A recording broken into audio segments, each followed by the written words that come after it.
When the instructor at the Demon Hunter Academy calls this guy into the arena to test his strength, he makes it clear right from the start that he's not messing around. His first attack shatters the arena floor, and Aang barely manages to dodge it. The second strike is just as devastating, and the instructor has no intention of stopping. Then he grabs Aang by the throat and sends him flying straight into the wall. The other instructors begin to worry that things have gone too far and that it's time to stop the fight. But when Aang gets back up, he decides he won't hold back any longer, and will show them what true power really is. When he emerges from the dust, his aura is so overwhelming and terrifying that even the instructor is genuinely frightened. He has never seen anything like this in his entire life. Everyone thought Aang was just an ordinary student, but it turns out he possesses the power of the strongest demon in the world. Now it's Aang's turn to attack. Before the instructor can even process what's happening, our guy lunges forward so fast that the instructor barely manages to block the strike, but it turns out to be just a feint. In the very next moment, Aang knocks the instructor off balance with a single blow. And with just a few powerful attacks, Aang claims victory. Everyone around is left shocked. After all, our boy just defeated the strongest instructor in the entire academy. So who exactly is Aang, and why is he so strong? Let's go back to the beginning and find out.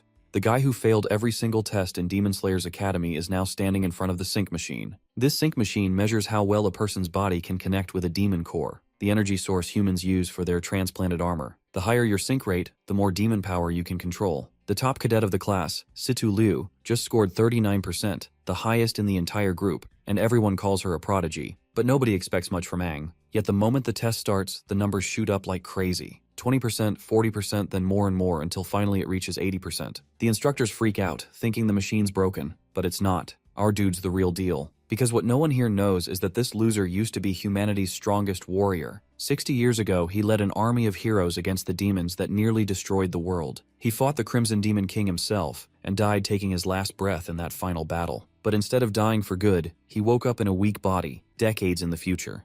As he looks around, he realizes he is in some kind of boot camp, trapped in another body. He feels he might be dreaming, examining his hands and seeing that it feels too real to be a dream. He touches his face and realizes that it's a different face, not his cool, unbeatable, charismatic yet handsome face, and not his strong metal body. He has a meltdown right on the spot, asking who and where he is. Apparently, he's in what appears to be a boot camp in the Helios region. The commander addresses them, making sure they understand what it means to participate in the soldier evaluation. The commander keeps on talking about how they wouldn't be here if it weren't for the soldiers who died in the war, and yells at the cadets, asking if they truly know what it means to be a soldier. They all confirm. The protagonist, on the other hand, does not. He murmurs to himself about how the information is not correct, but the commander hears him and approaches. He questions him, asking if he doesn't understand the symbol that soldiers represent. The commander asks for his name, but the protagonist doesn't know what to answer, as he can't declare himself as the legendary hero Aang. Surprisingly, even in a reincarnated body, his name is still Aang, and this only pisses the commander off even more, as he sees it as a disgrace to the righteous name. He calls him a stupid fool who has yet to achieve the foundation of a soldier's self-cultivation, then slams his face on the ground. The protagonist is totally disappointed that his body can't even react to a blow of such a low level, and still shares the same name as him.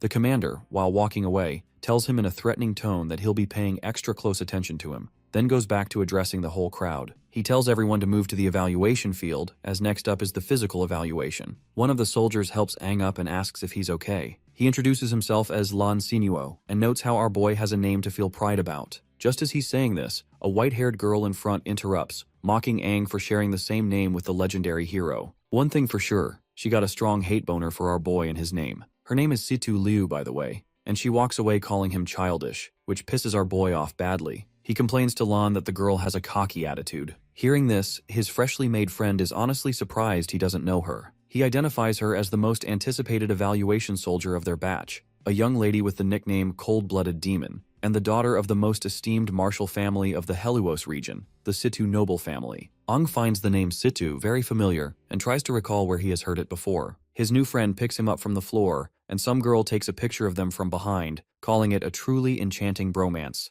They turn toward her, and she tells them they can ignore her and continue. While the protagonist tries to keep a serious face to ask her who she is, Lan asks if she just took a picture of them, which Aang argues isn't the main point right now. She introduces herself as Suiju Yuhui and says it's nice to meet them. Apparently, she saw the boys' interaction as some weird bromance scene, which for some reason caught her attention. Aang finds it unfortunate that she is not the sharpest tool in the shed. At the fitness test venue, Aang gets fired up, reminding himself that despite having a body that is weak, he is still ultimately the strongest warrior. He intends to stun everybody by obtaining monstrous grades. The test begins with the long-distance endurance round. Ang sets off quickly, aiming to secure the top rank and set a new record while he is at it. In the end, he does break a record, but for the longest time taken in a long-distance endurance test, ultimately coming last and getting laughed at by everyone. The second fitness test is the explosive arm strength test, where Ang also comes last and even sprains his wrist. He does horribly again in the third test, the explosive leg strength test, ending up last once more. Liu mocks him for having the worst results in the academy's history. Lan tries to cheer him up, while Suiju is disappointed that this might be the last time she can take pictures of both of them together. Meanwhile, Ji Yaotang and the officiator discuss his performance. Ji tells the captain that Ang's results are so poor that he should be eliminated immediately, as there is no need to proceed to the second round of assessments. The captain agrees there might not be much hope for him,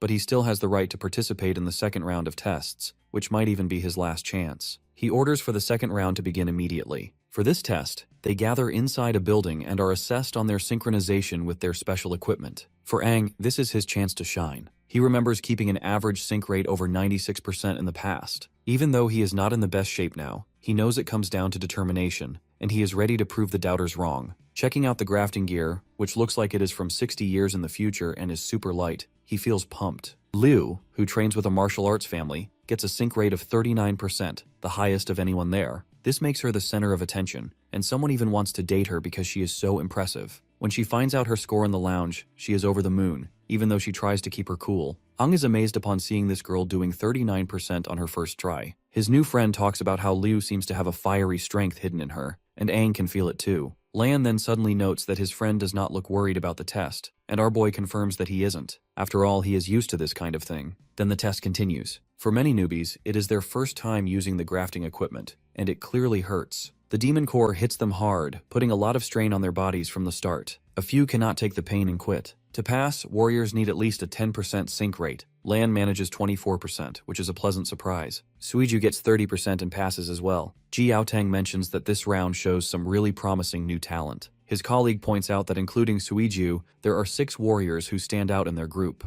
Ji Yaotang agrees there are good prospects, but also some who clearly are not cut out for this. Then it is our boy's turn, and people start making fun of him, guessing his sync rate will be low because of his earlier poor performance. Ang is sure that they are going to eat their words. He is determined to show them up and hopes they are ready for a huge surprise. Bro's face is enough to tell you about his confidence. Ang picks the red core because it boosts physical strength, and he knows there are 6 different demon cores from the battlefield. The common ones are red, yellow, green, and blue. He figures that getting a high sync rate is all about having strong willpower. The more willpower you have, the more power you can pull from the core and control it. When asked if he is ready, he says yes. Once they start, everyone in the lounge feels a strong reaction, especially Liu, who is surprised it is coming from Ang. My guy, on the other hand, is determined to show them the power of a top warrior. By now, Lan has started to suspect that our boy is hiding his true strength. Everyone is amazed when his sync rate hits 40%. Ang feels sure he can push it to 96%, so he increases his effort. The warriors watch as his rate climbs to 60%. Ji Yaotang cannot believe it and wonders if the equipment is broken. A girl reports that it is still rising, now at 80%. Some start to think Ang is cheating, or that the gear is faulty. But we all know that our boy just wants to prove he is the best and show them a real difference in power. Then he feels a strange shift and becomes extremely tired. He says he cannot go on. Someone asks if he is joking, and it turns out the equipment has glitched. In the end, his sync rate is only 10%. The assistant explains to Ji Yaotang that the core has broken and is probably faulty, which caused the strange readings. But of course, the commander is not sure if it is just a mere glitch. Ang still passes with 10%, though others think the core is bad. After all, there is no way in hell that such a weak body could achieve such a high rate. Meanwhile, our boy's friend rushes to check on him, while Liu feels jealous, thinks someone is stealing her spotlight, and is not happy about it. Lan rescues our boy out of the test room, while our poor fella is just feeling grateful that he at least passed with this pathetic score. Suiju, meanwhile, is out here busy taking pictures of Lan rescuing his friend. Later, as Ang sits back, he ponders the strange loss of strength, as if something had drained it away in an instant, something he has never felt before. Despite his willpower getting him to 80%, a low-quality core should not have broken like that. Ji Yaotang comes by to congratulate them for reaching the final test, which will be a real fight against demons. He hopes they will all make it through safely. Then they are told to head to the next test site. Ang, feeling sick, walks off with a bad feeling, talking about the possibility of dying. As he leaves, the commander still hasn't gotten over the fact that Ang's crimson core got shattered, which makes him intrigued about his potential. He is eager to see how this mysterious newbie will handle the next challenge in the hunt beyond the wall in the thick fog. At the third assessment area, the cadets gather in front of the gate, which is about to open. Ung thinks about how it is his first time stepping outside, and also about how people have lived in separate communities for years. Beyond the wall, thick fog always covers the area, so they are told not to waste time, move quietly, and double-check their gear before talking, or they might get killed. This begs the question if the new core he received is good enough. Though he does not think the core is the problem, his strength suddenly disappears, as if something inside him rejected it. He wonders if this is a side effect of time travel. As he moves forward, he senses some demons nearby. Shock waves come from him and reach a nearby cave where a demon is sitting. The demon, sensing a stronger presence, is startled. Aang thinks these might be the demons he felt, as something inside him starts to resonate for no clear reason. Just as he is thinking about this, Liu pushes him to move forward. He apologizes for the delay, and Lan comes over to ask if there is an issue. Ung starts to respond, but before he can finish, the three of them are commanded to form a team. Since everyone else is ready, there is no need to wait, and they should catch up with the group ahead. Suiju wonders if teaming up with them was part of our boy's plan, but we all know that Aang never thought about it. Meanwhile, Liu was intentionally worried earlier that no one would team up with her. Looks like even she knows how arrogant she can be. Before heading further, Suiju takes a photo of the group, a proof that solidifies their team. The Dispelling Stellae is a black structure made from tough minerals. One of its minerals can clear the fog within a certain range. The examiner explains they will take the test as a team of 4. He assumes they all know the test is a fog hunt. Each team member gets a combat knife and a small fog-clearing device made from the same material as the stelae. Their mission is simple. The fog hunt is the last challenge every new recruit faces in the fog-covered world. A warrior must watch out for dangers hidden in the fog. Being a warrior is more than just being strong. It means facing fears and the unknown together as a team. They have to awaken their inner hunter, defeat the appearing demons, and only then earn the title of warrior. The first team's test ends and the second team gets ready. Tada Yoshioku, the leader of the 3rd Squadron, watches the contestant from the gate. She is accompanied by her fellow Joel, and Commander Ji Yaotang is there too. The woman notices several promising new talents but is especially focused on Liu. She wants to know what her fellow seniors think about these newcomers. Joel is interested in Liu too. Coming from a martial family with good training, she could become a great warrior. On the other hand, Ji Yaotang seems to be fixated on Aang. He knows by fact that there was nothing wrong with Aang's core, so he is still curious about what really happened during the earlier event. The woman then snaps him out of his thoughts, calls him Tang Tang, and asks what he is thinking. Of course, our brute commander wants her not to use such an embarrassing nickname. Joel meanwhile notices that only this woman can make our hardcore commander with that embarrassing nickname. She then asks if they have checked the demon levels, stressing that only non-finned demons should be in the exam area. Ji Yaotang reassures her not to worry. They have been monitoring the area for days to make sure the exam is safe, confirming no finned demons are near Helos Town. Joel also adds that even if a finned demon shows up, they will step in to protect the future warriors. The next group's test finishes, and it is time for the 10th group. Liu, who is in this group with Aang, gets ready to start. As our boy picks up the small container, Liu grabs it from him and makes a run for it, excited to show off her skills. Aang wonders why someone would be so eager to impress, and everyone quickly follows Liu, jumping to put the container in its spot. Tada Yoshioku can tell that Liu's recovery core is impressive, pointing out that her dexterity matches the blue agility cores, which shows her martial family background. Soon demons start attacking. Aang suggests his group to fight the demons, and Lan jumps into action, throwing a powerful punch. Ji Yaotang is impressed by Lan's prowess, who is doing a great job and has already mastered his core's strength well. Aang draws his knife and tells everyone to focus on one demon each. They all agree and jump into battle. Suiju slashes at one demon several times, finally killing it. Lan also takes down a demon with a single punch, and Commander Joel points out that Suiju and that brute guy are working perfectly together, with Suiju showing impressive moves and making the most of the agility cores. Ji Yaotang reminds them not to rely too much on anybody. Liu stabs a demon, making it explode. Now it is Aang's turn to show his skills. He focuses on 3 key spots: the throat, chest, and abdomen. He targets these areas while thinking about his current body's limits and how much damage he can do quickly. He gets ready to test his abilities under the exam conditions and rushes forward to keep attacking the demon. He sees the demon throw a punch and quickly dodges to the side, then stabs his knife under its shoulder. He is annoyed at how slow his reactions feel. When the demon tries to kick him, he dodges again and stabs it once more, still feeling that his movements are not smooth. He gets in a few hits, but they are weak. Seeing this, his teammates begin suspecting that he is just messing around with his targets. Meanwhile, Suiju takes some pictures, hoping to catch everything on camera. Liu stays silent but thinks Aang is purposely showing off. Tada Yoshioku takes note of our boy's fighting style and asks who he is, impressed by how well he keeps up the pressure. Joel also commends our boy, saying that he moves like someone with a lot of experience. After fighting for a while, Aang realizes he cannot use his old abilities and is already feeling worn out. It is a bad situation, so he decides to finish the demon right away. Just as he rushes in, something else suddenly appears and takes out the demon first. Suiju wonders about the strange roots that show up during the fight. Then, out of nowhere, a one-finned demon appears. Sensing real danger, Ji Yaotang tells everyone to fall back, and they do so quickly. The other two seniors also step up to fight the one-finned demon. Tada Yoshioku tells the hunters not to panic and to stay with our commander, who promises to protect them until they reach the town. The one-finned demon can sense that one of the humans feels like a demon. Ang and his three friends are stuck, confused by what it means. Liu worries that the earlier demons are nothing compared to the one-finned demon, who imposes such a damning threat that they'll be killed for even a single mistake. Ang realizes that in his current body, he cannot handle a one-finned demon. Terror sets in when he thinks about fighting such a powerful enemy as a normal warrior. The demon easily disables all four of them and starts hauling them away. Tada Yoshioku and her fellow chase after it, but the demon dives underground with the four, and Joel yells for everyone to follow. After a while, the trail ends suddenly. Tada Yoshioku wonders how a one-finned demon could show up so unexpectedly, especially since Ji Yaotang had checked this area for days and never missed anything before. This has never happened until now. Ji Yaotang arrives, demanding to know where the four warriors went and why everyone stopped tracking the demon. Joel suggests he relaxes because the enemy vanished. The lady points out that the one-finned demon likely went deeper underground, and they should not rush in since nobody has explored that area yet. Remembering how he lost his brother, Ji Yaotang slams his fist into the ground, blaming himself for putting the four in danger. Joel meanwhile suggests going back to town, guessing it is probably in chaos by now. He wants to send out search teams to make sure there are no more one-finned demons roaming around. The lady also agrees to not stress this unprecedented situation, especially since no one saw this coming. She wants Ji Yaotang to stay calm, even though she knows it is difficult for him. Ji Yaotang stands up and says he will keep looking for the four warriors alone, telling them not to worry.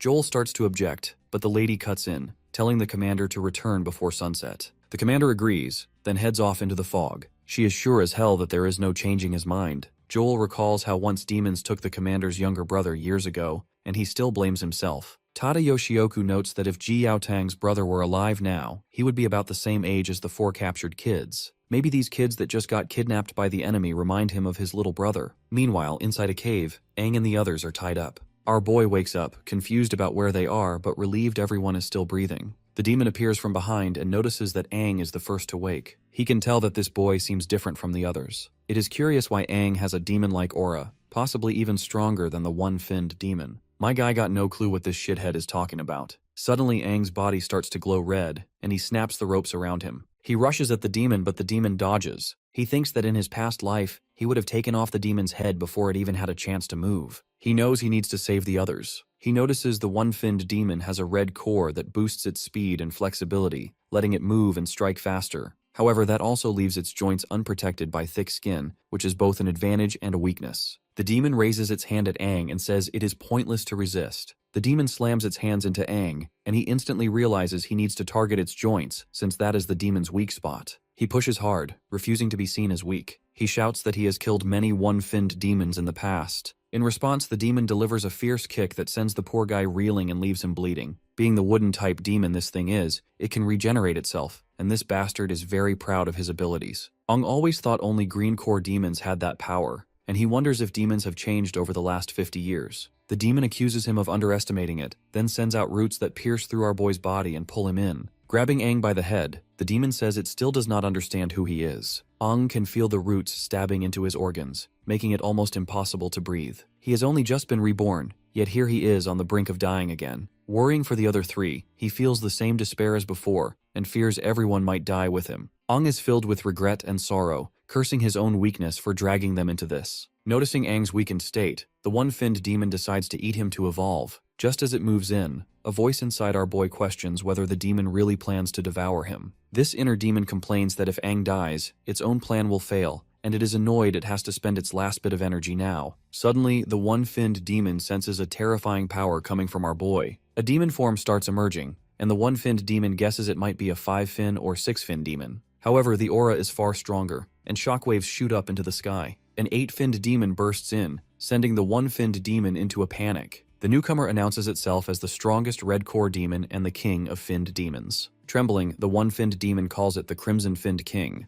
Meanwhile, Ji Yaotang keeps searching and fights any demon he comes across. After a while, he stops and notes that he has checked everywhere nearby but only saw 2 no-finned demons. He thinks the 4 candidates are not here and vows to keep looking until he finds them before sunset. He then senses a huge burst of energy in the distance and wonders what it is, guessing it might have something to do with the missing candidates. At the same time, Ang says he is surprised to appear in such a dark place with no sunlight. He demands that the final demon tell him if he really vanished and if the other 5 still rule as King Finns. The final demon says nothing has changed since before. Ang replies that it looks like demons have been living in a calm way. He remembers what happened 60 years ago and becomes angry, asking if they have forgotten what they did to him. He attacks the final demon, upset that even though he chose the body of the strongest warrior to host his spirit, it has turned weak after traveling through time. He feels let down that he is wasting the last part of his power on something so small. If he wants to show himself again, he needs to wait until he is fully awake. The strongest warrior must slowly regain all his memories. The final demon explains that the fin memory Ang talks about is linked to their growth. Ang points out that the bumps on their knees and how many fins they have show what level they are. When they grow more fins, they need fin memory, something only their kind has. That is why they are always stronger than other races, and the warrior body Ang is using now is also the same as theirs. However, they can only level up by devouring demons of the same rank. Ang, on the other hand, must consume demons of a higher rank than himself to unlock the hidden memories and evolve. The once cocky bastard now has been rendered a whiny mess, who promises to help the 8-finned demon and do everything for him. The 8-finned demon ends up killing the bastard since he is not worthy, and the only purpose he can currently serve is to act like fodder and help Ang awaken his fin memories. This acts as the first step in Ang's quest to get stronger. This edgelord wants our boy to slowly reach the 8 fins. When that happens, the 8-finned demon will wake up from his deep sleep. Afterwards, the bastard goes back inside our boy, while Ang himself is stuck somewhere in the brutal memories of the past, when he and his fellow were badly hurt. His fellow wished their majesty Ang lived, because that particular female is waiting for him. When the dream suddenly starts to turn into a nightmare, he opens his eyes in the present and wonders if he was dreaming. He realizes these are memories from long ago and feels very scared. Just then, his friends walk in, happy that he is awake, and he is surprised to see them.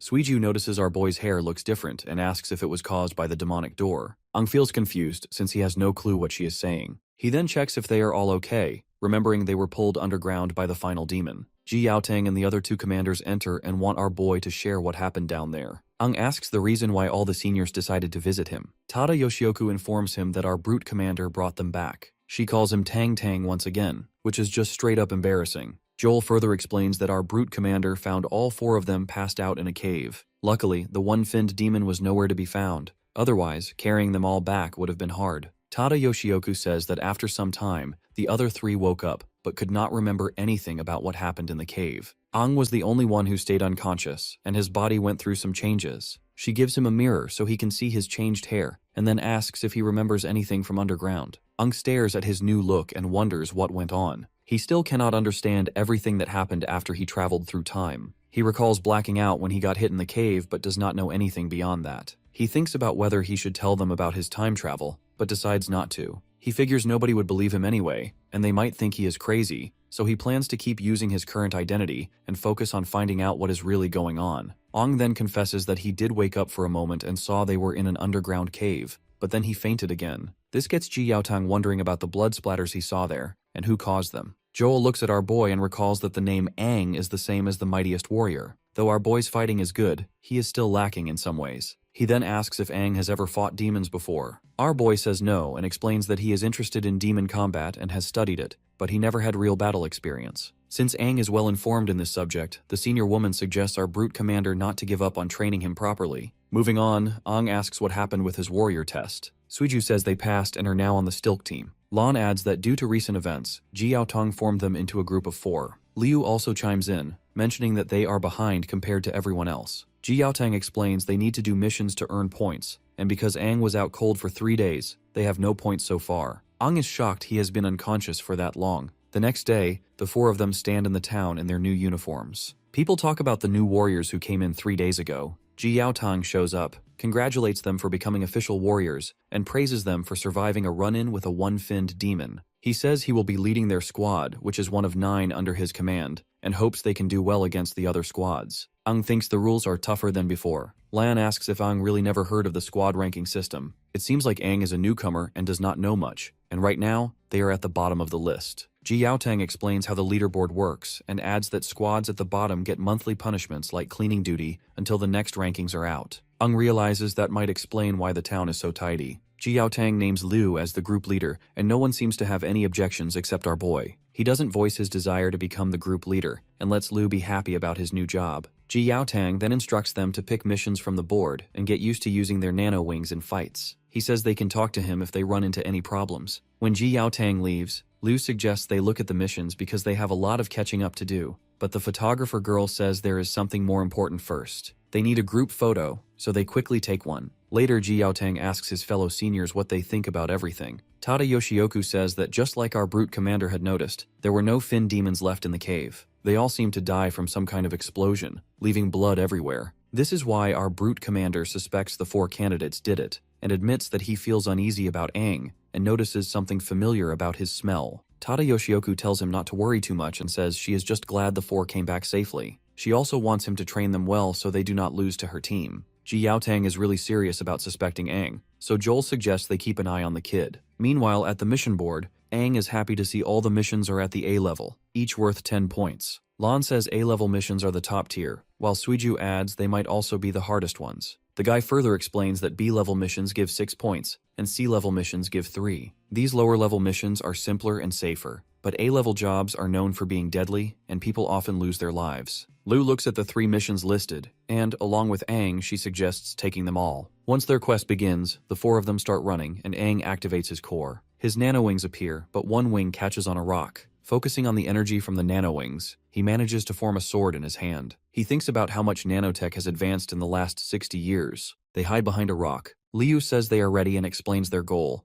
2 no-finned demons, both to be taken down at the same time. She reminds them to stick to the plan and wait for her signal. When the signal comes, they rush in. Liu points out that they have 3 A-level missions, so they cannot waste time. The fight must end quickly. Lan moves in first to disrupt the demons' view, keeping them from spotting the others. Liu repeats the plan. She, Aang, and Suiju will stop the demons from moving. After they attack, Aang wonders how the demons will fight with a cut joint. Meanwhile, the brute in the group punches both demons into the air, and Liu follows with a swift finishing move. The timing feels perfect. Suiju notices the fog is gone and the insertion is steady. Lan is glad that they managed to clear the fog. Dispersing fog here is much harder than in the exams, but that is expected from an A-level mission. Even one mission has taken them a while. The photographer girl finds a red core from the demons and smiles. The tsundere girl is also glad that they finally got the full 10 points. Aang, on the other hand, is surprised to learn that the cores break when a mission is completed. Suiju then explains that the tech is made for demon combat, and a chip in the mission form automatically sends points to the town leaderboard once the job is done.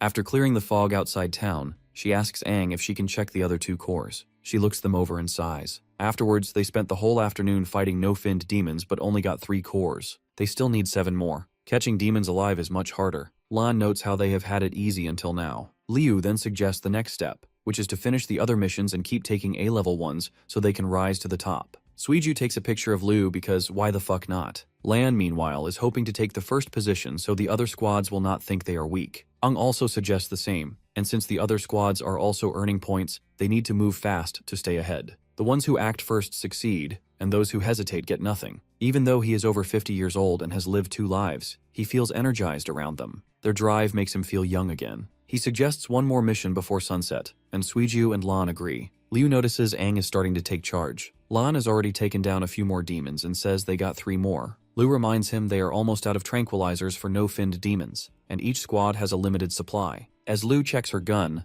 Aang takes a closer look. She explains it is a nanotech tranquilizer gun designed to capture demons alive. Aang recalls that in the past, catching demons meant knocking them out by force, and researchers always complained about brain damage. Lan says they are lucky to have caught these ones, especially since they used up all their tranquilizers. They ended the mission after defeating a whole group to capture 3 alive, more than 10 demons in total. Suiju stretches and reminds them that warriors must be back before sunset or face punishment, recommending that they head back. Aang wonders if he even has a place to return to in this era. Liu says she needs to hurry home too. All that is left is to set the GPS so researchers can find the spot. Once they collect the demons, the mission will be complete. Just then, Aang asks if anyone else feels the strong killing intent. In that instance, red beams shoot out from behind, hitting the demons and killing them instantly. A masked boy steps out and says he will not let them finish their mission. He claims his squad is supposed to handle all A-level missions and demands to know who allowed Liu's squad to take them. Ung wonders who these new people are. They look like bad news, and the leader of the guild reveals that they belong to the Black Gun Squad, seniors in their group. He asks a girl on his team how many squads joined this mission, and she responds that there are 3. The leader scolds Aang and his team for not greeting their seniors. The 4 members of the Black Gun Squad land nearby and accuse Lu's team of taking A-level missions without their permission. They think Lu's group is disrespecting them.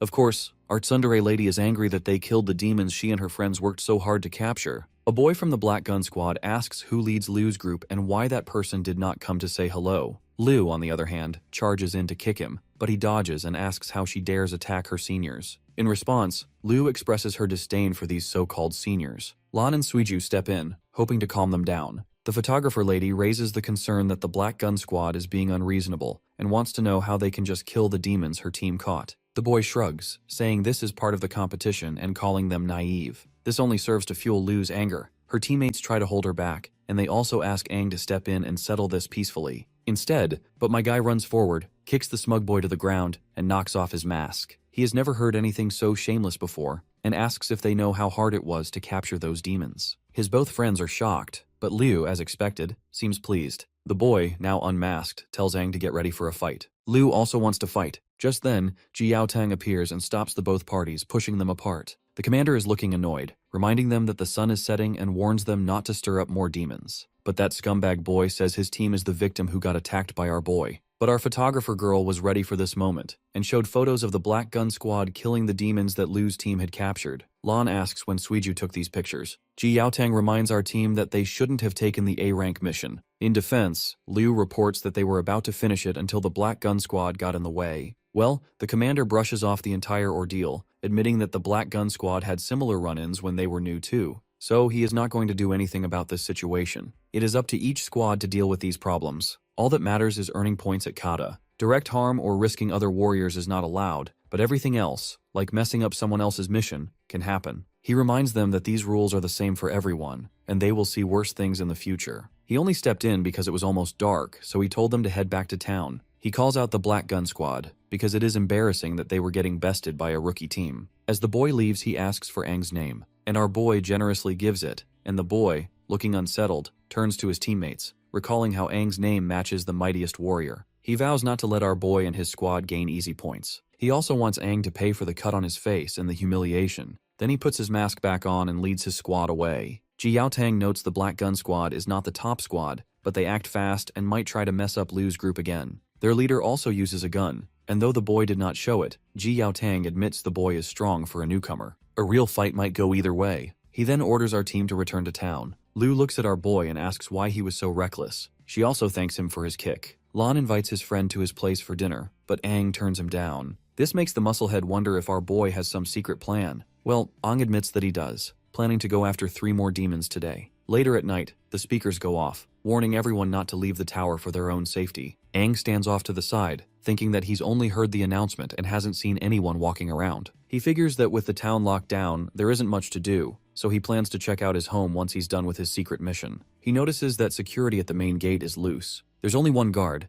so he guesses they might be short on people or not expecting anyone to leave at night. There's a gap in the gate wide enough for him to slip through, so he gets ready to head out. Right then, Liu shows up. She already knew that he would do this. She seems excited and reminds him that she caught on when he hinted earlier that he would go out at night. For once, her sharp perception and attention to detail really makes our boy worry. She then asks why he's leaving so late and if he has somewhere special to go. He jokes that he just ate too much and wants to walk it off. Then he admits he hopes to surprise everyone in the morning and make up for how the masked boy ruined their efforts earlier. Now that she has found him, his plan might be in trouble. As they go through the town, Liu catches up and asks about his plan. She can hardly wait to see the masked boy's confused face tomorrow. Aang notices her giggling and points it out. But well, the lady denies it, even though she's clearly amused. On top of the gate, 2 guards sit around yawning. One complains that guarding at night is awful, and simply wants to just close the gate since nobody should be leaving. The other, who is snacking, warns him not to say that, or the 3rd captain might hear. He explains the gap stays open for emergencies. You see, a few years ago, some refugees showed up and were attacked by demons because the gate took too long to open,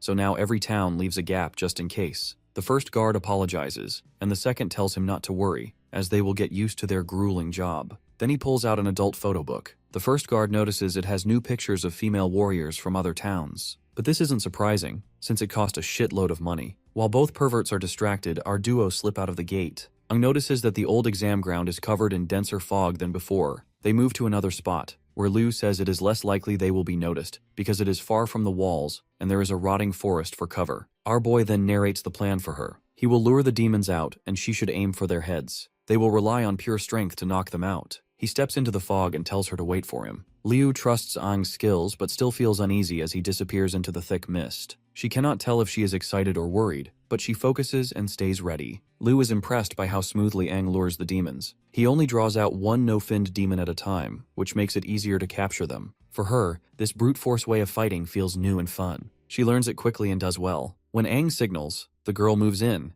and together they handle the demon with light but precise hits, almost like they are toying with it. They keep going until it passes out, which reminds her of their old methods. Exhausted, Ang thinks about how much more training he needs in this new body, even though he used to grab no-finned demons easily in his past life. Counting this one, Liu reminds him that they have just caught their third demon, and she is worn out. In response, he instructs her to leave them all there. The girl hesitates and asks if he is sure. Ang is confident about his decision, especially since the no-finned demons are not smart enough to rescue each other, and they probably will not try going into town. Knocking them on the head keeps them unconscious for a while, so they can finish things in the morning. The girl is impressed how he knows so much. Her response makes Ang realize he might have said too much. Suddenly, two one-finned demons appear, clearly smelling the humans nearby. Ang is worried that two of them have shown up at once. He knows he and Liu are not ready for that kind of fight. An alarm goes off in the town, and the three of the seniors rush to the top of the gate. Joel reveals to the guards they have spotted one-finned demons, so they better use the spotlights. Tada Yoshioku asks if they are the same demons from the exam. Ji Yaotang confirms that they are not the same ones. The guards spot the two one-finned demons, prompting Joel to wonder if something is pulling them closer. He tells everyone to stay calm, close the gates, and get the defense cannons ready. But Ji Yaotang yells not to close the gates because someone is still outside. He is furious to see our duo out there and demands to know why they left town so late. The senior woman desperately wants to know what the both kids are doing outside at this hour.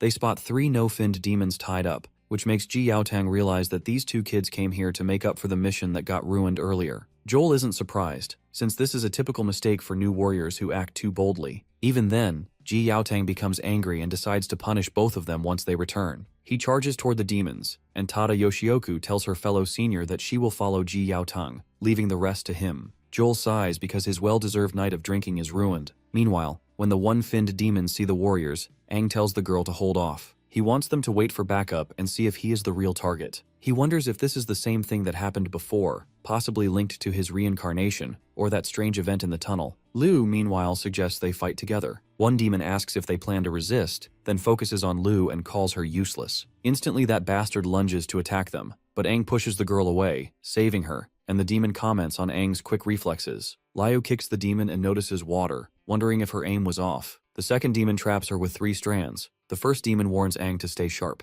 Suddenly, Ji Yaotang arrives and delivers a punch to one demon. He vows not to let them hurt the kids and tells everyone to stay calm. Tada Yoshioku sees that one demon is a blue core, a water type, and the other is a red core, an earth type, so she decides to focus on rescuing Liu. The earth demon is grateful to the gods that he managed to block the hit, or else he would have lost his ugly head. Joel thinks they are at a standoff and tells them to pause the cannon fire. A girl comes over and reports that a large number of no-finned demons is on the way. Joel asks how many, and she reports an entire horde. With so many demons closing in, Joel orders the alarm to ring and tells all warriors to get to their stations. As the alarm blares, everyone scrambles onto the wall. Seeing the entire horde, Ji Yaotang can tell that these bastards came prepared. Ang notices the demons are heading straight for the town, and Tada Yoshioku says the two one-finned demons must have called them. Meanwhile, Liu shouts not to worry about her and to protect the town. She blames herself for being careless and feels like she is a bad leader. Suddenly, a demon covers her mouth so she cannot speak. Ji Yaotang and the others pull back, and the second demon attacks them. The brute commander warns Tada Yoshioku to watch out, and she manages to break some spikes being thrown at them. Ang notices the demons are not really targeting him. As he moves past one of the one-finned demons, it tells him to keep going. Ji Yaotang sees the demon let Ang pass and wonders why. Then the demon lunges at them again, warning that if they are not careful, they will die. Meanwhile, another demon drags Liu away. Ang suspects it is a trick to split him from the captains. He tries to stay calm, knowing he is not strong enough to rush in blindly. The two seniors shout at Ang not to chase Liu, saying he does not stand a chance against a one-finned demon.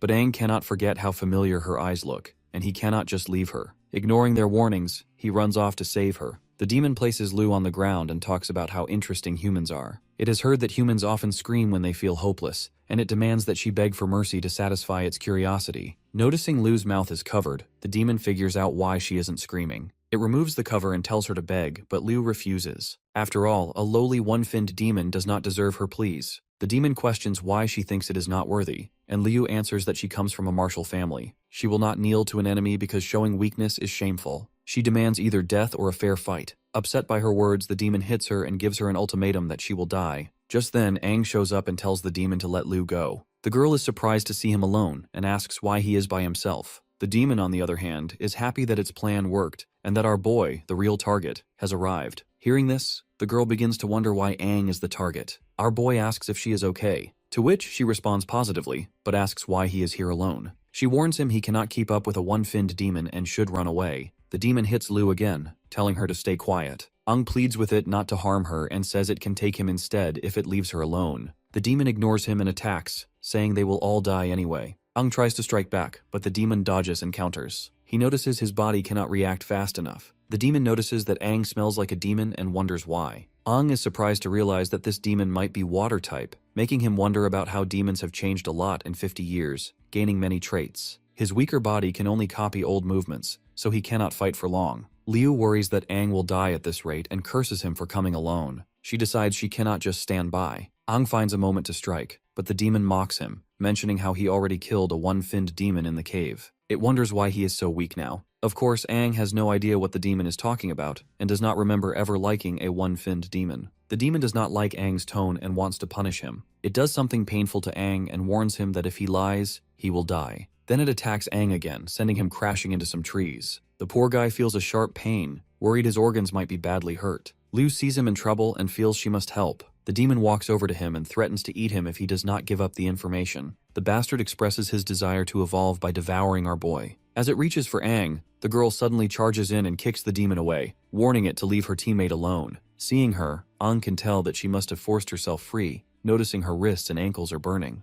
The girl bravely faces the demon and dares him that if it wants to kill someone, it should kill her. Being the leader of the group she is gonna defend her fellow teammates until death. The demon agrees and tells her not to dodge. It then sends attacks at our boy from different angles, and that gigachat of a lady stands still, blocking each one. Aang shouts at her to move, but the girl refuses to comply since she doesn't want him to get hurt. She tells him to keep quiet and let her concentrate. Suddenly, spikes shoot up from the ground and pierce her feet. The demon grabs her and says it will not kill her right away. Instead, it will humiliate her and finally make her scream. Aang lies on the ground, trying to rescue his friend but feeling hopeless. He thinks it is unfair that even after reincarnating, he has to watch a teammate die again. He hates that he is the one who needs saving and wonders how he can protect anyone if he cannot protect himself. Why he must go through losing his teammates again and why he feels so weak. Suddenly, he releases a huge aura, breaking Liu free from the demon's grip. Seeing our boy move so quickly, the demon is surprised. Aang meanwhile is feeling proud of Liu as she did well as a first-time squad leader. From this point onward, he will handle things. He then gently sets her down. Suddenly, the demon picks up a familiar smell from Aang and thinks there is a secret behind him. Aang himself feels a strong power rising in his chest, like it is about to explode. In a burst of rage, his core shines with blinding light. The demon wonders if it is a kingfin core. Liu sees rays coming from our boy and faintly notices him going up against that monster. Seems like our boy has awakened his own one fin. Meanwhile, the seniors are fighting another demon. That demon senses a strong aura like its own, and Ji Yaotang punches it, then Tada Yoshioku kicks it, leaving a big hole in its body. Angry, the demon starts glowing, ready to self-destruct in the air. The woman senses that it is about to self-destruct and asks Ji Yaotang what he plans to do. The demon shouts that all humans will die, but right then, a spear-like blast from the defense artillery shoots it far away. Thankfully, it was defense artillery that took down the monster before it exploded. Joel, fighting off countless no-finned demons, sees the horde closing in and warns other two seniors about the approaching threat. Tada Yoshioku tells our brute commander they must get back to town. Ji Yaotang worries about our boy and Liu, but Tada Yoshioku doesn't want to abandon the battlefield, reminding him they have duties as warriors, not just as captains. So after making this harsh decision, they hurry back to protect the city. Elsewhere, the one-finned demon asks why Aang seems so much like them, yet also looks human. It is confused by our boy's human fins, which should be impossible. Aang wonders if his reincarnation gave him demon powers. Then he uses a healing power on Liu. Seeing our boy effortlessly healing the girl, the demon is shocked and asks him if he is wood type. Well, this healing power is likely because he absorbed a one-fin wood type demon. If he defeats and absorbs a one-fin water-type demon, he might gain water powers too. The demon is stunned by Aang's strength, which it has never seen before. Aang makes Roots appear behind him and says he wants to take the demon's power for himself. The demon panics when it realizes Aang has absorbed a wood-type demon. Seeing this shithead panicking, my guy takes great pleasure since he never saw a demon act afraid in his past life. He steps closer and tells the demon to use its full strength, wanting to measure its power. The demon seriously wants to know whether our boy is a human or a demon. As he says this, the bastard promptly charges at our boy. Since he possesses all the abilities of wood-type demons, he summons vine-like tentacles that grab the demon. The demon, in pain, decides to use its hidden move too. It swings its water whips at Aang, but my guy dodges. The demon rushes in again, saying it will not show mercy. As it fights, it brags that Aang will never understand real demon power. It delivers a strong kick, sending our boy crashing into the trees. Aang admits he does not fully grasp the demon's strength, but if the demon knew how fast he can learn, it would realize he is the mightiest warrior. He knows he has to keep adapting to win. The demon expresses shock regarding his wood-type healing, and Aang immediately catches on. He attacks again, trapping the demon in its roots, then grabs its face and says he is tired of this fight. The demon feels something strange inside itself just before its body bursts apart, leaving behind only its face and a water crystal. The demon claims it can dissolve its body and survive, but Aang points out that its core cannot escape. An overconfident demon is still doomed once its core is gone. He pulls out the demon's water core and reminds this lowly runt that even a 7-fin demon dies if its core is destroyed. With that, my guy crushes the water core and drinks it to take in its power. After chugging it down, he notes that the demon essence he just drank does not taste bad. The demon inside him urges him to devour more demons and kill the humans. As he tries to resist that voice, he even swings at Liu's shield in an attempt to devour her. But the real Aang within this body cannot imagine hurting his own teammate, so he tells the demon inside him to stop. He wants to save Liu, not kill her. At the main gate, the warriors are busy fighting off no-finned demons. Lan notices our duo is missing, prompting Suiju to say she heard rumors that 2 warriors snuck out and were targeted by a one-finned demon. Lan is shocked to think it could be our duo, but Suiju tells him they do not have time to confirm it right now and must keep fighting the demon horde.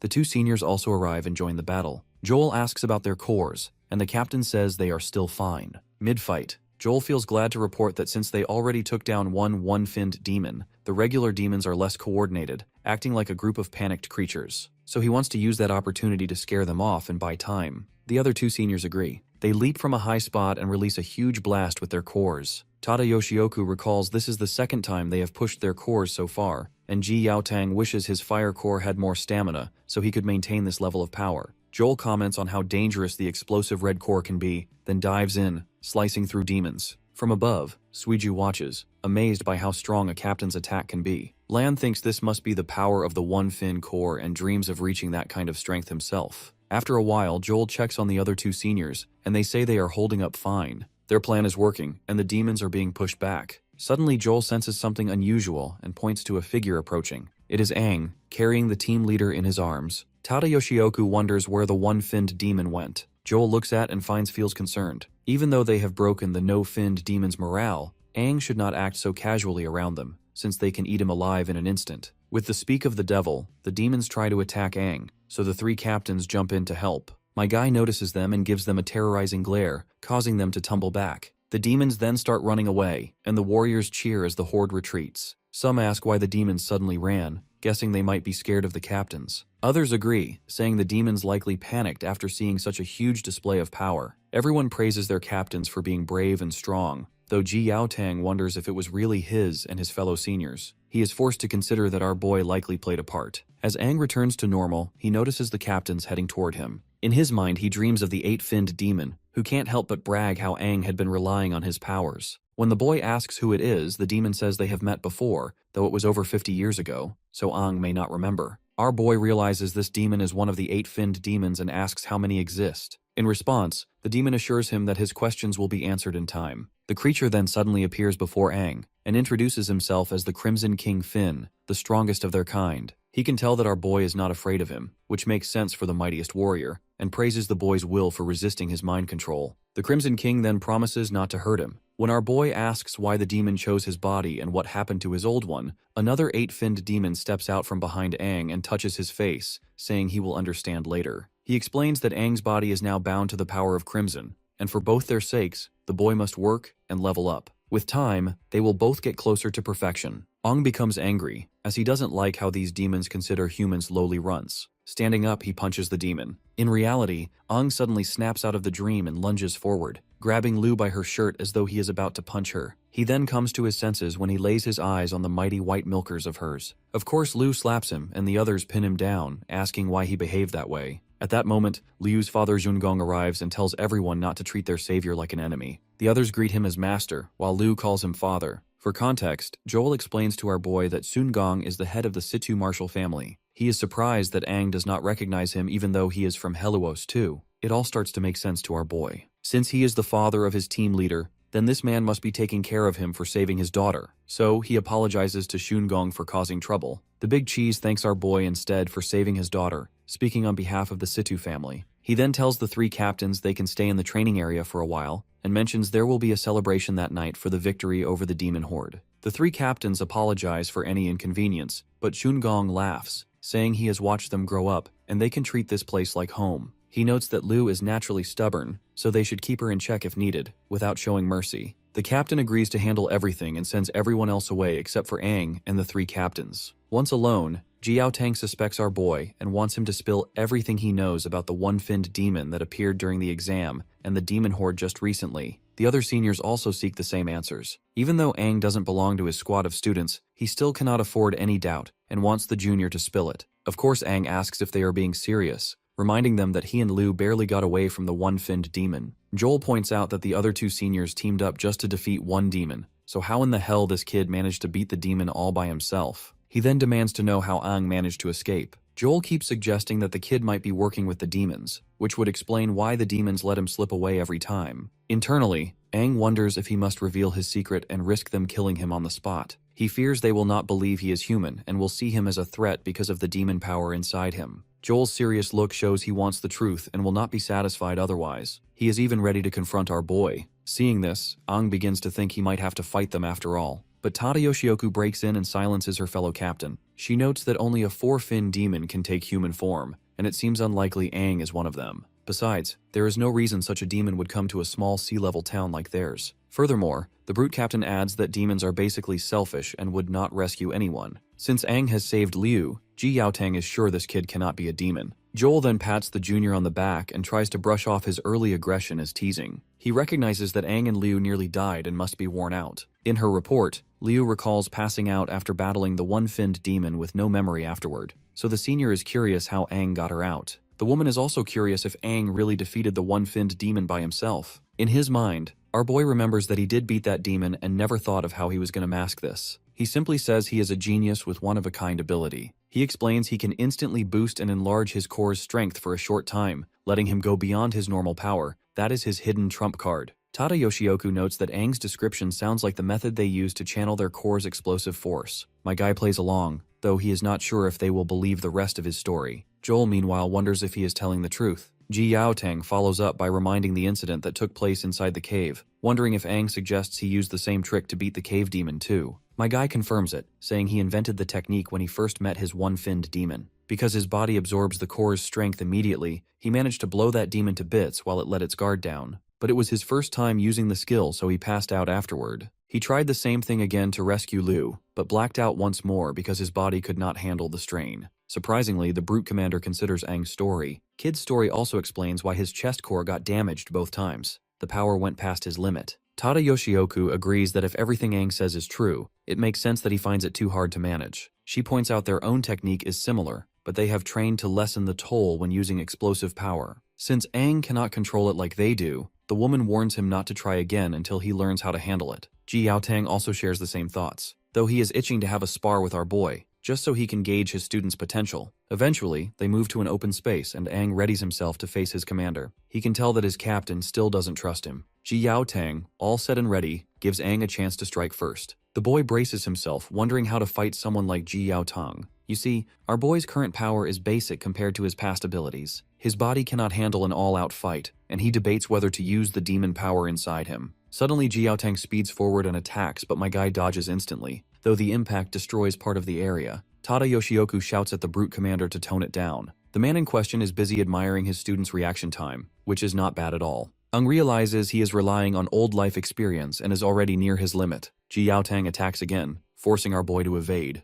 Once again, Ji Yaotang wrecks large sections of the training ground as if it were his backyard. The captain then swiftly grabs Aang by the neck and questions if that is everything he has. Aang feels he cannot break free and is slammed into a side wall. Joel watches and doesn't like how the captain is going too far, suggesting they stop him. But Tada Yoshioku is sure that our brute commander would not hurt someone for no reason. The big brute keeps mocking his student and questions if he really deserves to be called a genius. Aang cannot stand being looked down upon. He remembers being called a king by warriors and thinks if Ji Yaotang knew who he really is, he might treat him differently. Having claimed to be a genius, Aang feels he must prove it. He decides to stop holding back and uses the demon's strength. He releases his aura, startling Tada Yoshioku. He challenges his senior because it is now his turn to attack. The brute captain feels this massive aura coming from his small student. Aang thinks that by using the demon's power, he can make the low-quality core in his chest work better. He feels he can unlock his body's full potential just by changing his mindset. Joel wonders if he can also feel this synchronization improving, while the woman questions if it is even possible for a small town like Heluos to have someone as talented as Aang. Ji Yaotang also notices that Aang's synchronization rate has risen to 40% and is still climbing. In comparison, Lu's rate is at 39%, which means our boy has now surpassed her. My guy warns his senior to stay focused before rushing forward to punch him. Ji Yaotang realizes the kid is now twice as fast, but my guy brushes it off, remarking that his improvement is only slight. Ji Yaotang thinks Aang is taking advantage of moments when his reaction slows, and is using low strikes to confuse him. He also sees that the kid is not fighting recklessly. My guy then kicks the captain again. Watching closely, Joel is forced to notice our boy's relentless attacks and wonders where he learned to fight so well. Just then, the big cheese Shungong arrives, warning that it is not safe to stand too close to someone like Ji Yaotang, who is a tough fighter. The two seniors quickly go to speak with him, apologizing for using his battlefield for sparing, and further apologize for the inconvenience they have caused. The big cheese looks at the broken floor and is forced to question if the damage done to the arena could be simply called inconvenience. Of course, both seniors promise that they will fix it. Shungong says it is fine and becomes curious about Aang, who shares the name of the mightiest warrior. He wonders how the kid will handle his captain's attacks. Meanwhile in the battle, the brute captain grabs our boy by leg to checkmate him. Shungong, meanwhile, narrates how Ji Yaotang has always acted this way, taking any chance to counter with precision. Years of fighting demons have made his judgment sharp, but just when they thought Aang is the one about to take the L, Aang flips the script with his sharp maneuvers and smashes the captain's head with his own, landing a solid hit. The captain got no clue what just happened, so Aang explains his strategy. While the human skull is strong, the area between the eyes is softer. He attacks again even while taking hits, and Ji Yaotang remains standing strong. And as for the onlookers, they are in shock. Aang releases a powerful blast that shatters the ground, demonstrating an all-in-one attack and defense technique. He decides to push the demon's power further with stronger force. He attacks again, forcing Ji Yaotang to back away in fear. The brute disappears for a moment and reappears behind him. Tada Yoshioku is stunned as Aang uses the dust to slip into the captain's blind spot and turns his opponent's own move against him. Watching all this, the big cheese comments that this kid is very vengeful and learns quickly. The brute is angry after having his own move being used on him,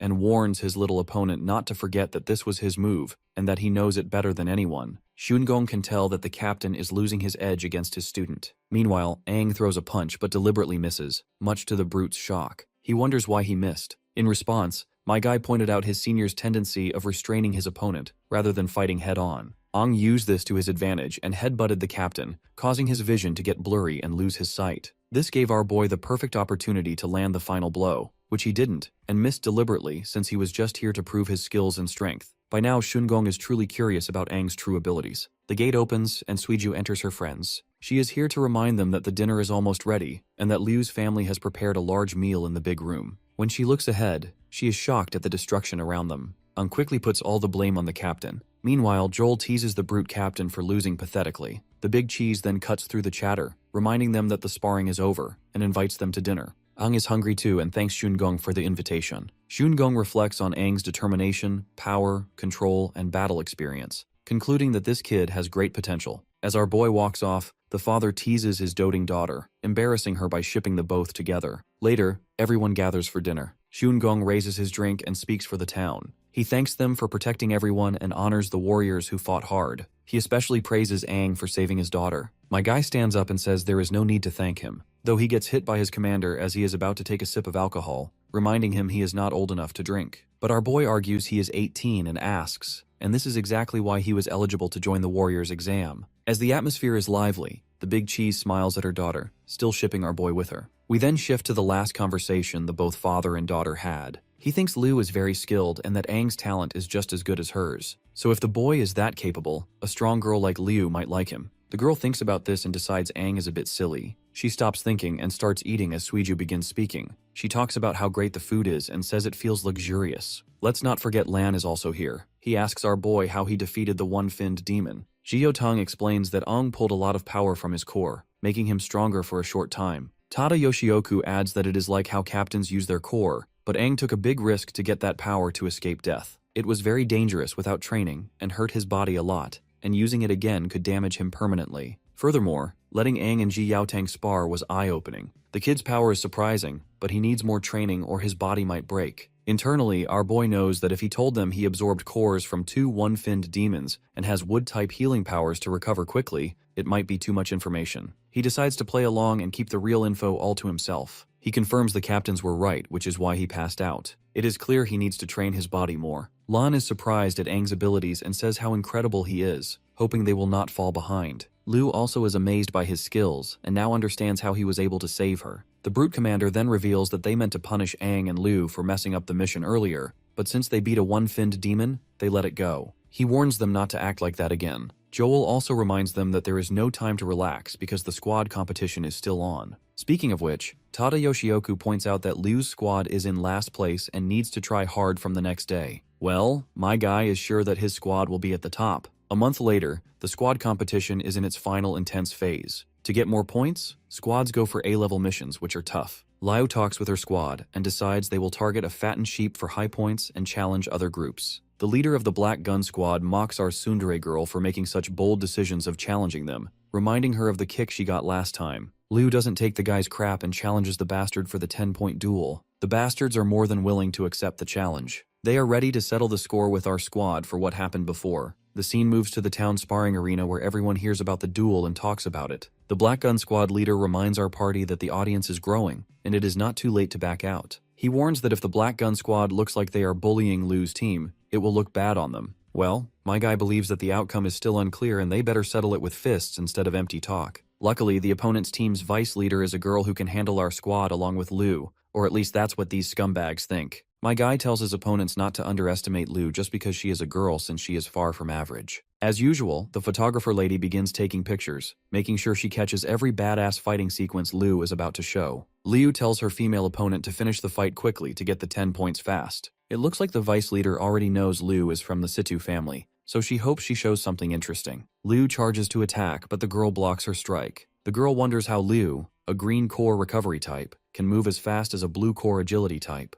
Liu disarms the girl and says that while veteran teams have more experience and use team tactics, their individual skills often are not enough. Fighting as a team works, but personal skills matter too. The sting of our girl's attack is painful, and it doesn't take the opponent to realize Liu pumped power into her muscles, making them spasm. Seeing her wide open, Liu takes the chance to attack the girl multiple times. The leader of the scumbag team is utterly devastated to see his team taking L. Meanwhile, Liu makes the girl fall and reminds her that the Situ family is great at physical moves. The crowd praises her impressive performance, while the opponent is in utter disbelief. After losing 10 points, he decides to challenge our party for a 20-point match. Of course, Our Lady accepts the challenge, excited to get 20 points but this time, and decides to handle things while she takes rest. The disturbing boy tells Aang he is not good enough and wants to go after Liu. My guy reminds this scumbag that since Liu is the leader, the opponent should beat him first to prove he is worthy to challenge her. The man does not even seem confident to face Aang, but it does not matter to him. He threatens to beat our boy so badly that even his mother will refuse to recognize him. Aang's teammates are shocked by the threat, while Suiju gets ready to take a good photo of the fight. Aang and the boy take their spots on the battleground. The man draws his gun and shows he switched to training bullets. He assures our boy that the bullets will hurt but will not seriously injure him. Well, it seems like training bullets are something new to our boy. After all, warriors in the past used real bullets from the start. Anyhow, he teases the opponent not to miss his shots. A member of the Black Gun Squad says this is what rookies say and that their leader has great aim, making Aang feel embarrassed. The Black Gun Squad leader warns Aang that too much confidence may get him killed one day, so he allows our boy to choose any weapon he desires. After all, he doesn't want Aang to accuse him of bullying. Speaking of weapons, our boy remembers the unique weapon he used to possess in the past. Since he doesn't have that, he decides to fight with his fists and questions his opponent, if that is acceptable. Of course, that cocky runt is shocked, and his teammates wonder what Aang is planning. The The bastard even starts to laugh and asks if Aang really wants to fight without a weapon. He thinks all rookies are cocky. Nonetheless, he agrees with our boy's demands, though he reminds Aang that even if a lion were hunting a rabbit, he would not hold back. Similarly, he promises not to show mercy and to get back the points they lost. Well, it seems like our boy got a perfect chance to train the demon inside him and use its strength. As the battle continues, he dodges the bullet and charges at the man. But that dude calls our boy an idiot for charging ahead, and shows a guided missile in his right hand. He fires many bullets, and Aang realizes these high-speed bullets are hard to dodge, even for agile demons. Though he is glad he chose this opponent because it lets him test his skills. He uses his water skills to attack. People watch as Aang dodges the bullets smoothly, like water. After having his attacks dodged, the bastard threatens our boy with the trump card he is holding. A Black Gun Squad member thinks their leader's gun is great at storing power and adding energy to bullets for stronger shots. As Aang moves towards the gun, the man challenges him to see how he can dodge the accurate, explosive bullets up close. But my guy casually punches the gun, sending the shot into the air. Then my guy follows up with a strike on the opponent's hand to take control of the gun. With the following kick, he makes the bastard fall. He then puts his foot on the gun and scores the victory, earning 20 points. The defeated opponent trembles and says it is impossible. Lan and Mina praise our boy for his performance. Liu, not clearly seeing what happened, wonders where Aang learned these skills. The squad gets 30 points from their fight with the Black Gun Squad and catches others' attention. Soon, many more warriors, including older squads, come to challenge them for the thrill of winning. Liu's squad takes these challenges with points at stake. They win more than they lose, and their points rise quickly. By the end of the month, despite other squads being jealous, Liu's squad is at the top and makes it to the finals. Eventually, the final competition will be between 3 squads. The scene then cuts to the Colosseum, where the final battles are supposed to take place. The 3 seniors are making their way to the Colosseum, and Joel gets emotional every time they go back to the ruins at the end of the month. Watching their squads improve step by step is really heartwarming. The woman is just fascinated by how Liu's squad jumped to the top of rankings in just a few days by beating 8 teams. She heard they used their points strategically to challenge other squads and won most fights, though she believes that this method is silly and asks our brute commander to stop it. But Ji Yaotang says they earned points through their own strength, and there is no reason to stop. He adds that with Aang and Liu on their team, they are already strong. He has secretly watched some of their fights and saw that the other 2 members are also good. As they arrive at a gate, Joel recalls it has been years since a new squad entered the finals, causing a lot of noise outside. Ji Yaotang opens the gate, steps in the Colosseum, and says he is excited for the upcoming matches. In the crowd, one of the members from Tada Yoshioku's squad throws shade at our brute captain and his squad. She is throwing shade at our squad for not having a name. Another girl from Tada Yoshioku's team warns her that others might hear. By they way, Tada Yoshioku's team name is Sunflower Squad, and as for Joel's team, they are called the Luminous Squad. They all believe that Ji Yaotang's side is full of rookies and the hype is just rumors. Meanwhile, our squad stretches, and Suiju notes their opponent looks intimidating. Lan says the Starflower and Luminous squads are the strongest under Tada Yoshioku and Joel and well known in Heluos. He adds that the next 3 captains to replace the current 3 captains will come from these top squads. Aang says it is fine and tells his squad to give their all. Even though his body still lacks his secret power, he will not lose to anyone who possesses strength similar to one-finned demon. He feels winning should be easy and is curious about the prize. Meanwhile, Tada Yoshioku asks her squad to gather. When they come together, the squad leader tells her captain that they are ready and asks for something special if they win, such as a shopping trip with their beloved captain in a B-level town. Just in time, the Luminous squad also arrives and doesn't hesitate before throwing some shade at the Sunflower squad. While other squads wish to achieve something bigger, Sunflower squad can't think of something else better than mere shopping. A girl from the Starflower squad is annoyed and says the boy would not understand how important clothes shopping is for girls. By now, she is sure why the Sunflower squad would never get along with Luminous. The captains of all teams finally arrive there. Once the seniors are done with their banter, Ji Yaotang then orders our squad to gather too. Once all 3 squads unite at one place, he says that since they know each other a bit, he will not introduce them one by one, and without further ado, dives deep explaining the terms and conditions. You see, the finals will have team and solo matches, and the squad with the most points wins. Tada Yoshioku adds that the rules for each match will be revealed later, and they will announce the prize to keep everyone competitive. She is sure everyone is excited about the prize and will love what is in store. Joel announces the first prize is a one-way training session in a B-level town, which makes the contestants happy. Our squad in particular is very, very happy.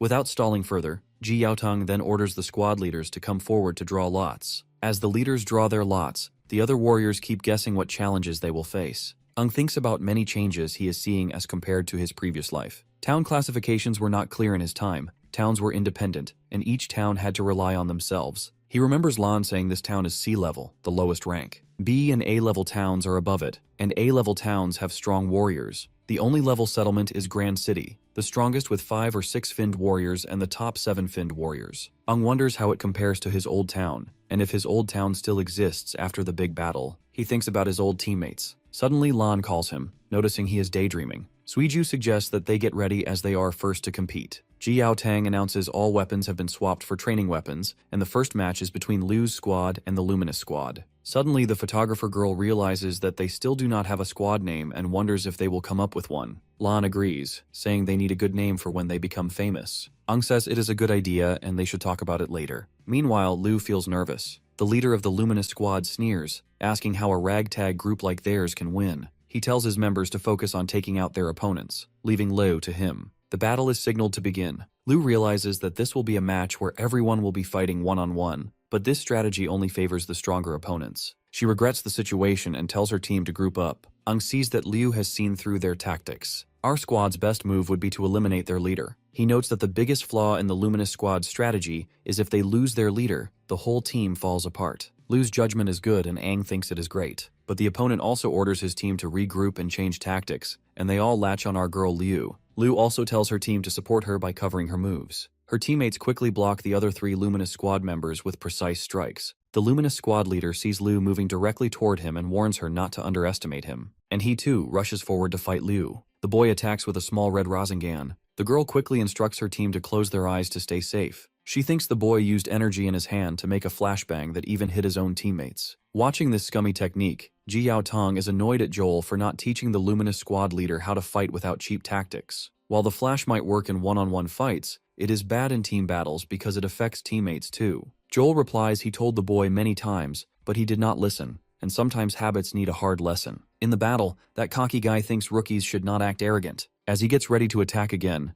Aang steps in, hitting his hands and asking if he ever thought about his teammates' safety. My guy then wears a water battle visor and kicks the boy back. The boy is shocked and wants to know since when Aang got the visor. My guy throws a jab before explaining the lenses are made of water, thick, and able to bend light, which stops most of the flash by using water. He made these lenses with water from absorbing it, reducing the light. It works, and the light fades. Liu sees the opposing team's leader is hurt after taking Major L from our boy. It is then she lunges forward to finish the bastard off. Meanwhile, that bastard suddenly realizes that he can't move his hand. Seems like Aang dislocated his arm. The girl goes full ballistic and hits the bastard hard. Meanwhile, Aang is calmly helping his other teammates, so the fights go smoothly. After the battle, Liu grabs the enemy team's attention by telling them that their leader has fallen and asks if they want to keep fighting. Of course, they choose to surrender. Joel says this was expected. Worse yet, our boy has not even used his power yet. The Sunflower Squad's leader questions the Luminous Squad's leader, asking if their loss was really because they lost strength. The boy says they were just caught off guard and warns the Sunflower Squad will be next. As the Sunflower Squad comes down, their leader thinks the Luminous Squad's comments are annoying. Anyhow,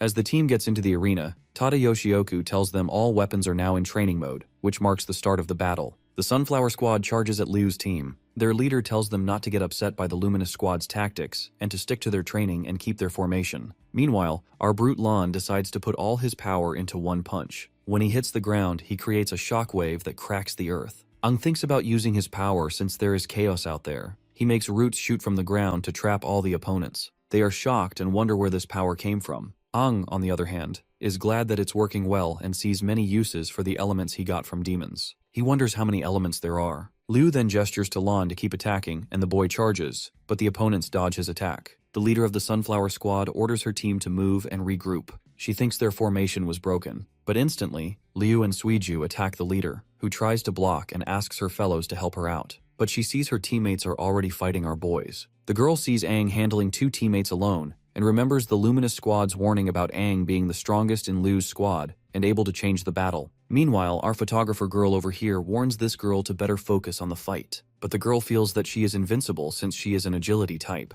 But this cocky girl gets the reality check when Suiju uses her speed to attack her, leading to our win. Tada Yoshioku says it is over, with Liu's squad winning all the team battles. Now it is time for solo duels. Since the warriors can choose their opponents, both the leaders of the Sunflower and Luminous squads want to battle Aang. Ji Yaotang explains the solo duels are one-on-one, so they better make up their minds who is going to fight our boy. but being the Chad he is, my guy Aang wants to face them both together. As the solo duels get closer, Aang knows this will be the final fight, so he better take it seriously. His opponent is sure that Aang is underestimating them. They promise he will regret not taking them seriously. Tada Yoshioku explains that the rules are the same as before, and the duel ends when one side gives up or cannot continue. And with that settled, they are ready to rumble. The boy and girl charge at Aang together. The boy attacks first, once again warning him not to underestimate them. He uses his flash attack again, causing his teammate to get shocked, and that he is using this trick so early. You see, a while ago, they both had a dialogue before the duel started. She recalls the boy saying that since they are fighting Aang together, they cannot afford to lose. The chance of moving to a B-level town might still be possible. He has a good plan and gives her a special battle visor, saying it will block most of the flash attacks. When he blinds Aang, she needs to take the chance to strike. The girl is amazed by the visor's value.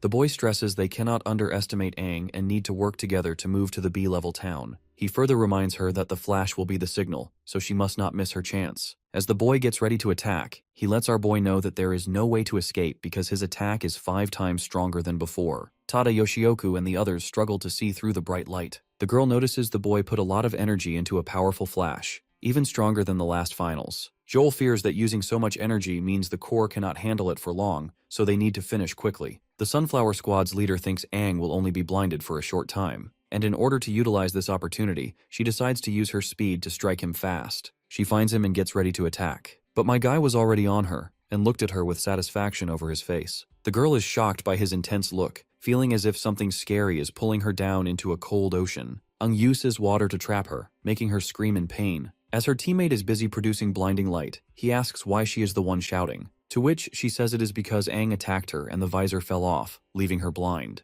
Aang apologizes for rendering their plan a total flop. He then uses different elements to attack both of them, making them fall. Ji Yaotang watches the flashes and dust, hoping the warriors know how to control their power to avoid hurting anyone. Feeling concerned, he jumps into the arena in order to check and feels an ominous aura. But after that giant explosion of energy, the dust begins to settle, revealing our boy as the one man standing. His friends come rushing to him. Lan is the first to praise him and asks how he stopped their attacks in the bright light and beat 2 opponents at the same time. He is curious because no one was able to see anything after that explosion of light. To which Aang reveals that he grabbed their visor, making them blind too. But of course Liu internally feels that there is something more than that, though she doesn't voice her suspicions. Ji Yaotang comes to their squad, telling them they won the tournament and congratulating them. He is surprised by our boy, especially how he counters and attacks the 2 squad leaders. Aang humbly says his senior is just flattering him. Internally, Aang thinks he is the mightiest warrior and that no tough opponent could make him lose. He feels he could have won just with his battle experience, though using his powers made it easier. Ji Yaotang then assures them they will be rewarded. The next day, they will go to the underground tunnel to the nearest B-level city for a week of training. Everyone is happy about this news. The senior further tells them to get ready and meet in the morning as they leave.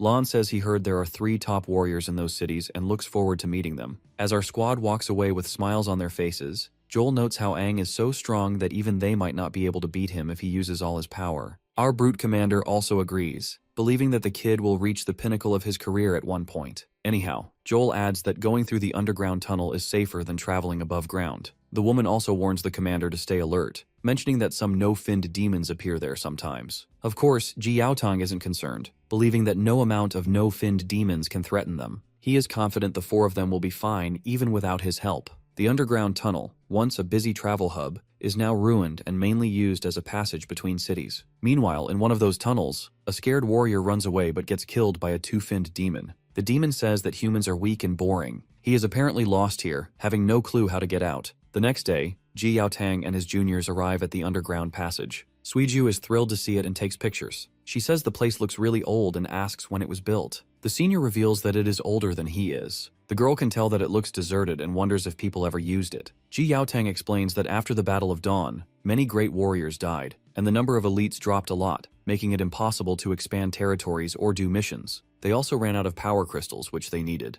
The once great underground network was slowly abandoned because they lacked power crystals. He says the network was built during the time of the greatest warrior Aang. Suiju is surprised it was built in such a famous time. What's more fascinating is that the name of the hero our boy inherited also lived at that time. My guy feels smug about himself, causing Ji Yaotang to get annoyed. After all, he believes that the kid just shares the name of the great warrior and has no connection to him. He orders Aang not to joke about the mightiest warrior. After a little back and forth, the senior finally calms down, realizing he lost his cool for no reason. He reassures them and asks them to keep going. Looking at the architecture of the place, Aang remembers that the structure looks like something he once suggested in a past life. Furthermore, his captain is utterly wrong about one fine detail. This place is a massive underground network, connecting the cities and serving as the safest and most fair merchant route. He hadn't expected such an impressive system would be abandoned after his death. Out of curiosity, Lan asks about the energy crystals his senior mentioned, and whether they are the same as the demon cores in their chests. Ji Yaotang explains that energy crystals are made from many demon cores together. One demon core can boost a warrior's power, but combining many cores is difficult. They kept failing until they made a big energy crystal. This crystal powers their cities like electricity. High-level future operations will involve group hunts to collect more demon cores to make energy crystals for the hierarchy. They are heading to the B-level city of Piketia to learn more and get their allocated energy crystals. Suiju asks what happens if the city's energy core runs out and there are no replacements. Ji Yaotang says it would cause everything to stop. Everyone is shocked, while the senior further clarifies that without power, normal life would be impossible. Defense systems and weapons would stop working, and people would have to flee their homes. It is the city's biggest disaster. But there is no need to worry because their town, Heluos, is not very big. Their energy crystal can last another 3 months. They usually travel to Piketia every month, so this is just a precaution, and there is no immediate danger. Ji Yaotang warns them to be mentally prepared. A B-level city like Piketia has not only 2 5-finned warriors but also 3, including one with a synchronization rate of 69%. Everyone except Aang is shocked to hear this. My guy is feeling smug about how he is a 7-finned warrior with a synchronization rate of 96%. Suiju notices a button on the wall and reaches to press it. She asks what it is. Aang quickly sees what she is doing and stops her. Ji Yaotang also scolds her for trying to touch anything and is glad Aang stepped in. The girl points out that the button seems like it wants to be pressed, so her hand reaches for it naturally. Ji Yaotang explains that the button is for an emergency seal. In the worst case, it would completely close off that part of the tunnel. He points to a circle above them and says, pressing the button will make thick metal slabs appear from above and below, sealing off the area instantly. This is only to cut off access to other cities and ensure safety. Aang thinks the most important part of the tunnel is still working, but he senses a killing intent getting closer. He gets ready for battle and moves forward a bit. The senior also notices Aang's tense face, then also smells blood, shocking him instantly. He is shocked that Aang smelled the enemy before him. For now, he considers that Aang's nose is very sensitive, and masks it as just an instinct. Now is not the time to think about it. He tells Lu's squad to drop their bags and get ready for battle. As they move forward, they see blood, and Ji Yaotang wonders what is happening in Piketia since the blood is coming from that direction.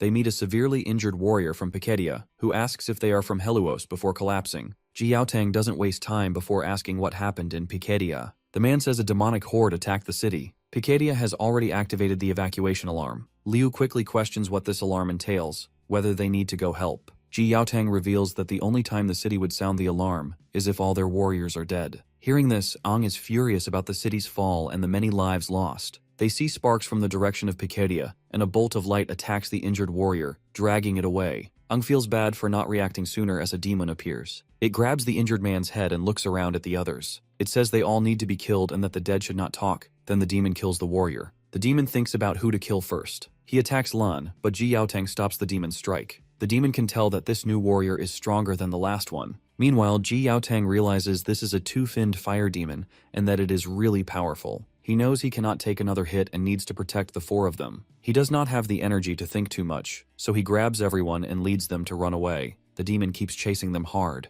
Ji Yaotang reaches a button on the side wall, but the demon is getting closer and threatening to kill them. Aang presses the button, pushing Ji Yaotang and the others to safety. He stays behind with the demon and the injured warrior from Piketia. Liu tries to protest against this idea, but the gate finally closes, leaving her concerned about him. Ji Yaotang suddenly remembers how Aang insisted him to save the 3 of them, so he puts little faith in our boy and asks the kids to stay calm. Aang gave them a chance to survive, which they should not waste. It is not safe to stay there, so he tells them to hurry and leave. Lan notes that the demon is a 2-finned and that even Aang would find it tough. Suiju agrees, saying they cannot just leave him behind like this. Liu also insists they break the door to save him. Ji Yaotang explains that the door is made from special material mixed with extra alloys that can handle attacks from 3-finned demons. It is not easy to break, and the ceiling is so strong they cannot hear anything from the other side. There is nothing they can do. The 3 of them ask if there is another way to save Aang. Ji Yaotang admits that even with help from the other 2 captains, there is no guarantee, but he finds a possible solution. He tells them to follow him to the side tunnels. One tunnel leads to another city where they can get help.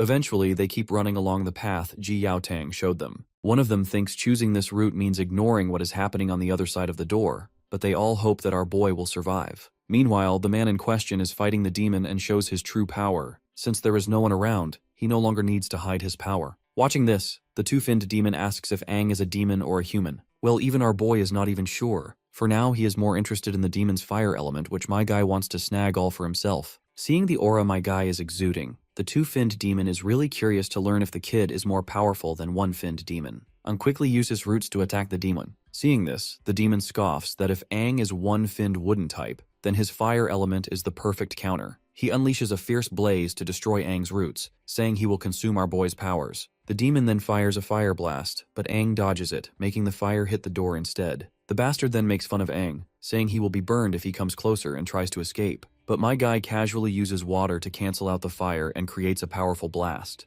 This surprises the demon, and Aang tells him he was wrong to think he only has the wood element. In an instant, Bro swings his sharp claws and grabs the demon's core. He rips apart the bastard after acquiring the core. Suddenly, a bunch of demons attack him, and he sees they are all no-finned demons. He realizes they followed the sound of his battle. He looks at the two-finned fire elemental core before shattering it and absorbing the shards. After becoming two-finned demon, he feels the intense heat of flames inside him. He understands there are endless no-finned demons. Remembering how to control fire, he creates a huge fire explosion to defeat them. The screams of these bastards are meant to be tribute for the soldiers who lost their lives in the tunnel. As he keeps fighting, he reaches an exit and thinks the demons might have come from there. He sees the area is wrecked with many dead warriors on the ground. He realizes the B-level city is completely destroyed by a powerful demonic horde. The horrific scene and remnants of the battle clearly tell that it was a wood-type demon that killed the warriors with one hit, and the attack affected a large area. The power probably came from a three-finned demon who killed the civilians. Ji Yaotang had said there were 2 three-finned core warriors in the city. Then Aang sees 2 warriors hanging from the roots. He uses his own roots to bring them down, recognizing they were amazing warriors. He closes their eyes and tells them they can finally rest in peace. He feels the harshness of the battle deeply. A young boy suddenly calls Aang. Confusing our boy with a demon, the kid asks if he plans to kill everyone.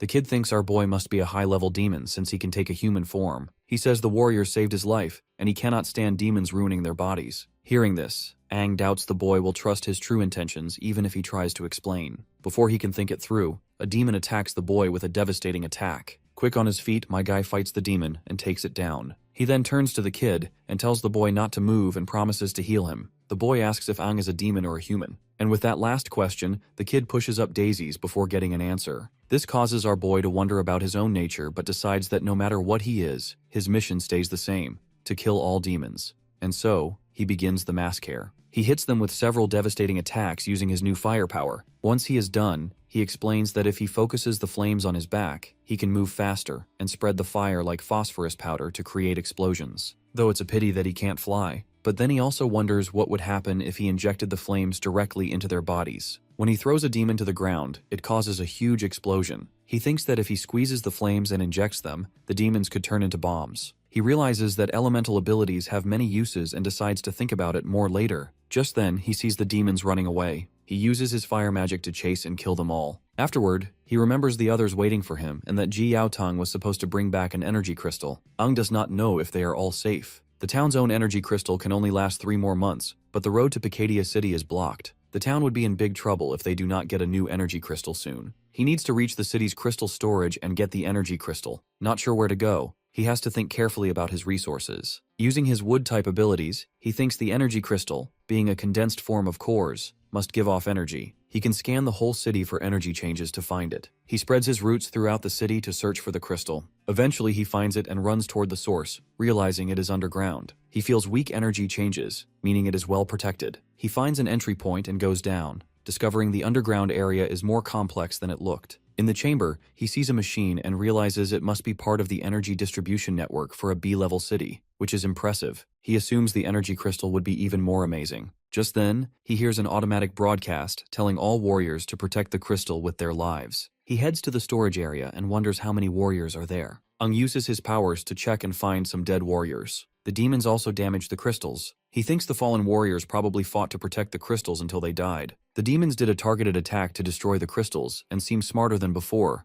like someone with a plan directed them. Realizing he needs to find equipment and other things above ground to help his search, Aang knows he has to get an energy crystal. If Ji Yaotang and the others are in trouble, Helluos City would be in big danger. He has to find another city within 3 months and successfully bring back an energy crystal to Helluos. He goes into the battle preparation room, takes a monster truck, and sets out to find a new city. As he drives, he notices areas outside the city are not explored yet. The fog is getting thicker, and the ruined buildings in his way are remnants of a once lively life, now maybe home to demons. He checks the map and follows the direction to the next city. A person watches him from hiding, then cuts the rope to make logs fall on Aang. He dodges the falling logs with precise timing and exits the truck. Aang thinks about the attack, guessing it was the demon's work, but it is not. A girl with a gun points at him, orders him to stop, asks who he is, which hunting group he is from, and insists he identify himself. He feels it is bad timing that a hunting group showed up. Aang thinks about how tricky the situation is and had not expected to run into any hunting groups. He tries to explain that he is not part of any hunting group and is just a normal warrior passing through. The girl accuses him of lying, saying city warriors would not want him alone, and that he must be a scout for the Silver Wolf hunting group.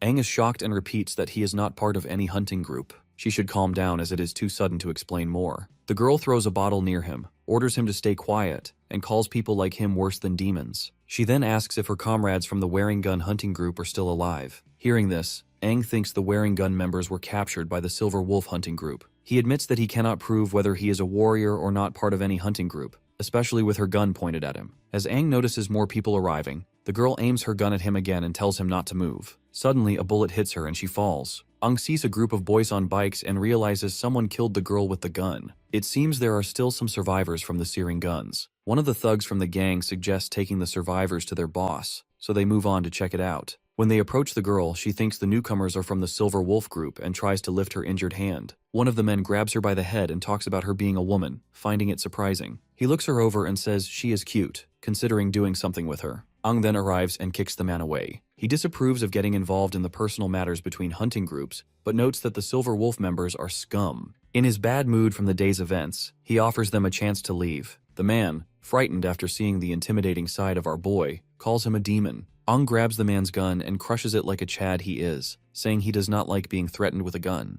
The man offers to let our boy go in return, but it's not our boy who needs others' mercy. He promptly uses his roots to strike the man, sending him flying far away. The man then demands to know if Aang is a demon or a human. Aang crushes the man's gun further, insisting it is none of his business whether he is a demon or a human, and then kills the man. Afterward, Aang attends to the girl's wounds, noting that the bullet went through some muscle and needs healing. She thanks him once he finishes, saying it must be one of his abilities. She mentions she heard that four-finned warriors have amazing powers, and that Aang seems incredibly strong. She then asks if he is a five-finned core warrior. Aang feels the power of a two-finned demon inside him, and although he is more powerful than a typical two-finned warrior, he admits he is indeed a two-finned core warrior with some special abilities. Impressed, she thanks him for saving her and apologizes for threatening him with the gun. Well, our boy is quick to forgive her, noting it is good to be careful when alone outside. He needs to get to the nearest city and asks if she knows which one is closest. Looks like she does know and also wants to tag along with him. Aang points out they just met and do not know each other's names, questioning how she can trust him so quickly. Furthermore, he asks what work she has to do there. She explains that the closest settlement is Jin Wei Town,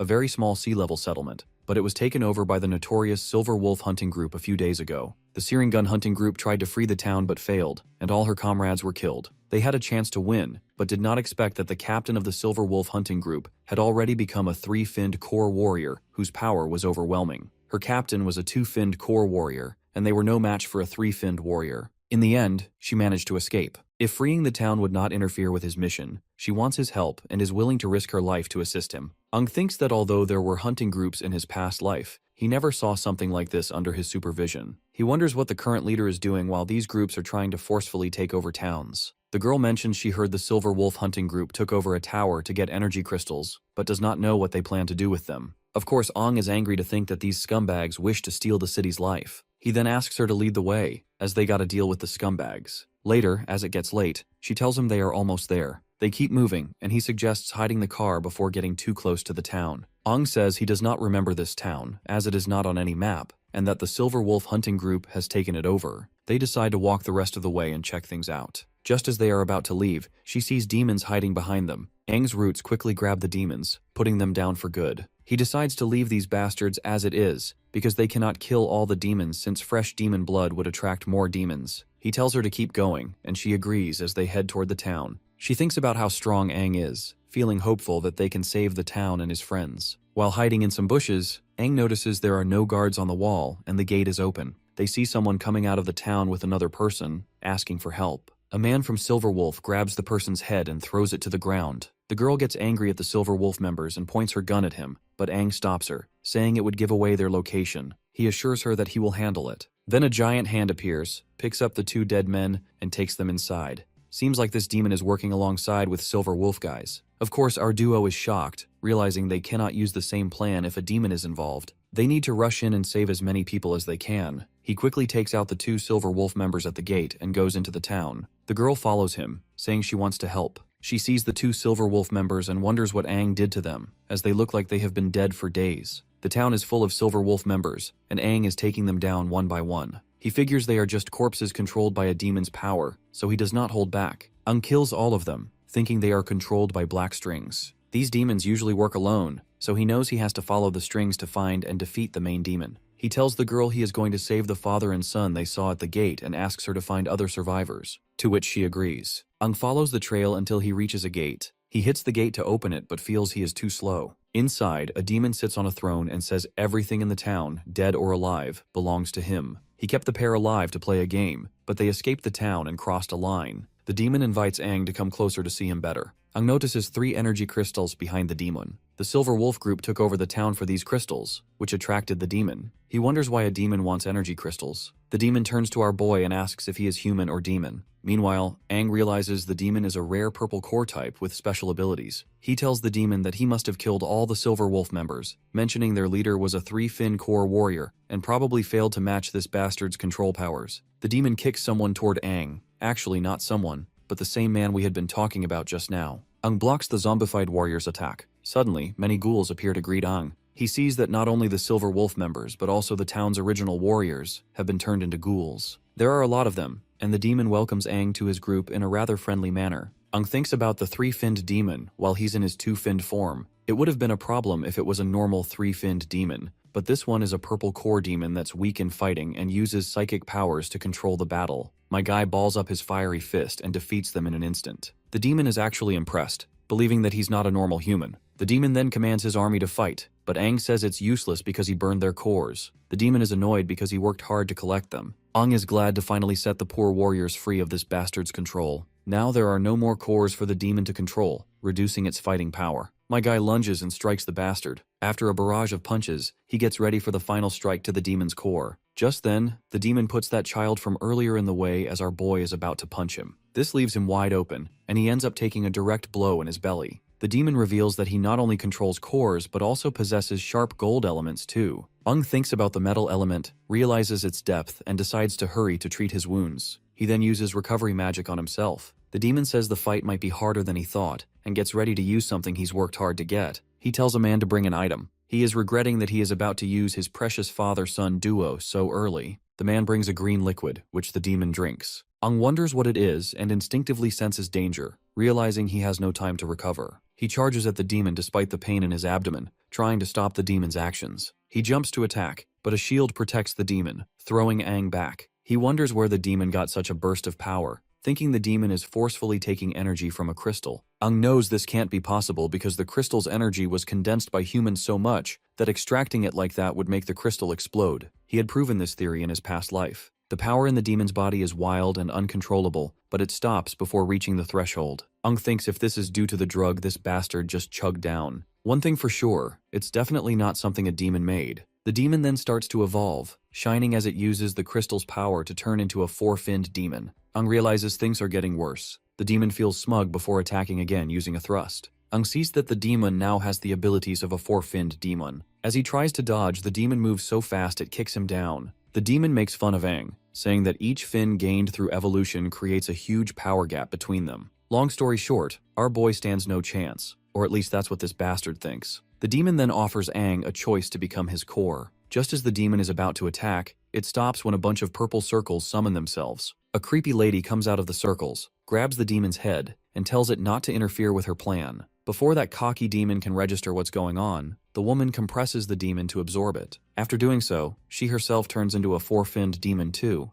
Ang starts to sense the pressure of this 8-finned demon, a kind of pressure he has experienced before. Actually, the demon inside him exudes the same pressure. This is why he knows about this feeling. The demon mocks him for delaying the awakening of the great Crimson King. She finds humans annoying, especially how weak they are. This is the very reason Aang is progressing at such a low rate. The demon uses her power to make Aang fly, and then uses a stone to force him to evolve into a 4-finned form by inserting a crystal into him. Aang knows that shit is about to go south, because directly jumping to a 4-finned demon is going to make his chest explode. He starts to feel terrible pain, realizing his body cannot handle the 4-finned core. The demon asks if he is so weak that he cannot absorb the energy of a 4-finned demon. Lights start shining from Aang as he struggles, telling the demon he is about to explode and needs help. The demon activates an 8-panel space lock around him and tells him to hold on. It is then the Crimson Demon speaks through Aang, revealing that she disturbed Crimson's slumber. The girl demon recognizes the voice and knows who's talking. Aang's demon asks if she forgot what he told her. He shatters the crystal barrier and takes over Aang's body. He criticizes her for interfering with Aang's evolution path. Realizing it is Crimson, she hugs him, happy he is finally there. He says it has been a long time since they saw each other. She says she has been watching humans from the shadows and noticed he could not beat the new 4-finned demon. She worries that if he dies, their combined strength would weaken and they would need a lot of training. Crimson explains that humans are different from demons, weak but mysterious. Although Aang recently absorbed a 2-finned demon's power, she forced him to skip the 3-finned stage and injected the 4-finned core into him, which his body cannot handle. The energy that leaked out of Aang's body allowed him to wake up temporarily. He tells her not to interfere with his evolution because Aang needs to evolve slowly to become the perfect vessel. She agrees and tells Crimson that during his absence, when he faked his death, the other 4 kings were just arguing and did not reunite, keeping a power balance as Crimson predicted. Crimson then recalls how the other kings were scared of his strength and united together to eliminate him. Even without him, they kept fighting among themselves instead of working on themselves. They likely have forgotten their original mission. He then asks her if they consider her suspicious, to which she replies that even if they suspected her, they do not have the energy to investigate what happened that day, so she is safe. She is actually more worried about him. Her only concern is to welcome him in his strongest form. Crimson assures her it is just a matter of time. She forcefully evolved his weak body into the 4-finned form, but Aang needs to adjust and stabilize his new power. He advises that it is best if she does not contact Aang because any unwanted attention could ruin their plans. The lady admits she misses him and wants to see him, even if only through his vessel. The girl who was with Aang arrives, noticing the 8-finned demon and wondering what it is doing there. The demon realizes she forgot to clear the area first. Promptly, Crimson attacks the girl, trying to kill her. Right at the moment, the dormant consciousness of Aang begins to surface when he hears that girl calling him a demon. When he returns to his normal state, he sees the girl has been killed by Crimson and is filled with rage. Aang blasts a red beam into the sky and transforms into his 4-finned form. The memories of that begin to surface, and he remembers his talk with the girl who dreamed of going to Dawn City to become a florist because she loved flowers. He eventually gives her well-deserving cremation and burns the entire town along with it. He feels sad about how cruel and cold the world has become. He believes more beautiful flowers could bring back some warmth. Aang struggles to forgive himself, feeling the incident happened because he could not control the demonic power inside him. He hopes the fire protects her body from demons and wishes her to rest in peace. He then decides he does not want to rely on his 4-fin powers and needs to clear his mind since so much is happening. He is confused about the relationship between the 8-finned demon and Crimson,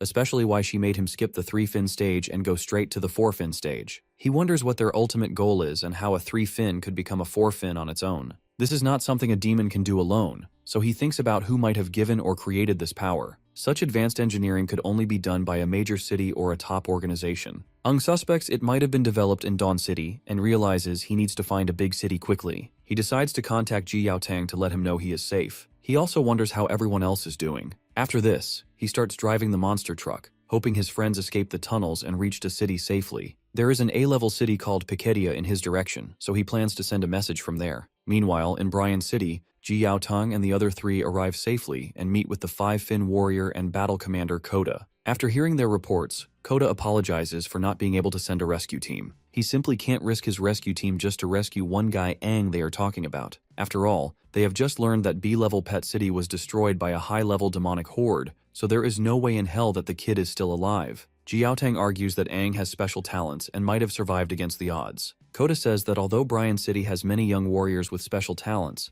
none could survive such a powerful demonic horde. However, he emphasizes they should not abandon any human lives during the apocalypse. Even if they cannot send a rescue team, they can send some warriors to scout the situation. Ji Yaotang thanks him for the help, The big cheese then stands up and ends the meeting since he has some matters to attend. As he walks out, he wonders if the high-level demonic horde at Piketia City will affect the Grand Demon Hunt tournament in Dawn City. He mentions he has heard about the tournament and notes that Helluos is a sea-level settlement. Before leaving, he assures Ji Yaotong everything will be fine and invites them to stay a few more days to learn more about the situation. He explains that the tournament is held by the only S-level city and requires participating cities to be at least B-level. Although Helluos does not qualify yet, Ji Yaotong and his companions might. Koda suggests it would help them learn about the tournament and offers them a chance to explore the office and the city. They all thank him sincerely. After Koda leaves, Suiju asks the captain about the Grand Demon Hunt tournament. Ji Yaotong explains it is an event held only in Dawn City, where participants hunt demons of different levels to select new powerful warriors. They also get special prizes from Dawn City. The event happens regularly, and all warriors want to compete, but only B-level cities or higher can join. Ji Yaotong thinks they might get a chance to compete in the future. Lan is sure that our boy would definitely be interested in the tournament. He hopes Aang survived and is waiting for the demon horde to weaken.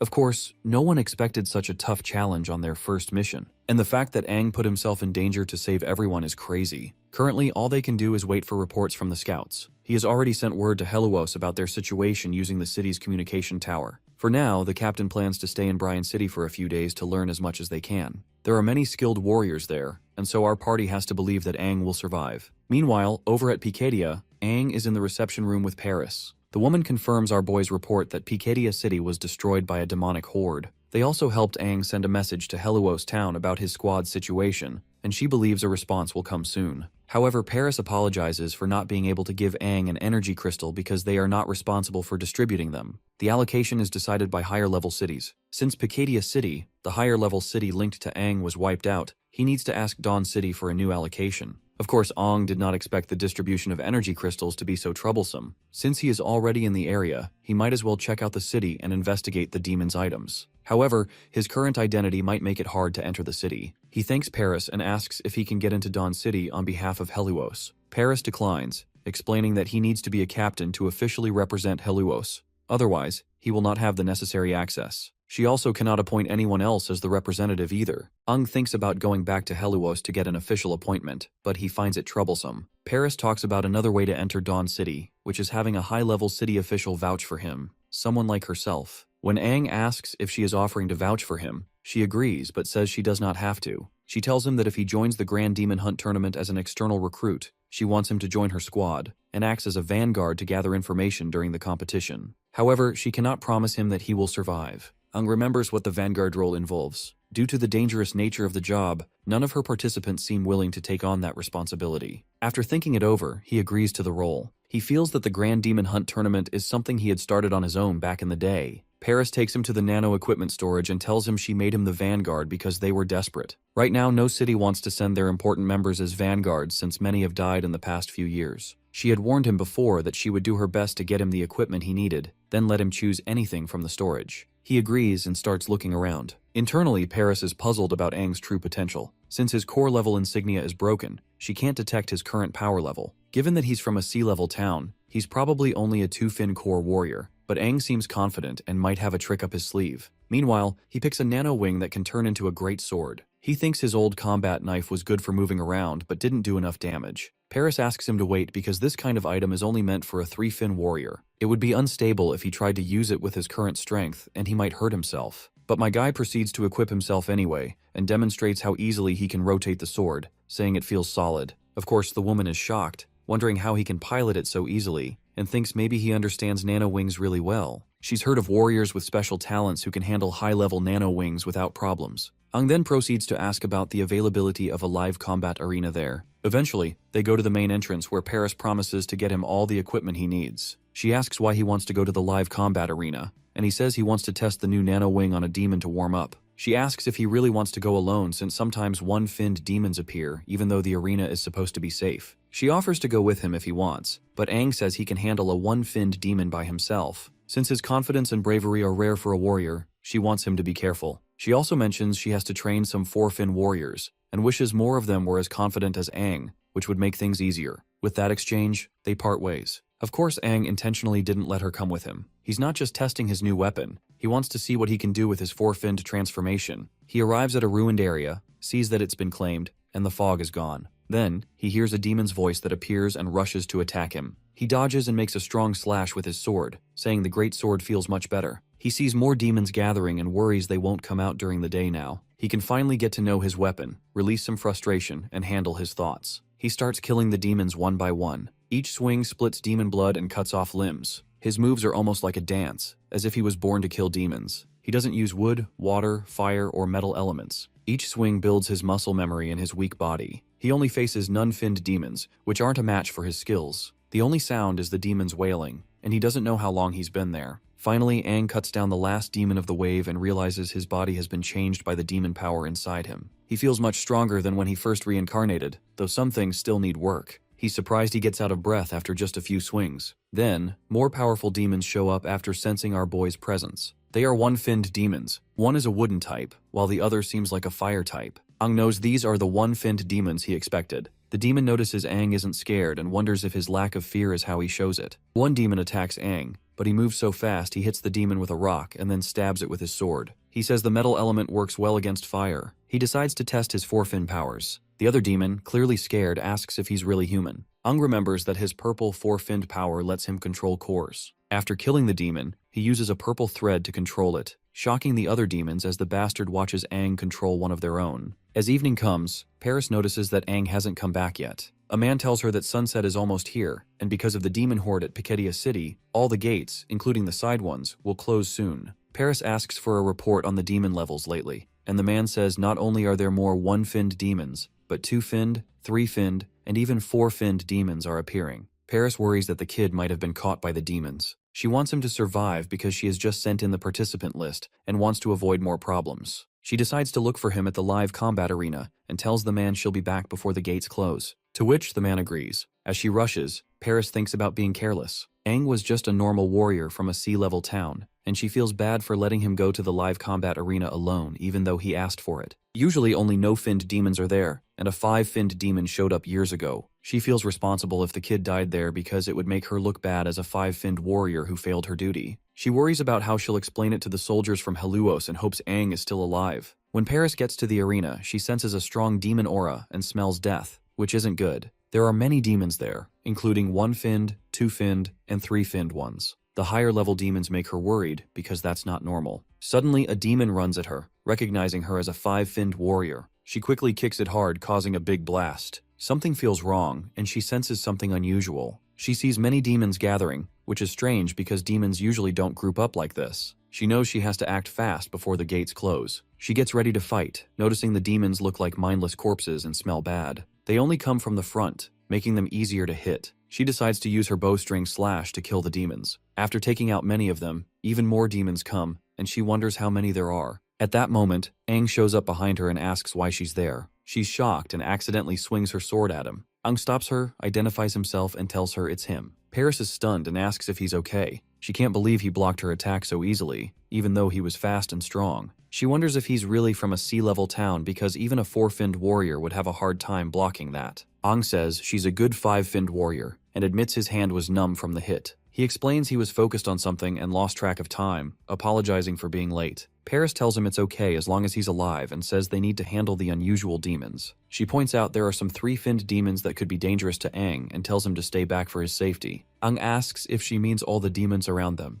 Right at that moment, he snaps his fingers, and all the demons fall down. While my guy is ready to head back to the city, Paris is shocked and grabs his collar, demanding to know how he did it, and if he's controlling the demons. She also sees he's a red core and asks about his abilities. Aang says they're just working together and doesn't need to explain more. He says he can only slightly control the dead demons. He feels that it's normal for warriors to have secret abilities which they can use later as an advantage in this apocalypse. Of course, she is still in disbelief. After all, controlling demons is rare even among five-finned warriors. He then says they will go to Dawn City the next day, because he needs to quickly sort out the energy crystal distribution for Helluos. They plan to leave the next day. As they walk out of the place, Paris thinks about expecting more from Aang during the big demon hunt tournament, not knowing that in the live combat arena, Aang had scattered many dead demon bodies. Later, they arrive at the gate of Dawn City. Paris tells everyone to do their best and not make the city look bad. Aang looks around and is certain Dawn City is the one he used to manage in his past life. It might have been renamed after his death, because the battlefield was called the Battle of Dawn. The city looks even more impressive than before,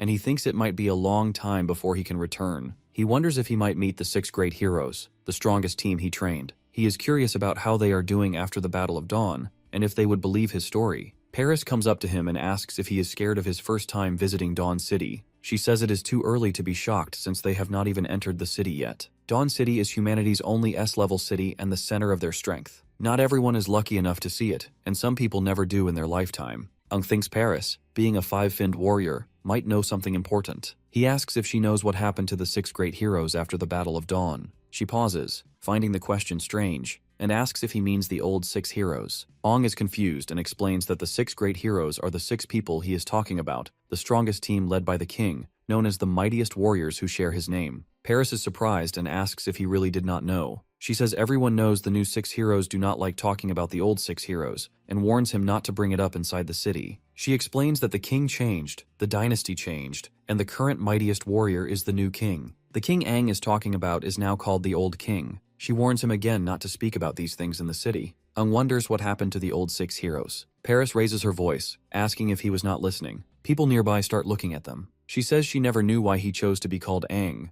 maybe because she admired him, but she never asked. She warns him once more not to speak of the old 6 heroes and the old king inside the city. Even though people in a sea-level city might have admired him, that is no longer the case, especially after the old king's sacrifice. No one believes in it anymore. She tells him to remember her words as they enter. Ung feels like no one recognizes him, and no one believes in his sacrifice. He wonders what happened after his death. He had led the 6 great heroes and all the warriors in a fierce battle against the demons, then went alone to the ancient king monument to uncover the demons' secrets. Did everything he did mean nothing? Did his death mean nothing? He enters the city and believes they are in the city center. The city has been upgraded but is still known as Dawn City. It is far larger than a typical city, with many urban clusters and buildings in different styles. There are forests, lakes, seas, and mountains, making it feel like its own world. The huge city is surrounded by massive walls and divided into 7 great districts. 6 belong to the 6 heroes, and the central district is for the king. Ung notices that many buildings have changed, but the layout is the same, and the air feels familiar. He remembers seeing his own statue here, but the face is currently hidden by clothing. Paris confirms that the statue is of the old king, whom Aang admires. It has stood here for decades and was made while he was still alive. The old king was very popular, but Paris will not say more. She adds that they plan to tear the statue down soon and replace it with one of the new kings. This makes her feel little empathy for the old king. At the base of the statue, one of the old heroes is paying her tribute to her fellow. This old hero is Lena, known as the strongest 7-finned recovery-type warrior. This causes Aang's software to crash, as he clearly remembers her to be one of his allies. He calls out her name instinctively and sees her placing flowers at the statue's base. A man comes and strikes Lena, telling her not to respect the old hero, especially since she is one of the old 6 heroes. The flowers fall from Lena's hands, much to her disappointment. Ung meanwhile pleasantly recalls that even though she is a healer, she has severe anger issues, so he is sure that things are about to get ugly. But on the contrary, the girl merely apologizes demurely. More warriors gather around Lena. One of them says he does not care who she used to be, but for now, she is nothing more than a self-proclaimed old hero who lost the right to have cores and is no longer a warrior. If not for the new king's decree allowing them to remain, she would have been cast out of Dawn City to fend for herself. He blames her damned old king and his arrogance for their situation, saying the old king's statue should have been destroyed long ago. He insults it, calling it trash that takes up space. Lena slaps him, and the man tries to attack her back, but Aang steps in with his sword and stops him, demanding to know how he dares. The other men get angrier and pull out their guns, asking if Aang is looking for trouble. They tell him to put down his sword, or they will shoot. For Aang, these bastards are no different from the useless hunting teams outside the city, who possess little to no empty or moral values. Before shit escalates to full-blown mess, Paris steps in and stops the fight. She says it is a misunderstanding and explains that these men are warriors from the A-level city of Pikadia,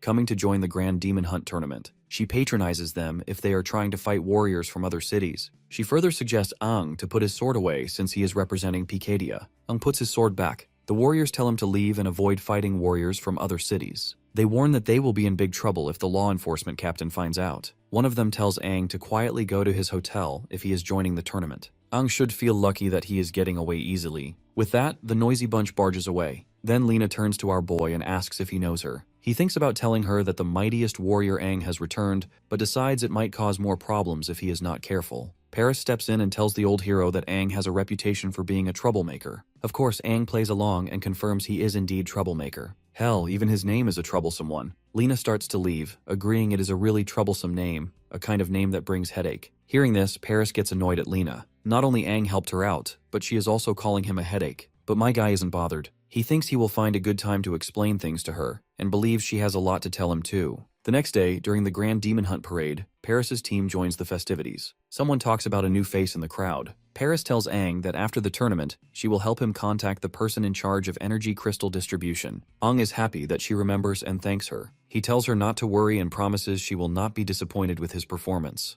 The woman hopes the same and reminds him to be careful and not to die. In the crowd, Aang sees Lena and gives her a slime, but she just looks at him with timid eyes, and then avoids the eye contact. Little about the matters at hand. Dawn City has forest tournament grounds, a big forest made just for the Grand Demon Hunt tournament. It is like a city inside a city, a common place in the amazing Dawn City. They stop at a set spot, and Paris tells our boy and the 5 warriors that since she is not a participant, she can only escort them to this point. Their skills will be tested once they enter. She encourages them to bring glory to Picadia and to bravely fight the demons. They all agree by letting out a roar, while Aang thinks screaming is necessary. A broadcast announces that all squads should enter the grounds in order, with the vanguard going to the judges' area first. Aang realizes the tournament has started. As he enters, he is amazed at how the Grand Demon Hunt tournament has grown into such a big event over the years. What used to be a small event in this city now feels very nostalgic. The broadcaster welcomes the warriors of Picadia, who got their own vanguard to gather info. The warriors of Picadia bow to Aang, wishing their friendship lasts forever. A girl wishes Aang to gather information and promises to remember his sacrifice. A boy asks for another handshake. Aang tells them to calm down because he is not dead yet, nor he plans to die. He thinks they all know how dangerous the vanguard role is, and their serious faces make it seem like they think this is his final farewell. Being chosen as the vanguard must seem like a role with little chance of survival to them, and their lifeless faces look sad. Then a lady speaks to all the vanguards from different squads. She says their mission has many unknown dangers and praises their brave courage for taking on the role. She tells them to enter the tournament grounds, gather as much information on the demons as possible for their squad, and warns them to be careful because they will face demons of unknown levels. Aang notices that all the participating warriors seem to be Tier 2 core warriors. The tournament looks like a talent showcase to find out which city has the best new generation of warriors. Naturally, they do not let high-level warriors participate. Paris understands that Aang's abilities are far greater than those of the Tier 2 core warriors. And that is okay because no one would guess his true powers if he keeps them hidden. The lady then asks the crowd to welcome the special guest with loud cheers. The highest-ranking judge of the tournament and one of the 6 great warriors, Dylan, the strongest recovery-type warrior, comes out, and the audience cheer loudly for Dylan Fan. Aang sees that Dylan has a dual-core setup, something he had only imagined before. This shit can grant you double the power. If the synchronization rate is high enough, the power could be incredible. A warrior's strength comes from the power the core provides, and a high sync rate lets them use more of the core's potential. However, a high sync rate also means the body has to handle the demonic power or get overwhelmed. That is why some warriors with low core compatibility or weak bodies have lower sync rates. In his past life, humans could only make single core grafting equipment, but now it looks like the new 6 heroes have dual core grafting equipment and are much more powerful. Except for Aang, everyone bows to Dylan, and the Horned Warriors thanks him for his presence. Aang feels uneasy seeing what happened to the old 6 heroes. His presence makes things worse, and he feels uneasy about Dylan. The Big Cheese then addresses the crowd, acknowledging the warriors' bravery despite the risks. He praises their courage and gives each of them a Tier 3 core as a memento. He also prays for their safe return. The warriors thank Dylan a lot as they keep bowing. One of the warriors tells Aang to stop being rude and bow. Aang apologizes in return, saying his back hurts, so he cannot really bow well enough as it might hurt more. Dylan smiles at Aang, which makes our boy feel creepy and wonder why this dude is smiling like that. The girl announces that Dylan, one of the new 6 heroes, will demonstrate hunting a Tier 4 demon. She wishes everyone the best for the Grand Demon Hunt tournament and welcomes Dylan. The audience cheers, saying they have been waiting for him. The girl tells all the vanguards to follow her to watch from the side and leaves the stage to Dylan. Aang thinks this demo hunt is likely to show off the new 6 heroes' strength and prestige. Catching and containing a 4-finned demon is hard, and it seems Dawn City's power has grown a lot. Dylan asks the lady if she is a new referee. She responds with a yes and is happy to meet him. The Big Cheese then whispers into her ear that they need to replace her right away. He finds the term new 6 heroes annoying and hints that if she were not a Dawn City warrior, he might have broken her bones by accident. There are no new or old heroes. They are just heroes that represent the city. Not gonna lie, this dude gives me serious Homelander vibes. The audience watches happily as Dylan lowers his head to talk to her, admiring his sweet side. With that, he dismisses her, causing the panicked girl to run away. Dylan gets a microphone for broadcasting to appear on his head. He asks permission to represent the 6 heroes and perform the 4-finned demon hunt. He wishes everyone the best for the Grand Demon Hunt tournament, and hopes his demo sets a good example for the brave vanguards. A box comes up from the ground. The broadcaster decides to emphasize how terrifying this demon is. You see, they had to send 4-finned warriors just to capture this demon. As the box opens, a rare and fierce demon, even among 4-finned demons, comes out. It is a violent red core metal element demon. The demon wonders what is happening. It does not know the human's plan but realizes they are trying to contain him in an arena full of spectators. Angry and confused, the demon rushes to attack the audience but finds he is within a protective barrier. The demon falls, and Dylan asks if there is still confusion about the situation. He explains that the protective barrier around the arena is very strong and was created by one of the 6 heroes, commonly known as the mightiest psychic-type warrior. The audience understands there is an invisible barrier, and Dylan tells the demon to just die for his performance. The demon warns Dylan not to get any closer and attacks him with a slash. Dylan uses his shield to block and says the demon is just a brute without any manners. The demon tries to punch through the shield, but it holds strong, making the demon deal with the force of Dylan's counterattack. This Temu version of Homelander tells the demon it has no right to fight back. The demon wonders how in the hell a green core can withstand the brute force. Usually the green core represents the power of regeneration and healing, which doesn't actually aid much when it comes to raw strength. The demon decides to throw a punch to prove his point, but Dylan uses green ropes to capture the demon and says it's his job to fix the demon's misunderstanding. He introduces himself as a green core warrior who possesses dual cores. The demon tries to drop some juicy info about this mysterious power, but Dylan tells it to be quiet. He then hits the demon, making it explode and spill its blood. Homelander stands behind his shield and says this is the start of the Grand Demon Hunt tournament, telling everyone to begin. Ong is amazed by Dylan's strength and power. He realizes that having dual cores doesn't just double the power of a single core, their combined strength makes them even stronger. The 6 new heroes are more impressive than he thought, and he wonders how powerful the new king is. Even though he admires the new heroes, he's still upset about how they treated Lena. The broadcaster thanks Dylan and invites the vanguards back on stage. It goes without saying that Dylan is popular, and the vanguards bow respectfully other than our boy, of course. This prompts Dylan to ask the kid if he doesn't like him and harbors hostility. Ong says there might have been a misunderstanding, explaining that he usually acts hostile before going on stage to focus better. He knows being a vanguard is tough. Dylan decides to watch Aang closely because he finds him interesting and wants the kid not to let him down. Speaking of which, our boy finds it hilarious that back in the past, when he was busy yanking demons' guts out, this dude wasn't even born. Anyhow, the broadcaster tells the vanguards to gather and listen to the rules. The first task is to enter the fray and scout the woods. Their main goal is to find the best route based on their squad's strength. Each squad has to defeat demons within a set time to earn points. The tournament has not just no-finned demons but also 1-finned, 2-finned, and 3-finned demons spread out in the woods. The area is huge, so the vanguards need to carefully find the best paths. The broadcaster says this isn't their home area and tells the vanguards to be very careful. They have to work alone to avoid attracting demons. One vanguard wonders if this reminder is really needed, and asks who would risk their life just to provoke a demon. Another agrees, saying that even though no-finned and 1-finned demons aren't very strong, there's still some danger. The third vanguard says fighting might attract more demons. The fourth vanguard reminds everyone to take care of themselves and not forget that the survival chances for vanguards in this tournament are below 36%. Ung thinks that these 2-finned core warriors have low survival chances as they're not very strong. He thinks about synchronization rates and how important self-confidence is. The warriors are young and don't have the responsibilities of a captain, so they seem immature compared to the 1-finned warriors like those in Ji Yao Tang's group.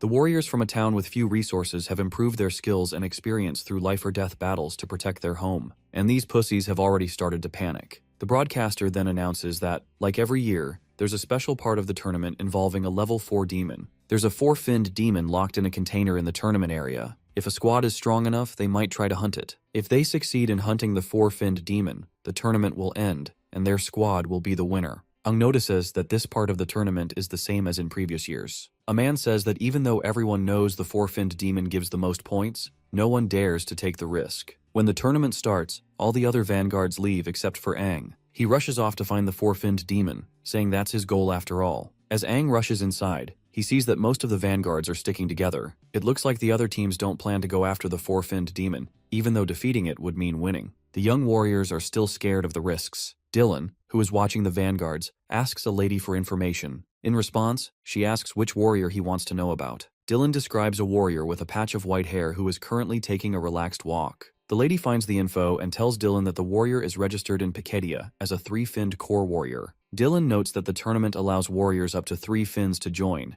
but very few three-finned core warriors actually participate because of the high risks and rewards. This means our boy is at least one level higher than the other participants, which might explain his arrogance. Dylan then asks for the warrior's name. The girl hesitates but reveals that it is Aang. Of course, the mere mention of Aang triggers disgust within Dylan. He gets angry and demands to know what she said. She explains she was just reading the name from the report and shows him the report. He believes that the people with this name deserve nothing but death. Meanwhile, as the vanguards move into the forest, some of them run into demons. The broadcaster announces that the vanguards have spotted some demons and are marking their locations. This area will become the gathering spot for the no-finned demons. He then watches the vanguards rush to their next spot. Aang walks calmly and thinks that marking locations, planning routes, and finding the best way forward are all part of a vanguard's job. He pushes past his initial fear and begins enjoying this nostalgic feeling. His teammates watch him, and one says that Aang seems to be taking a relaxed stroll. Another boy asks if they really should rely on this dude. Paris is also watching him and doesn't seem much concerned. She remembers their conversation where he told her she can trust him. She realizes that unlike the other vanguards, Aang doesn't strictly follow the rules, but he promised that Pikadia would win. She thinks Aang's promise and the confidence in his eyes show he is serious. His display of power during combat training showed he is becoming braver, and even had the guts to speak to her without hesitations, which made her more interested in him. Meanwhile, the vanguards keep scouting ahead while demons chase them. One boy, scared by the sight of 3 one-finned demons, tries to stay away. The boy soon runs into a 2-finned red core demon and also spots the 3-finned demon. Some of the vanguards flee. One of them sees Aang standing still and warns him to run because of the 3-finned demons. My guy notices that this demon is along the route he needs to take. Suddenly, roots start attacking some of the vanguards.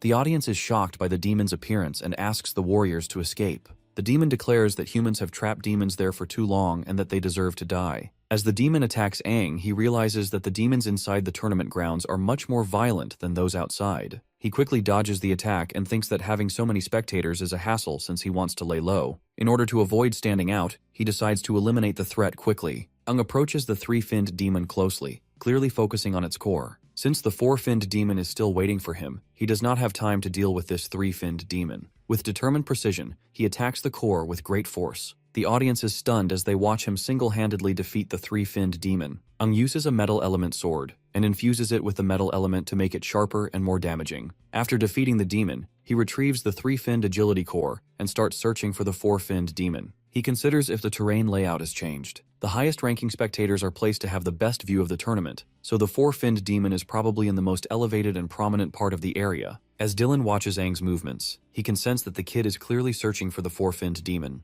Aang stabs his sword into the demon. This is the 5th demon he has defeated. He thinks these demons get stronger the deeper he goes, which seems strange. Even though he wants to check the area around him, he has to keep fighting because the demons keep chasing him. It makes sense why no one wants to be a vanguard, as it is like a suicide mission for lower-level warriors. Aang has already beaten 5 2-finned demons for his team, which should have boosted their squad score. He hopes his team is not too surprised by his improvement. He believes the 4-finned demon is on the highest hill where the top viewers are. Dylan notices that this kid is really ambitious, and wonders if he decided to go after the 4-finned demon alone, or if the whole squad agreed. Right then, the broadcaster says Aang is heading towards the 4-finned demon, which seems strange because it is unclear how he knows exactly where it is. One of Aang's squad members asks if our boy is planning a route for them to defeat the demon. He further mentions that their squad is not strong enough to take down a 4-finned demon, and asks if Paris is the one who decided this. Of course, the girl says no, admitting she has no idea what Aang is doing. She hopes he will not cause trouble and knows their squad cannot beat a 4-finned demon. The broadcaster reports that Aang has found the 4-finned demon and is planning his next move. People think Aang might be thinking of escaping, letting his squad start the attack first so he can get back safely. But my guy simply breaks off the seal of the gate leading to the 4-finned demon, much to everyone's shock. My guy boldly challenges the demon to get his ass off and fight. Dylan, meanwhile, is going nuts, fascinated that Aang is not letting his squad fight the demon and wants to take it on alone. My guy wants to win the tournament as a vanguard. The broadcaster highlights how amazing it is that the kid opened the container and is ready to fight the 4-finned demon by himself, a move never done before in the tournament. Of course, the crowd cheers loudly for Pikadia. The broadcaster announces that the vanguard is going solo against the 4-finned demon. Meanwhile, Aang's squad mates ask Paris if that arrogant dude has lost his mind, because it has no chance of winning. The crowd is also going wild, amazed by Aang's bold move. Paris thinks that even with Aang's control abilities, a 4-finned demon is still very tough. She knows fighting it alone needs all his strength, which begs the question if Aang is ready for such a fight. The 4-finned demon, a blue core water element demon, breaks free and sees Aang standing alone. It immediately attacks with an exploding drill. Aang swings his sword to create an earth wall, but the drill keeps going. The earth wall is weak against the four-finned demon, and Aang looks like he is in serious trouble. The demon makes fun of him, asking how he dares to fight alone and saying he will tear him apart. In response, my guy summons a demon to help him fight the four-finned demon, and defiantly asks who said he was alone. Dylan realizes that the second demon helping Aang is one of the two-finned demons he defeated earlier. The battle continues, and the four-finned demon starts sensing something strange. It soon sees that Aang is controlling the cores of the demons. My guy feels smug for having a skill that was exclusive to demons, only as no human likely possesses it. Paris watches Aang using his special control ability, and the broadcaster is amazed by what they see. The three demons helping Aang were the ones he had already defeated. The audience is shocked. Aang tells the controlled demons to charge at the four-finned demon. The bastard laughs in response, thinking that two-finned demons cannot challenge him, and prepares to use his extreme water gun. But before all that happens, Dylan jumps in, strikes the four-finned demon, and slams him into the ground. Aang is surprised that this new hero defeated the demon just by landing on him. Dylan meanwhile apologizes for barging in like this, saying he was too curious about the kid's abilities and wants to have a match with him instead. The ability to control dead demons is something entirely new, and Aang seems capable of defeating even the four-finned demon. So, this cheap Homelander decides to test Aang's strength personally. The broadcaster announces the challenge, and the audience erupts in excitement at witnessing such a rare event. A man asks Paris what is happening, and another explains that Dylan, one of the 6 heroes, is going to test Aang himself. By now, Paris knows that things are now out of their control. Internally, Aang wonders if this dude has lost his mind. He can sense the killing intent of his. Dylan notes that our boy does not look scared at all, which is unusual for a young warrior. To which my guy replies that he has undergone rigorous training, and that because of his unique abilities, his squad captain has always expected a lot from him. This might explain why his strength surpasses his peers, and he adds that people consider him a genius. Of course, my guy is spouting whatever came over his tongue, thinking that Dylan probably will not bother fact-checking his claims. But this cheap Homelander finds Aang increasingly fascinating and prepares to attack, challenging him to show his full power. The rocks this bastard sends flying are like bullets, fast and deadly. My guy dodges, knowing that if he had not been on high alert, he would not have avoided the attack. Dylan talks about his opponent's agility, saying it explains his ability to dodge so effectively, and states that he now expects even more from him. Aang questions this dude's hostility, wondering why he is being so aggressive. The big shot maneuvers behind our boy and explains that part of his hostility comes from disliking his attitude, as well as his name. He attacks again, but Aang dodges. The bastard keeps circling behind him and feels that our boy reeks of a demon. Aang realizes he cannot hide the demonic energy inside him completely, making evading suspicion impossible. Despite using less than half his full strength, Dylan puts immense pressure on Aang, which reminds the boy of his past encounter with an 8-finned demon. Dylan then reveals another reason for his aggression. He despises Aang's name. By now, our boy guesses this hatred is tied to the old king who sacrificed himself for humanity and lost many comrades in the process. Dylan then lets his rage take control. He launches a fierce attack, forcing Aang to transform into his demonic form to fight back. Their clash causes a massive explosion, though the audience is shielded by a protective barrier. The broadcaster reports that Aang has landed a hit on the new hero despite the insane power gap. Dylan uses healing magic on himself, but even the broadcaster notes how surprising it is that Aang has managed to injure him, if only briefly. Determined to end the fight, Dylan resolves to kill Aang and points out the strong demonic scent he carries. The broadcaster announces that Dylan is about to unleash devastating abilities, including high-speed spinning energy gears capable of destroying everything in their path. They hope Dylan will hold back slightly and ask the audience to enjoy his performance. As Dylan charges with so much overwhelming power, Aang realizes he cannot keep hiding his abilities. If he does, this son of a gun will kill him without hesitation. So being much weaker right now, Aang has no choice but to reveal his full strength. Just as the two are about to clash, a protective barrier appears, stopping Dylan's attack. The new hero quickly recognizes the barrier and realizes who is behind this. He asks her why she is interfering, and Lena replies that while Dylan claims to hate this kid, she feels differently because she actually likes him. The woman is totally decked out in this battle stance head to toe. Aang also notices the woman and wonders if she used the green core to restore herself to her prime condition. Dylan questions her, reminding her that she's not allowed to wear battle gear and asking if she plans to defy the king's orders. Lena calmly tries to correct the misunderstanding. She's only forbidden from participating in demon-killing activities. No one said anything about wearing battle gear, and she asks if Dylan expected her to walk around unarmed. Aang can tell that the girl is still as sharp and lively as she was in the past. In his previous life, he had always stood in front of her during battles, but now she's the one standing in front of him. The broadcaster announces Lena's arrival, calling it a surprising and unexpected event. Dylan acknowledges her reputation as a great warrior, warning that he won't go easy on her and advising her to choose her words carefully. Lena scrutinizes him for causing such a public commotion on an important day. She then introduces Aang as the son of her friend,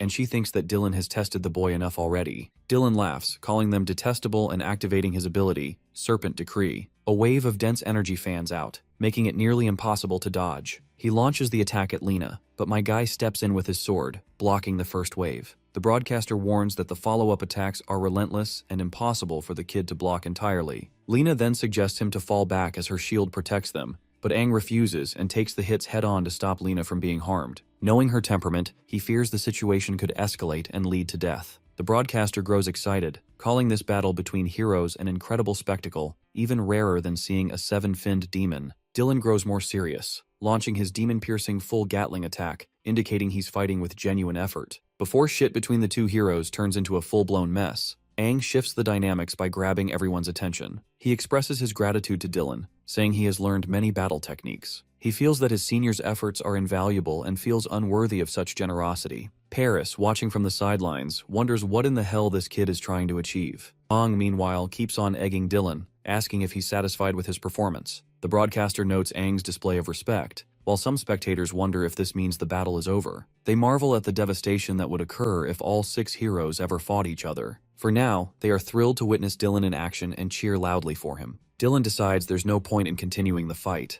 Aang insists on thanking him for his guidance and vows not to disappoint him in the future. He promises to keep improving. Dylan acknowledges Aang's exceptional performance, calling him full of surprises and praising him as an impressive young warrior. He tells Aang to keep striving forward. The broadcaster congratulates our boy on earning the new hero's recognition, describing it as an extraordinary achievement. They announce that Aang's team has won the grand tournament, marking this iteration as the fastest and most unexpected in history. Paris and Aang's teammates are shocked at how easily they won, while the broadcaster further attributes that Aang's role as the vanguard and his unexpected strength secured their victory. They celebrate as the team receives the tournament trophy. Paris rightfully congratulates the boy, saying he won the tournament for them and is willing to grant any sort of gift he desires. Overwhelmed with joy, she further hugs him tightly within her milkers, saying he can do whatever he wants with her. Others tell her to let go so Aang can breathe. Afterward, Aang reminds her of their earlier agreement. Paris agrees and promises to vouch for him, allowing him to enter the city and meet those responsible for energy crystal distribution. Aang thanks her and mentions his cape is dirty, asking if she can prepare some clothes for him since he won't join the celebrations due to a prior engagement.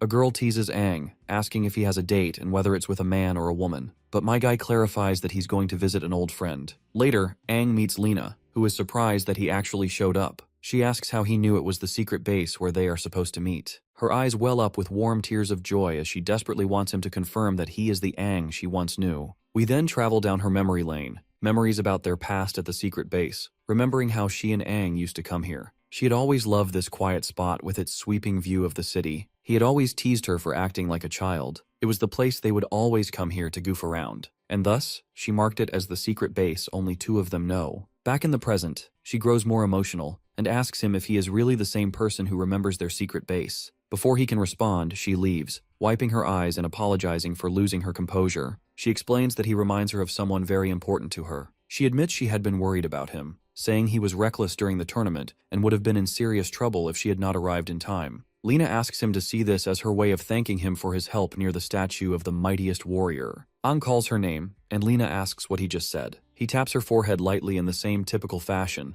teasing her for still worrying about their secret base after all these years. Lena begins to cry when she realizes what's going on, and Aang reassures her, saying it is wonderful to see her alive and well. He confirms that he is the same Aang and has returned to their secret base. Lena hugs him tightly, expressing her relief and asking why it took him so long to come back. Aang tells her everything, including his time travel and the existence of an 8-finned demon in the ancient king monument. Lena is stunned after hearing all this, questioning if 7-finned demons were not the highest. Aang admits he does not fully understand it himself but explains he should have died 50 years ago. Somehow he traveled to the present, and something sinister is inside him. Lena is overjoyed that he is alive and welcomes him back warmly. Aang then asks why people in the city and the present-day population harbor so much hatred toward him and the old 6 heroes. To which Lena explains that the hostility stems from his actions during the Battle of Dawn. Aang had led a group of warriors to the ancient king monument despite widespread opposition. Many had warned him not to go, fearing the consequences. However, Aang disregarded their concerns, instructing everyone to wait for his return, and entered the monument with his team. When news of Aang's death in the monument spread, the morale of the warriors collapsed. The mightiest warrior and their king were gone, leaving humanity in despair. The demons launched a massive counterattack, reclaiming all lost ground. Human casualties skyrocketed, with 9 out of 10 warriors perishing. To many, it seemed the tragedy could have been avoided if Aang had listened to the warnings. Over time, new heroes and a new king rose to power, many of whom had opposed Aang's decision. This led to widespread resentment toward him and his supporters, the surviving 6 heroes. Their status as warriors was stripped by the new king, leaving them scorned and powerless. Aang is shocked to learn his decisions caused so much devastation. Lena acknowledges it has been a long time, and she has grown used to the resentment. She says the past no longer matters. It is not about who was right or wrong. She often stops by Aang's statue and thinks about the past, and now that he is alive, it feels like a miracle. Aang explains his intentions had been to eliminate the demons permanently and secure a future free of fear. Lena empathizes with his pain but points out that the consequences of his actions are still hard for many to accept, and as their king, he naturally took the blame. Aang asks about the surviving heroes. Lena reveals that 3 of the 6 perished in the battles that followed his death. One hero with a yellow core suffered severe injuries, voluntarily gave up his status, and went into hiding. The blue core phantom opposed the new king, leading to his brutal punishment. His hands and feet were broken, and he was thrown into a dungeon to die. Lena herself is considering leaving the city, as the memories are too painful. Aang is enraged by the treatment of the heroes and asks why Lena has not rallied others to oppose the new king. Lena explains that the new king is extraordinarily powerful, the only known 3-core S-finned warrior. She doubts even Aang at his peak could defeat him. The new 6 heroes, each with dual-core 7-fin abilities, have surpassed their predecessors. But our boy just cannot let Desha rot in the dungeon. They must find a way to save him. He wonders how a 3-core warrior is even possible. Lena says there might be a way, and asks if he knows that demons have the ability to control elemental powers. Aang thinks about the elemental powers, and Lena explains that demons are not just classified by their 6 core colors, but have also evolved into 5 elemental types: metal, wood, water, fire, and earth. This evolution makes demons much harder to defeat. Aang realizes the earth element is the only one which he currently lacks. Lena further reveals how the elemental powers can fuse with the warriors and give them immense strength. Aang compares that with his own elemental control. Since he isn't exactly sure what it is, he wants her to elaborate. The woman then narrates the gap between 4-finned and 5-finned warriors is huge. The strongest of the 5-finned warriors also look for fusion cores. Lena names one such place where warriors look for fusion cores as Dracula's Boneyard Castle, and Aang remembers leading a fierce battle there with more than 1 million warriors. The aftermath of that battle gave the place its name. Lena adds that beneath the Boneyard Castle lie the cores of countless warriors and demons. Later, a new breed of demon is found. Even the weakest demons are 5-finned. These demons have fusion cores in their chests, crystals that allow warriors to fuse with elemental powers. Not everyone can use them though. Only warriors at the 5-finned level with great physical resistance can fuse successfully. Aang looks surprised and asks if she can use all 5 elements with one fusion core. Lena replies that fusion only allows control over one element,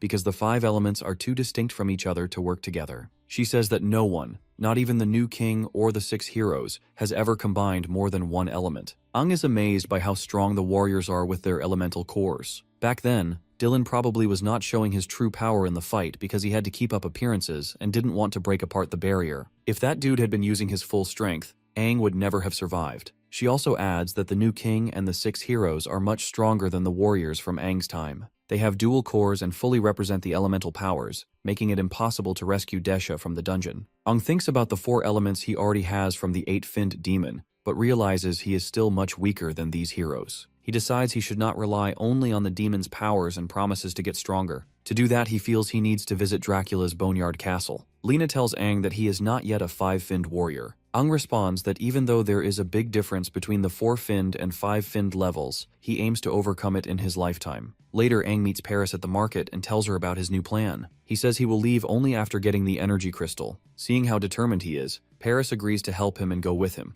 hoping it will finally fix the energy crystal issue in Helios Town. As they walk, Aang sees Ji Yao Tang and his fellows walking right in front of him. The captain is busy telling the team about their plan to visit the Warrior War Department for help. Meanwhile, Paris questions the kid why he has stopped, and as soon as my guy greets his fellows, they all quickly latch on him to hug him, feeling emotional to see him alive and stronger. Ji Yao Tang can sense that Aang has grown a lot, while Lan notes that he is also taller now. Now that they mention it, Aang realizes that this might be because of the Demon Corps. Lan mentions that they had followed the commander from Bryan City just to watch the tournament. Thankfully, Liu manages to get some information about his whereabouts. But turns out, the information proved to be incorrect, so they had to go back to Dawn City where Ji Yaotang manages to strike up a deal and acquire some energy crystals. The next thing they wanted to do was to find him, not expecting him to already be in Dawn City. Ang is happy that the energy crystal problem is solved and offers to represent them from then on. Paris watches the group for a while longer before leaving them to reunite. Before she takes off, Ji Yaotang thanks her for looking after Ang. But the woman believes that our boy is the one who has been helping Picadia City. Moving on, Lan suggests Ang to talk with Liu because she has not been eating well since they separated. The photographer maniac also shows pictures of Liu who looks sad and distant. Ang eventually goes to the girl, apologizing for making her worry, and promises not to leave on his own again. Liu becomes emotional before taking his words. All the friends spend time talking and laughing together. Meanwhile, Lena keeps watching from hiding, remembering everything that has taken place in her life with Aang and the other heroes. Seeing them all reminds her of the bonds they once shared. Liu dreams of a devastated area where she is helping Aang, asking him to stay awake and hang on. She begs him not to go unconscious. Finally, they see an elemental crystal, which they manage to snag. For context, if you can't remember, this crystal allows the warriors to wield elemental powers of demons. A demon also barges in and makes fun of them, calling them low-level warriors and saying that even with the crystal, they are just delaying the inevitable. The demon charges at Liu and knocks her down over the ground. Despite the attack, the only thing she wants to struggle for is to help Aang. Suddenly, the nightmare ends and Liu wakes up in her bed, realizing it was just a dream, but it felt incredibly real. Even the sensation of being stabbed. Sweaty and shaken, she decides to take a shower. Just then, Aang opens her door, saying he heard her shouting. Seeing her in a nightdress, she throws a pillow at him and scolds him for entering without knocking. Aang explains that he came because he was worried, but the girl only yells at him to leave. Later, Aang waits outside the hotel for Liu. When she joins him, she decides it is time to go. Aang asks if she cleaned up, and she tells him to call her squad leader. He agrees and asks if she rested well, reminding her of the long journey ahead. Liu assures him she is fine but admits the nightmare scared her. She wonders how he can stay so calm even though the place they are about to visit is nerve-wracking. Turns out they are traveling through a sea-level area on their way to Dracula's Boneyard Castle, and if they hurry, they will arrive by evening. He adds they will need to pass a test of strength to enter the castle, otherwise they will be treated as trespassers. The girl recalls that Ji Yaotang mentioned the castle as an important site where promising five-finned warriors go to obtain elemental crystals. A city has grown around the castle, complete with military grounds and high-level warriors. The area is heavily guarded, not only to prevent unauthorized entry, but also to keep creatures inside the castle from escaping. Aang asks if she is afraid to accompany him there, especially since only five-finned warriors usually dare to go. Well, not only her, but the captain is also worried about him acting recklessly, which is why the captain assigned her, a green core recovery type, to ensure his safety. It is not just about protecting Aang, as Ji Yaotang wants her to grow stronger alongside him and return as a two-finned warrior. She further expresses frustration at how quickly Aang has leveled up, reaching 4 fins in such a short time. Aang then recalls that the other 2 of their teammates are also supposed to get special training from the captain, and the duo was looking forward to it. Liu, acting as squad leader, says she has to keep an eye on Aang, especially since he once left the squad without warning. Aang gives her a mischievous smile, which irritates her. She accuses him of thinking about the morning incident, but he denies it. At Dracula's Boneyard Castle, warriors are recruiting other warriors in their teams. Some squads require agility-type warriors, while some want green core warriors, and they all should be 5-finned warriors to qualify. When Aang and Liu arrive at the castle, the warriors at the entrance notice them. They refer to Aang as a 4-finned warrior and Liu as a 1-finned warrior, questioning where they are from. Some speculate they must be desperate. One jokes the young couple must be lost, while another claims they will not be allowed to enter since they clearly will not pass the test. Seems like these guys underestimate our duo. A group of warriors arrives, and one of them mocks Aang, thinking that he brought his girlfriend along, but our duo ignores them, determined to enter Dracula's Boneyard Castle. Our girl grows mildly annoyed by the constant mockery, but Aang tells her not to waste energy on their stupid insults. Turns out, the one who mocked them is Uther, the young master of the Mir family from Eula City. The warriors don't expect Uther to come to the castle in search of an elemental crystal with a 6-finned warrior. This 6-finned warrior is said to be one of the top fighters hired by the Mir family. Someone nearby mentions seeing his information on the hiring board, noting both his impressive strength and his connection to the Mirs. They also say the warrior already possesses an elemental crystal and has gained significant elemental power, so they believe Uther will succeed this time. Uther introduces himself as the young master of the Mir family from Oila, an A-level city. He boasts that everyone knows his family, the largest warrior guild in the city. He further suggests to Liu she doesn't belong there since she is a green core and offers her a chance to be his personal healer, promising generosity in return. Of course, our duo ignores him, making the bastard annoyed that they are not flocking over him just because he hails from a big family. He assumes they don't know about the mirrors. Bro is really full of himself, and Liu snaps because she had it enough, demanding to know who gave Uther permission to speak to her that way. Uther continues bragging and insulting her, which only makes the girl angrier. The bastard then throws his side chick away, ready to take our girl down. Even though Liu isn't strong enough to face him, she refuses to back down. Furious at his arrogance, she prepares to fight. Uther charges at her, saying he'll teach her a lesson, but before he can strike, Aang steps in to stop him. Uther tells him to move aside and threatens to deal with him as well if he doesn't move. Aang reminds the bastard who started the fight and warns that causing trouble could damage his family's reputation. He suggests Uther think again, since the guards might refuse him entry if he causes a scene. Of course, this arrogant piece of shit refuses to back down. The six-finned warrior with him steps forward and agrees with Aang. He says all the warriors present are strong, and making a scene would look bad for the mirrors. He advises Uther there's no need to rush. Once inside the castle, anything can happen.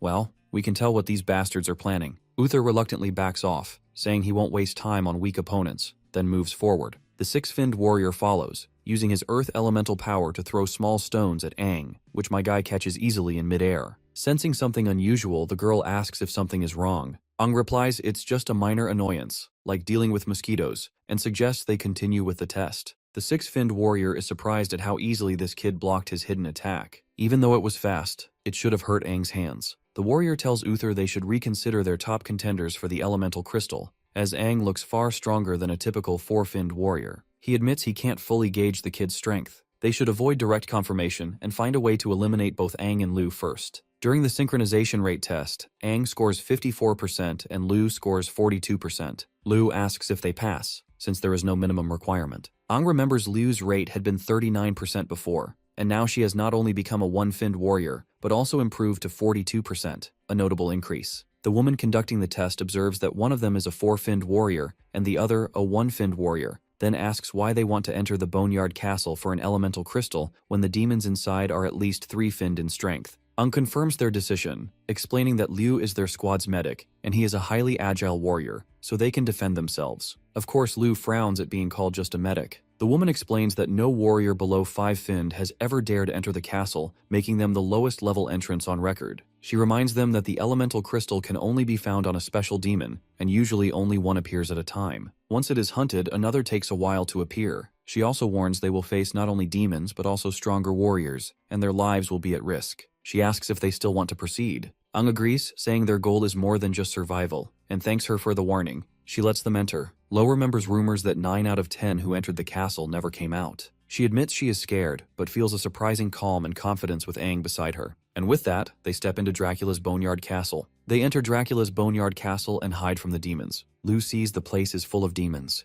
Aang explains that it used to be a big city like Dawn City, but after the demon invasion, it was abandoned and became a battlefield. The main castle and surrounding area are now taken over by demons, and no one lives there anymore. People just call it the castle to forget its past. By now, Liu is fascinated by how he knows a lot, but Aang downplays his knowledge, saying he just heard stories in childhood. He stands up and decides to start looking for the special demon and its elemental crystal. While doing this, they must avoid battles at all cost. Suddenly, Liu sees an explosion and thinks some warriors are fighting hard. She asks him if they should help, but Aang says no. It is better to stay out of it while they are in the castle. Since she grew up in Helios, she does not likely know the dangers outside. He warns her that the warriors they saw at the entrance are greedy and tricky, so she should keep her kindness to herself. Suddenly, Aang sees a demon rushing toward Liu, but he quickly pulls her to safety like a Chad he is. The demon is surprised that Aang reacted to his attacks. After all, his water attacks are silent and odorless, which should not be possible to detect. Aang realizes it is a 5-finned demon using silent water and agility to sneak up on them. Liu thinks that if our boy had not acted fast, she would have been hurt. He then decides to deal with this bastard, saying they should not attract other demons or warriors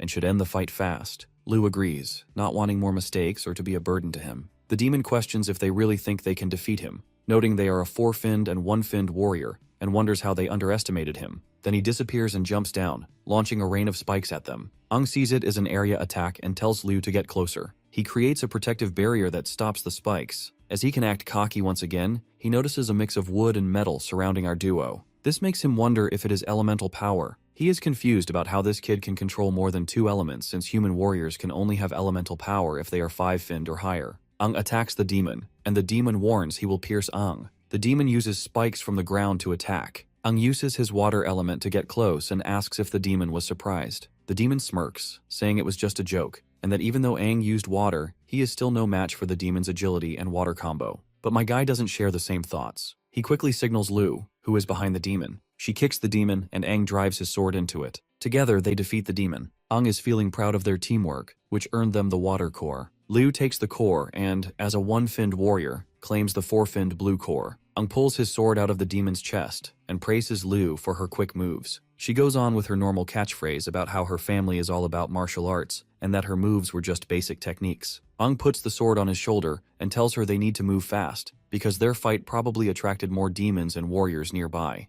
As Ang starts walking, Liu notices a small cut on his cheek. She points it out and suggests they find a safe place so she can heal it. Ang closes his eyes, touches his cheek, and smiles. He says it's nothing serious, just a little accident, so she shouldn't worry about it. Liu looks serious and reminds him that they agreed she would handle his healing. It doesn't matter how big or small the wound is. If she can't heal him, then her role is pointless. Ang agrees, respecting her determination. He decides not to argue and asks her to fix his cheek. Just then, someone rushes toward them. Liu asks her friend to duck, and they see that it's Uther's bodyguard. As that bastard crashes down, the girl jumps away, while my guy blocks the blow like it's no big deal. The man steps on his axe's blade to exert more pressure. But this doesn't faze our boy. By now, the bastard can tell that Ang is not just a quadruple-finned warrior, he has more potential than that. As for this eye-patch bastard, he is a six-finned red core warrior and a master of earth. Liu tries to attack, but a kind of green thread covers her body. Turns out it's the nurse from Uther's team who uses her three-finned green core to paralyze Liu.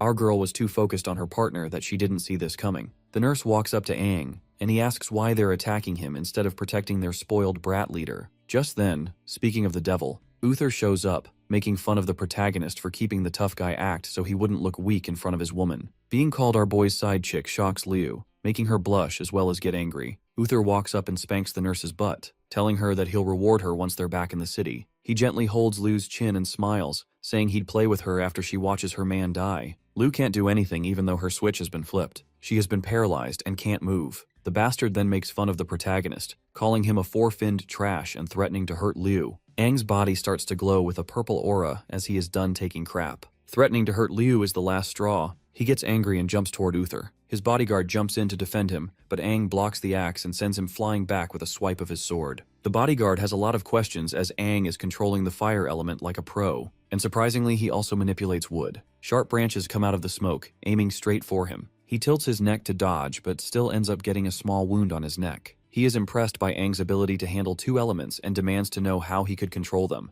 The bodyguard gets ready to use his ultimate attack to make Ang spill his secrets, but from the shadows, a five-finned blue core demon grabs the bodyguard's axe handle and roars fiercely. The bodyguard sees the threat and turns, confused by the sudden appearance. The bodyguard holds his big axe with one hand as the demon slowly comes closer. He is sweating and confused about why he didn't feel the demon nearby. He quickly lets go of the axe and steps back a few meters, putting his hand on the ground as he stops moving. He realizes that the demon is a five-fin demon. The demon keeps holding the axe quietly, then turns on its blue core. Using water, it rushes at him really fast, leaving the axe floating in the air. The bodyguard stands stunned, watching the demon speed toward him. He realizes the demon can control water and gets ready. In a second, the demon appears in front of him, slashing with sharp claws. The warrior reacts quickly, stepping back and blocking the demon's attacks. He turns his head and sees Ang watching him. He insists our boy put away their differences for the meantime and help him defeat the demon. Ang just smiles, asking why he doesn't realize that the demon is attacking only him. That's when the bastard realizes that Ang is actually the one controlling it. The demon rises and shoots sharp icicles using its water powers. He crouches and turns on his stone element. Rocks and stone branches come up from the ground, making a wall to block the icicles. The demon's attacks go past the rocky wall.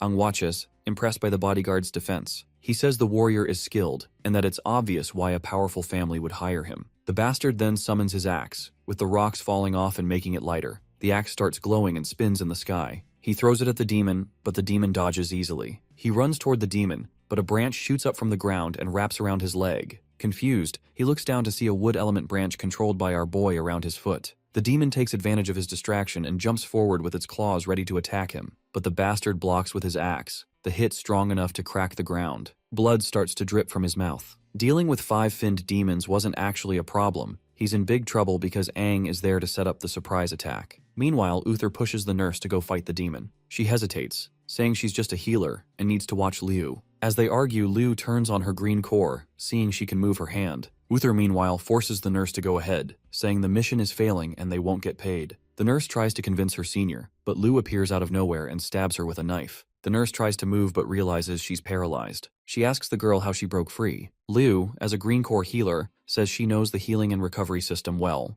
The nurse closes her eyes, realizing Liu is really good at recovery, and collapses. Liu pulls the knife out, telling Uther that her survival depends on her, as she didn't sever any vital spot. Of course, this good-for-nothing rich kid is furious. He demands to know why she dared attack them by surprise, mocking her as a one-finned warrior. Liu walks over and sees that Uther is breathing badly and doesn't look experienced. She tells him he lacks combat experience and is just a 5-core warrior forced by his family's status. She looks like she's out for blood, as she says people like him ruin the reputation of warriors. Uther, angry, insults her more, saying his father spent years and money making him a 5-core warrior through painful methods. He gets mad that Aang and Liu have messed up his plans. As the bodyguard and the demon keep fighting, Uther yells for him to come protect him from this girl. Aang turns on the wood element, sending branches to attack the bodyguard. He dodges, getting small cuts on his face. Bleeding, Uther tells the bodyguard to take care of Liu as he's losing patience. The bodyguard responds, calling him trash and telling him to give up. He calls Uther a waste, saying he can't even fight a finless demon. Uther's expression changes as he points and trembles, angry that trash like the warrior insults someone important. Liu steps in, telling him to stop talking nonsense and mocking his reliance on family reputation and money. At first confused, Uther gets mad and turns on his blue core, confronting Liu aggressively. He pulls a knife, but Liu turns on her green core and appears behind him quickly, stabbing him in the side. Uther turns to attack, but Liu quickly dodges, leaving him screaming as he charges up his energy. This is then Liu looks into his eyes, realizing he never learned to control his energy, and if he tried to release all that energy, the consequences would be heavy. Remembering the professor's warning about warriors losing control of their cores, Liu smiles,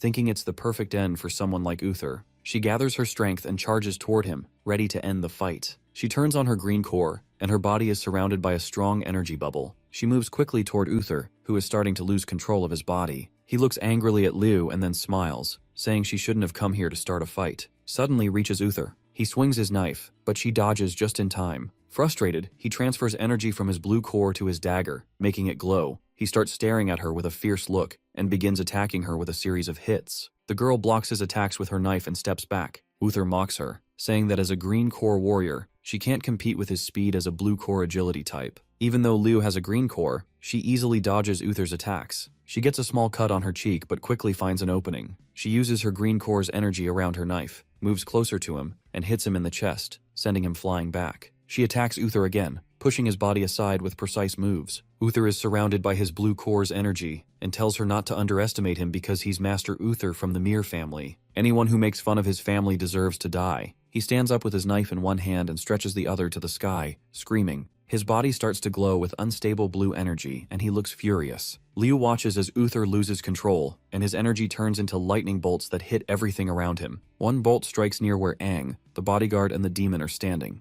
Aang senses the danger, turns on his red core, and runs toward Uther. Uther's blue core explodes, creating a huge crater in the ground. Liu shields her forehead, feeling the protective shield hold, but after the smoke settles, she hears someone praise her for breaking through a 5-core warrior's defense. She opens her eyes and sees Aang standing in front of her, holding a wood element shield. He smiles and congratulates her on a good job. Liu sits up and tells Aang that Uther wasn't strong enough for a 5-finned warrior, and that he was weak. Uther couldn't match her skills because he had no combat experience. He notices her injuries and tells her to recover quickly. Liu is surprised and checks her small cuts, which she hadn't noticed. Aang continues to praise her for her bravery and decision-making. The girl looks up at him and blushes. She wants him to stop talking about her. She then asks if he finished fighting the bodyguard. When Liu stands up, they both look toward where the bodyguard is. Aang tells her that the demon he was controlling has been destroyed by the explosion. It is then the bodyguard starts approaching them out of the dust. He says his young master is dead, and that if he leaves the Mir family, he will be hunted by warrior killers who are hired assassins. He explains that these killers are part of a secret group led by greed and that one of them is a 7-core warrior. He puts his axe on his shoulder and looks at Aang and Liu, calling them strong but having lower-level cores for some reason. Aang smiles, thinking there's no point in fighting anymore. He realizes the bodyguard only needed to protect someone who is already dead, so he has no reason to fight now. The bodyguard stares at Aang and asks about his strength and background. My guy smiles once again and says he's only a 4-core warrior with some special abilities. The bodyguard thinks Aang might be a genius warrior because he has skills that regular warriors don't have. Since the kid has already mastered the elemental powers,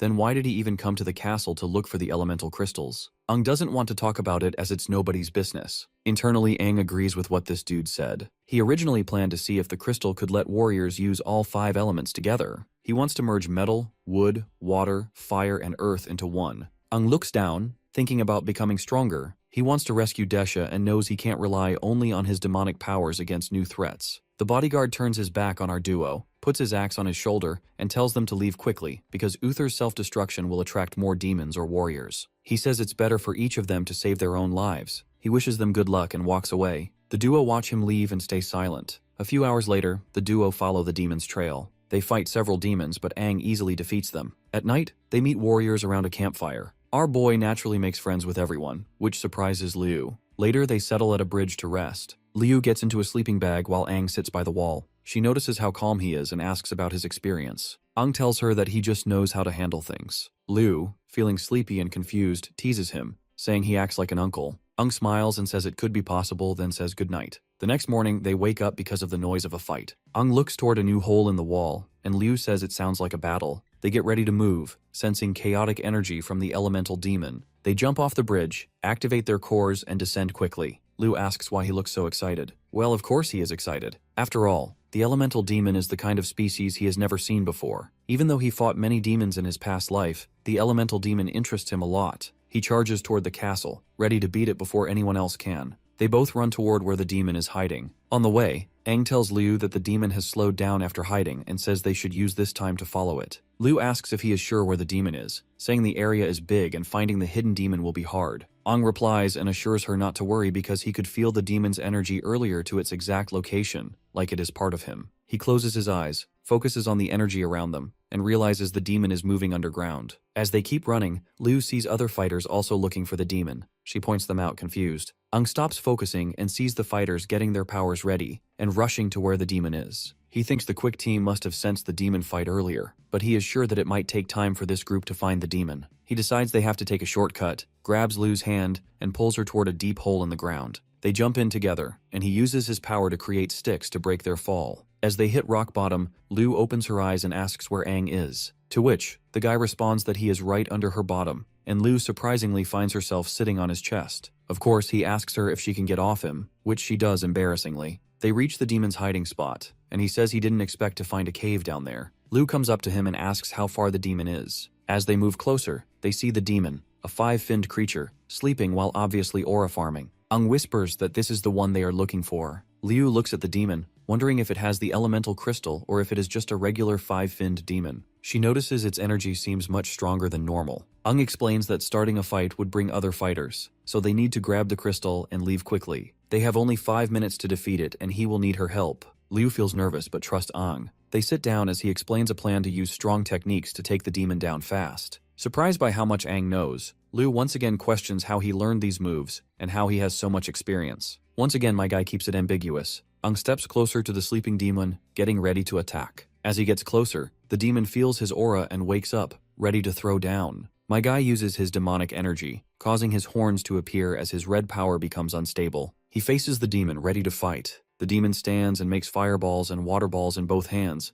asking if Aang is a demon because their energy feels similar. Seeing the demon utilizing 2 elements at once, our boy realizes that his hunch was right all along. He uses fire and water together too, holding a fireball in one hand and a water ball in the other. The attacks hit the demon, filling the room with thick smoke. Liu turns on her green power shield and covers herself to safeguard herself from collateral damage. Aang and the demon fight hard in an epic showdown. The demon pauses as it's hurt and starts healing its foot using wood, growing small branches to close the wound. It asks how Aang can control both fire and water. My guy is busy quickly moving behind the demon, ready to strike again. The demon dodges using water, but Aang predicts the move. He sees the demon trying to heal with wood again, and stops it by enforcing the ground with metal. He traps the demon with his wood release and extends a sharp blade from his arm. The demon stays quiet, watching him closely. Aang, knowing his plan is working, signals Liu to attack. The girl steps forward with a spear charged by her green power's energy. Taking a deep breath, she remembers Aang's instructions to focus her power into a weapon, and she aims the spear at the demon and charges. In another flashback from a few minutes earlier, Aang showed Liu how to use her core energy. She asked if she would be the one to finish the demon. Liu reminded Aang that this demon has 5 fins and was smarter than others, so if its defenses are too strong, they can't beat it quickly. Ang told her that he would make the demon use all its power in one attack. Once the demon is tired, its defenses would get weaker, giving them a chance to strike quietly. Back to the present, Liu throws her spear with all her strength using her green core. The demon looks back, surprised by the surprise attack. It sees that they have planned the attack and tries to react, but it is too late. Liu's spear goes through its chest, breaking some ribs and revealing the crystal inside. The technique Ang taught her lets her gather enough power to break through the demon's defenses. She can't believe she has damaged its body with her special energy. The demon, now tired from defending itself, lowers its head in shock. It tries to heal using the wood element, but the energy from the spear stops its healing. Ang praises her and then runs at the demon faster. The demon panics and tries to defend itself, but my guy grabs the crystal quickly. Holding the crystal, he steps back, and within seconds, the demon falls to its knees and can't heal anymore. Its firepower starts to fade as it shakes, finally asking why it can't heal. Ang then reveals how the girl's attack uses regenerative energy, which stops any healing that doesn't come from the attacker's own body. The demon's fire dies out and it collapses. Liu rushes to help Ang, worried about him. He tells her that he is fine, and thanks her because they have the core. He calls her a genius for that final attack. Liu blushes and says it isn't a big deal. Ang sees some small cuts on Liu's body and asks if she has used a lot of energy. She says no, that she can still move easily. Just then, they hear the sound of warriors approaching. Liu looks toward the door and realizes they are in danger. As far as Ang knows, some warriors can sense battle energy waves. He says they have to escape quickly. They turn on their cores and run toward the exit. As they are running, he feels a sharp pain in his mouth and falls to his knees, bleeding. The girl hurries to help him as he drops the crystal. The protagonist realizes his body can't handle using his demonic energy too much. With his last bit of strength, he grabs the crystal and tells Liu to leave with it. He knows the warriors are almost here, so he tells her to leave first. The stubborn girl doesn't listen to him and manages to drag him out of the place. As expected, they soon find themselves surrounded by these bastards who popped out of nowhere. Liu is utterly devastated when she realizes that these people are six-finned warriors. When the bastards notice the crystal in her hand, they all get excited. The leader of their group wants to get that crystal first before disposing of these two. The girl feels utterly helpless against the six strong warriors. As Ang stands up, another warrior gives them a choice to give up the crystal for a quicker death or fight them. Ang, feeling his energy fading, knows this battle will be long and hard. The warriors rush to attack Ang, who takes a defensive position. It is then Liu remembers that bad dream she had before coming here, and this gives her a really bad feeling. All the warriors run toward Ang. The Red Core warrior smiles and tells them to kill both Ang and Liu and take the crystal. One of the triplets takes out his dagger and apologizes to Ang in advance. He tells Ang that their team already has someone ready to buy the crystal. Even if they don't use it themselves, selling it will make a lot of money, and sharing the money means better gear for the three of them. Ang looks down, shaking. He has about only a minute to take out the warriors. If he uses his demonic power again, his body will only last another minute. He feels very angry because why is his body failing him now? Liu holds the crystal close to her chest, looking worried. Seeing her scared, Ang decides he needs to keep her and the crystal safe. He puts his sword on his shoulder and faces the warriors who are getting closer with their weapons ready, trying to grab the crystal. Blood drips from Ang's mouth as he slowly turns to face them,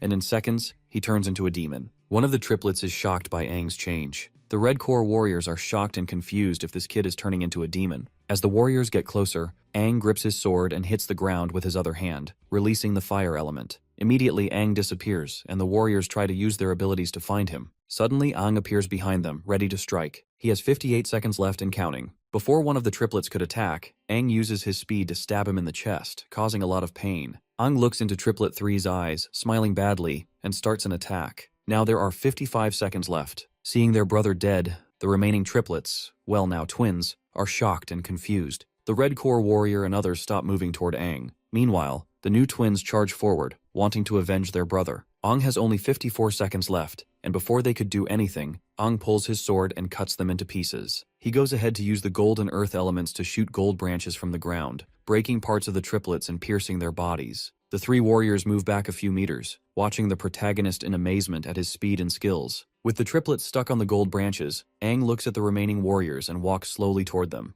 The Red Core warrior asks the others to work together, use all their power, and fight Ang till the end. He can't believe they can't defeat a single demon. The green-haired and blue-haired warriors agree without hesitation. Suddenly, Ang feels something wrong and starts spitting blood. He feels like his insides are about to burst. Definitely bad news for the protagonist. The warriors watch, confused. Liu realizes that her teammate's body can't hold on anymore. The Red Core warrior smiles, remembering seeing Ang badly injured even before they arrived, and planning to take advantage of that. Taking the crystal from Liu is easy for him, but dealing with Ang is important. The three warriors move quickly towards Ang. The red core dude commands for them to go in for the kill. Ang, seeing they want to attack him together, smiles and teases them to try him. He grabs his sword with both hands and slams it into the ground, creating a shield of red energy around him. The warriors get confused and move towards Ang, attacking the shield directly and using all their abilities to break it. They attack for several minutes, but nothing happens. The blue-haired warrior keeps hitting the shield, while the red core warrior realizes the shield is shrinking. He figures out it's a trap and orders them to stop attacking,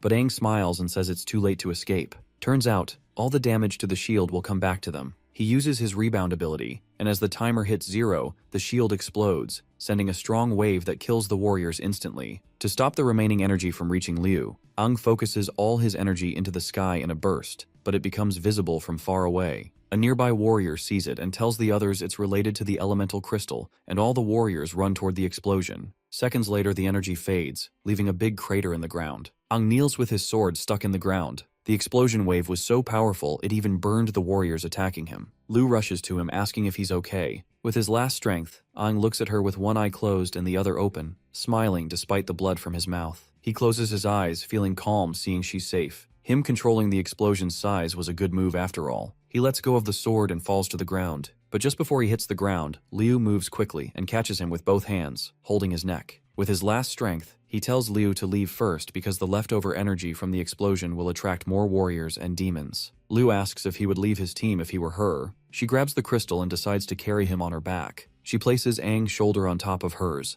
and as they walk out of the crater, she says she'll handle the rest because she can't let him fight alone all the time. This is the same scene she saw in her dream. Ang and Liu run into a nearby building to escape the chasing demons and warriors. When Liu opens the door, she feels a strong, evil presence inside. Luckily, the demons there are already dead. After making sure the room is clear, Liu puts him back on her shoulder, and they start running down the hallway. Carrying Ang is tiring, but Liu encourages him to hold on a little longer. Even though she is really tired, Liu keeps going. She tells Ang to stay awake because they are almost safe, but after a few moments, Ang goes unconscious, and Liu panics and calls his name, reminding him that they can't rest now. She holds on tightly, begging him to wake up. They have been through so much together, making this moment even harder. Slowly, Ang begins to wake up. He opens his hand and drops the elemental crystal to the ground. The crystal rolls away, and Liu quickly picks it up. As she stands up, everything around her looks very familiar. Liu can't remember when these visions started, but her dreams have prepared her for this moment. She starts to sweat and turns her head, only to see two powerful demons above them,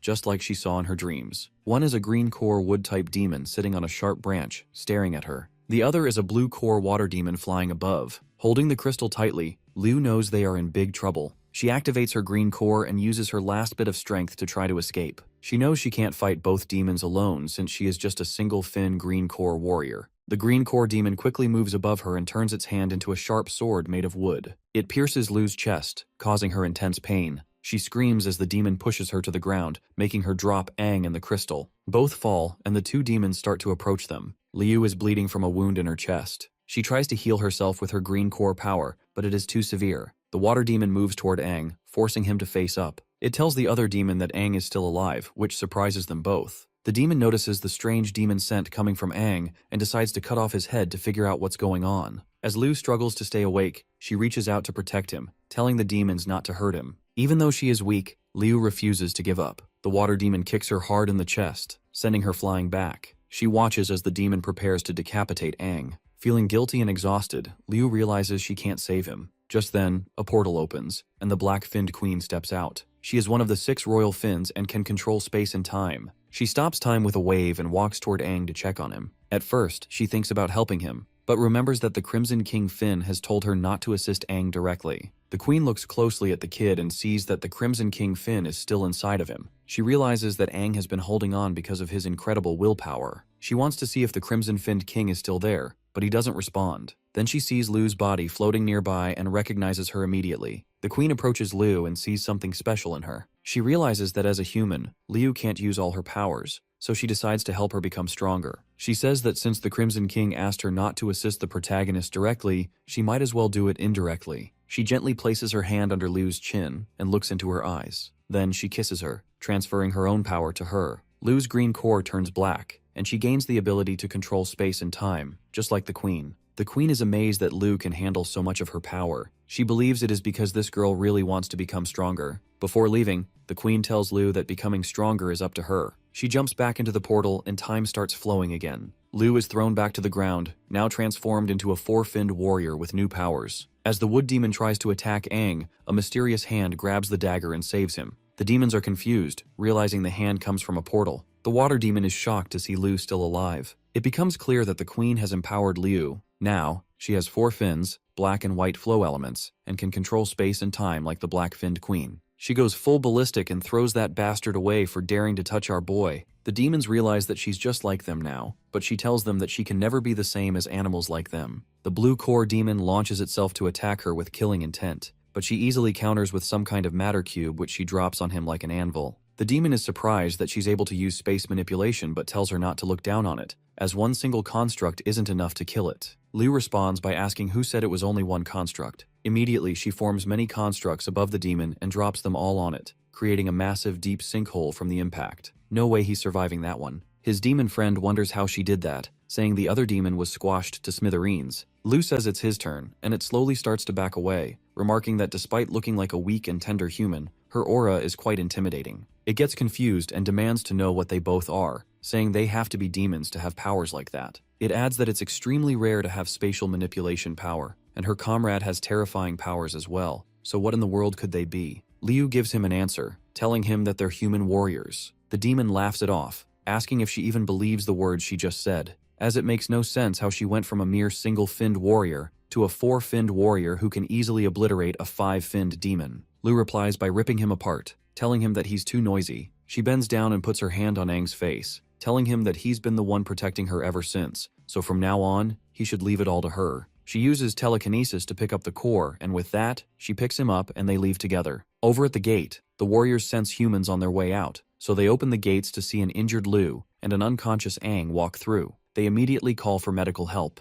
They soon notice a horrifying scene. All the demons have been compressed inside these cubes with the help of spatial manipulation. Meanwhile, as Luz is drifting inside her consciousness, the black-finned queen tells her that she was right to think she would be a perfect vessel for her power. She can tell that there's a special power Liu has yet to unlock and is looking to transfer it to her. With that, Liu immediately wakes up on a hospital bed. She recognizes the place as an infirmary in the city's outskirts. She wonders what and who she just dreamed about, and how her wounds have miraculously healed too. She tries to remember what happened in the castle, but it's difficult because her memories are very hazy. She immediately hears Aang telling her that she rescued him from the castle as she persevered till the end. He praises her for such determination. She asks him where the core is, and he shows it to her, saying he found it in his clothes when he woke up. She then gets up and decides to leave immediately. As she exits the room, Aang notices an aura surrounding her similar to his own. He got a lot of questions about what happened back when he was unconscious. Later, he and his lady ride away in a car. They're looking for somewhere they can cultivate the integration core so that they'll be able to fuse with it smoothly. Since the integration core demon was able to use all the abilities, Aang should be able to get the last element that he needs, the earth element. He wonders what would happen if he combines them all at once. Liu then recalls her dad telling her that rank B cities have empty spaces for cultivation.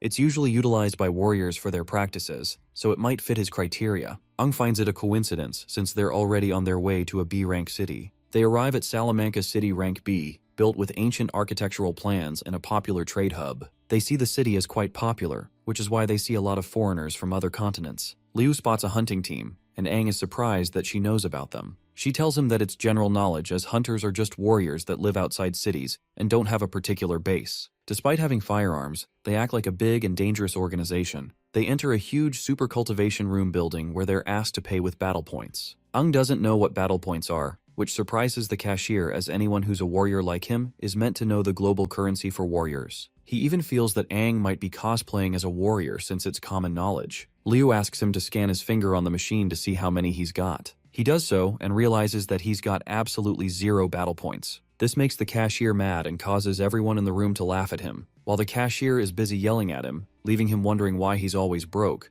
Liu checks hers, which announces that she's got 1.2 million battle points. She immediately demands their biggest room and asks them to hurry while everyone in the room stares in awe. Apparently, Liu's dad is also the richest man in Yahello City, so it's a piece of cake for her. The guy promises her that he'd pay her back in the future, but she wants him to forget it. He knows she is rich, but he doesn't know she is a bonker amount of rich. Anyhow, they enter the room and it's indeed very large. Liu tells the owner that she'll pay the entire month's rent all at once when Aang is done with his first round. As he heads inside, she wants to take a look around the city, so she leaves him, and he begins immediately, still very determined in rescuing Desha and taking out the new king and 6 talents. Meanwhile, Lu takes a walk outside and begins to remember what happened last night. She wonders what exactly this power is capable of doing. Immediately, she spots a battle arena for warriors and decides this is the best opportunity to test out her new powers. She decides that she has to be incognito, so she buys a few disguises registered under the name the Rakshasa Cat. The organizer welcomes Rakshasa Cat to the arena and asks if she would be joining today or some other time. She replies, telling him that she wants to fight right now. He is pleased with this, as there haven't been many female warriors in the arena for a while now,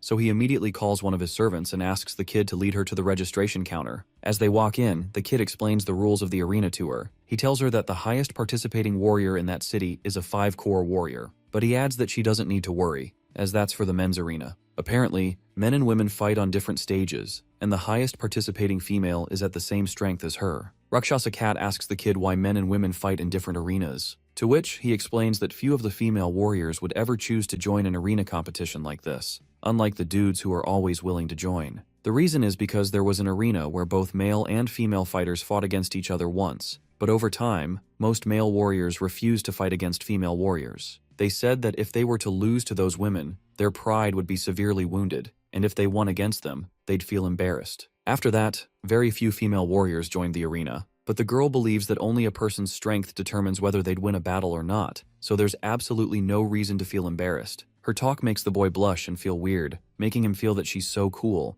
They finally arrive at the arena, and she sees that there are so many people watching for some reason. And if she has to be honest, she would have been nervous if she wasn't wearing her mask. The kid encourages her to fight and win the prize money, but of course the rich heiress isn't moved by the thought of prize money. She says she'd rather raise her rankings as the prize, as there's nothing more important to a warrior than their glory. At this point, the kid is in love with her. She is a bold 10 out of 10 baddie. After she steps onto the stage and all the formalities, they introduce her opponent, the only female warrior left, the gorgeous Ling Hua. She walks in and throws air kisses to everyone, which makes them all respond inappropriately. Rakshasa Cat finally understands why many female warriors don't participate here, and why there are so many people watching the females' event. It's because the crowd is really there for the dirty appeal. Her opponent walks in and greets her, telling her that she's curious about who she really is, and makes a bet with her that if she wins, she'd take off her mask. The fight begins, and Ling Hua uses her special move, which is like the equivalent of a love potion spread in the air for the audience. Rakshasa Cat gets disgusted by the way her opponent feeds on the appeal and ends the fight very quickly with a career-ending slap. She goes on to tell her opponent that she's not worthy of calling herself a warrior, since all she does is give in to fan appeal. Everyone watching is left with their eyes bulging out in shock. They can't fucking believe that their goddess has been rendered useless. The crowd begins to discuss how amazing Rakshasa Cat actually is. And soon enough, the entire cult-like audience changes their religion and begins worshipping their new goddess. My girl, meanwhile, demands to be moved to the men's arena, which ultimately shocks everyone. Over at Salamanca City Marketplace, people are wondering why there's this weird dude wandering about in nothing but a bathrobe. He's carrying a little girl on his shoulders, and they're all curious whether she's his daughter or little sister. They appear to be demons in disguise, and when the little girl spots a stand with sweet delicacies, she immediately demands to have some. They approach the seller, who cheerfully attends to them. But instead of buying just 1 or 2 like normal customers, the big dude casually carries out the entire stand, shocking the seller. The saleswoman immediately tries to confront them. After all, she is a former arena fighter, but they use their mind control powers to make her back off. They say to themselves that all the threats have either been eliminated or have left town, so now it's like playing on easy mode. With that, they plan to wipe out the city after completing their mission. Meanwhile, over at the arena, it's announced that a female warrior wants to challenge the male arena. This receives a relatively good response from the audience as they cheer and support her to teach the male warriors a lesson. The announcer calls her out, and even though the male warriors initially refuse to come out, one finally has the courage to show up and fight Rakshasa Cat, a 4-finned warrior just like her. They announce the rules: no killing and no crippling injuries. The 2 contestants move forward to shake hands, but when the dude tries to make a deal with her to purposely make it a draw, she withdraws and says that warriors like him aren't worthy of a handshake. He gets furious, saying he doesn't care about the rules, and tries hitting her with a powerful sucker punch that cracks the floor open, leaving people thinking she's dead. Just as the dumbass dude thinks he's won the cheapest victory ever, Rakshasa Cat's demon hands appear on his face, and she emerges from one of her portals. She recalls what her dad says about desperate situations and how it helped her activate the black core. The whole crowd cheers as she stands to face her opponent, who charges at her furiously. But surprisingly for him, she dodges all his attacks like she's reading his mind during the fight. She then grabs his hands and smashes him to the ground with her feet. Rakshasa Cat continues to use her ability to beat up the four-finned dude,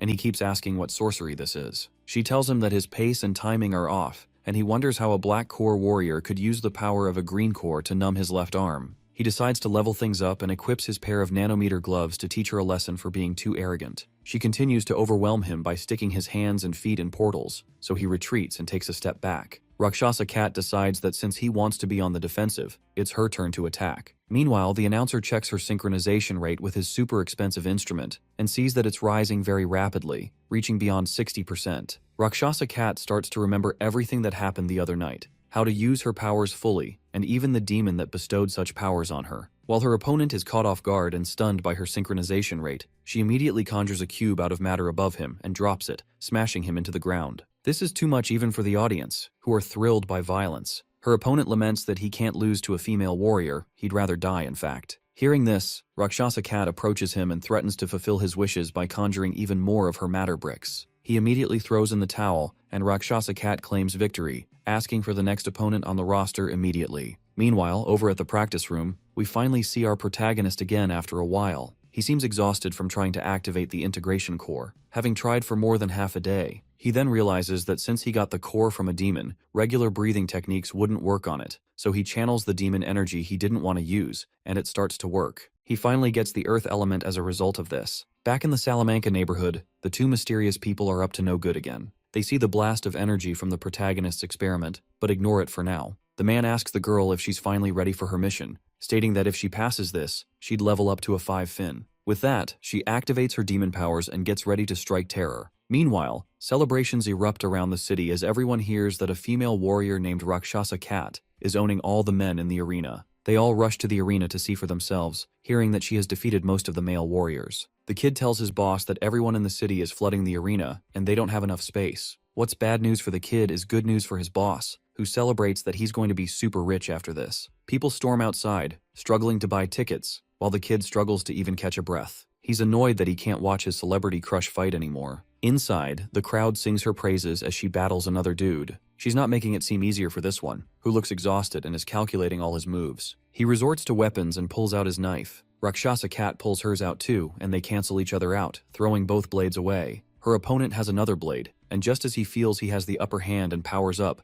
Rakshasa Cat's hands appear out of a portal and throw him out of the ring, winning the battle for her. Her opponent just claims that he was caught off guard due to a blind spot. He wants to go back in and fight before the announcer tells him that the fight is over and the next fighter should enter. Of course, the glasses guy gets mad at the announcer, and just as he is about to ask him to delay the next person as he still intends to continue the fight, someone walks out from the tunnel and he sure looks like bad news. The warrior starts sweating profusely as he knows this new challenger is someone not to mess with. He's rumored to have strength equal to that of a co-captain, and he's the champion of the arena as well, the dancer of Lulan Kylo. The cheers from the crowd stop as at this point they are more concerned for their female champion, saying that putting him against her is pure hostility. Rumors say that there were warriors who immediately surrendered just from the fear of facing him. The kid immediately calls his boss and asks him to call off the fight, asking how he could do something like this. But his boss replies that he's only following her orders as she requested, and it doesn't matter anyway because he's making a ton of money by selling tickets for 10 times more than the original amount. Her opponent has a grim aura emanating from within him, and he tells our girl that he has seen all her moves and he's not a newcomer, adding that he's destined to flatten her to the ground. She tries using her time-reading power and predicts him to throw an aerial at 5, but he surprises her by attacking her straight in the face. This surprises her, and he tells her that her powers won't work on him. Rakshasa Cat gets her mask broken, and she wonders if she made a mistake somewhere. She is clearly confused, asking how her opponent acted differently from what she saw in her prediction. She wonders if her prediction was wrong, and her opponent tells her that if that's all she can do, then winning against her won't be that thrilling. Everyone would say he's bullying a young girl who can't defend herself, and that would make him upset. She gets frustrated and tells him that she was originally impressed by what he did, but now he's pissed her off. She calms down and looks at his footwork carefully. He gets furious from her words and charges at her, saying that he happens to like girls like her who act all tough. She predicts that he would attack from the left, but he fools her again and hits her in the face from the right, threatening to break both her mask and her skull together. The whole crowd can't look as they know how brutal and sadistic Kylo can be, and they think she's dead already. But fortunately,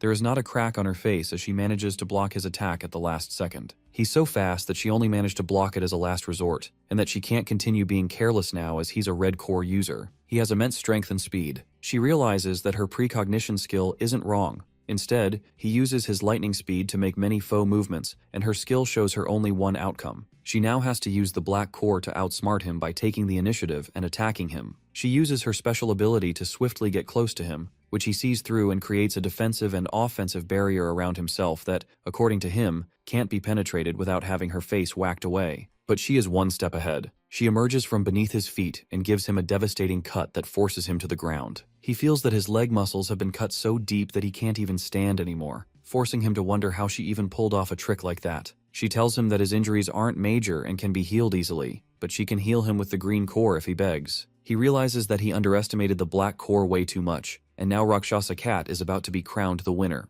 The crowd goes wild, and the kid runs toward the arena, having a bad feeling about the crowd's immense cheers, thinking that something bad has happened to his warrior sweetheart. But when he arrives, he realizes that the opposite is the case, and his boss announces that the #1 rank in the male arena is finally going to change. He advertises some other Rakshasa Cat product and hands the mic over to the kid to take over as host. Just as he is excitedly going to make himself a fortune, he encounters that strange little girl from earlier. He stops and tries to nicely attend to her, offering to help her find her parents, but she immediately reveals herself as a demon and leaves his head away from his body. Meanwhile, in the arena, that kid acting as commentator hypes up the moment, quoting what Rakshasa Cat told him earlier about power not being about gender, but their strength instead. Meanwhile, our girl conjures a spatial cube that sends her opponent flying toward her while she charges at him, ready to end it. He feels completely ashamed at how she's pushing him around like her toy, so he tries to show that he's still got some fight left. As they're about to clash, Rakshasa Cat feels a sudden interference in her head and gets a vision of that demon girl. She stops for a moment and wonders what it is. Her opponent sees that as an opening and tries to attack her. She immediately evades his attack and casually steps on his head like she's actually toying with him. After putting little distance between her opponent, she questions herself why a demon would appear in a rank B city like that, but she can't be mistaken. She's sure of the aura she felt must be of demons. Kylo gets furious at her for embarrassing him like that and promises to kill her there. The crowd makes fun of him for being pushed around the arena like a pinball.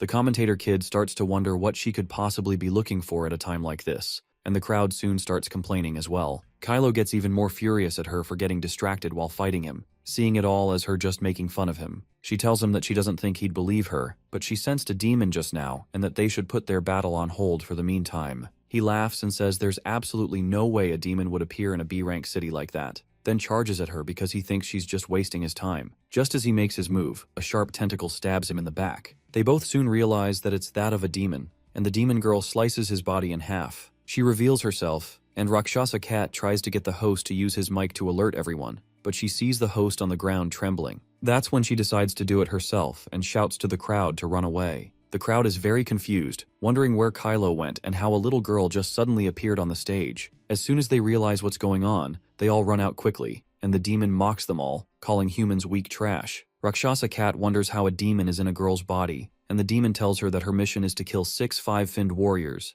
and Kylo was her first. After that, she and her master can kill everyone in the city. She starts to transform into her demon form and walks toward our girl, threatening to play with her for a while. Meanwhile, over at the huge building, Aang stops what he's doing because the feeling he's been having is getting worse. He's sensing trouble. He can tell that something is off in the city but has no clue why. He senses 2 strange and powerful auras and wonders if he is being too sensitive to the auras around him. But he is confident and will not let anything interrupt or disturb him now. The reason for the integration of the crystal is to bestow elemental powers on warriors due to containing a pure and immense amount of the 5 elemental energies. These elemental energies were originally impossible for him to utilize, but if he resonates with them, he will be able to find the earth element that he needs. As long as he manages to completely sense and extract the earth element, he will consolidate metal, wood, water, fire, and earth, having all 5 elements within his body. He plans to combine the 5 elements and see what happens. Meanwhile, the people struggle to leave the battle arena while yelling at each other to make way and screaming for help out of fear. The demon is pleased with all the screaming. Master Fledgling told her that humans are creatures with low tolerance to fear and terror, and fear is a negative emotion that makes an individual lose their calm and rationality. She goes on to say that demons are not controlled by emotions as they are beings of higher existence. Rakshasa Cat thinks for a little bit and agrees with the demon. She is not going to let herself be fazed or misled by its childlike appearance. She is an incredibly high-ranking demon. The demon talks and thinks differently compared to regular demons. Rakshasa Cat asks the demon who the little fledgling is, and how many of her kind have infiltrated the city. The demon reminds her that she only has 1 minute as she launches an attack, appearing right behind our girl and attacking her with tentacles. But of course, Liu avoids the hit. The kid soon realizes that Rakshasa Cat has a spatial ability. She can also tell that the powers our girl is using has been given to her by the Supreme Being. The aura is really familiar to the Supreme Being she knows, so she is interested to learn who gave Liu these powers. Meanwhile, our girl is also amazed at this kid's superb agility, which is a clear sign that she is truly a high-ranking demon. She tells the demon that her powers were given to her by the same Supreme Being she just mentioned, which indicates that they are on the same side. She asks for her reason for infiltrating the city, to which the demon says it is to complete the mission of evolution. Rakshasa Cat thinks demons rely on consuming other demons on the same level or higher levels to increase their levels. She asks what evolution is all about, and the demon responds that only lower-ranked demons use the method of consuming each other to evolve. There are other ways to evolve as well. Rakshasa Cat worries about other warriors not knowing about these methods this girl is talking about, so she decides to keep obtaining information from her, especially about the Supreme Being. The demon realizes that Rakshasa Cat lied about being on the same side with her and gets pissed. After all, if they had been on the same side, Rakshasa would have known about these methods. She is totally pissed and starts messing with Liu for lying. That little girl packs a big punch. She unleashes beams so devastating that it literally rips the ground away, which our girl barely managed to avoid. She is thankful that she was able to familiarize herself with her abilities during her battles in the arena. That crazy kid decides to go all out once again with flame ignition beams, but Liu quickly outmaneuvers her using her spatial abilities. After appearing right behind her, she decides to hit her nape, only to realize that this little piece of work is about to self-destruct her. So the girl quickly jumps backwards, putting enough distance between them. But turns out, this demonic girl was just taking her formal demonic form, known as blue flame form. This comes as a great shock to our girl, who realizes that she knows very little about these demons. Meanwhile, the warriors arrive to fight the demon without their captain and vice captain. They find it strange that the demons keep appearing in peripheral areas. The demons seem to be causing serial killing cases all around the city, with people being killed mysteriously, including high-ranked warriors. They proceed to the arena confident that 3 quadruple-finned warriors who are also candidates for the position of vice captain can take down one demon. Little Fledgling sits on a roof and thinks about making the killing look more like an accident, while also wondering how strange humans can be. Humans end up not noticing things they should but notice things they shouldn't, as well as having strange ideas. He plans to go and look at how Little Bean is doing. Seems like he is referring to that demonic little girl as Bean. Meanwhile, Rakshasa Cat and Little Bean's battle is still ongoing. Our girl doesn't let the blue flames touch her, although she feels the heat from the flames despite being far away. The demon realizes that she is avoiding being hit. She considers Rakshasa Cat as her big sister, a comment that makes our girl disgusted. After diminishing the distance between them, she creates a portal and pushes the demon into it, which leads to a free fall from the sky and successfully pushes her through. The demon is shocked as to how it worked on her and wonders how high of a level that spatial ability is. She has only seen this kind of spatial power given to veteran demons. It's impossible for humans to research spatial ability to this level with such depth. Rakshasa Cat is burnt severely from just a little touch, but realizes her ability to tolerate the pain because of the demonic energy. She needs to take advantage of the demon as it is unable to use its speed-type core in the air. This move utilizes the advantage that both bodies are in the air to throw and wrestle the opponent to the ground. Rakshasa Cat decides to utilize her spatial ability to raise this move to a fatal level. She finally pulls it off by crashing down like a goddamn meteor from the sky, inflicting huge damage to the demon girl. She then questions the injured demon just how many demons like herself have infiltrated the city. Little Bean is surprised that a human has forced her into such a situation. She comments on her spatial ability, saying she got it from the black-finned king. Otherwise, there is no other way a human can obtain such a high-level spatial ability. Rakshasa Cat remembers the black-finned king. She had seen the black-finned king in her mind. She soon realizes that the female is the black-finned king and still wonders about the rank of the black-finned king. While the demon is on the floor, she is not pleased with the human warrior. She soon agrees with Master Fledgling, who says that humans are just a bunch of disgusting and despicable creatures. Soon the demon generates purple fire and blasts Rakshasa Cat. After taking the hit, she can't move her body and thinks the purple core is a psychic attack. The concerning part is that the demon has grown another fin. The demon knows that Master Fledgling would be disappointed in her if she is seen like this, so she plans to use all of her strength. The warriors soon arrive and sense that it's a quintuple-finned demon. One of the warriors urges his teammates not to get distracted by the rank of the demon, saying that they can still beat down the demon. They all launch toward the demon to attack, but the demon is too powerful. She says that the warriors are not even worthy enough to become her mission targets or prey. She freezes them with her hypnotic voice and makes them slay each other. After dealing with the worthless trash, she turns to our girl, complimenting her that she is different and worthy of being her prey. She further tells Rakshasa Cat that she is worthy of becoming her target, the target of her exam mission. Upper-ranked demons can obtain the qualifications to evolve after passing their exam missions. Her exam mission is to kill quintuple-finned warriors and examine an entire city. Master has helped by attracting the attention of the mere troublesome captain and baiting them outside the city, since having them around would have been troublesome. There are more quintuple-finned warriors in the city, which she finds sufficient enough. The demon admires the strength of Rakshasa Cat, although she is just a quadruple-finned core warrior. Rakshasa Cat has already been given all the qualifications to be considered her target. Our girl is in a tough spot, and the only thing that springs up in his mind is Aang in this perilous situation. The demon decides to put an end to Rakshasa Cat and blasts her with her purple beams. Inside her mind, she hears the voice of that demon queen telling her that she can't keep interfering and saving her all the time. They all have someone they wish to protect, and she has given her abilities to her already. The Demon Queen notes that Liu has also familiarized herself with utilizing the spatial abilities, and how she makes use of them depends on her self-enlightenment and interpretation of how to use it. Of course, our girl doesn't like taking cues from a filthy demon, and breaks out of her trance with a powerful burst of energy. The demon girl is flung backwards due to the shock waves. She is actually bowled out of her mind after feeling this oppressive energy, assuming that it must have been given to her by the black-finned king. She goes on to belittle her, calling her a mere human warrior while wondering if the demons have been betrayed by the black-finned king. Rakshasa Cat doesn't care, and is willing to accept any ability given to her without question, so she can keep protecting him and becoming stronger. The demon tells her not to think she's as powerful as a demon just because she got demonic powers. To make an example out of it, she decides to kill our girl and take her head with her. Rakshasa Cat gives her the open challenge to go ahead as she's determined to kill her at all costs.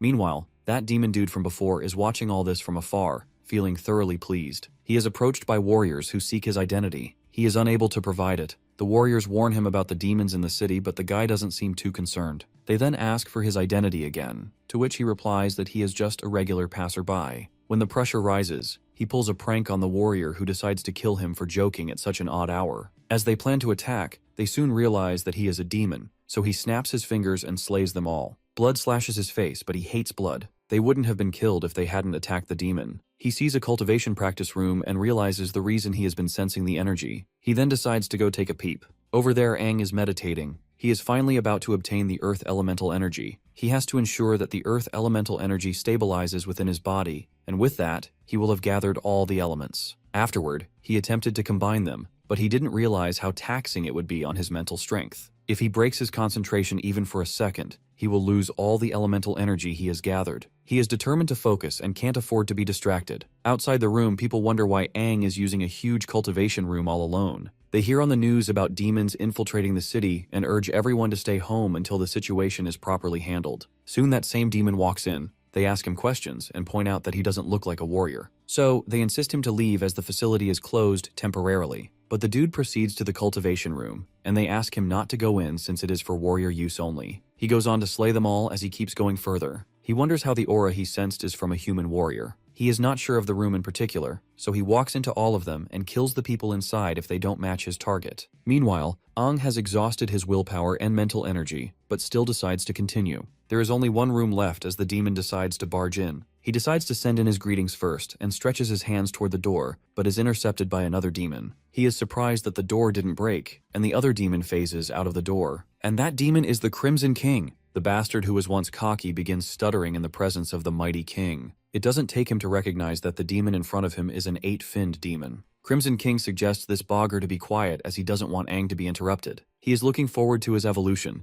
and erects a sound barrier just so no voice reaches our boy. The demon is in awe to see the king. The rumored legendary Crimson-finned king is in the flesh. Cutting to chase, Crimson King questions the bastard if he is the amethyst-finned king's subordinate, to which he agrees. He bows to his majesty, saying that the lords have always been the strongest existence to demons, which also includes the Crimson King. The red guy commends this dude's strength, adding that he should be considered one of the stronger generals in the amethyst-finned king's army. He then senses another demon in the city. It is one of this guy's comrades, and they intend to evaluate the boy's strength. The higher-ups have given that boy a chance to prove himself. If he passes, he will be bestowed the power to evolve. The king understands this, especially since he had set the rule to kill warriors and exterminate the city, but he currently does not want the boy to be disturbed by anyone. He tries to warn him that the boy is not just a mere warrior. Aang is his little secret, and he cannot let this dude go back and expose Aang's existence to the amethyst-finned king and their allies. Of course, the demon promised not to tell anyone about this. But this edgy king doesn't want any risks and simply exterminates the poor guy, making his head explode.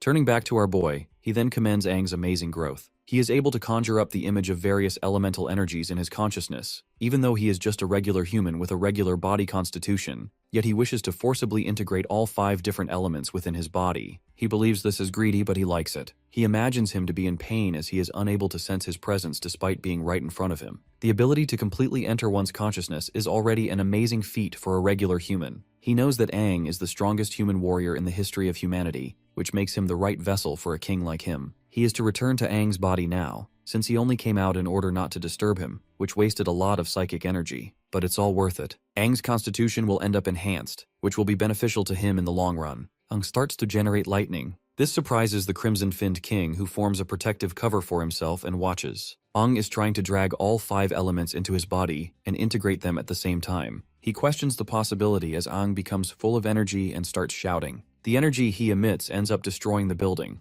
The crimson-finned king seems to have underestimated this human. He isn't just evolving into a quintuple-finned warrior, he is also utilizing the 5 elements to control and integrate each of them, and he ends up creating a unique lightning element in the process. Though he is uncomfortable with the white lightning, he thinks it is an awful attribute. Rakshasa Cat notices the lightning and wonders what it is. As she is distracted, the demon is surprised by her strength despite only being a quadruple-finned warrior. She is truly someone with the finned king's strength. Rakshasa Cat realizes that she won't be able to hold out any longer if this continues. Even if she awakened the quadruple-finned strength in her body, she is still faced with a double-core demon. Though she is aware that help is coming, she decides to make some changes to her tactics and drag things out until others arrive. The demon seems to be aware of her plans and attacks her. Rakshasa Cat remembers instructions given to her when she was younger. She is to widen the space between her and her opponent and search for weaknesses. The demon makes fun of her spatial energy and uses a hypnotic voice to freeze her and pierce through her leg. Rakshasa Cat will not be able to heal in such a short time. This city has caught the eyes of the demons and is destined to become one of the dead cities. Even if she fails, her master Little Bird will turn the city into ruins. She asks Rakshasa Cat to give up,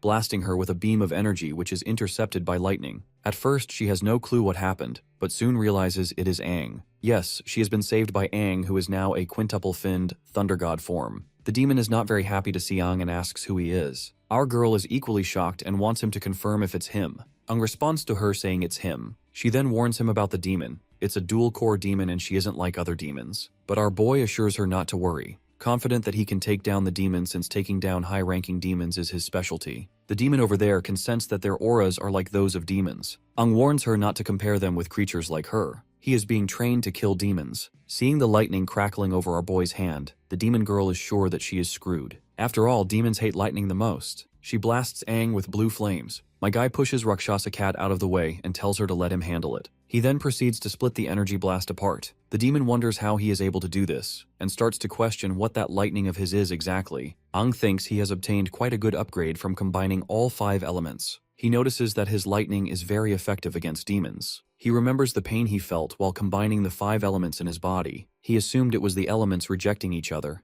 never knowing it would create a new lightning element. He wonders what the lightning would do when it comes in contact with a demon's body. The demon realizes his plan to kill him and tells him that he is overestimating himself. She plans to fully unlock her core's potential here and crush our boy to pieces. Hearing this, Aang recalls that the demon's core potential is similar to activating the core's strength to boost one's strength to its peak within the shortest amount of time. It seems like the demon's last resort. After activating her full strength, she launches continuous attacks toward Aang, and he is yet to be familiar with utilizing his lightning. He fears that if he continues to have the high ground, they will be the ones disadvantaged. He can form wings but can only maintain them for a short amount of time. The demon admits that humans like Aang with demonic energy have changed her perspective on their adaptability, but lowly humans will always be lowly humans. She proceeds to show them the strength of a demon and makes a tornado. The demon had originally planned to use the tornado to turn the city into complete ruins. It's a pity that she had to use it this early. Aang quickly carries his girl and starts running away. The demon girl is confident that they will never escape the tornado. In the aftermath, she is certain that they are dead by now. But turns out, they had escaped using the spatial ability and returned to the demon,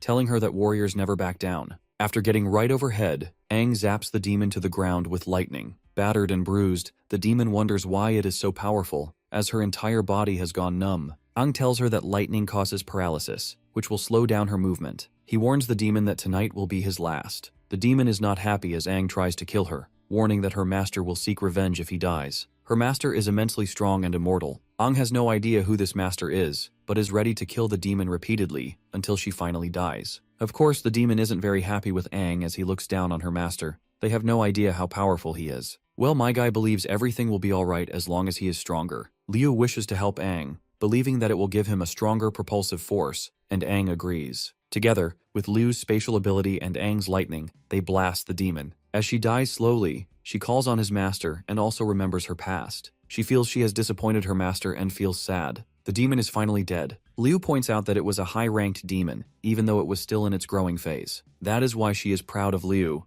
as she was able to battle against her. He then notices blood over her toe and asks about her injuries. Well, she has utilized her green core energy to stop the bleeding. It will still need time to heal, and she needs a secluded place to recover. Suddenly, they both sense auras. Liu is confident that it is a warrior aura. It must be captain-level warriors returning from their mission on the outskirts. This plan of attack was probably designed by that demon and its master, misleading information and redirecting all the captain-level warriors out of the city. This was probably one of their plans. He decides to fill in the details about the demons to the captains, as well as their plans. She believes there might be demons above the rank of septuple finned. Ang notices she is starting to realize things. The knowledge that humans have of demons is limited. They have no idea about the different types of demons. Liu goes on to explain how she got her powers. She had borrowed and tapped into demonic energy, and now it appears that they both are similar in this regard. Ang is concerned that other humans and warriors will not view them as humans and suggests they leave. He grabs her and flies her somewhere she will heal up. They are to continue the journey afterward. At the cultivation room, the bastard Crimson King killed regenerates, and he is thankful for his revival ability. By now he is certain that the Crimson King is far too terrifying. He needs to pass this information to the Purple-Finned King. He also needs to stop the evolution mission and get back home with Little Bean, but he can't feel her aura anymore. Seems like Little Bean is gone, and he is right about that. She is already pushing up Daisies. Meanwhile, the rest of the captains have all spread out to find the remaining clues. They present the remnants of the broken core pieces they have managed to gather to the head captain. They believe the pieces are from a quintuple-finned demon, but they are completely devoid of power and energy. The head captain thinks they are useless, and asks them to send the pieces to the analysis team to see what information can be gathered from them. The head captain believes there is something wrong with the attacks. He feels there was a plan to ensure the deaths of high-ranked warriors. He still senses a strong demonic presence and energy in the battle arena. This is definitely not an average quintuple-finned demon. He wonders who fought against this demon and who killed it. He feels there is more than one demon. Others suggest it could be a battle to the death among demons, but the head captain doesn't agree. The guy with the analysis team thinks this is his time to shine. His chance comes whenever there is an issue or an accident,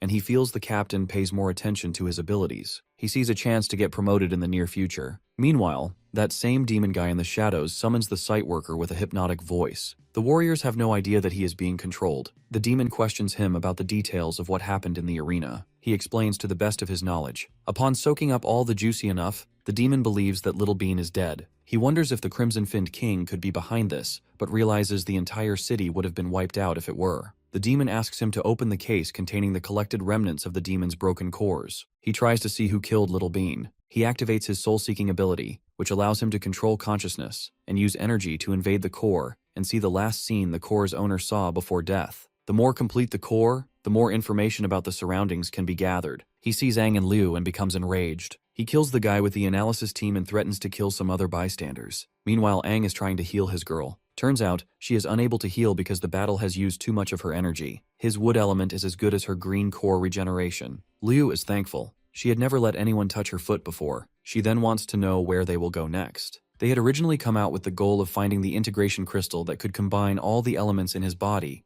and now that it is complete, they are to move on and finally gather some information. Liu wonders what sort of information. No one else knows about Aang's reincarnation except Lena. Liu is unaware of his plans to rescue Desha, who has been captured. Doing such things openly goes against the new king and the new 6 heroes. He wonders if Liu and the rest of his team will stand by him if they find out about this. He finally responds to Liu, thinking it will be better if he continues his journey alone. As Liu's strength is almost comparable to that of a quadruple-finned warrior, Aang encourages her to tell Captain Ji Yaotang that she has completed her mission. Liu wants to know if he is setting off alone. Aang says he will return with her first as he needs to speak with Captain Ji Yaotang himself. As they chat, he has completely healed her and suggests she not do any intense exercise as it will still be painful because he has just regenerated her muscles. With that, they are ready to leave. 3 days later, in Helios City, Rank C, the warriors wonder when Liu and Aang will be back. Everything is boring without them. One of the warriors thinks they are probably working on leveling up themselves and suggests they do the same. She is still bored without them, and also wants to go out and go through some trials. It is really slow for her to keep leveling up in Helios City, but it is then they catch a familiar voice teasing them. It's their team leader Lu. They are happy to see her and ask about Aang.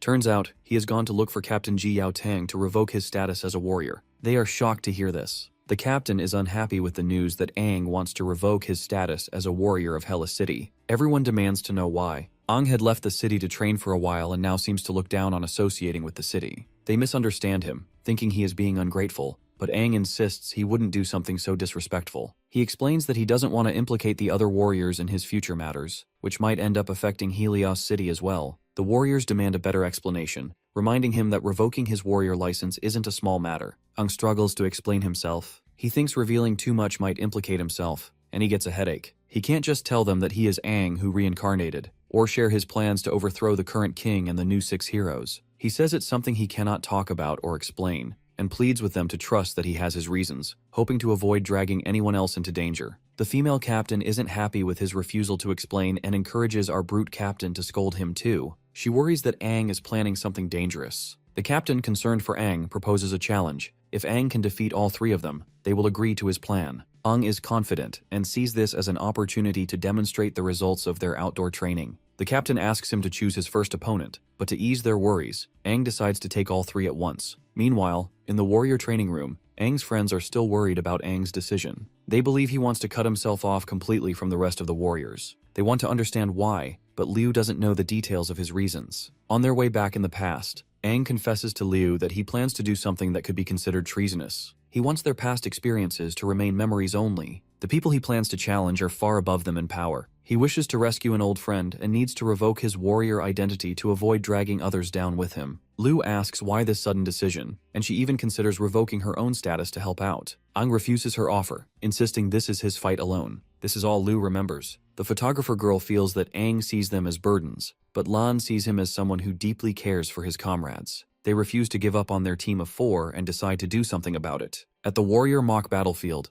Aang, the captain, and others gather. They remind the kid that he is up against the protectors of the city, but my guy isn't fazed and goes on to ask about the winning condition. The captain explains the side that fully subdues the other wins. If Aang is truly determined to revoke his warrior license, he should treat this as a serious test. The captain acknowledges Aang's growth and talent after his training, but thinks challenging all 3 at once is arrogant. Aang is willing to accept the lesson. The warriors believe Aang is overestimating himself and plan to teach him a hard lesson. They launch their attack with no mercy, simulating a real fight. The captain jumps off the ground to land the first blow but is immediately stopped by Aang. The captain wonders how this is possible. The captain has been nerfed so hard that my guy suggests they all attack him together. The rest of the warriors watch in awe as Aang blocks Ji Yao Tang's strike with his bare hands, stunned at just how much stronger he has become. Realizing they must combine their efforts, they channel the explosive energies from their cores and launch a coordinated attack. Aang carefully avoids hitting them directly, using his wood element to pin them against the wall instead. Captain Ji Yao Tang narrows his eyes, noticing a strange expression on Aang's face, even calling him a demon. Aang quickly asks everyone to calm down, insisting he has no intention to harm them and was only demonstrating his power. He reminds Ji Yao Tang of his last expedition together, when he and Liu explored the cemetery of Dogora's castle and discovered the integration core. By some stroke of luck, they managed to refine and integrate that core, gaining mysterious and powerful abilities. However, using this power alters their physical appearances. Aang explains that since Liu obtained similar powers, they both understand the integration core well, and this explanation might help the others accept their newfound demonic-like abilities. The warriors become curious about Liu's strength. Aang says she still needs more practice to fully master her abilities, but is currently on par with a quadruple-finned warrior. They then ask how strong Aang himself is. He claims to be as strong as a quintuple-finned warrior and can become even stronger by activating his lightning element. The warriors find this hard to believe, but Captain Ji Yao Tang remains quietly proud. He reflects on a painful memory. Years ago, when his brother was around Aang's age, Helios City suffered a minor demonic onslaught. His brother was kidnapped by demons and later found dead. From that tragedy, Ji Yao Tang swore to become a strong warrior who could protect those around him. Now seeing Aang and Liu, he's reminded of his brother. Unaware of this backstory,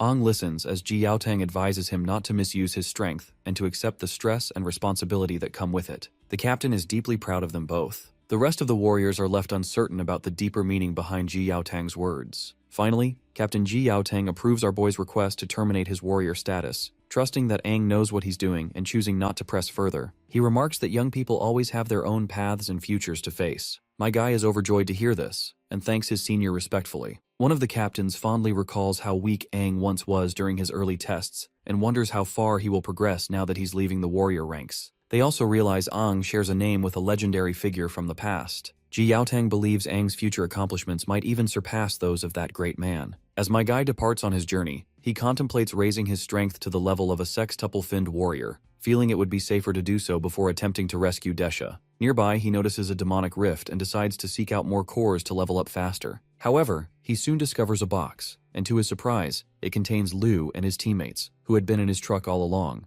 Of course, the boy is clearly not pleased with the unexpected discovery. He is not happy with Liu and the other warriors tagging along. They had already discussed this, but Liu does not want the team to split up like this. Lan and Suiju had been stuck in the city, suffocating while Aang and Liu were taking a trip. They had no choice but to tag along. They are all willing to be part of Aang's business no matter how dangerous it gets. Aang realizes that they are really determined and they are right. He has to inform his team members about his issues and problems, though it's not convenient to tell them about his reincarnation. It is up to them to believe the rest or not. He urges them to make their decisions after hearing what he has to say. He warns them about the potential risk to their safety and tells them his plans to rescue Desha. They are in shock as they ask how he intends to pull that off, which is a secret. He believes this would be enough to scare them, but instead, they are excited and don't want to miss out on the fun. Helios City has been loyal to the past king. Liu's grandfather, Situjie, was a subordinate to the 6 heroes under the leadership of the deceased king. He had established Helios City with a couple of his friends, and he bet her father would agree with her choice.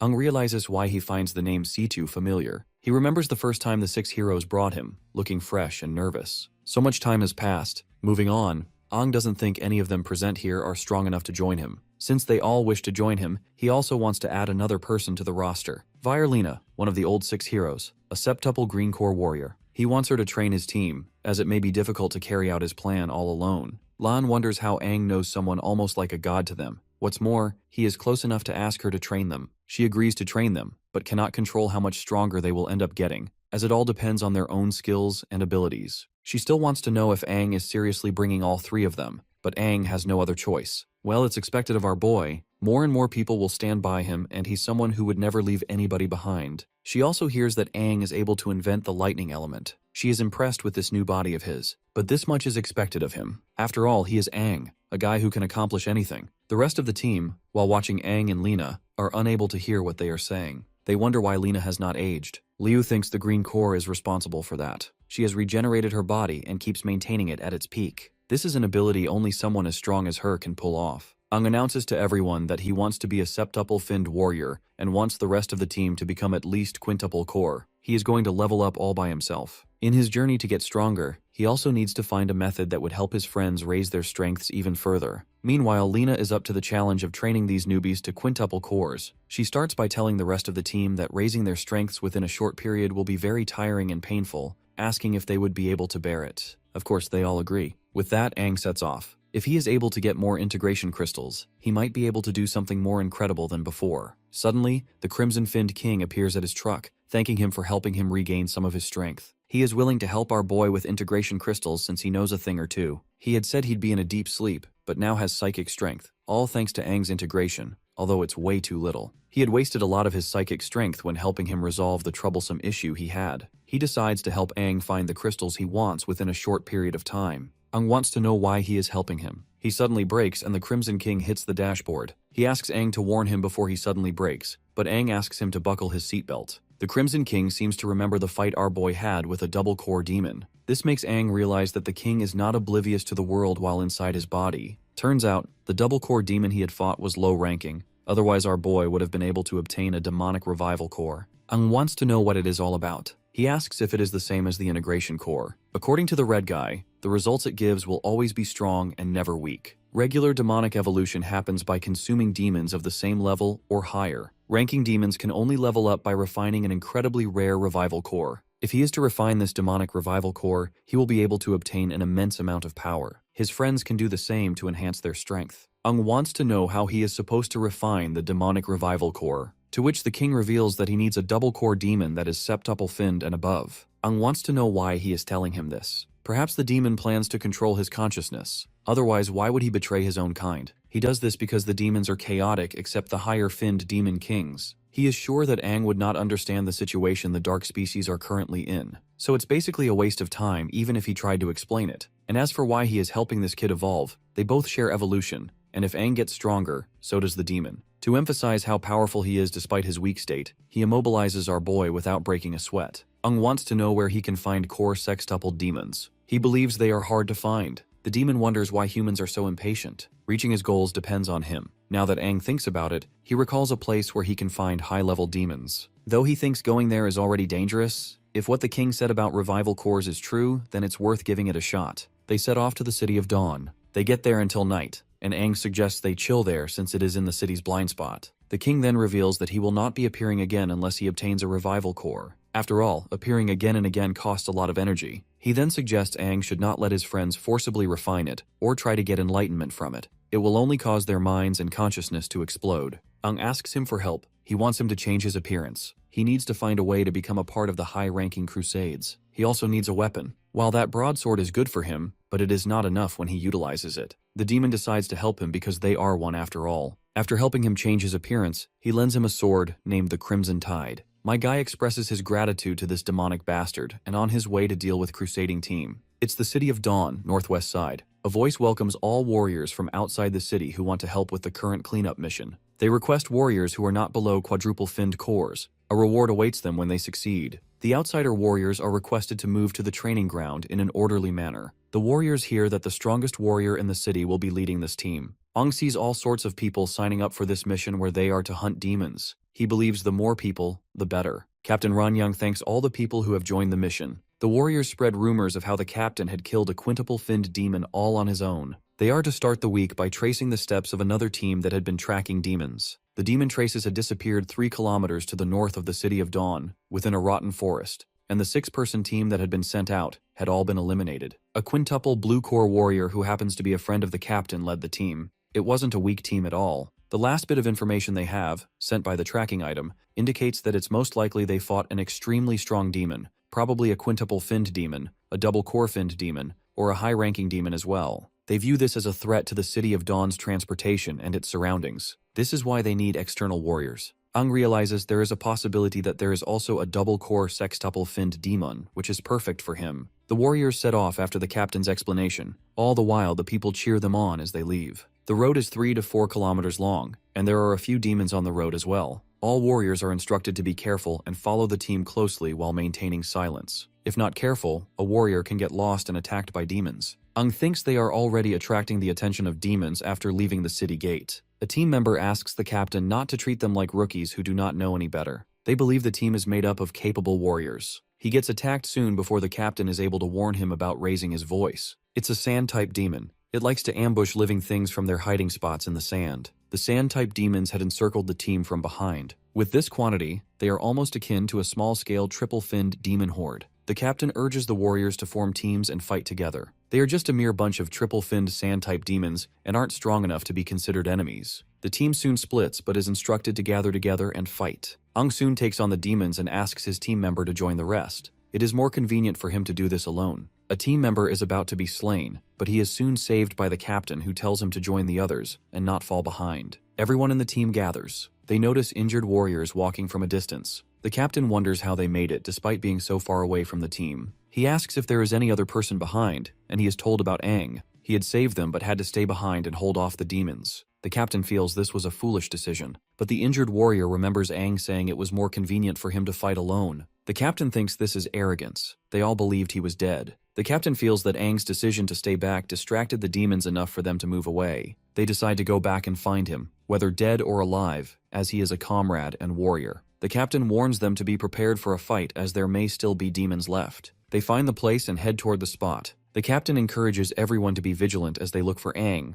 and they finally find him. My guy wants to know why everyone is there. He thought they should be moving forward as he was preparing to chase after them. The captain notices his strange aura and wonders if it's because he is covered in demon blood. All the teammates only get further shocked when they realize that Aang has killed over 10 sand-type demons. The team struggles to believe this. They think there is something special about Aang. He explains that he is as powerful as a quintuple-finned core warrior, although my guy knows his powers surpass that. Even if he were to fight a sextuple-finned core warrior, he would be able to survive. Despite his explanations, the captain still thinks it's difficult to fight against 10 sand-type clan demons alone. Ong explains his made-up strategy. He had thought of this a long time ago. He further sold them the narrative that his specialties were prolonged battles and escaping. This is a more reasonable explanation to the captain, who commends him and tells him that his actions gave the team enough time to regroup. He instructs the team to change directions as they move onward. They finally make it to the location where the last team was last seen. There are 3 entrances to the rotten forest. A team member suggests exploring all 3 entrances at once. They decide to form 2 teams to ensure they have enough fighting power,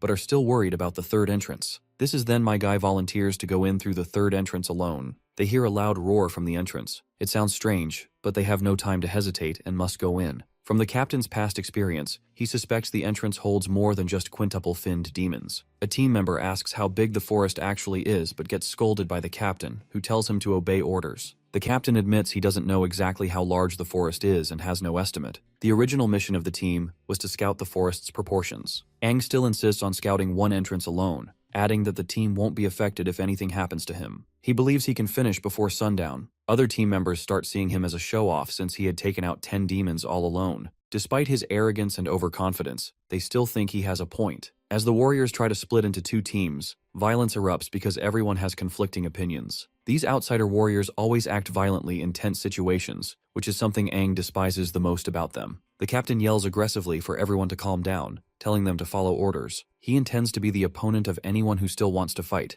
but the whole team stays silent. The captain has seen how poorly disciplined the outsider warriors are. They need to finish this quickly before more problems arise. Before Aang sets off alone, the captain reminds him that there won't be any help if he's in danger. Aang understands this and states he might finish right on time before others arrive. This statement makes him look even more arrogant as they split up. As the captain is barking orders and telling the teams to prioritize rescuing rather than engaging in fights, Aang is walking alone on his path when he suddenly gets attacked by a demon, which he quickly kills. He had come into the forest alone to use his powers without hesitation and plans to kill them all until the strongest demon appeared. Cutting to somewhere else, we learn that it is always dark in a forest as dense as the rotten forest, and very silent. So, one of the team members warns the entire team to be careful and not let their guard down. The demons will not attack if the warriors stick together as a team. Some team members wonder how Aang is doing all alone and make fun of him. Suddenly they see something. It's a scouting team uniform, meaning it's a survivor. The team members believe things are going smoothly. They have found a member of the scouting team, not knowing it's a demon. The team member, still excited as he gets closer to the creature, asks what it is digging. The creature suddenly turns around and attacks him. Turns out it is a sextuple-finned demon, and they need to inform the captain about it immediately. One of the warriors uses a signal flare, but the demon is not a fan of bright lights. It launches at incredible speed to put out the flare, leaving the warrior amazed at its speed. The team realizes they cannot handle this demon, so they retreat, but the demon is not done with them yet. The captain notices the eerie silence and strange fog. They haven't heard a single sound from other team members, even though the forest isn't that large. He suspects they are isolated from the rest, though others don't feel the same. The team is also worried about Aang. They soon stumble across bodies that seem to be from the scout team. The captain spots a demon and prepares to strike, but Aang stops him because the captain was about to slay his own teammate. There is no demon, just an illusion. They have all been hypnotized by the demon's illusions. A purple core demon is affecting their consciousness. It seems stronger than most purple core demons. The captain admits he would have killed a teammate if Aang hadn't intervened. Everyone is seeing illusions of their worst fears. The demon aims to spread confusion so the warriors will kill each other. The captain asks our boy how he saw through the illusion and thanks him for preventing a tragedy. Aang explains he was attacked too, but he fought them all. He soon realized the fog forces people to see illusions and unintentionally lose themselves in it. The captain wants to know more about Aang's abilities, but Aang isn't willing to disclose them. He suspects the demon they just encountered might be the dual-core sextuple-finned demon he needs. The captain hears cries from the other team and orders everyone to join him in the rescue. The demon notices there is someone unaffected by the illusions and senses Aang's aura. She wonders who he is. It's a sextuple-finned core demon. Aang realizes that if he rushes over, he'll just fall into its trap, but he decides to follow the rest of the team. He doesn't want to abandon them. They run toward the demon as the captain warns them this is no ordinary foe. They see the bodies of their fellow warriors, and the captain orders them to stop. He suspects it could be an illusion, but Aang says otherwise. It really is the bodies of the scouting team. He also notices the demon nearby. They hear cries from the warriors calling for the captain to save them. The captain and another team member try to rush forward but are immediately stopped by Aang, who urges the captain to look closely. Finally, the demon reveals himself, impressed that Aang has seen through its disguise. It also finds it strange that its illusions don't work on him, and considers the corpses useless now.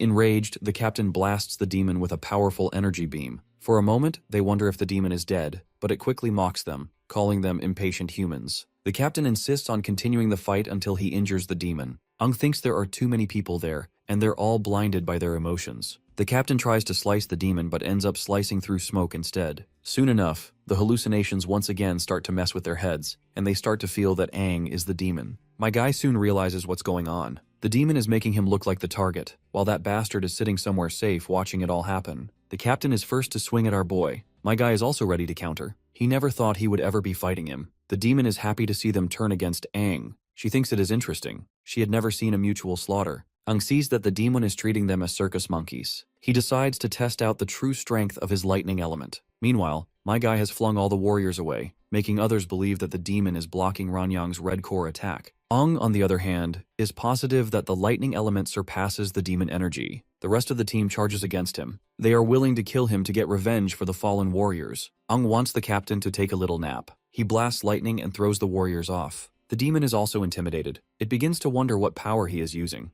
The lightning has a strong demonic energy to it, and also gives the demon an oppressive feeling. Aang realizes that he is right. As long as he controls his strength well, he can wake them up from their conditions and the demon's illusions. The demon is still in the sky. It notices that he is deactivating her illusions. My guy yells for her to come down from the sky. The demon also notices the lightning energy in his voice. By now it feels Aang is more than capable compared to the others. So before shit gets serious, she wants to end it all by striking him. But my guy strikes the demon, sending it flying backwards. The demon realizes that Aang is a dual-core sextuple-finned demon. He strides towards her confidently, glad that he made the right decision by coming here. The demon also notices that this boy isn't afraid of him. He is excited instead. It's almost as if he is the demon. Aang launches himself and strikes, shattering the ground while the lady manages to dodge. She then creates clones of herself. My guy tries to strike them all down, but the demon keeps dodging Aang's attacks with its cloned bodies. It is then Aang decides to identify the real body of the demon through his lightning eyes. Eventually he spots her and closes in the gap between them,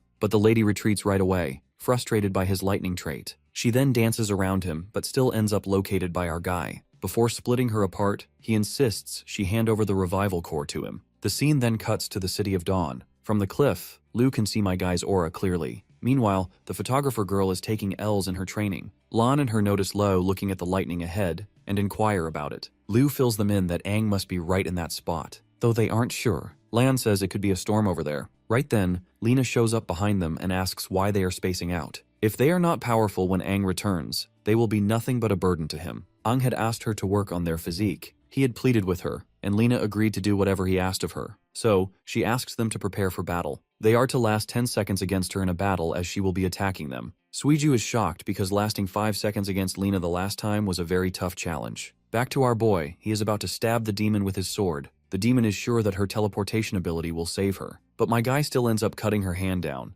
To our boy, the demon is stupid to think that it is faster than lightning. He then further drives his sword right into her chest. Instead of handing over the core, she decides to take Aang with him as he plans to self-destruct. Aang notices the demon's plans to self-destruct and zaps him with lightning. The demon cries out in pain and asks if the boy is really a human or a demon. My guy claims he is just a regular human warrior. And with that, my guy successfully takes the demon's revival cores. Somewhere in the forest, the captain wakes up. He lost consciousness when everything had happened. Seeing the others, he wonders if they were unconscious too. My guy greets the captain. Seeing our boy, the captain goes on a high alert, asking for the whereabouts of the double-core demon. Aang assures him that he had finished him off. He also cleaned up the demons in the surrounding area too. So, they have absolutely nothing to worry about. He asks the captain to have some water. Of course, the captain struggles to understand how he has killed a double-core demon all by himself. Aang then briefs the captain about how he handled the situation. Unfortunately, he was unable to do anything about the other team. The captain is still in awe. My guy had just battled a sextuple dual-core finned demo, which makes the big guy wonder exactly how strong Aang is. He only wants to know how he surpassed the demon's illusions. Aang reminds him that the most important thing is that they are still alive. He wants to go around and check if there are still demons around the area. He asks the captain and other warriors to rest as it is still midnight. It will take a while before they start waking up.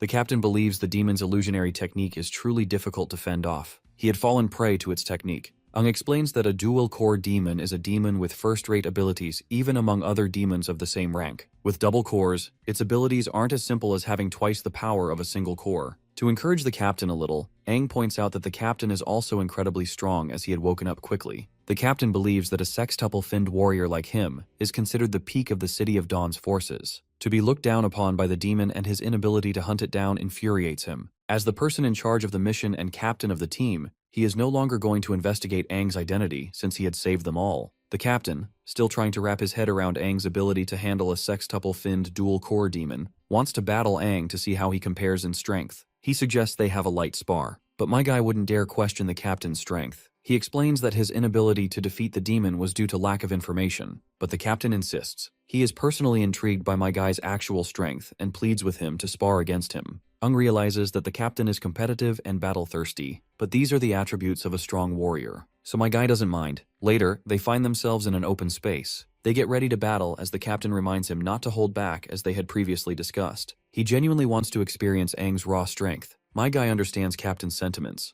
After all, he too had been battle-hungry in his past life, and plans to spar the captain seriously. My guy begins it by sending these red slashes that even cut through the ground. With Captain approaching, he disappears and appears above him to deliver an attack. Their weapons clash, resulting in a massive shockwave. As the dust settles, the aftermath results in the captain getting cornered. No matter how many times they spar, Aang will always find an opening to disarm him. He asks the captain if he is still willing to fight. The captain realizes that this is too powerful, so they suggest they end the fight. Ung feels like a kind and elderly senior, cold at times but warm as well. He stretches out his hand and helps his senior up as the captain accepts his loss. The senior is genuinely curious why Aang chooses to join a team like this. As powerful as he is, he believes that Aang is the strongest warrior after the new 6 heroes. But my guy doesn't agree with him. He believes he is still weaker than them. The captain narrates that being a septuple-finned warrior means you have reached humanity's peak. The strength difference between a sextuple and septuple-finned warrior is greater than the difference between a single-finned warrior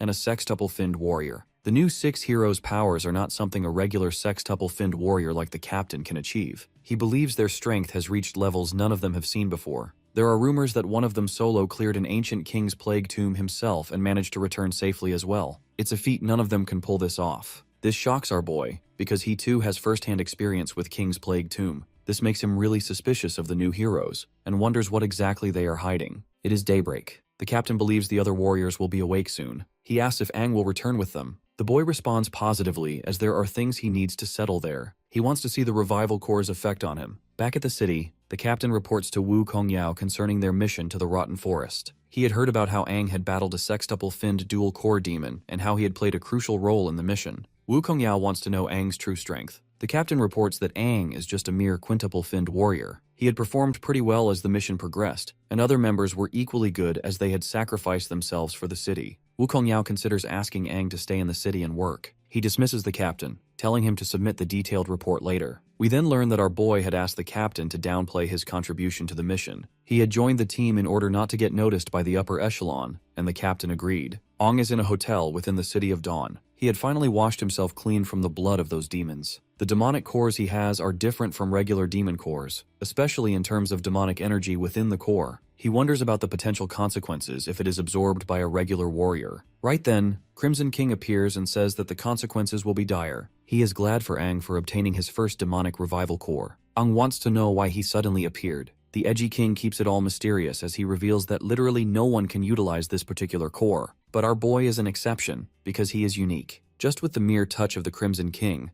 Aang changes to his demon form, which our boy doesn't appreciate. He is infuriated by the demon getting friendly. Cutting to the chase, the demon warns Aang of how dangerous the core could be. It can be chaotic, which can make a warrior end up in madness. It may even cause them to explode. But there are 2 things within him that can suppress that chaotic energy. His demonic body type due to the demon's existence, and the lightning element he had created when he advanced. Aang shows him the lightning, which even the Crimson King dislikes. The demon tells him how powerful his lightning element is. It is incredibly effective against demons and can suppress their energy. It also seems capable of purifying demonic energy within this demonic revival core. He can help other warriors integrate with this demonic core, but they must have extremely tough physical and mental strength. Without immense mental fortitude, it is easy for them to be negatively affected in the process. Aang wants to know how he is supposed to combine both energies together and how the king can help in the process. The demon says it should be done face to face with their bare bodies. Ang is uncomfortable with this. Combining energies is the integration of energies and extending senses beyond bodies. He just needs to guide his energy flow into the other person's body. Of course, Ang is worried. He is worried about getting naked with Lan and Suiju as they may mistake him for a pervert. He also realizes it would be much worse getting naked with Lan.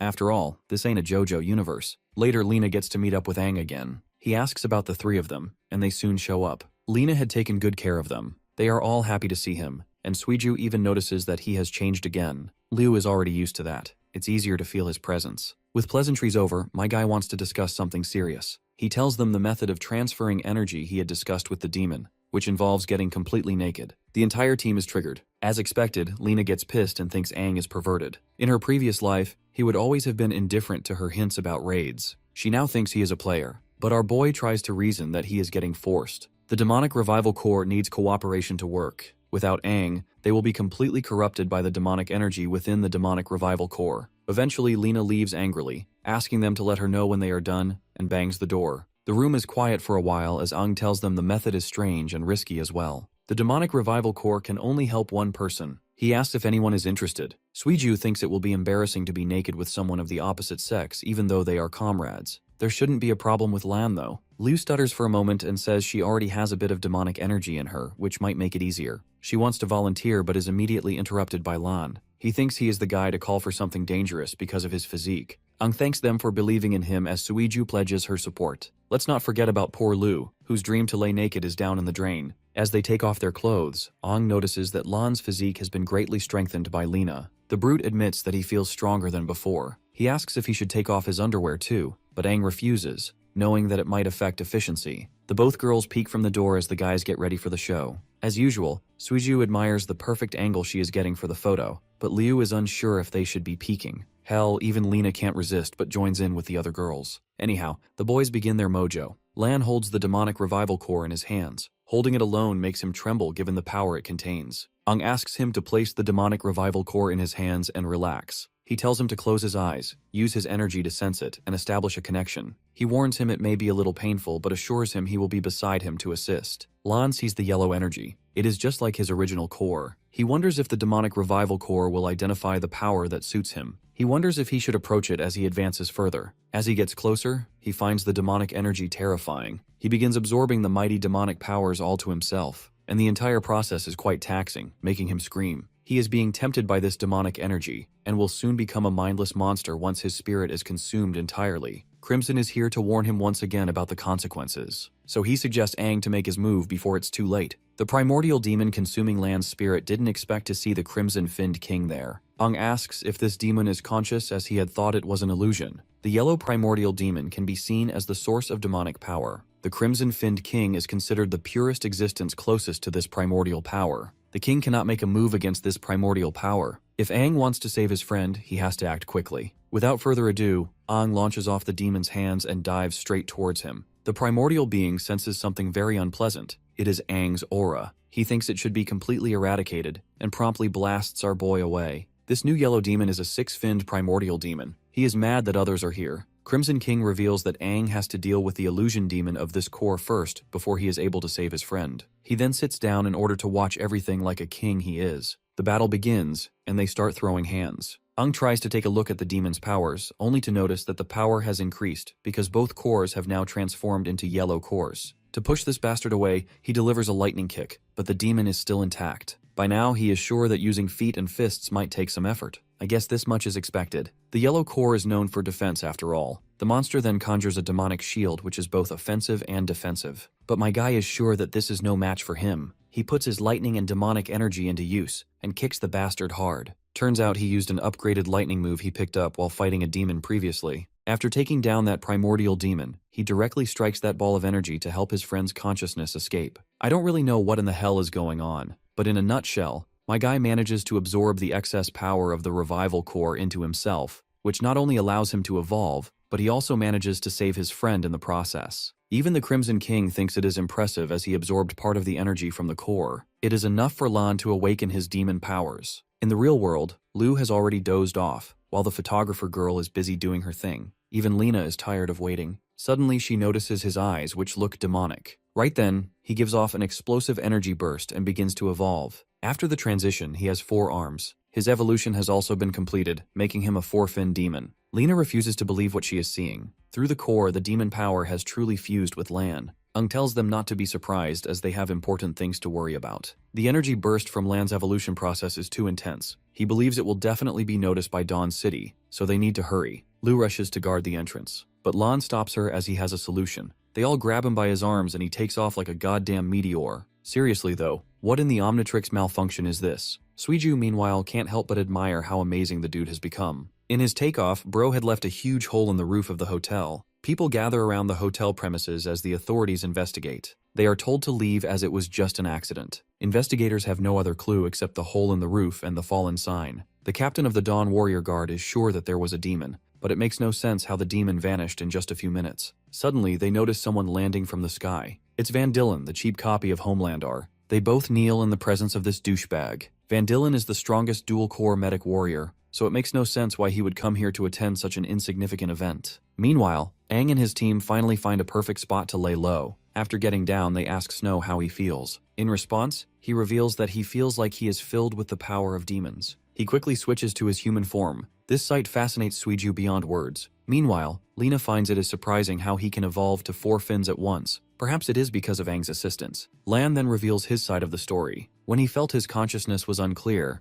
Aang had helped him and even adjusted the power of the demon core. Because the demon power is too intense, he needs to adapt to it first. With his current tolerance, he was only able to evolve 4 fins at one go. Otherwise, he would have gone for 5. Moving on, Aang feels they won't be able to return to Dawn City for a while. They have attracted quite a lot of unwanted attention. He apologizes to Lena for that. But the homegirl doesn't seem to like Dawn City anymore, as it is no longer the Dawn City it used to be. She sees no need to go back. In this case, they see this as an opportunity for Suiju and Liu to evolve together. Of course, Suiju is already liking the idea. She wants to become stronger too. From now on, Lena wants the team to act together. In order to test what Lan is capable of, Aang suggests they should try hunting down a dual-core 6-finned demon together. The transformed Lan appears a bit uncomfortable in the next scene because Suiju's crazy ass won't stop taking his photos. As for Lena, she appears lost in her own thoughts, until Aang comes around to question what's bothering her, especially when she's usually the talkative type who doesn't beat around. Sharing a spot next to her, he asks if it's something about Lan that's keeping her mind busy. A worried Lena shares her concerns, expressing her discomfort at the idea of a human warrior merging with demonic powers, especially when she comes from a time where this kind of suggestion would be unacceptable. Though Lena perfectly understands that the current Aang also shares demonic power in his body, at this point she doesn't know how everything will wrap up. If humans and demons are together, then where does the future lead?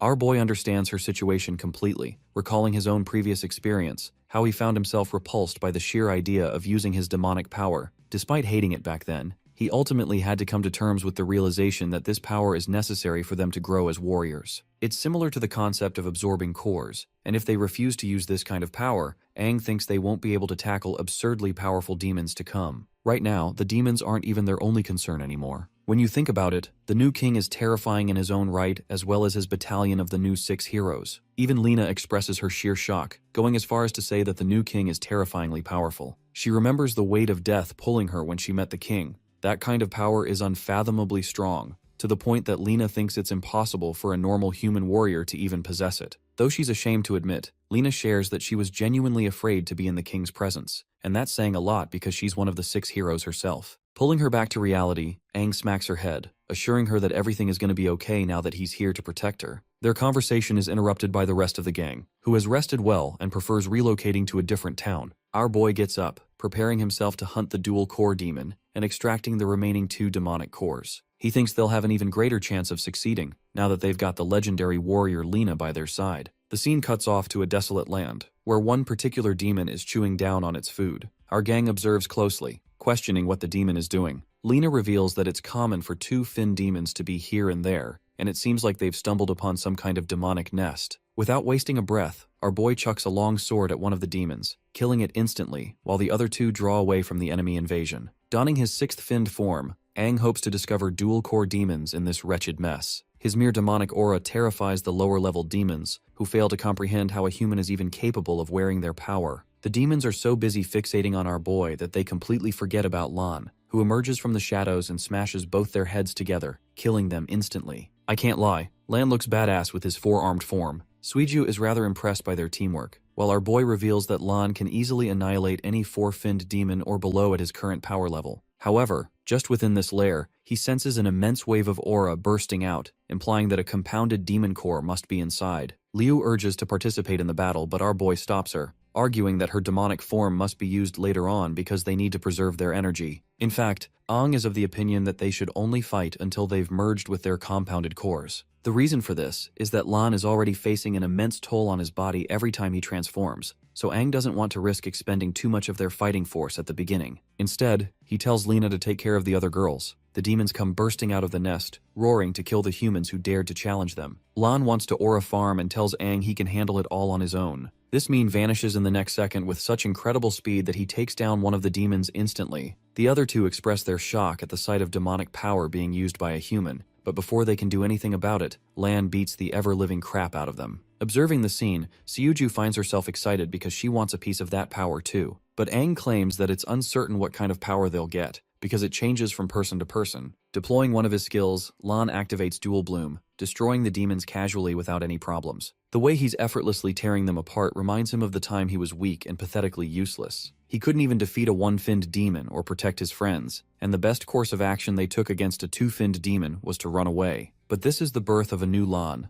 a man who breathes his every breath to instill fear into the hearts of demons. From the distance, Aang notices a lump of aura concentrating in one place. This means that an entire horde of finned demons is coming their way, emerging out of the nest. This small army of demons is by no means easy to take down, which is why Lena even urges to help them out in case necessary. Thankfully, our boy agrees, expressing that it's best for them to obtain the compounded core as quickly as possible. Preparing herself for combat, the legendary warrior channels a bolt of green energy. Her fighting stance excites Seoju, who is honored to fight in the company of the great hero. Releasing herself like a projectile, Lena unleashes hell on the demons. She's out here cutting them like butter, with a speed so fast that even Liu is impressed by the green core's might. As for Seoju, she couldn't even take a single photo because of Lena's immense speed. Even Lan, who was just a minute ago reveling in his great power, is shocked by the unique ability being used by Lena here. Satisfied, our boy reveals that so far the badass Lena hasn't even used any special skill. All she did was deploy her protective barrier to smash the demons away, allowing them to clear a path. Aang orders them to keep moving forward, while reminding the two girls to conserve their energy. Lena, on the other hand, has forged a path to a wide space ahead, wondering if the demons came from this path. Entering inside, she releases her barrier, staring up at the main culprit above. Sitting comfortably at his throne, the dual-core demon expresses his surprise at the humans making it this far. He's genuinely impressed by Lena's abilities, but the girl doesn't want to chat and immediately jumps right into the air to eliminate the threat. Her incredible blast obliterates the 6-finned demon's throne, and he's forced to avoid the attack. The demon expresses his anger at the warrior for ruining his favorite throne, but the badass Lena couldn't give a damn and emerges with a battle axe. She drops a crazy one-liner, deeming the lowly demon unfit for a throne. Provoked, the 6-finned demon unleashes his fury in the form of earthly molten vines. But right then,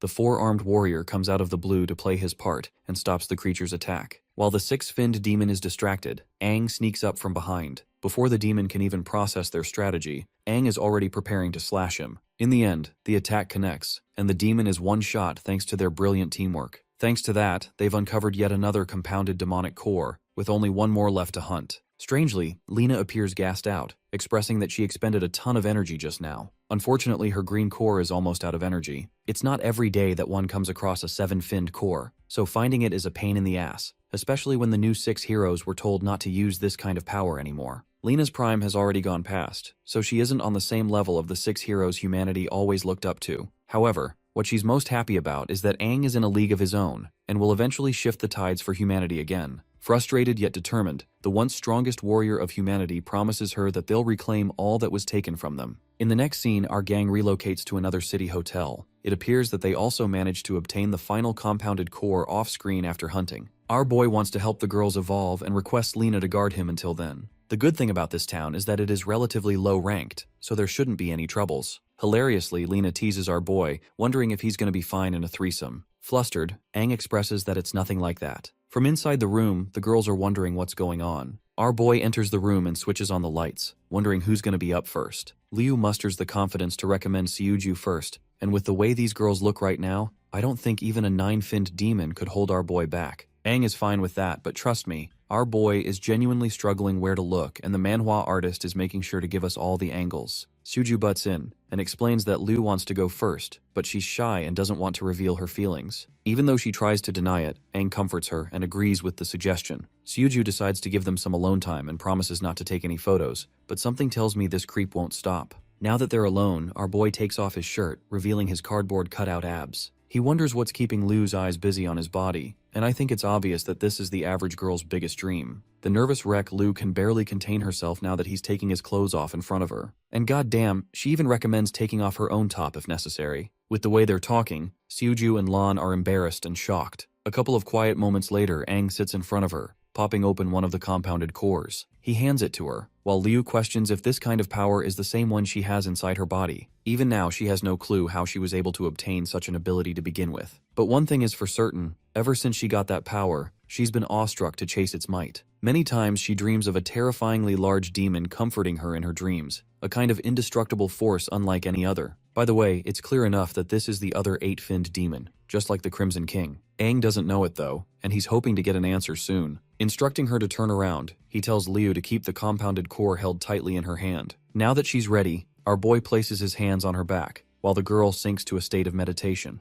At once, she is tossed into a spatial dimension of her mind. Here, a demon is guarding the core, a 6-fin source demon in fact. Slowly walking up to the core, she senses an incredibly dark aura coming from the source. Suddenly, the demon chants, "Open," causing it to release waves of energy. At first, Liu is afraid, but eventually she succumbs to the allure of her new power, drawing her closer and closer. The core is overwhelming her mentally in an effort to turn her into a servant of the demonic race. But right as she's about to lose control, the black-finned demon arrives and snatches her hand. She's the enchanting woman who has been haunting her dreams. The 8-finned demon casually toys with Liu's body, expressing that she has claimed the human for herself, so she isn't going to let go of her. The Black King Fin is one of the 6 great King Fins, known for her ability to manipulate time and space. The primordial source demon is surprised to see her grant a portion of her might to a mere human. The Black King Fin expresses her personal interest in the girl and wants to create a smooth process for her transition. Liu finally speaks her mind, revealing that the demonic power dwelling within her comes from the Black King Fin.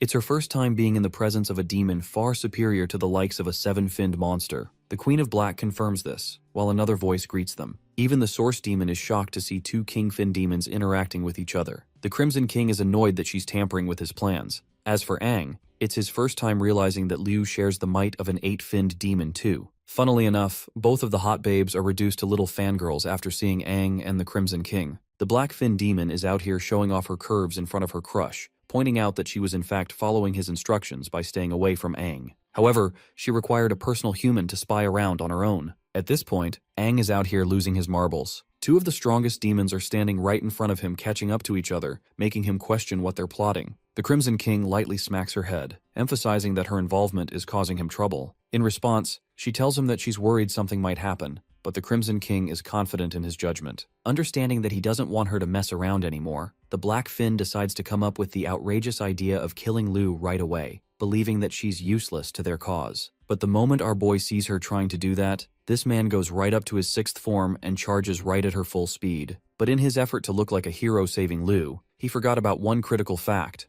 Bro is going up against an 8-fin demon. The Black Fin isn't even afraid, and with a tap of her finger, sends this dude packing back to his human form. Aang is knocked out of his demonic state while Liu rushes to check on him. Oh, but not just that, this guy is paralyzed. The Black Fin casually remarks that she's trapped him in a mode of time where he's feeling constant pain, finding it insulting that he went ahead to attack a Kingfin. Ultimately, the Black Fin decides to release him from the bind, causing him to pant and recover his breath in terror. With the Black Fin towering over at him, Aang realizes just how outclassed he really is in front of a being beyond his league. As for the Black Fin, she started to grow fond of Liu and decides to change her mind, no longer finding it interesting to kill her. So what she does is pull Liu back to her grasp, while the Crimson King begins walking away, believing that their intervention is unnecessary. Our boy pitifully urges to protect his friend, causing the Crimson King to stop and give Aang a brutal reality check on who he's going up against. His opponent is none other than a creature that literally governs space and time, one of the most powerful beings to ever exist among their kind. The Crimson King assures the boy that if the Black Fin really wanted to take either of their lives,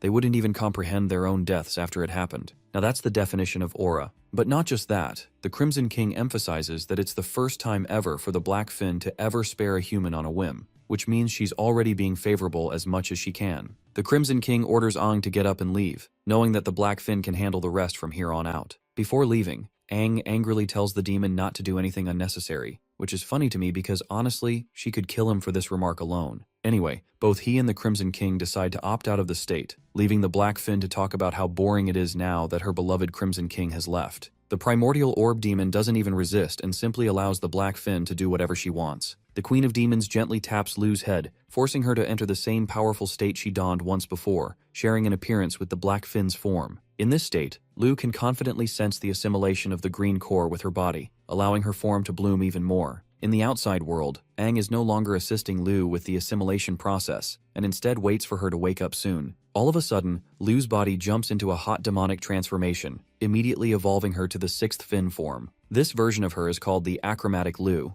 and while our boy can hardly believe that she's the same person, the Crimson King explains the evolution process. You see, thanks to the Black King Fin's energy, Liu has awoken in a slightly different state. Deciding to test her powers, she aims her hand towards our boy and pulls him in with a telekinetic wave. Achromatic Liu stops him for an important question. You might be wondering if this question has something to do with her powers. But no, all she wants to know is if Aang actually likes her or not. Our boy is stunned for life and realizes that Liu in this form is batshit crazy. Even the Crimson King is a bit put off to hear her say that. The strongest demon finds himself utterly lost trying to comprehend the mind of humans even after attaining godlike power. Hearing the boom, Lan and the others barge their way inside, or more like flop their way inside out of curiosity. But when Suju turns to look at what's going on, all she sees is our boy getting toyed with by the demonic baddie. Suddenly Lu realizes what's going on and her form fades. She is reduced to embarrassment, clarifying that all of this is happening because of her new form. Next up is the pink-haired photographer. Holding the core in her hand, she remarks how warm and light it is. Strangely, Aang thinks she's messing around and points out that she must take this situation seriously,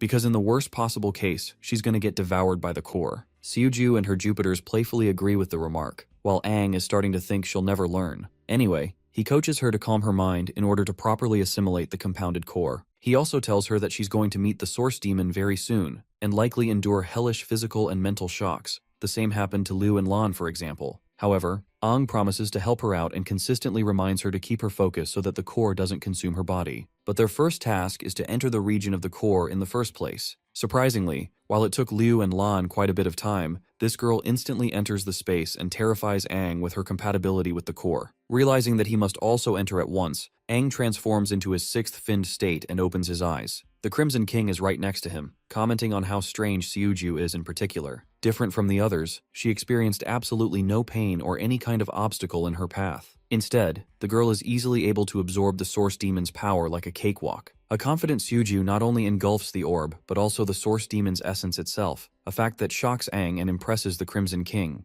It goes to show just how compatible her body has become with the compounded core. Suju's body is engulfed in a blue, before unleashing a shockwave that begins to transform her. And well, I think we can all agree that these demonic forms do the bare minimum of covering a person's skin because look at her. Aang didn't even have to intervene for the completion of the transformation this time. By the end of the transformation process, Suju's eyes turn blue and she maintains jagged horns throughout her form. This is the official awakening of the blue core 6 fin, and she surprised herself at how easy the process was. She looks at Aang, before staring back at her fairy-like wings. But I'm confident none of us is looking at the wings. With incredible speed, she vanishes and pops right before Aang, showcasing her incredible figure and not at all fanservice transformation. Our boy agrees and internalizes that Suju might have been a hidden genius all this time. In the next scene, all 4 of the humans invoke their 6-finned demonic state and burst out of the sea-level town, amazing citizens with their colorful streams. Aang's carrying Lena, believing it's time for them to transition to a different location where they can safely test their powers and work on their team abilities. To that,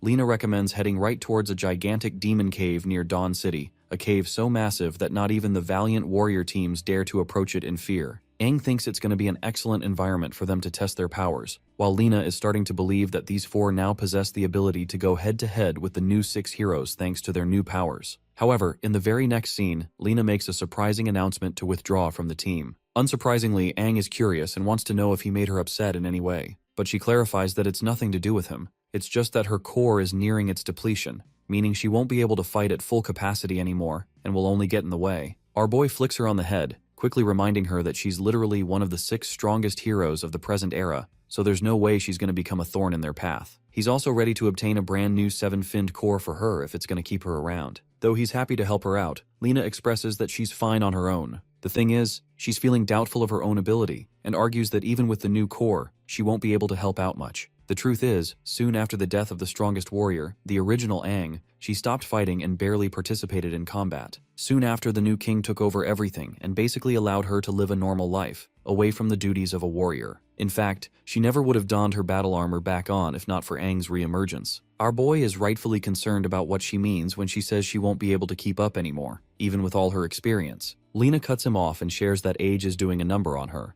The only reason she's maintained a youthful appearance up until now is thanks to the Green Core's powers. If it wasn't for that, she'd be an old woman at her final moments. She even teases him that after Aang claimed a young body for himself, he quickly forgot that she didn't get the same opportunity, and that she's well beyond her fighting capabilities now. But for the rest of his friends, Lena remarks that all of them have experienced tremendous growth, and they're bursting with life, even mastering their demonic states. She thinks that accompanying his team any further will only lead to becoming a burden. Grabbing his hand for one last time, she assures him that it's her own choice to leave, and that she'll always be supporting them from the side. Though it pains her heart to do him like this, it's her choice to make. Aang is still stubborn and wants to convince her, but she stops him in his tracks and instructs him to find her later on a mission to rescue Desha. She also hands him a special device called the locator compass to find her at any time. The design of the device reminds me of the dragon radar used to find Dragon Balls. Anyway, the beaming green pointer is Lena's status on the locator, and this thing even has voice command among other features. Aside from the compass, Lena also hands him a whole bunch of different demonic nests for Aang's team to target on their own. He takes the records and wonders where she's headed next, fearing that she'll return to Dawn City and put herself at risk. The legendary warrior assures him that ordinary warriors are no match compared to her even in this state. Her goal is to gather her stuff from Dawn City and relocate to another small town, living out her days there in retirement. Aang genuinely feels devastated to hear the word retirement coming from her,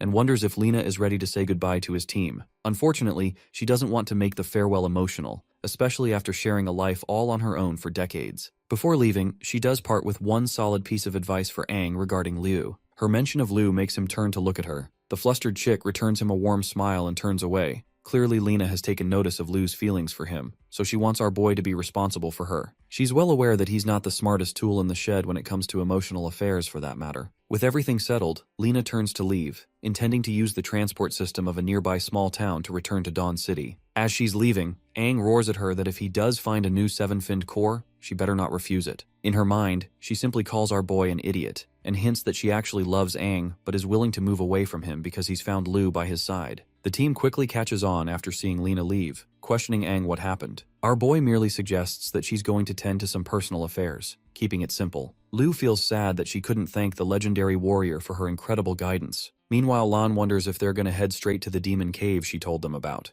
To that, Aang confirms, highlighting that it's an excellent opportunity for them to test their new power against the demons. Also, he's fired up with a proper goal this time, the goal of securing a new seven-finned core, so he can help Lena. Fired up, all of his friends transform into their demonic states, ready to rumble. The scene cuts to Dawn City, where Lena is carefully making her way. However, because of Lan's awakening from last time, security has gone up, making it difficult for her to navigate undetected. Luckily, she makes her way to her home through the open window and secures getting inside. Time is of the essence for Lena, because she's aiming to rush and leave with her valuables. While she's rummaging around, Lena completely forgets about the fact that someone is spying on her. The man casually remarks at his surprise, shocked to see her return to the city. Lena's worried eyes dart back to stare at Van Dillen's face, the same man who is known as the strongest dual Green Core warrior. She roars at him for breaking into her place without a notice, but Dylan knows that she returned for a reason. He shows her a tiny red box, wondering if this is what she's looking for. Lena's eyes widen in shock the moment she spots the object, questioning how he was able to obtain it. The scene kicks into a flashback sequence she shared with the original Aang. During one of his hunting missions, he decides to gather a bunch of materials to craft her a nice little necklace. Lena took the necklace, remarking how beautiful it looked, which is the same reason she came back for it. Dylan makes fun of her for living a casual life and still keeping a crafty ornament treasured in a box. He thinks it's pointless to treat a stone necklace with such care. He continues to make fun of the mysterious person who gave her the necklace. His provocative words are enough to piss her off, causing Lena to lunge at him. While she does manage to grab the necklace, Dylan shoves a heavy knee kick in her belly, launching her into the ceiling with a loud bang. Her body has barely recovered from the impact when Dylan blitzes her and reappears from the top, ready to kick her again. This time she manages to react in time by putting up an energy barrier, but his forceful kick still sends her flying. I have to admit that the action scenes of this story are amazing. Lena manages to recover, but the same can't be said for her fractured arm, which withstood the heavy blows. Van Dillen levitates like a god, remarking how Lena's energy appears no different from an ordinary warrior at this point.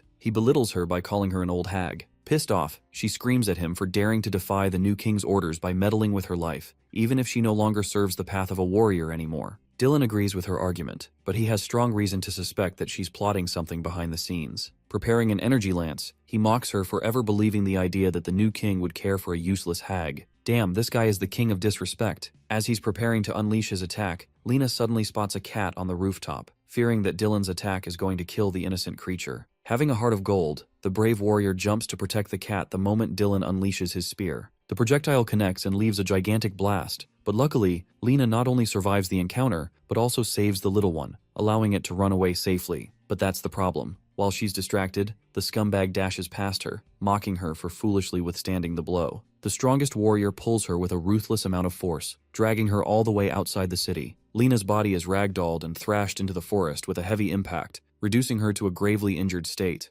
Dylan goes up to her, highlighting the state of her depleted core. He talks down on her, how the legendary warrior once saved 600 people using her bare hands. The sadistic bastard enjoys the thought of shattering her hands, so her accomplishment is replaced with new memories. Tragically, the scene cuts with Lena's painful screams reaching the sky. Meanwhile, Aang and his team are making crazy progress. With the 4 of their combined efforts, they were able to take down a 7-finned demon. Though our boy thinks they need to work on their teamwork, he's still glad that they managed to uncover a 7-finned core. But suddenly, Aang senses something in the direction of Dawn City, causing his friends to wonder what happened. Deciding to use the compass locator device, Aang checks on Lena's position and learns that she's critically close to death. The voice alert shocks all 4 of them as Liu urges them to return at once. The 4 of them rocket outside with hyperspeed, trailing down Lena's location using the compass. In the distance, they finally spot her. However, Aang senses her fainting aura, even though she's moments away from her. Suddenly, when the group finally reaches her, terror sets in, shocking them all. The legendary warrior's arms have been severed, while she holds the necklace in her mouth, barely breathing.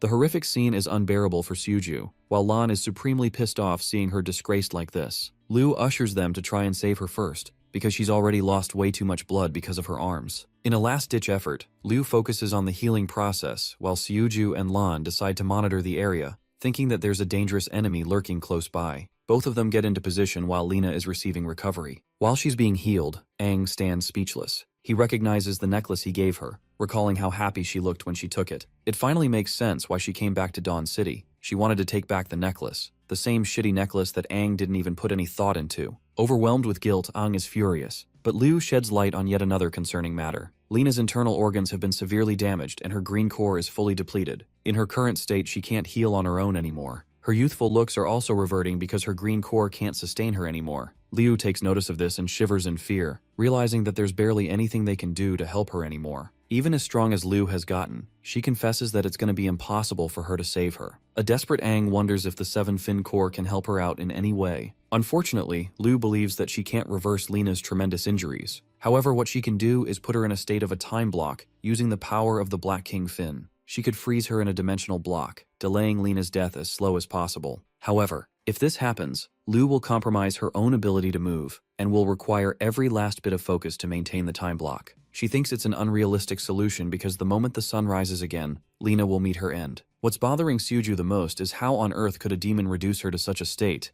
even if the legendary warrior is in a weakened state. To that, Aang simply gets up, instructing Liu to focus on healing and the others to guard her in case any demons show up. He tasks Lan to come along, implying that he has a rough idea of who's responsible for doing this to his friend. Aang reveals the man's name. It's Van Dillen of the 6 Heroes. The name frightens everyone, but Aang can tell with certainty that it's that guy because of his familiar sharp aura. Not just that, he's already faced him once before in battle, and fully understands that Dylan intentionally left Lena in a crippled state. Even though Aang is ready to go, Liu highlights the dangers involved with this strategy. Even though they've all entered the realm of 6-finned demonic strength, the fact of the matter is that the rest of the 6 heroes could pose them severe trouble. However, despite her wise reasoning, even Liu understands that with the face Aang is making right now, it's going to be impossible to stop him from going. This man is royally pissed and knows that Lena is being used as a simple bait to lure them out. Clenching his fist, Aang bursts out with his demonic aura, promising to not only kill the hero, but to also take his core. The scene cuts to our boy heading straight for Dawn City alongside his partner. Lan points out the dangers of the plan,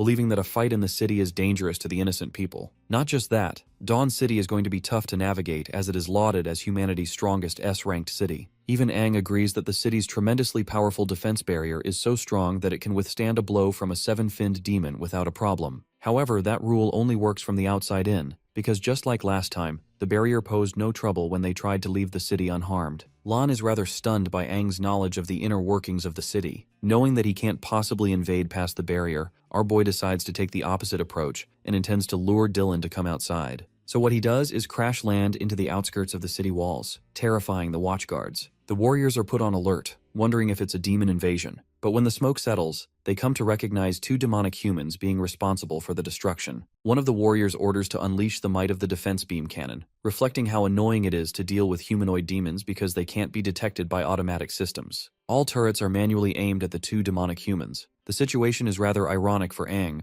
reflecting how it feels strange being targeted with the very same weapons he once ordered the construction of in his prime. It pisses him off that he's being fully handled as a mere demon. Deciding to take things the easy way, our boy roars at the city warriors, demanding that they send Van Dillen outside. He clarifies that they're not here to invade or attack. But this provocative demand puts the warriors on edge, as they take it as a sign of disrespect towards their great hero. They're choosing their own deaths at this point because Aang is out here pissed off for what happened to Lena, and is ready to kill anyone who stands in his way. One of the turrets releases a powerful beam cannon in an effort to destroy the demons. Before the attack could reach Aang, the four-armed muscle brute steps in, blocking it all without even a scratch. His incredibly strong defense shocks the warriors because what he just did isn't just something any demon would be able to do. While they're busy calling for backup, Lan turns to his buddy and suggests our boy to calm down, questioning if he's really out here for a bloodbath. But this version of Aang is one reason away from slaughtering the city. He clenches his sword in uncertainty and a gush of emotion, while the Crimson King urges him to annihilate the ants in his way. Thankfully, our boy's humanity tries to resist the demonic urges as much as he can, deciding not to slaughter the warriors. The same can't be said for his enemies though, because they're actively calling for backup to gather around and stop the demons. Suddenly, a figure darts up into the sky, taking his place in front of the crescent moon. Van Dillen is aura farming again, and this time he personally lunges to attack our duo. The durable behemoth charges his barrier to maximum capacity, hoping to withstand the attempt. But the moment Dylan makes contact with his barrier, it releases a shockwave upon impact, shattering it and sending Lan flying back. Aang quickly saves him from behind, as both of them stare at the strongest dual-core warrior. Van Dillen smirks, finding it impressive that Lan managed to withstand that hit. With his official appearance, the warriors think that the city is no longer under any harm. Aiding him in battle, they charge up all of the beam cannons, prepared to help their hero whenever he requires. The scumbag hero finally realizes Lena's affiliation with the humanoid demons, and wonders why the demons are suddenly deciding to pair up with the old six heroes. Disgustingly, Dylan goes as far as to mock Lena for offering services to the demons and disgracing humanity's name. If what he did to Lena wasn't enough, his words certainly did. Aang's temper flares up to the very top as he summons a surge of lighting. Dylan takes notice of this aura and wonders why it's so similar. He still has no idea why Lena is collaborating with these humanoid demons. Meanwhile, our boy gives Lan his one and only instruction for this match. All he cares about is that he takes care of the backup squad of warriors that is planning to support the hero. As for Aang, he calmly declares his next mode of action. He's going to kill Van Dillen with his own hands. Aang lunges forth to attack his target, and as expected of the mighty Dylan, he projects an energy shield and blocks it quickly. Despite his effort to shield himself, the sword still manages to cut through, filling up Dylan with an air of familiarity with Aang's aura. The rageful demon lunges yet again for another strike, causing the hero to deploy another protective barrier. From that same energy sphere, he clashes with his opponent using energy waves. One of those attacks successfully hits Aang, pushing him back. But to this guy, it's nothing but a mere setback. He takes the energy strand and proceeds to tug it with all his might, pulling Dylan towards him. Aang lands his first successful kick with a gut-wrenching kick to the belly, showing this guy what pain really feels like. In an effort to counterattack, he grabs Aang's body, using his manifested arm, and launches away up in the sky. The warrior laughs at the demon, wondering if Aang is fighting so ruthlessly because he shares a grudge against him. After saying that, he slings our boy into the ground with a thunderous smash, causing his sword to spin away and plummet close to Lan's battle with the human warriors. However, this battle is quite one-sided, with the four-armed behemoth casually pushing the warriors away with a strong energy wave. This causes the warriors to become confused, as normally the demons would always aim for the kill, and Lan just now had the perfect opportunity to do just that. The thing is, even this musclehead is starting to get tired of holding them back without killing them, and hopes that Aang's battle concludes soon. All of a sudden, the man is hit with a beam strike from the top of the wall. In the distance, there are two prominent figures. Both of them are the captains of the attack squad, who are surprised that the demon is capable of withstanding their wrath. In case you guys haven't noticed, both of these warriors are literal monsters, boasting 7th fin status. The two march right into the battlefield, ready to kill the invaders. As for the city warriors, they're also preparing to shoot down defense beams to allow support for their heroes. Lan is starting to realize that they're in neck-deep trouble, and that if he doesn't hold the 7 fin warriors off, they'll get to Aang.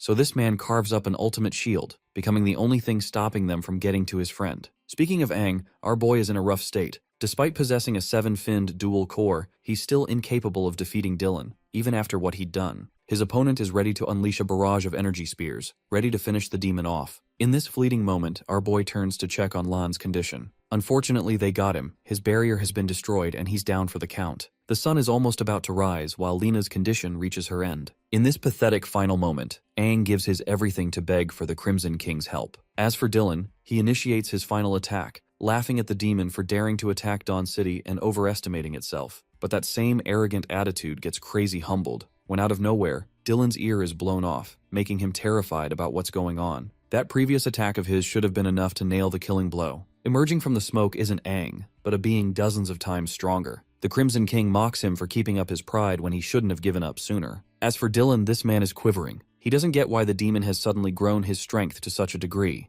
The Crimson King does a badass pose, pointing at his sword and pulling it back to his hand. It's been a while since he's used his majestic sword, the Crimson King Tide, and he plans on showing the kid how to really use it in a fight. Having taken over Aang's body, the Crimson King expresses great joy after being reunited with his beloved Crimson Sword. In his mere presence, the demon cores of the surrounding warriors are shaking from the king's aura, causing them to wonder what the hell is even happening. Realizing that they had absolutely no chances of defeating this guy, the warriors start turning tail and running back to the city. One of them orders her subordinate not to flee from the battlefield, or else she personally executes the ones who did. As for Snow, even he is at a loss for words after bearing witness to Aang's indomitable newfound power. By the way, we will be calling him Snow from this point onward.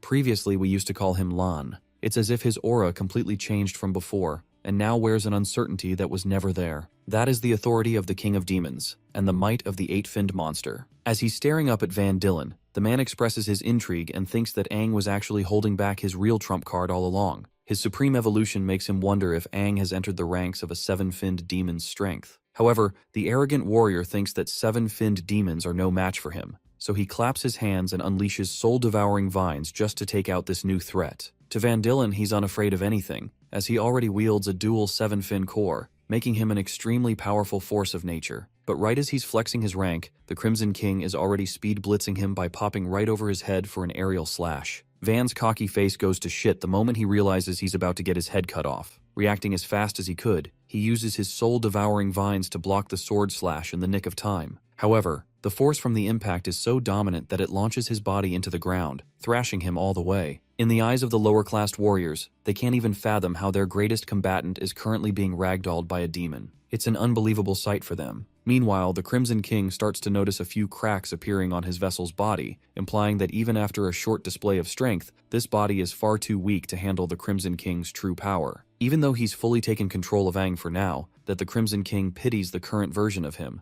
which makes you wonder just how powerful this guy was in his prime. Back to the scene of the fight, the lower-classed warriors are worried for their great lord. Van Dylan managed to survive that last attack thanks to casting another energy shield barrier before impact. In his thoughts, he analyzes that the previous attack was far beyond the caliber of a typical 7-finned demon's strength. He fails to comprehend how a godlike being has emerged from the body of a weakling. Dylan's ego is getting in the way, and he doesn't want to be humiliated in front of his peers again. After all, if he gets embarrassed here, it will reflect on the rest of the city's strength. Then there's the problem that the demon is fighting way too close to the city, which threatens Dylan's reputation even more. Deciding to change the scene of the battlefield, the dual 7-core warrior surges with strength and takes off like a rocket to charge at his opponent. Clasping his fist, this arrogant guy is planning to blow the demon away far from the area. However, the Crimson King remains unimpressed and merely decides to take the attack head-on. The moment their clash connects, the 8-finned monstrosity cleanly cuts his way through Dylan's body, severing his arm clean from him. Shivering in fear and astonishment, Van Dylan screams in agony.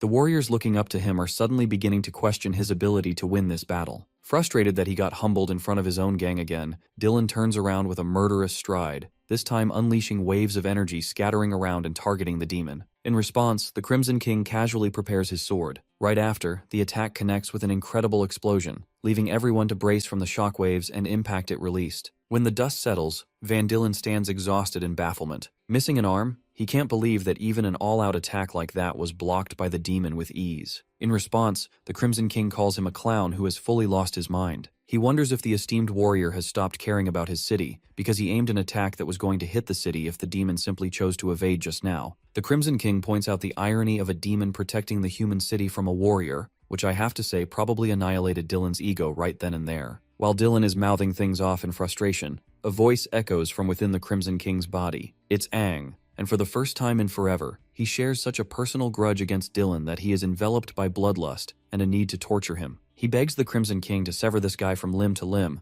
to offer him a taste of the treatment he gave to Lena. Bro basically signed Dylan's funeral confirmation right here. Unfortunately, the Crimson King admits that he can't stay in control of his body for far too long. More cracks are starting to appear on his face, indicating that Aang's body can't take the abuse for much longer. He even gives Dylan credit where credit is due, by admitting that he is truly one of the greatest warriors of the modern era. Despite that, the eight-finned demon assures his human vessel that before his time runs out, he's going to show off a bunch of skills to Aang so he can use them in later battles. Going back to the scene of the forest, Aang's friends are busy taking out all of the demons in the vicinity by making quick work of them. Suiju is being a badass and chopping them around like they never even existed. Her demonic state is incredibly powerful, but even she is starting to reach her limits. Lurking in the forest were tons of demons that were planning to attack her, and she had no choice but to take them head-on to buy some time for Liu. Speaking of Liu, she's still busy in the healing process, but as things are going right now, they're losing out on time, and if Aang doesn't return with the 7th Corps quickly, things won't be looking so good for Lena over here. The scene returns to the Battle of the Century, where the Crimson King goes head-to-head exchanging blows with the strongest human warrior. From their clashes, it appears that Dylan is the desperate assailant hoping to get a clean hit on his opponent. But even when he surrounds the demon with numerous soul-devouring vines, the Crimson King merely cuts them all off like child's play. This man is practically flexing at this point. The same soul-devouring vines grow even stronger and jagged with energy when Dylan exudes his maximum output. Even though he causes a mass-scale destruction,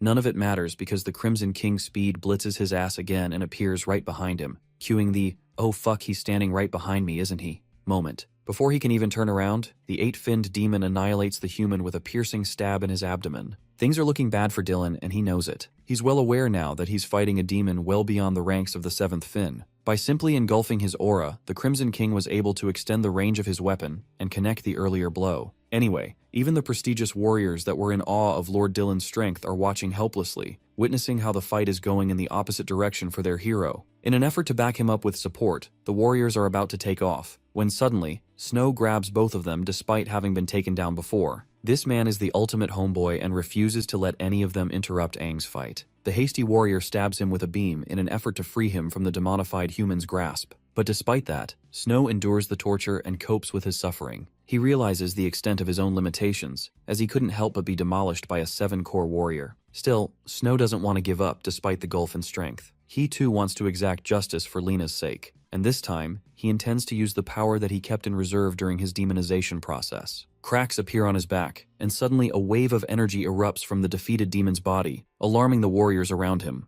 The higher core warriors can't fathom how one demon is capable of expressing so much willpower. They bear witness to the birth of the 5th Fin demon in his evolved state. Snow's body now glows with traces of gold trails covering him, and he's filled with the resolve to carry out his only objective in this fight. Back to the scene of the battle, or should I say the one-sided massacre, Van Dillen is tossed around like a rag doll and has to use his own magic to stop himself. Retaliating accordingly, he creates dozens of mines with his energy. This attack is called the Void Render Blast. Hoping that this will be enough, he sets off all of those mines in the form of concentrated strikes aimed at his opponent. The Crimson King doesn't even have to use a special skill to respond to them. All he does is lift his sword, and in the next scene, all of those mines are nuked with a single slash. A few moments later, the arrogant hero's body plummets to the ground with a heavy smash. When the dust settles, we see a bug squashed into the ground, exactly where his place is meant to be. At his current state, Dylan has lost his other arm as well. His body has endured far too many injuries. The warrior now realizes that he's being rendered the same treatment as what he did to Lena,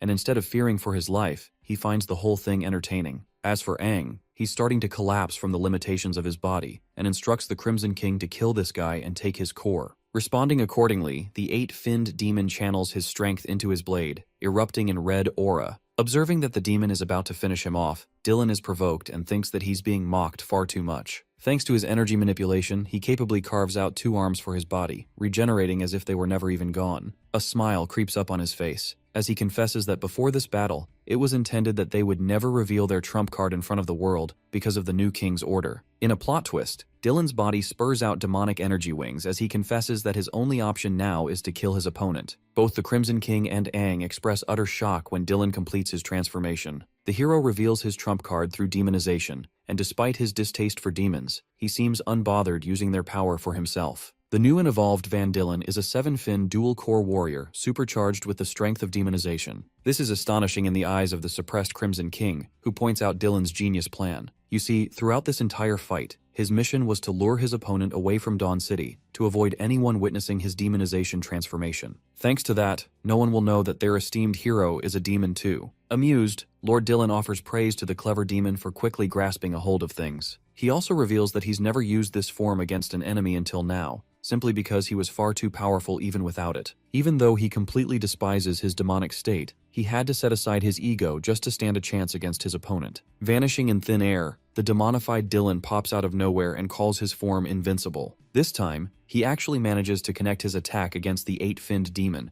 smashing him into the ground with his abyssal soul-devouring pillar. Refusing to let this fight be finished already, Dylan uses the same spear and nukes the 8-finned demon's body by sending out even more blasts, causing the ground to erupt with explosions. At the end of his attack, he stares down at the remains of his opponent. Despite having taken all of those hits, the Crimson King appears unharmed, as he blocked everything thanks to his sword. It seems that he's still untouched even after the strongest human warrior has undergone demonization. While the Crimson King admits that Dylan's power has truly evolved far beyond his calculations, the 7 dual-core warrior is impressed with the endurance of his opponent and praises Aang for holding his ground. But I guess alongside his evolved power, his ego has also evolved because he thinks he is truly invincible in his current form. The Crimson King loves a challenge and expresses that it's the first time he's having to hear that from someone standing in front of him. Gripping his sword, the 8-finned demon erupts with demonic power, sending out ripples of crackling electricity and shockwaves so powerful that the surrounding earth can't even withstand his mere presence. While he's surging with unmatched power, Dylan finds himself questioning how one demon could even possess such terrifying might. In response, the 8-finned demon expresses great joy to show the difference between both their strengths. But then it happens. Just when this fight was going to take it to another level,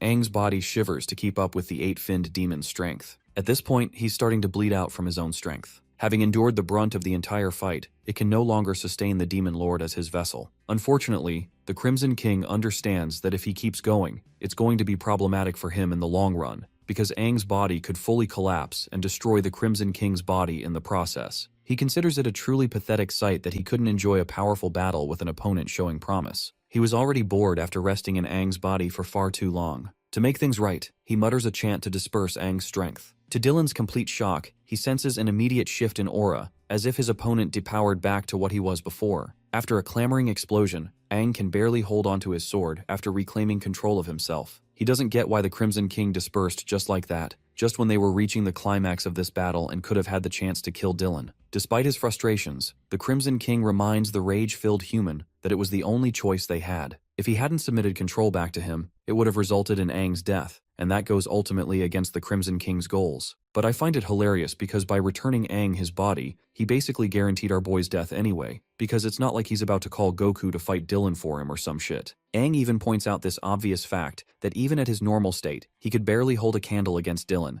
and now that he's entered the realm of a godlike being with his demonization state, things will be even worse. Lena is at the verge of death, and his friends are relying on him to finish the job. The Crimson King offers our boy a way out by highlighting that his weapon and sword, the Crimson Tide, is still a gateway to much of his power. That means, if our boy is capable of harnessing its endless strength, he could stand a chance. He even teaches Aang to allow his spirit to become one with the weapon's soul, and it will instruct him exactly what to do. Baffled, Aang questions if he's really about to have a conversation with a damn sword of all things. Despite his ridicule, the Crimson King laughs, and goes on to explain that this sword is the most reliable companion he's ever had. This thing has been through countless battles well beyond the threat of the current one. All Aang has to do is focus his strength into awakening the sword. The Crimson King forwards that if our boy is incapable of defeating human garbage like Dylan, then maybe he's not so special himself after all. Which is funny because bro just said no balls, just to make this guy act. Connecting the dots, the demonized Dylan expresses his understanding of the situation. He now knows that the overpowered version of Aang wasn't him just now, but some other powerful force in his body, a force that is well beyond his grasp right now. Realizing that this is his golden chance to end Aang's life, the demonic hero unleashes his soul-devouring vines again. Meanwhile, Aang pays no mind to his words and immerses all of his concentration to connect himself with the sword. He calls out to the Crimson Tide, pleading with the sword to answer his call. In response, the sword exudes demonic energy, implying that it has awakened at last. Let's transition back to the forest and see how Suiju and the others are holding up. Even now, she's working overtime and speed blitzing all of the surrounding demons in the forest to buy Lu as much time as she possibly can. So far in this battle, she's starting to feel the fatigue, and it has quickly become a fight of attrition against the low-level demons. Suddenly, the lurking demons in the forest who were about to pounce on her hear a terrifying shriek. This roaring sensation made them tremble to the point they all started retreating away to give way to the superior demons. Emerging out of the forest, a six-finned demon has brought more of his friends, all boasting a higher rank than the others. The demon is attracted to the scent coming from the human, which lures them all out. Things are looking bad for the camera lady over here because now she has to face even stronger opponents when she was already struggling against dozens of low-level demons. Liu inquires what's going on because she can't afford to come and take a look herself. In response, Suiju remains quiet. Despite her struggling state, she tells her friend to lock the fudge in and keep on hammering the healing process for Lena, though she admits that her upcoming fight is going to be a lot tougher than all the previous ones she had. One of the higher-level demons expresses his excitement over Suiju being a humanoid demon, and suggests that they keep her alive to enjoy her body later. Even the demons are freaky in this story, but Suiju doesn't care because she's about to head right into overdrive and annihilate them all. Sharing no intention of leaving any of them alive, the incredible warrior tackles one of the higher-level demons with her incredible speed. Her goal is to take one of them out right away to decrease the load later on. However, while she's busy keeping one of them busy, two more are already aiming at her from behind. Both of the demons manage to give her backshots, manage to slash her back. Somehow Suiju uses the momentum from their attacks and pulls out a backflip, surprising the demons with her quick maneuver. She turns and wrists her body upside down, before unleashing a fury of slashes in the surrounding directions. The attack kills another one of the demons, while the last two six-finned demons escape the Tempest Waltz. Having pushed back to such an extent, the demon even praises her for being tactical and forcing them back despite incurring an injury from their attacks. Having seen her use deadly skills just now, the six-finned demons decide to prepare a skill of his own by wrapping his hand around flame energy. But before he could react, Suiju's already on top of him, and connects a killing blow that destroys the demon in one hit. However, Suiju's body is growing closer and closer to its limits after expending so much energy in short bursts. Then comes another problem. Remember the first demon she took out in her assault? That bastard somehow manages to get back up. His wounds are quickly healing thanks to its healing ability. He mocks her for thinking that he was dead, and promises to show the human what a taste of pain feels like. Saying so, the five-finned demon bursts with incredible speed, but this time, he goes after Liu, who is defenseless and incapable of doing anything. Despite his bait-and-switch strategy, Suiju somehow still catches up with him, and recreates that one scene from Naruto where Minato destroys Obito's back with his Rasengan. Suiju refuses to let this plan fail and succeeds in protecting her friend. Liu is really happy that she was able to make it in time. But unfortunately, because she was distracted and fully focused on protecting Liu, Suiju completely forgot about the other demons, and ended up getting mauled by a powerful attack from behind. Blood shoots out of her body while her friend screams her name in worry. Suiju pants in exhaustion, knowing that her body is incapable of enduring more of this torture. Pissed off, she retaliates accordingly by slaughtering the higher-finned demon with another slicing ability called the Blade Fury. After chopping its head clean off Eren Yeager style, she grips her weapon tightly, knowing that the rest of the lower-level demons are still aiming to attack her. Suiju no longer gives a damn and threatens the demons to come and get a piece of her. But her show of confidence and her ability to slaughter six-finned demons just now has instilled a deep fear into them. Instead of attacking her, the lower-level demons choose to scatter away instead. Filled with happiness, Liu thanks her friend for staying strong until the end and holding her ground. However, even though she's calling out to her, Suiju appears unresponsive. Having endured dozens of wounds and exhausted herself throughout the encounter,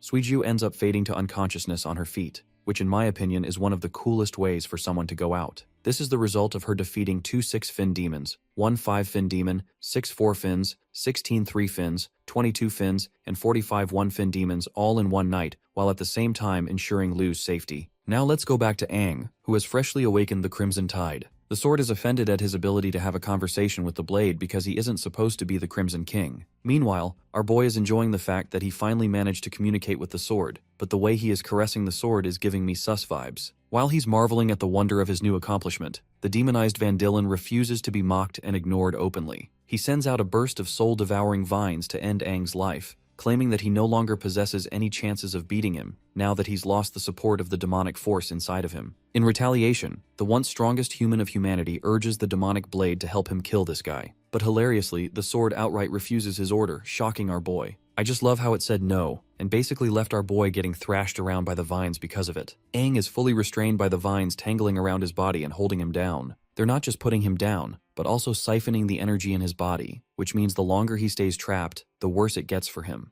Demonized Dylan, or Double D over here, emphasizes that his poisonous vines devour one's energy until they're nothing more than a pool of blood. Aang struggles as his energy is robbed from his body, and there's nothing he can do to protect himself from it. Pleading to the Crimson King Tide again, he questions why the blade refuses to heed his command and fights alongside him. The sword giggles in amusement, expressing that no one besides the Crimson King himself is capable of fighting alongside him and wielding its strength. It calls out to Aang, questioning who he even is. At this point, our boy is getting tangled up by dozens of vines, and it's slowly becoming a cage covering every inch of his body. Van Dillen is observing the scene, until suddenly, red beams of energy flash out of his vines before the cage explodes with crackling red lightning bursting it away. Aang now stands on his own 2 feet, possessing the might of the sword, declaring that he'll die on his feet if it comes down to it. At this point, Van Dillen fails to comprehend how this guy possesses the lightning element, as it's something that Aang has been using since the very beginning. Knowing that he can't afford to let this guy live any longer, Van Dillen intends to put him down for good with his next attack. The demonic sword, observing all of this, suddenly begins to cackle like a madman. The blade has sensed a unique power coming from Aang as a result of the red lightning he produced,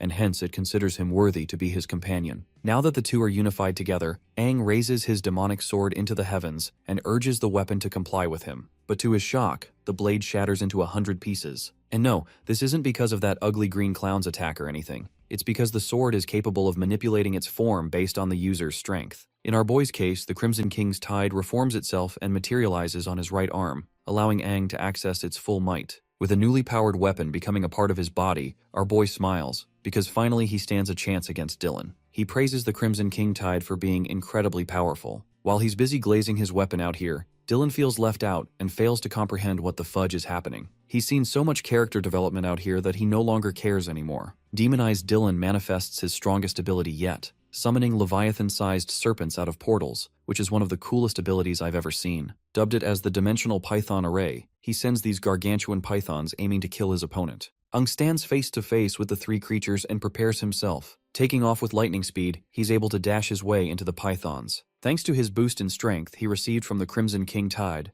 Aang nukes his way out of the snakes' bodies, shattering Dylan's strongest skill, a feat considered impossible for anyone to have accomplished. In his final attempt to save himself, Dylan does what he can to block the hit, but our boy is already seconds away from blowing his face off. The attack connects, resulting in a cataclysmic clash that blinds the sky with its rippling shockwaves and a deafening bang. Demonized Dylan is continuously baffled by Aang's ever-growing strength, and questions how he's able to evolve to the point of defeating him. Our boy puts his ass down to the ground by reminding Dylan that he's just a scumbag hero, too arrogant for his own good, while he is the literal embodiment of the former king of humanity. Love how Aang used his strongest move, Aura farming 9,000 to finish this guy. The words former king are incomprehensible to Dylan, who can't fathom how the original Aang would be capable of returning back to life. The fight reaches its climax as Aang's punch shatters through Dylan's defenses and impales his abdomen with a crunching blow. In that same stride, Aang's earth-shattering punch annihilates Dylan's body until there's nothing left of him. Having succeeded in his mission, he spots the dual 7 cores that emerged out of the demonized human.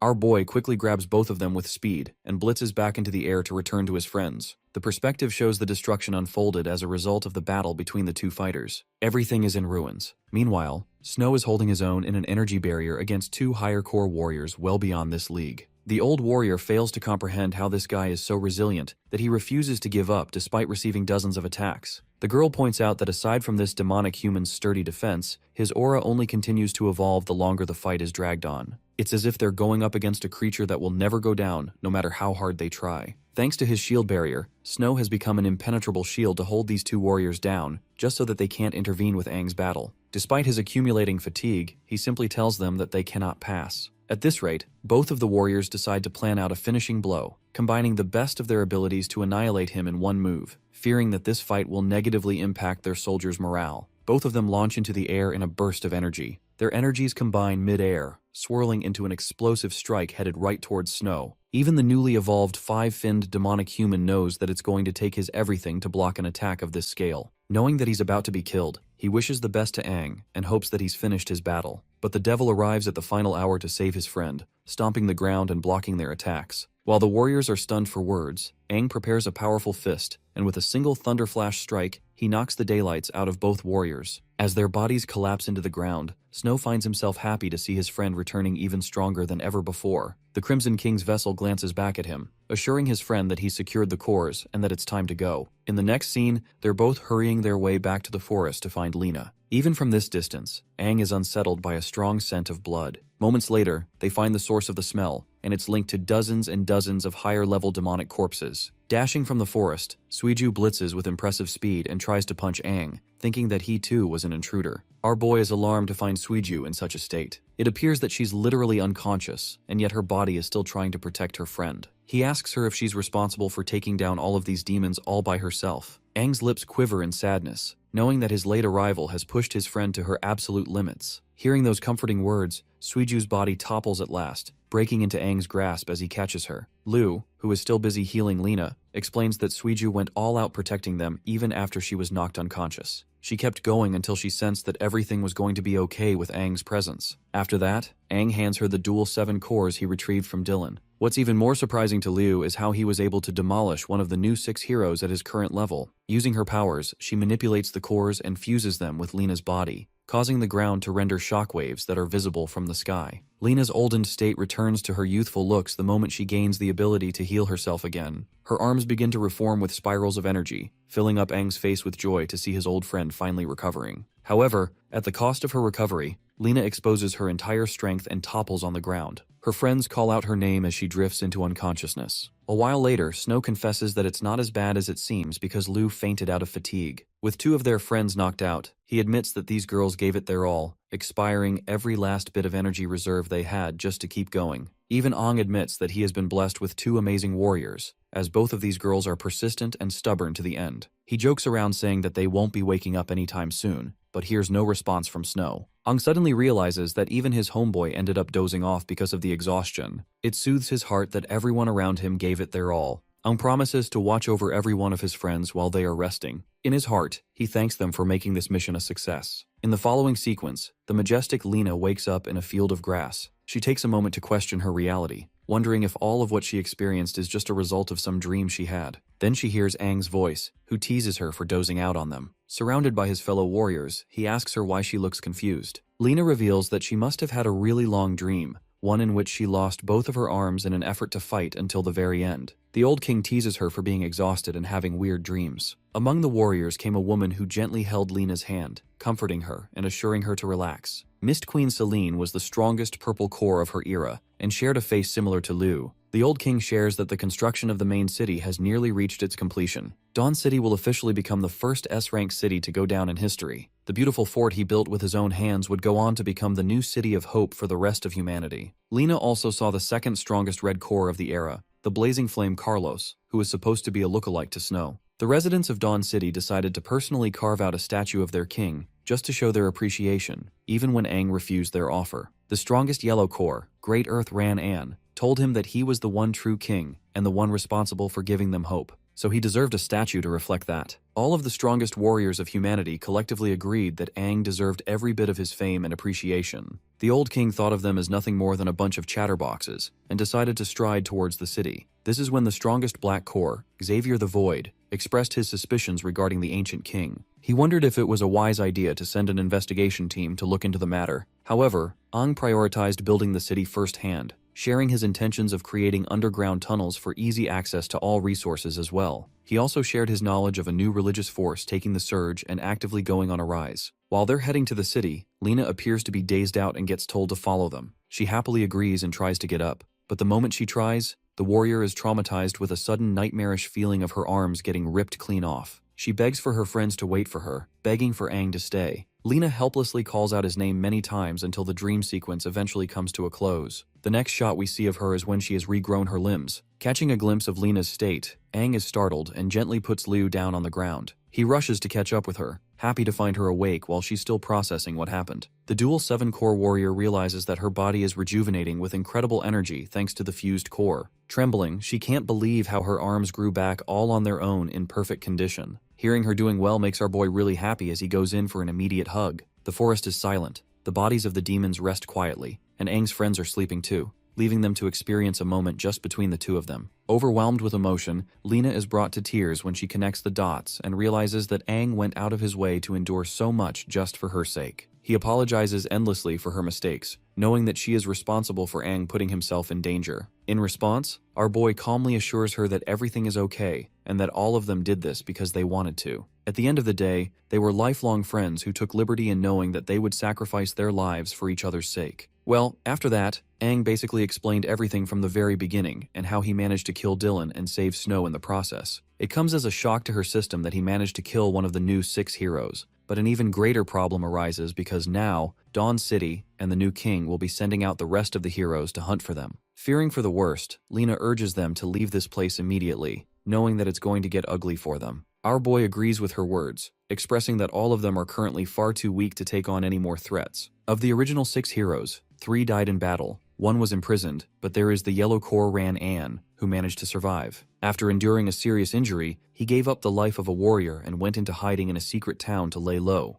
Aang shares that they should track him down and find him, knowing that it will be a safe option and a good way to reunite with an old friend. Lena accepts the suggestion but first decides to heal everyone in one go. Covering them in a large barrier, she uses her exceptional healing ability to help recover their strengths. So far, the legendary warrior is thoroughly impressed with Dylan's dual cores. They're riveting with so much energy that it took no effort restoring her arms. This instance serves as a reminder to Liu, who in the future will require a powerful green core to perform similar skills. An excited Lena is satisfied to envision a future where Aang is standing strong with powerful allies by his side again. Switching topics, he asks her about their incoming journey. Though Lena explains that distance won't be an issue, she thinks their old comrade might not accept their reunion. The thing about Ran-An is that right after Aang's death, the poor guy fell into deep despair. It could be said that he succumbed to hatred, despising the fact that his king abandoned them and left them all alone. It was specifically because of Aang's downfall that everything went into chaos. Knowing that he has to do the right thing, our boy strengthens his resolve to explain everything to his old friend when they meet. In the following scene, the perspective shifts to a barren land. Here there is a demonic cave acting as a breeding nest for the demons. One of the new 6 heroes has personally come here to eradicate them, expressing his disgust at the mere sight of these creatures. To his surprise, he receives a sudden emergency call from his watch, which is odd because the last time he had one was many years ago. The transmission line connects, and keep in mind, the demons are still lurking in the cave staring at him while this is happening. The voice questions him if he has collected the item, which the new hero confirms that he has, though he doesn't get the point of asking such a pointless question through an emergency call. It's starting to bug him that this person doesn't trust him even after everything he's done for them. Until suddenly the news reaches him. Dylan is officially declared dead, and the hero's face sinks to horror upon hearing such a wild statement. The messenger continues to explain that apparently, 2 incredibly powerful humanoid demons arrived out of nowhere to attack Dawn City. Lord Dylan led one of them far away from the city, way beyond its borders. But when the battle ended and an investigation was conducted, they received Dylan's death signals. Not a single part of his body remained, not even his bones. As for his dual 7 cores, they were also stolen by the same party, and they've yet to uncover the party's objective. Well, the messenger reminds him that the 6 elite heroes have shrunk down to the number 5. The current king is unaware of this news, as he's in seclusion. Leo, an incredibly strong dual red 7 core, is given immediate orders to return right away. But this command bothers him, and he refuses to sit around upon his return. He is filled with rage, and he doesn't give a damn if they're gonna stop him because he'll still investigate on his own. Leo begs him to do this, to which the other person decides to agree with, telling him that he's going to inform the other 3 heroes. Leo promises to send the results of his investigation a bit later, which would help the overall search mission. The caller emphasizes that Leo should calm down, understanding completely why he feels this way because Dylan and him shared a childhood. Though they're also grieving the guy's passing, nothing can be done at the moment to help their cause. The call cuts off, and a flash of their childhood passes by in his mind. He remembers the time they were just dumb kids playing around in the grass fields together. Overwhelmed with emotion, Leo grieves the loss of his best friend, questioning what the hell could have taken him out. Fury overwhelms every fiber of his being, and he erupts with a rage that demolishes the demonic cave with a terrifying outburst. His energy touches the very skies, and he assures Dylan's murderers that they're not even going to have a single part of their body left when he's done with them. Going back to our boys, Aang and Snow are flying full speed to reach Ran-An's secret town. They're carrying Lena and the others since they're still too exhausted. In fact, our boy glances back at Liu and wonders if they should stop here for a break, but Liu assures him that she's okay alongside Suiju. It's just that Snow might be feeling the pressure by having to carry 2 people at the same time. Aang's homeboy also assures them that he's completely fine and urges them to keep going. Lena boosts everyone's morale and reminds them that stopping will be a death sentence now that they've killed Lord Dylan. She knows for a fact that the other 5 heroes are already investigating his cause of death as they speak. They can't waste time when faced with a life-threatening situation like that, and it's absolutely necessary to reach Ranan's town before the evening. Aang thinks everything will be okay and keeps going ahead. His comment draws the attention of Liu, who doesn't share any thoughts. A few hours later, the group finally arrives at the location of the secret town. This majestic place is surrounded by a stream of water, earning its name Oasis Town, with a classified level of C rank. Stepping foot in here, Aang celebrates his shock and returns to his normal form. He can't fathom how a C-rank town is in the middle of effing nowhere. The sight of the beautiful flora stuns them. Lena explains that this little town is the place that Ran-An always intended to visit, and he even told her about it before he took off. They pedal forward to find the former hero, while Liu confirms their intentions regarding Ran-An.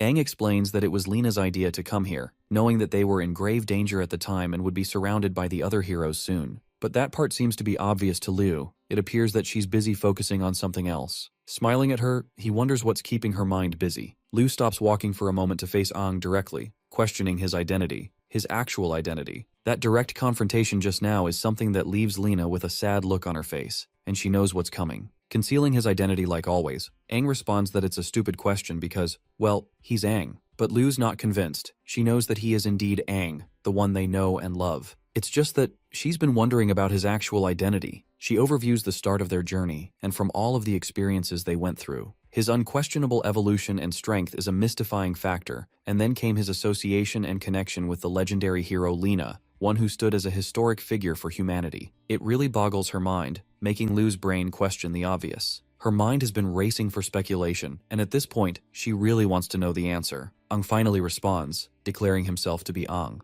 But then he gives her the real, authentic answer. He is the King Aang, the once strongest warrior of humanity, and the man who died half a century ago. His words are so paralyzing that they stun Snow into place. Our boy continues to reveal how he got here, stating that he experienced a reincarnation into the present world, having arrived with his current body. Hearing those words, Liu's body trembles, understanding the weight of what he just said. Even Snow is out here quivering in fear, questioning if it's really the truth. Aang confirms that he's just being honest with his friends at this point, since he's got nothing to hide anymore from them. He wants to be open with them regarding what lurks deep inside of his new body. The scene follows up with a detailed explanation of Aang sharing everything, literally everything regarding the timeline and what led to it all. Snow can't fathom the words coming out of his mouth. The idea of time travel and reincarnation seems like an otherworldly concept to him. He can't fathom that his friend is the same man who created Dawn City and led humanity to a path of hope. The once mightiest warrior reveals that he came into this world for unknown reasons again. Only this time, he has also become the vessel of the Crimson King Finn, the strongest King Finns to ever exist. Now this revelation is one that not even Lena knew about, so all 3 of them are having a reality check right now. Snow's lost for words, while Lena questions how a being even more capable than a 7-fin could exist. Liu understands his words, and Aang forwards by confirming that she too has a similar 8-fin level demon inside her body with the ability to manipulate space and time. It is directly connected to the Black King Finn, representing the Black Core. Again, it comes as a shock to her system, and though she's already had her suspicions, she didn't think it would be this serious. A curious Lena inquires to know more about the concept of King Finns, and investigates the purpose behind them resting in their bodies. To that, our boy vaguely explains that he doesn't really know for sure, as the Crimson King always keeps his secrets from him, though he does know for sure that he has a good relationship with the Black King Finn. And now comes the most exciting part. His recollection of what actually went down when he as King Aang entered the ancient king's stele all those years ago. That was his first encounter with the 8-fin monsters. These demons were simply way out of his league, reducing him to a bloody pulp at the edge of his life. It doesn't add up why the Crimson King would go on to choose him as a vessel, or why to begin with. But it's clear that the demon has its own goals, and one day it might shift the course of humanity forever. However, Aang doesn't want to be focusing on the bigger picture because he's got other things to worry about. The new king alongside the new heroes are problematic as they are already, and he has to save Desha from confinement too. Finally, his goal is to come face to face with the new king,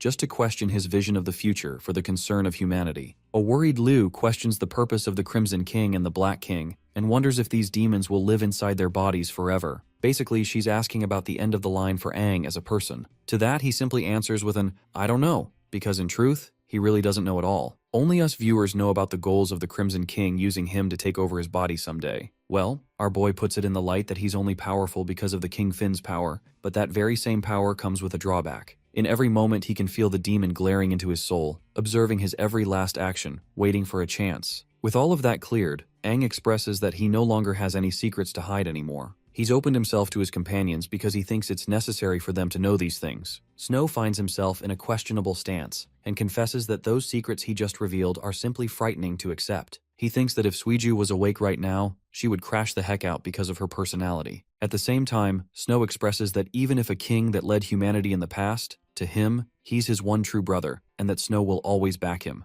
Now that is a true homie right there. Lu also thanks him for revealing a vulnerable secret, and doesn't know where to go from here. Aang shares his gratitude back, expressing that they've been a huge help in his journey, and that they've already supported him more than enough. Then he turns to Lena and asks her to continue leading the way, because they've got to find Ran An and heal themselves properly before making the next move. Of course, though the legendary warrior is experienced and wise for her time, she fully understands the inner conflicts that Snow and Lu must be facing right now. She can see their frowning expressions, as if they're struggling to process everything. It will take time for them to truly adjust to their new reality. Well, the group moves forward until they're confronted by the city guards on top of the wall to back off. The one Finn Green Core warrior roars that outsiders aren't allowed in Oasis Town. In response, Lena clarifies that they're not enemies and simply require a place of refuge and rest, highlighting that her friend is injured and seeks immediate recovery from an old friend in the city. However, the one Finn warrior is suspicious of their intentions and thinks that it's unwise to trust demons wearing the appearance of humans. Oasis City barely gets any outsiders, so that's not helping either. Pissed off, Lena calls these people unreasonable, while Snow takes his turn and admits that they really need to rest. He reveals that they've come from the city of Helos, but before he can finish his sentence, the one core hotshot throws a spear at them, declaring that if they don't leave, he'll kill them all. Aang decides to break his silence by aura farming, and with that all black drip and walking forth, questioning how they're going to kill them at all. He grabs the spear and snaps it in half using just his grip, looking raw as hell as he threatens to obliterate their town.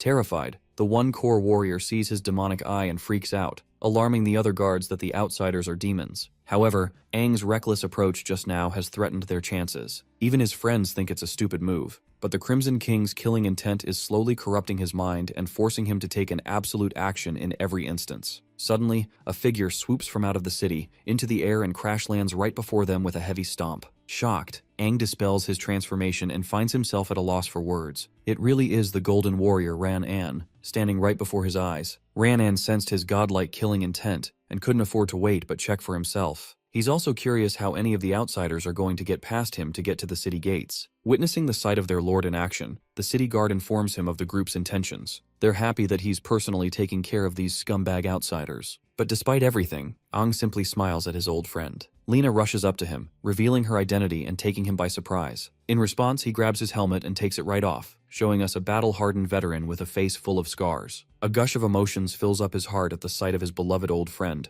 as he questions what she's doing here. Lena reveals that they've come to rest because her friend is seriously injured and requires attention. In response, the Golden Warrior orders the guards to open the gates. This is a striking development, and the one core warrior even objects to this decision, reminding his lord of the murderous aura from earlier. Ran An assures him that nothing will happen as he's here in case things go wrong. The gates are ordered to open, welcoming them into the city. The scene transitions to Leo, who returns to Dawn City to regroup with his friends. Among the new 6 heroes is the dazzling dual 7-core purple warrior, Trina. She consoles her friend regarding the death of Dylan, though it's clear that Leo is more upset than anyone else and appears dazed from the news. Ignoring her, he takes his suitcase and reveals the new batch of cores that he retrieved from the nest. Among them are 6 different 7 dual cores. From the batch, he takes the red cores and hastens to leave, requesting for Dylan's combat data right at once. As he's leaving, she stops him. Trina shares that he's not going to be going alone on this investigation. Those are the orders they received from their leaders. Shocked, he turns around to ask if it's the new king who ordered them. Cutting them off, a shadowy figure appears, expressing that it's their first time working with humans. Leo is stunned for words as the man in robes makes his way. This is Fledgling, and he has decided to cooperate with Dawn City for the investigation process. In the following scene, they arrive at the same battle-scarred grounds where Aang and Dylan faced off. Leo appears pissed the hell off that he's being trailed by this guy, and Fledgling confronts his feelings immediately. The new hero turns around expressing that a pathetic 5-fin demon doesn't suit his attention if not for the orders they received. He orders the demon not to get in his way, or else he'll show him no mercy like the rest of demonkind. Fledgling accepts,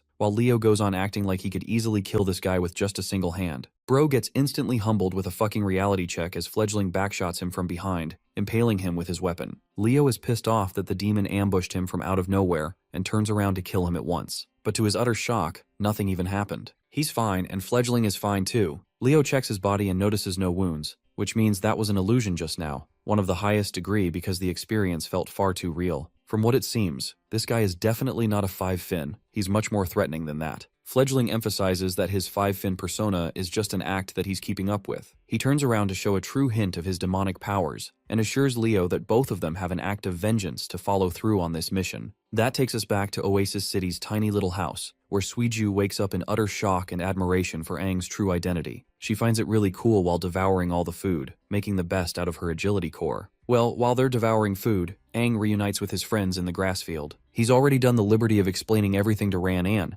and Lena even adds that their current mission is to find Desha and rescue him. They've already got a competent team, and with a bit of teamwork, things could change forever. Or so they thought, because the Great Earth Warrior walks up to our boy and nukes his damn face with a heavy punch, expressing his sheer anger. Lena didn't expect this turn of events and questions what he's doing. She tries to stop and confront him, but the moment she grabs his shoulder, her hand trembles in fear. Ran-An turns his undivided attention to the former king and absolutely starts demolishing our boy's face. He's pissed the hell off that their old king ventured deep into the ancient king's stele all by himself, costing him his life and threatening humanity's fate forever, leaving it defenseless. The pain and agony that humanity endured all because of Aang's reckless decision permanently altered the course of history. Witnessing this fight from the hut, Aang's friends are alerted and immediately rush out to help him. But as they're coming to help, all of them are immediately frozen in place, unable to move another step. Ran-An grabs our boy's collar, pulling him forward and screaming in his face for leaving all his comrades to die and humanity to rot without a home. He can't stomach that the same ignorant king who left them all alone is now here to play the hero and save everyone. Aang understands the weight of his actions and apologizes to his dear old friend, begging him to help him in this battle once more, and reassuring him that he will redeem himself this time. Having caught a glimpse of his old king's face, the legendary warrior is moved to tears. Witnessing the commotion, Ran-An's family also arrives. His wife and son are shocked, and the young kid even threatens the malicious group for getting on the wrong side of his father. Lena and Aang are both at a loss for words. They realize that this guy has an actual family now. The Golden Warrior embraces his king and apologizes for no longer being the same Ran-An of the past. He confesses his pathetic action of having fled to a small town for his own safety, to live out a life as part of a family, to cherish his loved ones. And now that he has become part of a family, he doesn't see a path for him as a warrior. No longer does he possess his old strength either. In fact, he's even missing an arm, which is why Lena's hand shivered earlier. The poor guy just wants to protect his family and his town, and his words are enough to move Aang to tears. Lowering himself before his old king, the pitiful warrior begs him to take his rest and make his leave. Shortly after, they take their stay at Ran's place, where Suiju is teasing the little boy and assuring him that they're not here to cause any trouble. All they care about is taking some rest. Of course, being as pretty as she is, the little bro is turned into an embarrassed boy. Snow grabs him and assures the kid that they harbor good intentions and even specialize in killing demons. Hilariously, Bro doesn't seem to have the same enthusiasm as he did when it came to Suiju just now. The Golden Warrior's golden wife prepares food for her guests, and the girls Liu and Lena are also helping out to speed up the process. It's the first time she's ever had so many guests eating at their place, so it made her nervous if she could even handle it all on her own. Ran-An's wife reveals that this city doesn't really see outsiders at all, which is why they were distrustful and lashed out at them at first. Apologizing for their outburst, she hopes they understand. Liu agrees that it's normal for them to react in this way, especially when they come here uninformed. She's wearing a cute bear apron and I honestly love it. Chiming in with her own comment, Lena assures the lady that they're eternally grateful for being given a place to rest. It's a favor they'll never forget. Ran-An's wife is really happy they feel that way and hopes to share a wonderful meal with them. Meanwhile, our boy is out here sitting by himself watching the sun go down. It's clear that his old friend's words from earlier affected him a lot. Speaking of Ran-An, he personally comes to see his old king. Every time Aang turns to look at him, the guy sees a vision of his beloved king in his face. The Golden Warrior admits that everything he said about the time travel and reincarnation part was too ridiculous for him to accept at first. That's why he lashed out and started punching the fucker out of nowhere. But now that he's replaying the scenario in his head, he realizes that he overstepped his boundaries. Offering his apology, the Golden Warrior kneels down and properly salutes his old king, sharing the same youthful enthusiasm of his former years. They share a conversation together, where Ran-An catches him up to speed about what happened, how he was injured and fled his way here. At first he was convinced that he wouldn't survive, but there he met a baddie nurse, who took him in and nurtured him until his wounds recovered. She never questioned his past, and merely embraced him with open arms. Soon they developed feelings for each other, and that became a transitional stage in his life. He had left his position as one of the old 6 heroes and no longer fought to protect the world. His only mission was to protect and love his wife, and to defend his home. Time passed and they ended up having a son, having another reason to protect the life he lived. Ranan truly thinks that his family is his eternal pleasure and that he's won in life because of them. Expressing his utmost happiness for his old friend, Aang comforts him for having found a life. To him, this kind of life was never even possible. There was far too much pressure on him as the world's strongest warrior, the king, and the hope of humanity. Even though he had never shared intentions to lead his life in this way, he knew his role, which is why he never stopped pushing forward. At a critical moment, the king disregarded everyone's advice and decided to venture into the ancient king's stele to uncover the truth. He wanted to unsheathe the reality that was hidden from them, the one that fixed permanent disaster upon the world. It was the role he thought he was meant for, which is why he headed right inside. To Aang, reality is simple. He doesn't want to be comforted by the temporary safety of the present, as it's a form of self-deception that can be stolen at any time. He knew that he had to end the tragedy at the heart of the problem, which is why he did what he needed to do. The Golden Warrior argues that despite his intentions, Aang's actions ended up misleading his people and resulting in a war that threatened humanity's existence. He apologizes for being able to understand his king's true intentions back then, but the effects are clear. However, the old warrior confirms that those intentions are exactly the reason that Aang remained the one true king. Speaking of kings, the once mightiest warrior is curious about the new king's position and where he intends to lead humanity. Ever since he faced off against Dylan's demonization form, he realized that the new heroes are also capable of tapping into the might of the demons. This revelation fills him up with worry regarding the new king's secret intentions. However, the Golden Warrior shrieks in horror and begs his king not to oppose the decisions of the new ruler. He himself has seen the new king's true power, and it's something that is the definition of fear. However, Aang shares a different opinion with a smile on his face. After all, his encounter with the new king is inevitable. The Crimson King side of him reveals itself and declares that it is more than powerful enough to defeat him. In response, Ranan basically embodies the surprised Pikachu face, unable to comment anything in return. In the next scene, the group sits down for a delicious dinner. Ranan's wife even prepared a bigger table for them to eat comfortably. It's been a while since the Golden Warrior enjoyed such a nice meal. However, the same comforting meal is disrupted when the Crimson King Tide is summoned with electrifying force out of nowhere, stunning our boy in place. The weapon quickly reforms into his arm, as if it senses the arrival of something or someone. The sword alerts his companion of the impending danger. Aang is the only one who understands what's going on, while his friends fail to comprehend his reaction. A falcon appears to be flying towards the house, as 2 sharp forces of destruction annihilate the house in one swing. With the house obliterated, Aang's group manages to escape just in time with everyone intact. Taking a closer peek at the intruders, they come to find Fledgling and Leo, who have located them in Oasis City just like the demon predicted they would. Thanks to Fledgling's search birds, nothing escapes his sight, and he can find anyone through them. Aang stares in confusion, while Leo breaks his silence, harboring intense fury as he questions if he is the one responsible for slaughtering Dylan. Let's go back a few hours and see how these two managed to get here in the first place. Leo expressed his concerns regarding why they came to the site of Dylan's death in the first place,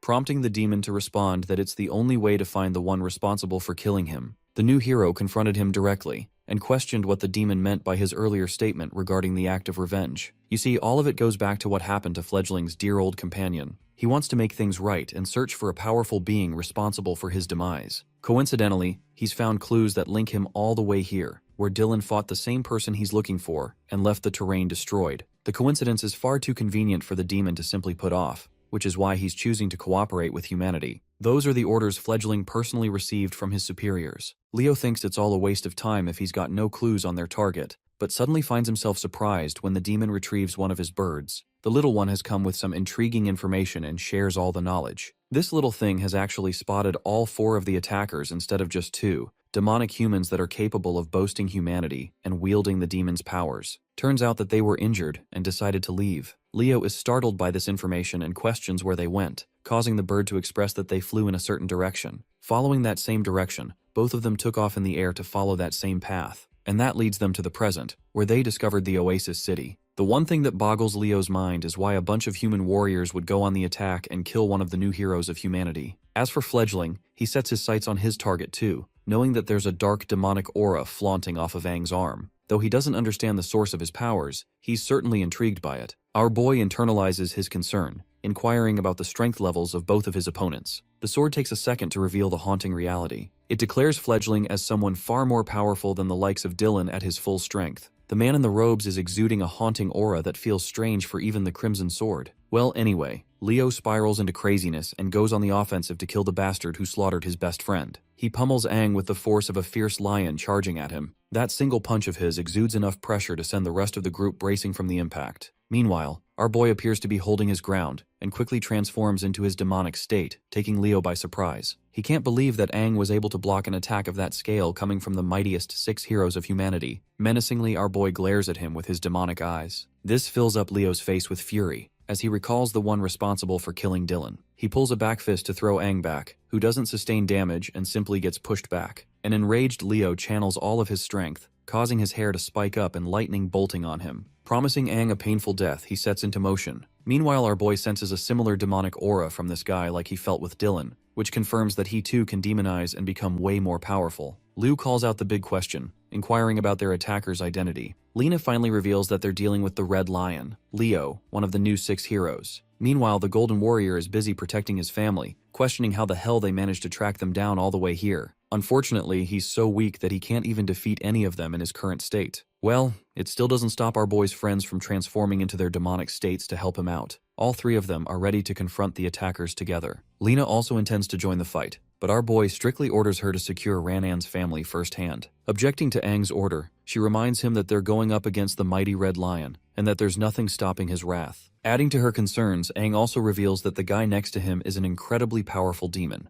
and high-level demons never appear alone. They're almost always surrounded with a swarm following them around. This increases the danger, which is why Lena rushes to transport Ranan and his family to safety. She grabs them all together and bolts away. Meanwhile, the 3 demonic humans confront Leo in an effort to take him down. However, despite their combined assault, Leo faces no difficulty taking them head-on. His reaction speed is off the charts as noted by Liu, even though he doesn't even possess an agility blue core. Meanwhile, Fledgling is out here enjoying his meal, watching the battle unfold and wondering why Aang isn't teaming up to assist his friends against the all-powerful Red Lion. The thing is, our boy is genuinely threatened by Fledgling's discomforting aura, deeming him a far greater threat than the new hero. The battle between the Red Lion and Aang's comrades continues its course. All 3 of them appear to be ineffective even with their combined attacks. Liu seizes charge of the attack and orders them to surround the hero with crushing blows. She thinks that even if he's one of the finest heroes around, there's just no way he will be able to make it out of all 3 of their attacks. At the least, they can prevent him from reaching Aang.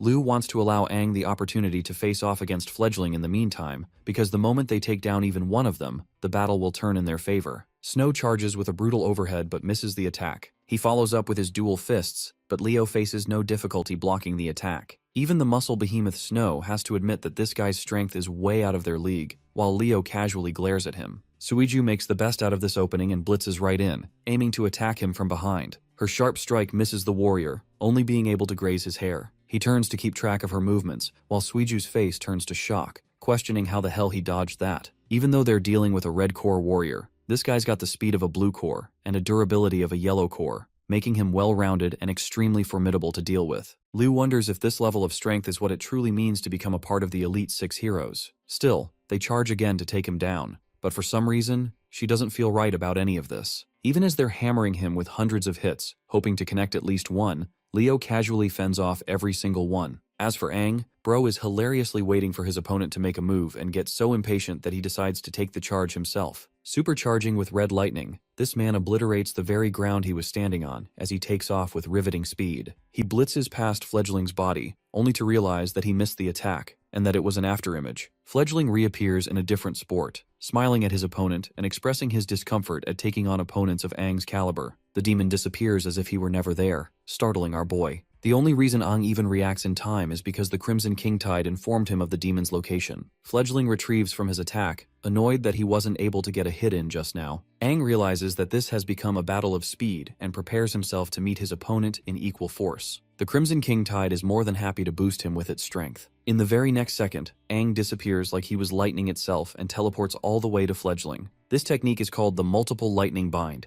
and it allows him to create multiple copies of him using tremendous speed to confuse his opponent. The attack actually connects and obliterates the ground with every hit Aang connects with Fledgling. But not just that, this dude literally appears right in his face again and claws his wave through Fledgling's body with a perfect strike. The demon quivers in pain, blood gushing out of his body as he grabs Aang's arm and commends him for being astonishingly fast. However, He feels bad for the poor warrior for having killed the wrong target. The real fledgling is already behind him. In comes the plot twist. Aang didn't just get fooled by a fake copy. In fact, he actually ended up attacking Lu with a powerful hit. While she trembles in his grasp, Aang is filled with emotion, realizing the weight of his actions. But this too is a trick crafted by the demon, as the Crimson King Tide informs Aang that it's an illusion. The illusion suddenly breaks, and no longer can he spot Lu's body within his grasp. Bro is out here facing Itachi's Genjutsu or some shit. Back to Leo's side, the new hero is interestingly overwhelmed and gets sliced apart. But that too is an illusion, as Lu realizes that Leo is already gone. They look around wondering where he went, while Fledgling emerges at the top, showing his dominance. He taunts them for being distracted so easily, which is exactly why Lu felt off when she interacted with Leo's body earlier. But that begs the question, was he never even real in the first place? Snow can't fathom how they were facing an illusion with such realistic scale and strength. Aang fills them in that sometimes, illusions are so powerful that they are difficult to tell apart from the real thing. It now makes sense to him that they're dealing with an extremely powerful illusion demon. Roaring at the demon in frustration, the warrior questions where Leo went. Amusingly, the purple-haired freak looks down at them and reveals that Leo's on his way to enjoy a good time with the family that took off. This revelation changes everything, stunning every single one of them in place. Leo went after Lena and Ranan based on Fledgling's orders, who wanted to leave no witnesses alive. And now that he's personally interacted with the four of them in battle, Fledgling is confident in what he sensed that day. He had sensed the aura exuding from Liu and Aang, but his words don't make sense to her, imploring her to question what he's talking about. The day his precious little one met her death, the ones responsible for slaughtering her were none other than Aang and Liu, even though he personally agreed to cooperate with Leo so they could take revenge together. But now, Fledgling shares no intentions of holding back any longer and intends to go all out. The scene shifts to the people of the Oasis City, who can feel the ground trembling beneath their feet. They think it's an earthquake and quickly start to evacuate to safer areas. While the people are causing chaos, Ranan and Lena are making their way among the crowd. The Golden Warrior leaves his family among the people, instructing them to stay here and avoid running around. Worried, his wife tells him to be careful while his son promises his papa that he'll look after his mother. The Golden Warrior hurries to the city wall, urging Lena to follow right at once. That leads us to the city walls, where the city guard is trembling in fear at the sight of an impossible situation. Luckily, the Golden Warrior and his companion arrive at the scene. Ranan orders the guard to report the situation at once, but the best he could do is point the hero to the incoming demonic wave. The moment Ranan sets his eyes on the landscape, all he sees is hundreds of bloodthirsty demons charging up ahead. The demon wave staggers Lena, and it's not just their numbers, it's their ranks too, as the lowest level among the demonic wave bears the 3 Fin rank. The problem is, Oasis City is off to a remote area separate from the rest of the demonic nests. This means the wave was intentionally called by someone. Lena connects the dots and realizes that those 2 assailants must be the ones responsible for this wave. Speaking of them, Leo bursts out of nowhere and crashes just outside the city walls. Releasing his aura, he shocks both Ranan and Lena with his sudden appearance, because this guy is supposed to be fighting Aang's friends instead. It also turns out that the demons aren't even intending to harm him, as they make their way past the hero without any trouble. Comprehending what's going on, Lena realizes that the new 6 Heroes faction shares an alliance with the demons, which further means the new king is also a questionable figure. Leo looks up at them as if he's innocent of any crimes, and shares that none of them will be able to expose their alliance, hinting at their deaths. The Golden Warrior understands that everything he's been through boils down to this singular moment. This battle will decide the crushing fate of Oasis City itself. Going back to Liu, she senses the alarming arrival of the demon wave and informs the group. Aang urges both Suiju and Lena to go and help Lena and the others from the demon tide. This is an alarming order coming from the guy who's going to be facing the illusion demon all alone. Lu thinks this is a dangerous plan, but our boy intends to solo this guy and expresses his desire to leave. Frustrated, Lu takes her companions to head right towards their side. However, Mr. Freaky Purple Demon over here demands them not to leave. Aang decides to burst at him to shut his mouth for good. He unleashes a clean slash, but once again gets fooled by the hyper-realistic illusion created by the demon. In response, the demon unleashes a void of demonic dark energy, engulfing Aang into a space of pitch black. He's standing in the middle of an illusion space, not knowing what's coming for him next. Suddenly, 3 eyes pop out of the space, startling him. Meanwhile, Liu and the others are also trapped in the same dark environment. Liu tries to call out to our boy, helplessly looking for him. Suiju is the same, wandering in complete confusion, not knowing where she is headed. Finally, there is Snow, who arrives in the barren Earthland, not knowing where he is. Aang witnesses the sight of his friends being helplessly caught in the illusion, and realizes that this illusion space is immensely powerful. With the kind of power he's dealing with, our boy is starting to realize that this guy may be way more powerful than a mere 7-fin demon. Fledgling appears right behind him, walking up to the demonic human, and awaiting the sight of Aang's face filling up with dread when he sees his friends dying before his eyes. The Super 7-fin demon reveals its true form, Youngbird.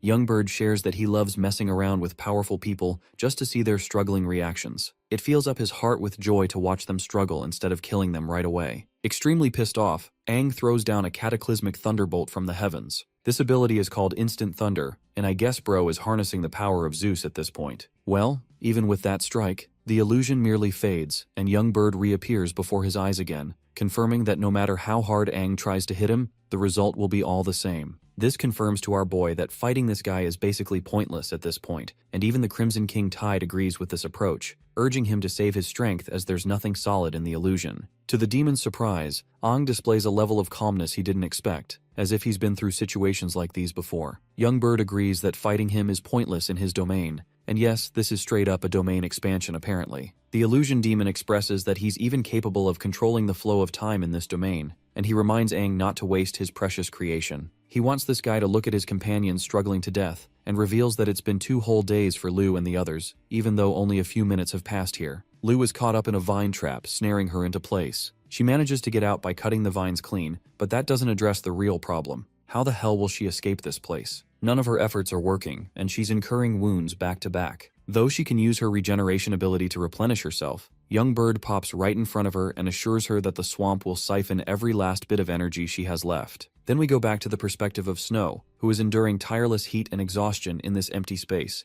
questioning how he's going to be able to find a way out. Suddenly, flaming sand twisters pop out of nowhere to clobber him down. Snow reacts swiftly and blocks them using his durable skills, but more of them quickly catch up to him, impaling his body with precise strikes. Youngbird admits that his durability is quite something, but it's pointless when this wasteland will devour him whole. Torturing him psychologically, the demon shares that Snow's teammates might already be dead, and that it's time for him to kick the bucket too and die along with them. Finally, Suiju uses her immense speed to cut apart dozens of her own mirages. But despite her best efforts, she's starting to get overwhelmed after cutting them non-stop for 2 days straight. Youngbird pops out here too, sharing that despite her speed, the mirage will best her eventually. He wonders if her incredible speed is fast enough to outrun her own reflection. All 3 of them are struggling, and Aang witnesses the scene, realizing that if he doesn't break this domain soon, his friends will be tortured to death. But the fact of the matter is, his attacks are pointless against the illusion demon. The same is the case for his friends, who are powerless to break free or make an effect. Filled up with frustration, the Crimson King's vessel clenches his fist,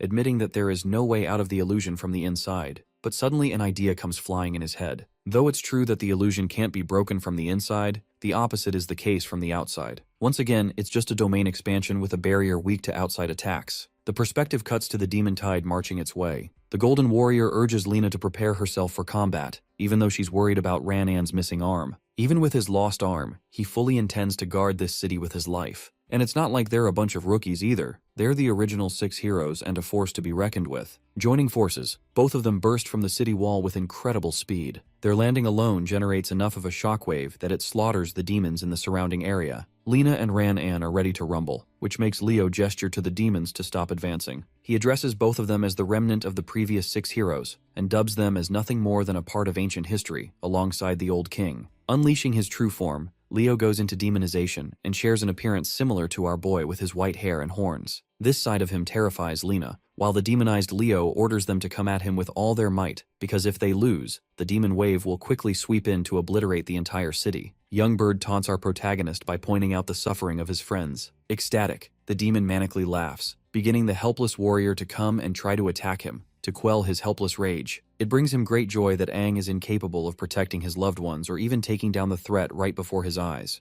Instead, he's trapped in an endless illusion that he can't break free from. And the moment his friends are killed, Youngbird intends to kill Aang in the same manner, as it would be the best way to exact his revenge. But the demon miscalculated one thing. Aang highlights that his friends aren't to be underestimated so easily. To Youngbird's shock, Lena appears to be standing strong, refusing to give up as the team's captain and mustering the courage to break free. Snow is being pummeled by 5 twisters at once, and despite his energy barrier being overwhelmed, he thinks of it as nothing more than a mere storm. Suiju, who is facing her clones, remains steadfast and stays on top of her game. It strikes the demon confused, as he wonders how they're still going strong even after succumbing to his illusions. Ung points out the miscalculated move on behalf of Fledgling. All these years, there has been one single reason the humans have continued to survive without being wiped out. In his pathetic defense, Youngbird bites back by saying that he's only keeping Aang alive so he could torture him. To him, humans are a far inferior race in comparison. The warrior turns to him and strips free of his demonic state. This time, Aang intends to smoke this guy with his bare hands. His thunderous aura is enough to alert the demon that he's not messing around either. Youngbird quivers in confusion, questioning why he's fearing such a terrifying aura. Raising his hand, the once mightiest hero of humanity spouts that the qualities of trust, courage, and hope are the 3 values that are responsible for keeping humanity alive. They're the reason it will never be wiped out. While this is happening, Aang summons a massive storm just over the elusive domain.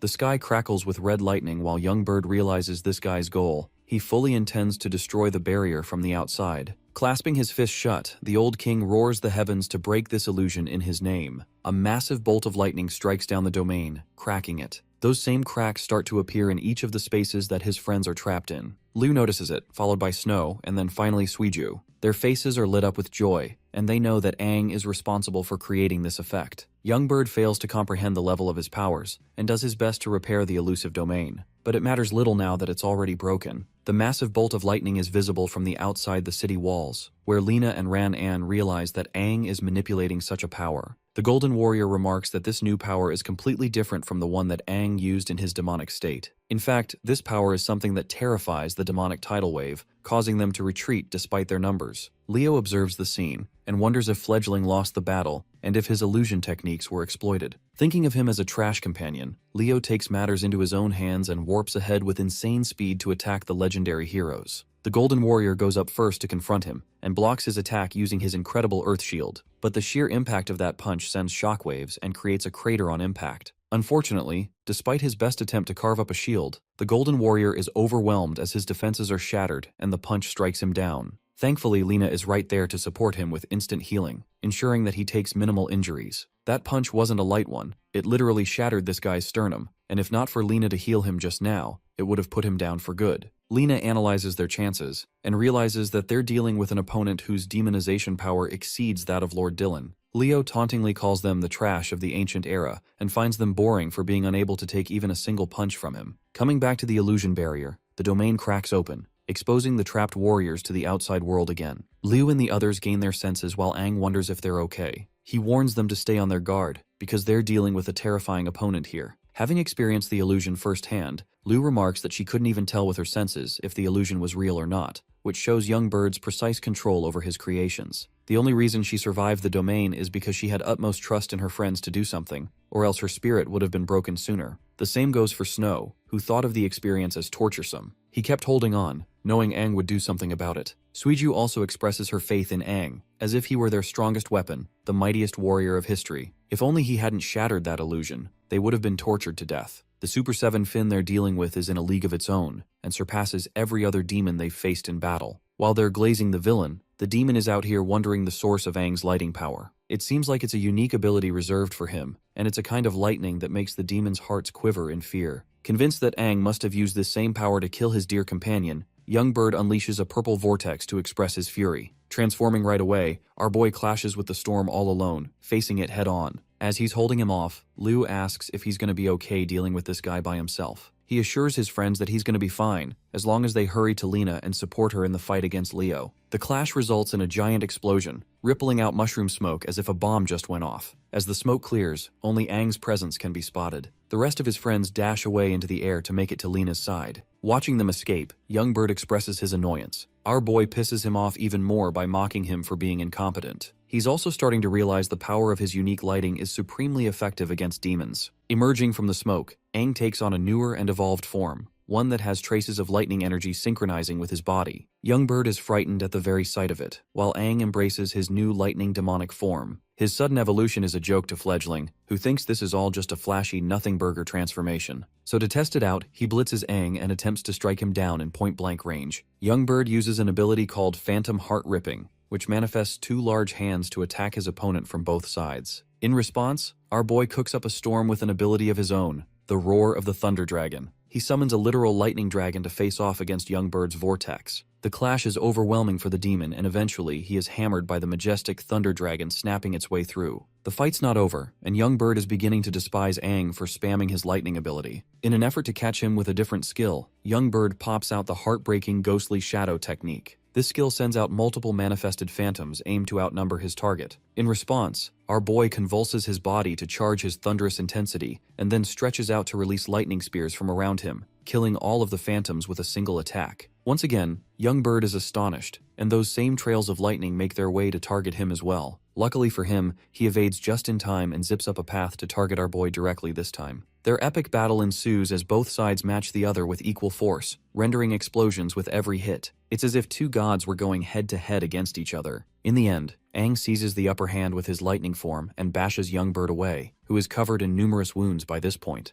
Glaring at his opponent, Aang assures the demon that he is a direct counter to all of his illusions because of his lightning ability, as well as surpassing him in combat. Long story short, it's the end of the line for this guy. But this is a reality that Young Bird simply cannot accept. He is enraged, and though he was planning on saving his energy to kill Aang's friends later, he no longer intends to hold back. Using every last bit of his strength, this guy literally summons a freaking black hole. With an ability of this scale unleashed, the demon declares that Aang will suffer the most painful death of all. Aang suffers being wrapped in the spatial warp. He can't even fathom how a literal black hole grew from inside of his body. The scale of this power is beyond his comprehension. Young Bird explains that his ability carves out a black hole directly from the position of his target, which is freaking overpowered if you ask me. Then, he compresses the portal to maximize the damage caused to the target. It's an unblockable, unavoidable attack that no one can escape from. Even Aang internalizes just how dominating this move truly is, which is nothing short of the brilliance of the illusion demon. Even when Aang tries to conjure his lightning energy, he can't because it affects everything. With a satisfied look on his face, Fledgling takes enjoyment in his suffering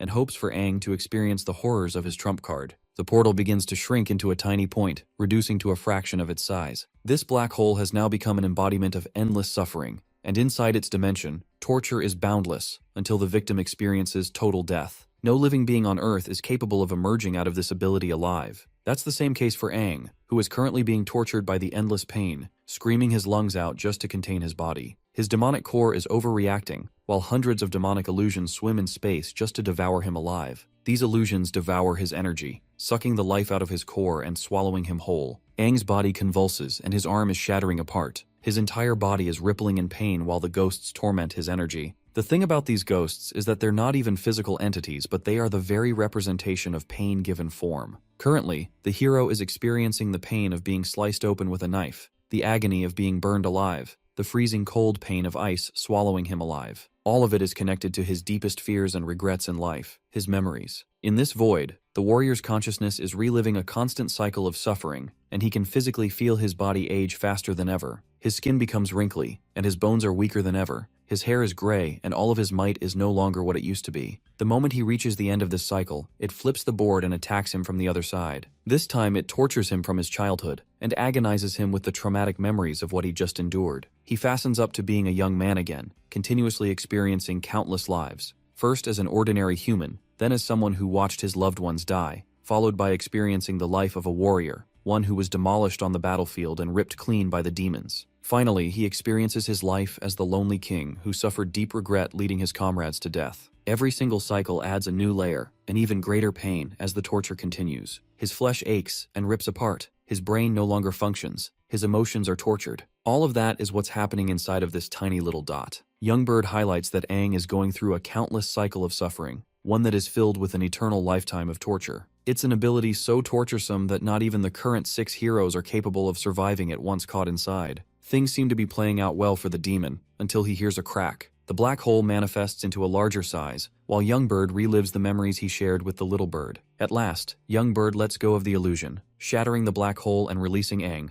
confirming that he has taken his vengeance at last. Drawing his body near his face, the demon amusingly wonders when Aang's spirit decided to break. But suddenly, our boy opens his eyes and instantly transforms into his lightning demon form again. Alarmed, Young Bird finds it inconceivable that someone managed to survive his black hole. But before he can finish his sentence, our boy spears him with a searing stab from behind, calling him a fool for underestimating him again, as he is none other than the living embodiment of the strongest human warrior. 5 years back, a massacre had occurred in the vicinity of Class C town. Dead bodies toppled everywhere, and walking amongst them so casually was young Bird, who commented about the pathetic state of the town that had been reduced to rubble, meaning they couldn't even hope to build a base here. Even though he'd instructed his forces to be gentle, the demons ended up going overboard and playing rough with the humans, ruining things for him. It was at that time the superior demon realized that his own subordinates had a very slow rate of evolution. They'd yet to become properly civilized. Suddenly, one hand stretched out and grabbed his leg. Young Bird darted his gaze back at the person crushed under the rubble. This boy couldn't even open his eyes, and was at the edge of death. He felt quite confused by this sight, until he began to inspect his body from up close, commenting how the same warrior managed to nearly lose consciousness, and despite his near-death state, still ended up clutching onto young Bird while he was passing by. He considered this feeble act one of instinct. Perhaps that is what creatures do when they're trying to survive. That made him take interest in humans, who always seemed to possess so much determination despite their weak bodies. Though he could have kept this human alive, young Bird decided to offer an even worse fate, assuring this person that they'll forever forget ever being human in the first place. Casting a tiny stone, he ushered it towards the little one, and before long he came up with a name, deciding to call his new subordinate Little Bean. That takes us back to the present, where currently, young Bird has been impaled by Aang at long last, and is bleeding out in shivers. He remembers that faint memory when he rescued the human. Now he finally understands what Little Bean had felt back then, when that kind of rain falls upon you right before your death. With those memories, the superior devil topples to the ground, apologizing for his subordinate as his consciousness fades. But that's not all. The whole body vaporizes into this mist, leaving behind an extremely powerful core. Aang quickly reaches out to grab the core. All he has to do is focus his telekinetic powers to zap the crystal straight into his hands. This is the 7-fin core he needed, and if not for the manifestation of his lightning powers just now, it would have been impossible to defeat young Bird in the way that he did. From a distance, he can also sense the arrival and destructive force lashing out from the power of the new 6 heroes. And with the current strength our boy has, he has enough confidence to take on any of them. After all, his journey to confront even more powerful demons is going to pile on. Aang's still far too weak to confront not only the new king, but also the other King Fin level threats. Failing to become strong means he won't be able to save his friends. With that resolve, he smacks the core against his chest, absorbing all of its powers to reach the next level of his evolution. The core releases all of its energy into his heart, and with this growth comes a kind of stinging pain that also burns his heart. Absorbing its might, Aang releases a powerful demonic roar, before panting and wailing from the pain as his body undergoes another transformation. Immediately, he explodes with a column of chaotic energy waves taking the horizon, and the next time he opens his eyes, this man is feeling more powerful than ever. The strongest King Fin is excited to witness another step in the right direction. This is what he wants, for Aang to become so strong that he can even challenge the 8 fins. The energy shoots up, and when the dust settles, it leaves behind a newly transformed state. Bro looks even more badass than ever before. One of the most prominent changes influences one of his eyes to change to purple, confirming demonic Aang's 7 fins form evolution. One of the wings on his body are actually replaced by literal lightning energy, and with that might, he rockets from the ground, leaving a crater behind to save his friends. Outside the city and into the battlefield, we have Aang's gang facing off against the tremendously huge demon hordes. But that's not the only problem, because the new hero before them has a powerful demonic state. He confidently declares that they won't be able to get past his shields at all. In fact, he humiliates and mocks the old heroes for being weak, senile geezers who should be ashamed. Lena, on the other hand, is providing healing to the best of her ability, annoyed with the kind of indestructible shield they're up against. Golden Warrior Lan An also admits that he can't keep up against the offensive of Leo either, while Liu is the only one optimistic,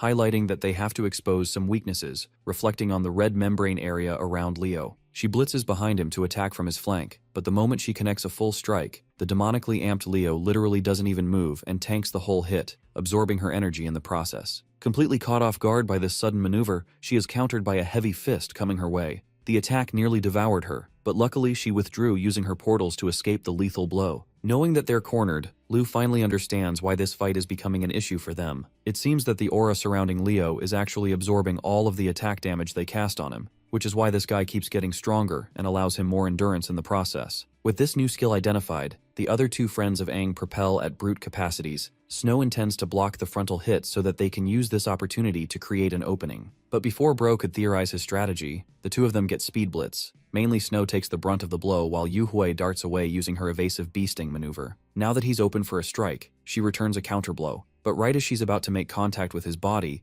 Yuhui realizes that it's pointless for her to attack Leo's aura shield, as it will only allow him to absorb the whole attack and become even stronger than before. The demonic hero darts back at her, swinging a ferocious backhanded bitch slap that sends her ass crashing into the ground several feet away. Watching her get knocked away like that, Snow roars his concerns, unable to do anything. The others are scattered in their support. Liu quickly comes up to check on her condition. Apparently the attack didn't fully connect, which means there isn't any lethal damage. Well, Leo is such a great guy that he wants to change that, so he jumps the two women to hit them again, frustrated that they keep evading him like a bunch of annoying prey. Bro uses his Susanoo or some shit and is moments away from killing the two women, until Snow collides against him, tackling his body using one of his own skills. Of course, the force of the impact is automatically absorbed by the membrane yet again, allowing Leo to pummel this guy into the ground with a single hit. Lena shouts in concern, before casting an immediate wide healing barrier that nurtures any of the injured back to health, especially the homeboy who basically knocked the fudge out.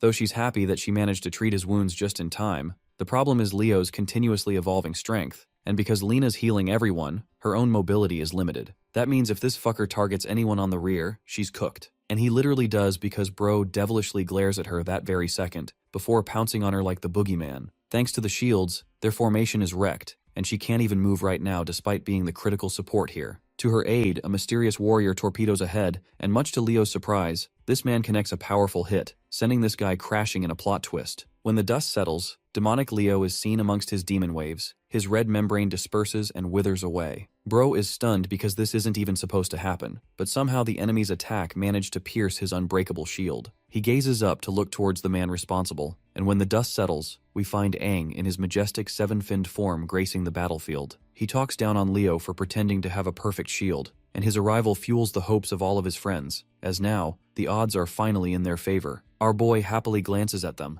confirming that he's here, and that from here on out, he'll handle everything. Leo watches his opponent approaching him, but then, this man literally teleports from his spot and pops up right in his face, grabbing the hero's skull and smashing it into the ground with raw humiliation. Aang's only just getting started because he lunges forward from that spot, thrashing and ripping open the earth with Leo's body. While getting his absolute shit tossed, Bro is starting to question who the hell is this opponent, because not even his red core can contend against someone like that. Zooming out, we get a scene of how destructive Aang's ferocious thrashing is. It literally cuts through the monster hordes. Up next, Aang prepares a devastating punch, slamming Leo into the ground with a destructive finish. The impact leaves a crater so powerful, it wipes away some of the demons too, stunning Aang's friends who are witnessing his new evolution in action. Hovering like Omni-Man in the skies, he aura farms against his opponent. Leo's body has suffered incredible wounds and can barely take a stand, while he's starting to realize that this is the same man responsible for taking Dylan's life. Knowing that Aang evolved a step further, Leo decides to unleash the whole of his strength to vaporize his opponent once and for all. A powerful beam crashes down upon his body, cutting through the skies and shocking even the likes of Lena. She wonders if this guy has intentionally been holding back this entire time, believing that they were perhaps a bunch of weaklings who didn't even deserve his full strength. Amped with this newly powerful state, Leo gets up from his defeated position, this time donning an even better form called the Rage Armored form.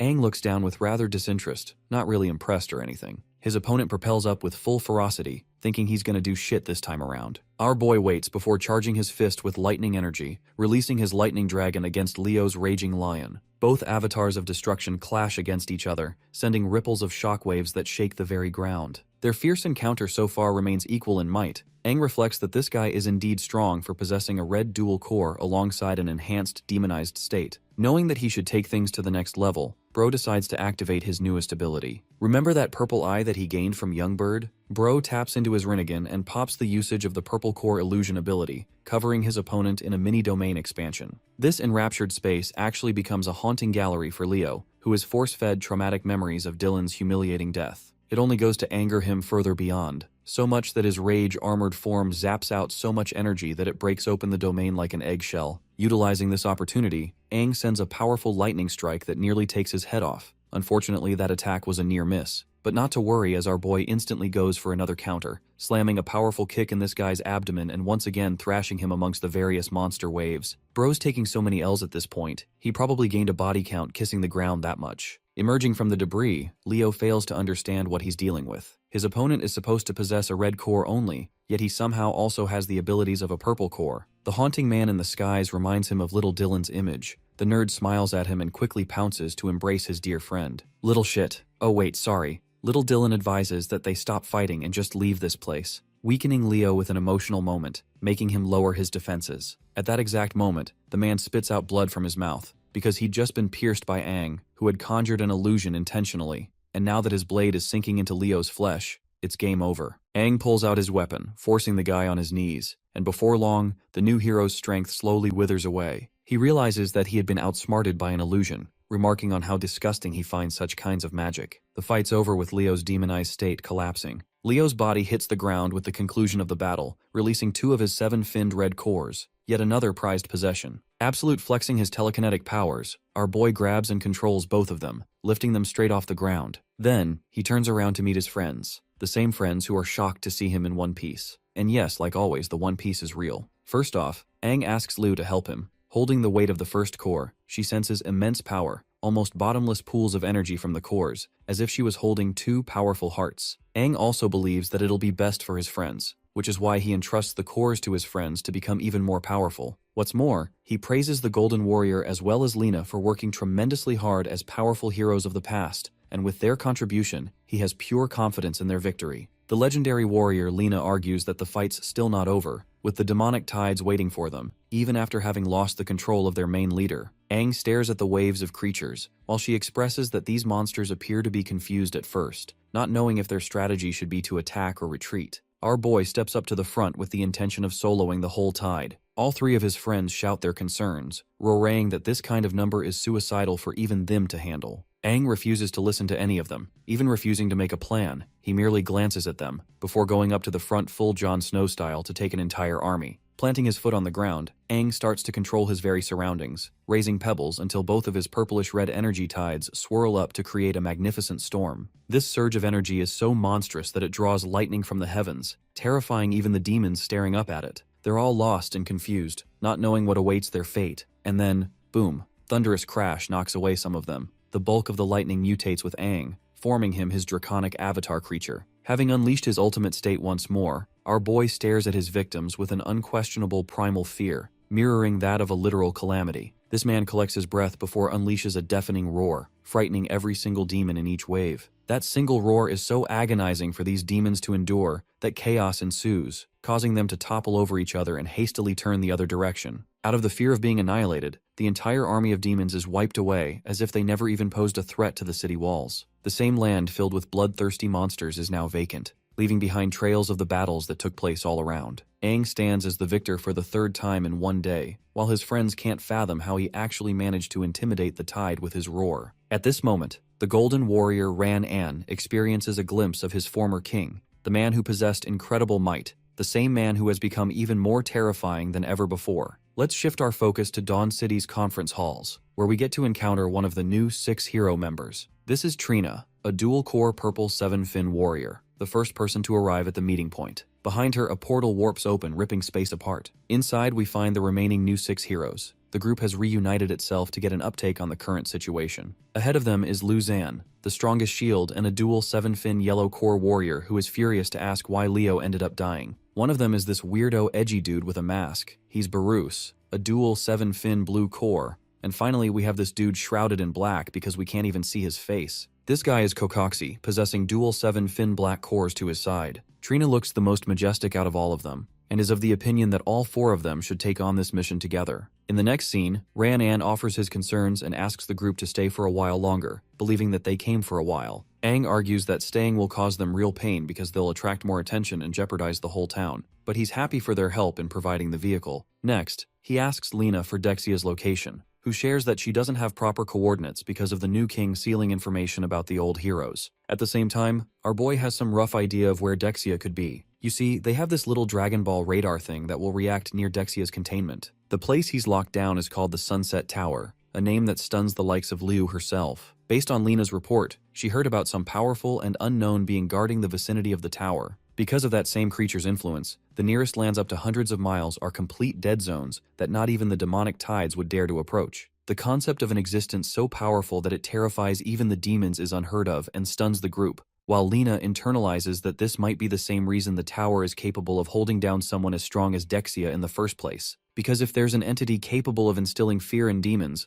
then it's not just for sure, making her question what other entities they'll have to deal with along the way. Aang returns the compass to her. Lena promises to hold on to it for the time being, while also adding that the dual-core new heroes are even more powerful than she suspected with their demonized state. That's why she's going to be extensively looking up the data on Van Dillen and Leo along their journey, which would further help them face off against the other heroes. To her shock, Aang literally tells her to stay behind. It's a chilling order that drags the attention of the whole group. Our boy clarifies that he wants her to be the protector of this town. Ran An will help her defend the city, because with her presence, they'll all be safer. The decision is heavy, and it's clear that it weighs on Lena to not join the front lines. But in the end, despite her feelings, she chooses to obey his order and chalks up a fake smile, assuring that she'll stick to the plan. The whole group falls silent as a consequence, with the legendary healer already suspecting that perhaps she has become a liability to Aang, which is why she can't keep up and is going to be left behind. When it comes to super powerful enemies with demonization involved, she's a burden, or at least that's what she thinks in her head. Aang reaches out to Lena's anxious feelings,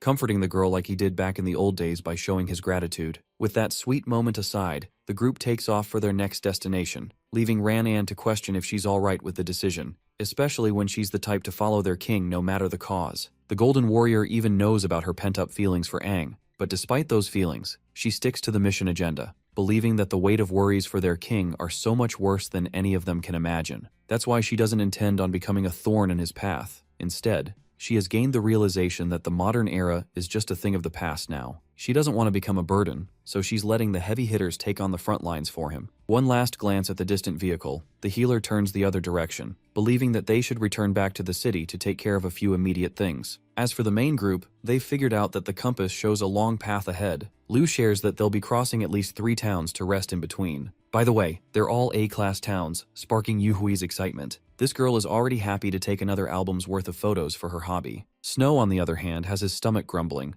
Bro's dying to grab a meal after all that ass-kicking, especially since they couldn't even finish their meal at Ran An's place. And right after it, they all lose their strength too. Bro is so hungry right now that he thinks he can easily down 2 whole cows by himself if it came down to it. Yuhui believes that he easily could. The two of them banter it out, while Aang and Lu share their own conversation. This girl is just looking for a bath right now after getting messed up. Yuhui is a little too comfortable and hugs her from behind, suggesting they shower together. Panicking in embarrassment, Lu turns down the offer, while Gay Boy Snow suggests to shower with Aang instead, who also freaked the fudge out. The next shot is Bro's majestic mugshot, as they finally approach their first A-class town of the troupe. We quickly cut to the part where they head inside a fancy hotel of Thai Town. The receptionist, currently punching keys on his screen, admits that they made quite a bit of cash today because of the 4 new guests, the same ones who came in like battle-hardened soldiers from a war. Among them, there appeared to be a shining girl, Liu, who generously booked 2 of the best rooms at the top floor, making her seem like a noble woman spoiling her friends on a road trip. One of the assistants informs him that the captain of the 2nd Brigade also appears to be resting on the 3rd floor with his men, making him feel worried that they'll interact with the top room's guests. The thing about the captain is that he's a famous 5-fin warrior, especially known for being a horn dog, and among the 4 people that just came, 2 of them happen to be gorgeous women. The receptionist casually puts on his eye drops, hoping that their new guests don't run into such bad company because doing so will cause them immediate trouble. Going up to room 308, we find all 4 of our gang members meditating and focusing hard on their task. There's Liu, who has one of the purple 7-fin cores. Thanks to her meditation, she manages to crack open the core and absorb its essence. Our boy exhales and praises them for finally getting done with the process, as they've all managed to complete their task. We get Yuhui also confirming the absorption of the red core. As for Aang, he explains that they managed to acquire 3 7-fin cores from this fight. But not just that, he also boosted the energy levels in all his friends' bodies by guiding their energy in the right direction. Though the current foundation is imperfect, a few changes along the way, and it'll be easy to master. Aang officially declares all 3 of them to be at the level of 7-fin warriors, just thanks to this strength boost, stunning all his friends' expectations. Snow is the most startled, who can't believe that only so little time has passed that he totally forgot how many levels of strength he jumped over to become a 7-fin warrior. Aang acknowledges the importance of his teammates and partners, how they mean everything to him,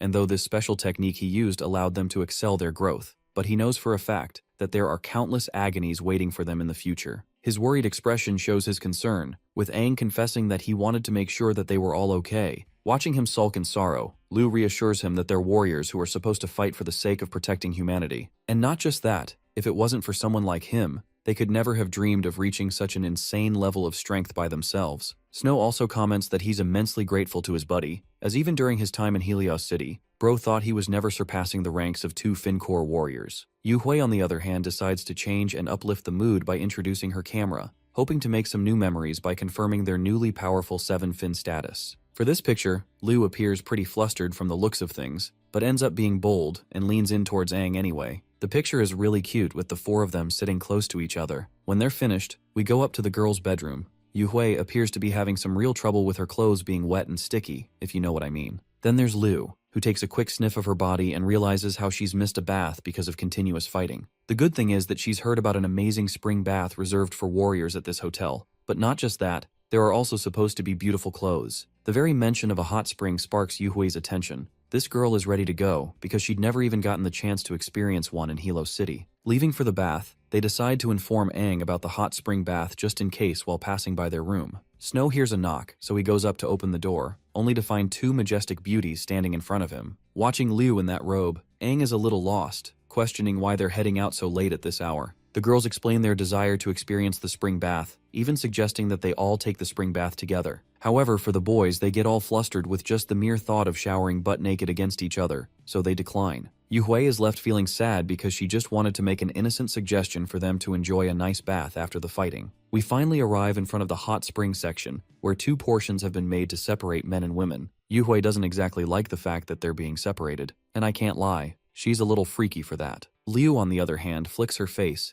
teasing her that demonization isn't just for fun, and that if no one's going to accompany her in the future, she'll always be by her side. They're only just talking about going inside the bath because it'll close soon, when suddenly a certain man pops out of the other side and quickly steals a glance towards his left. Bro is completely startled looking at the luscious women standing dolled up in front of him. Like the horndog captain that he is, this bastard immediately has the urge to experience both of them, believing he has found his prey. The captain firstly expresses his astonishment, because he's never seen such beautiful women in this city before. Harassing them, the group of men comes up to the girls. Liu is turned off right away and coldly asks what they want. Even Yuhui thinks that perhaps these men have mistaken them for some other group, but the captain chimes in and assures the ladies that they haven't mistaken them at all. Introducing himself as Buck the Beta Cuck and captain of the second squad, Bro tries to impress them with his 5-fin status. He directly offers a chance to drink with them, and Bro secretly thinks that there's no woman in this world that he can't get his hands around. After all, women flock themselves at his feet the moment he brags about his status and strength, and no resistance is ever felt. Bro has gained so much confidence from hoes that he thinks all women are easy and predictable, only for Liu to slam and question his 5-fin status, as if to say that it's irrelevant. If anything, she's reminded of one other bastard they met along the way. Yuhui chimes in and requests that these men stop blocking their way if this is all they want from them, as they're personally headed towards the hot springs. This bruises Buck the Beta Cuck's ego because Bro clearly didn't think he was chopped like that. To intimidate them, he tries to confront the ladies with a show of strength, looming atop both Liu and Yuhui, while creepily stating that he'll be using both of them tonight. He continues to call them ungrateful, but Liu's drier than the Sahara Desert, and demands to know how any of his words are relevant. Buck the Cuck only goes down in further anti-Riz territory, creepily suggesting that they'll be doing this the hard way if they decline. But then come along Aang and Snow, who calmly suggest these bastards to get the hell away from those women. The captain didn't anticipate the arrival of these gigachads, especially Aang, who is glaring at them intensely right now. Both girls are so happy to see their hubbies. Even the usually composed Snow is looking fierce as hell right now. He's got a bone to pick with these guys. Buck the Cuck throws in a status play like a child once more, thinking that it should intimidate these men. But Aang doesn't give a shit and offers a 3-second countdown. One of the fugly lackeys mocks these two for trying to disrespect their city's captain.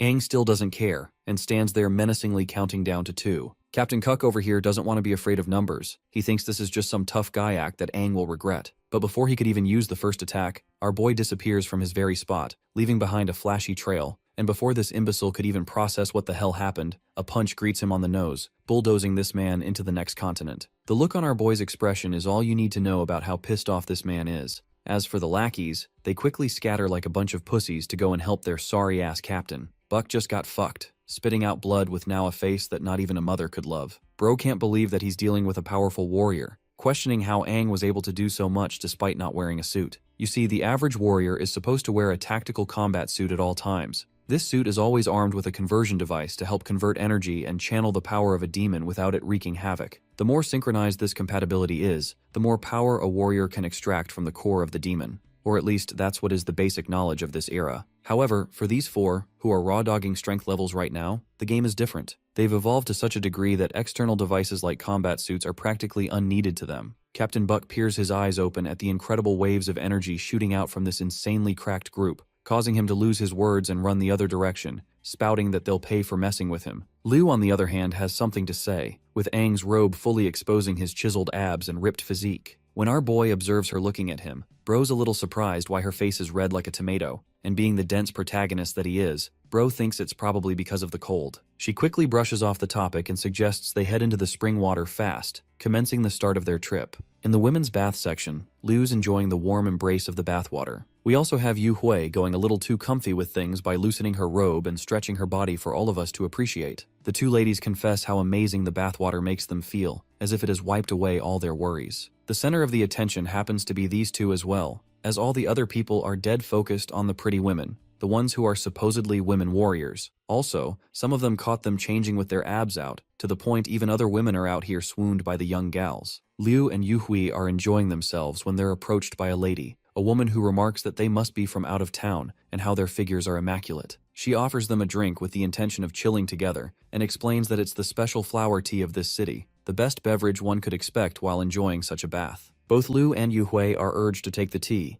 All the other women are presenting their own family's tea to swoon the girls in their favor. While they're out here being impressed and dazed, Liu quietly thanks them, as she isn't used to receiving praise from older people. Yu Hui gulps down the tea before enthusiastically praising the delicious taste. She gets a little too comfortable and asks for a second cup, while Liu is out there feeling embarrassed, believing that she should also be as generous as the captain of the group. While the women's situation looks rather chill and fun, we cut to the men's side of the section where dude bros are shocked to see Aang and Snow's beefy physiques. These guys can tell from an instance that they're both incredibly strong warriors, perhaps even sharing a high level. One guy talks about their battle scars, especially Aang, who looks like every Wattpad girl's dream crush. It also earns them praise for fighting powerful demons. I love how the guys are fanboying over these two, even trying to keep their voices down to not annoy the duo. Snow has sat quietly for long enough and addresses Aang for a question, but it seems our boy has the same one. Their big question is why the hell all the other dudes cooped up on the other side of the bath, as if they're afraid to even approach them. The same insecure guys feel leak they're being judged and glared at, because in everyone else's eyes, these two sweethearts actually look like immensely powerful men that you absolutely do not want to fuck around and find out with. The contrasting experience is quite funny, and well, that concludes the end of the spring bath. The girls admit how fun it was to get along with the women, while the guys are a little underwhelmed with the dead environment. Yu Hui even remarks how the ladies in the bathhouse especially comforted them and graced them with tea. Her words feel foreign to the men, because they're out here feeling confused about what the hell happened differently their time. Aang wants to try and explain their side, but Bro can't even find the words to say it. Liu doesn't want to stick around for long and suggests that they go. When Yu Hui asks where, the captain smiles at her and shares that they'll be fetching her a new camera lens. In the next scene, they have bought said camera lens while being out. It's of the premium quality, a treat from the captain for Yu Hui. Aang and his group were pedaling along when suddenly they encountered 4 people approaching them. These 4 are the most powerful heroes: Barus, Lusan, Kokoxi, and Trina. And poetically enough, they pass by Aang's group, whom they're destined to fight in the near future to come. At once, our boy stops dead in his tracks, sensing that something is different. Trina is the same, quickly getting a grasp of the situation. The scene is tense, with Yu Hui questioning why Aang stopped here, and at that point, both of the girls sense the kind of aura these guys are releasing. The 4 heroes turn around to meet their gaze, creating a standoff moment between the 8 of them. The silence is long. Snow matches Lusan's gaze as the yellow core, Yu Hui locks eyes with Barus as the blue core, Liu faces Kokoxi as the black core. These hooded aura farmers are looking crazy with that drip. Just their aura is enough to draw the group's attention. Aang is silently staring at Trina, who also remains silent before giving him a nice warm smile. Their purple eyes actually seem to match each other, with our boy being confused with her sudden warm smile. Trina tallies her group to focus ahead, continuing onwards, while Liu begins to question if Aang knows these people by any chance. After all, the woman among them seemed to pass a gentle smile. Interestingly, even our boy doesn't share any memory of running into them before, making him question why his left eye suddenly reacted to the woman's glare. Snow only has one thing to say, and it's how powerful these guys are. Each of their auras are in a different league. Just the presence they give off while standing shoulder to shoulder against each other is a cause for concern. Yu Hui wonders that perhaps this group is also some kind of elite squad from this city, or maybe even a mercenary group. But the stronger possibility to lose mind is that they might actually be a bunch of demons. In an effort to find out, she tries to stop them, But before she could say anything, a firecracker surges up to the sky, coloring the whole city in pretty fireworks. This lightens the tension and the mood, taking Yuhui's attention immediately because of the festival. She's sure to take a lot of pictures with her new lens, as it's her first time experiencing something like this. Even Aang is dwindled and left baffled with the gorgeous view, easing his senses at once. It's been such a long time since he's been able to let go and enjoy himself like this. But the moment Liu returns a glance at the other group, they're already gone, disappearing into the wind. Our boy doesn't even care about them, and asks Liu if the view is beautiful to her as well. Looking up at the majestic colored sky, she can't help but admit that it truly is. The scene cuts to Trina's side, who is posted on top of a building with the rest of her friends to enjoy the same fireworks. The hero possessing the black core, Kokoxi, is concerned that these four were their actual targets. Though the leader is unsure, she admits that they're at least extremely powerful warriors. The one that stole her attention the most is the man at the front. The handsome dude genuinely stole her attention. Bears seems to be a little annoyed and argues that it's a better idea to take them out then, believing it's best to leave no loose ends behind. Trina scoffs at the impatience of men, reminding them that they followed a trail based on information they received. And even though it suggests that Dylan and Leo's killers are passing by this town, it still doesn't mean anything. Trina can't just expect to slaughter the civilians with citywide destruction for being unsure with their guesses. The worst part is that they're supposed to be the new 6 heroes, the greatest warriors of humanity, and not a bunch of mindless demons on the hunt. Kokoxi repents and questions if the situation calls for the usage of her death puppet art technique. Cropping a smile, she confirms this very thought, vowing to steal the handsome man she saw tonight and turn him into her puppet. After that's concluded, she'll know if this is truly the group they're looking for, and then they can simply pick apart the whole party one by one. As calm as Trina seemed, this woman is batshit crazy because she finds actual joy in picking them apart like this. Even Lusan thinks that her puppet art ability is creepily powerful because it invades the target's mind, stealing their consciousness. This way, it discovers every single secret and repressed desire. But not just that, the controller can also wipe out the puppet's will at an instant. They're nothing more than husks left without a shell, forming them into a proper death puppet. But not just that, Trina has already formed an entire army of 6-finned warriors, collecting them as death puppets to use at her leisure. The same puppet army unleashed an insane amount of destruction against one of the demon tides in the past. They fight mindlessly with the resolve of succeeding in the mission, to the point even 7-finned warriors would face difficulty against such a group. Berus finds the ability convenient and fitting for the situation. They're all glazing the crap out of her, and Trina knows that. One thing she knows for certain is that they'll avenge the deaths of both their lost comrades. As for this freaky, creepy woman, she's dying to take control of the handsome man, hoping to discover every little secret about him. The Silver Moon Festival continues with the night. Yuhui comments on how lively everyone is in the surrounding space. This is the exact environment that the ladies at the spring bath told them about, adding to the grandeur of the A-class city. Catching a wind of something, Yuhui drags Snow along to play the ring toss game, which leaves both Aang and Lu behind. Right now, bro doesn't know that a bad bitch is eyeing him down, even though she can tell that these guys share a pretty close bond, and it's so endearing that she wants to sadistically shatter it with her own hands. Now, from her personal observation, the white-haired beauty is Lu, the leader of the group. But in truth, the real strength lingers within Aang, the young man she's interested in. It also excites her that he shares the same name as the previous king, and without holding herself back any longer, Trina believes it's time for her to start playing. She's there 1 second and boom, gone the next. Meanwhile, Snow is collecting a ton of prizes from the ring toss game. Yuhui loved enjoying it. Apparently bro didn't think she'd be so good at this thing. Suddenly, Aang senses a cunning sensation coming from in front. It's the woman he ran into before with an ominous aura, Trina, who is sitting there like a queen on her throne, showing off those spicy legs. She's only got her eyes set for him, while the rest of Aang's group is confused to find him stopping dead in his tracks. Right now, his purple eye has been activated once more. He remembers having encountered Trina earlier, but this time her powers appear completely different. He even shares Trina's location, which alerts the 3 of them to quickly look towards the tree. But to everyone's surprise, there's just no one sitting around, making our boy wonder if he perhaps imagined the whole thing somehow. Just when he lets his guard down, a hand reaches out to him from behind. Trina makes contact with his hand, causing him to instantly zap his gaze behind, while she teasingly shares that she's already got him now. At once, she activates the usage of her death puppet art ritual, forming this sacred circle just underneath the group. The circle isolates Aang and forms shackles all around him, chaining his consciousness down. Trina giggles while assuring him that he'll momentarily feel like he spaced out, but in truth, bro's already in her control. She's in her dark spiritual world spell, with the 2 of them all by themselves. At this moment, she assures him that he can't hide any secrets from her, and a part of her is really curious to find the kind of man he truly is. After all, never before in her life has she seen such a massive key for the usage of her ability. Clasping on it, she throws the projectile with full velocity, roaring at him to become her slave. The same technique has never failed Trina before, because she's already concluded the step of locking his senses shut. With this, Trina can occupy the person's heart and mind,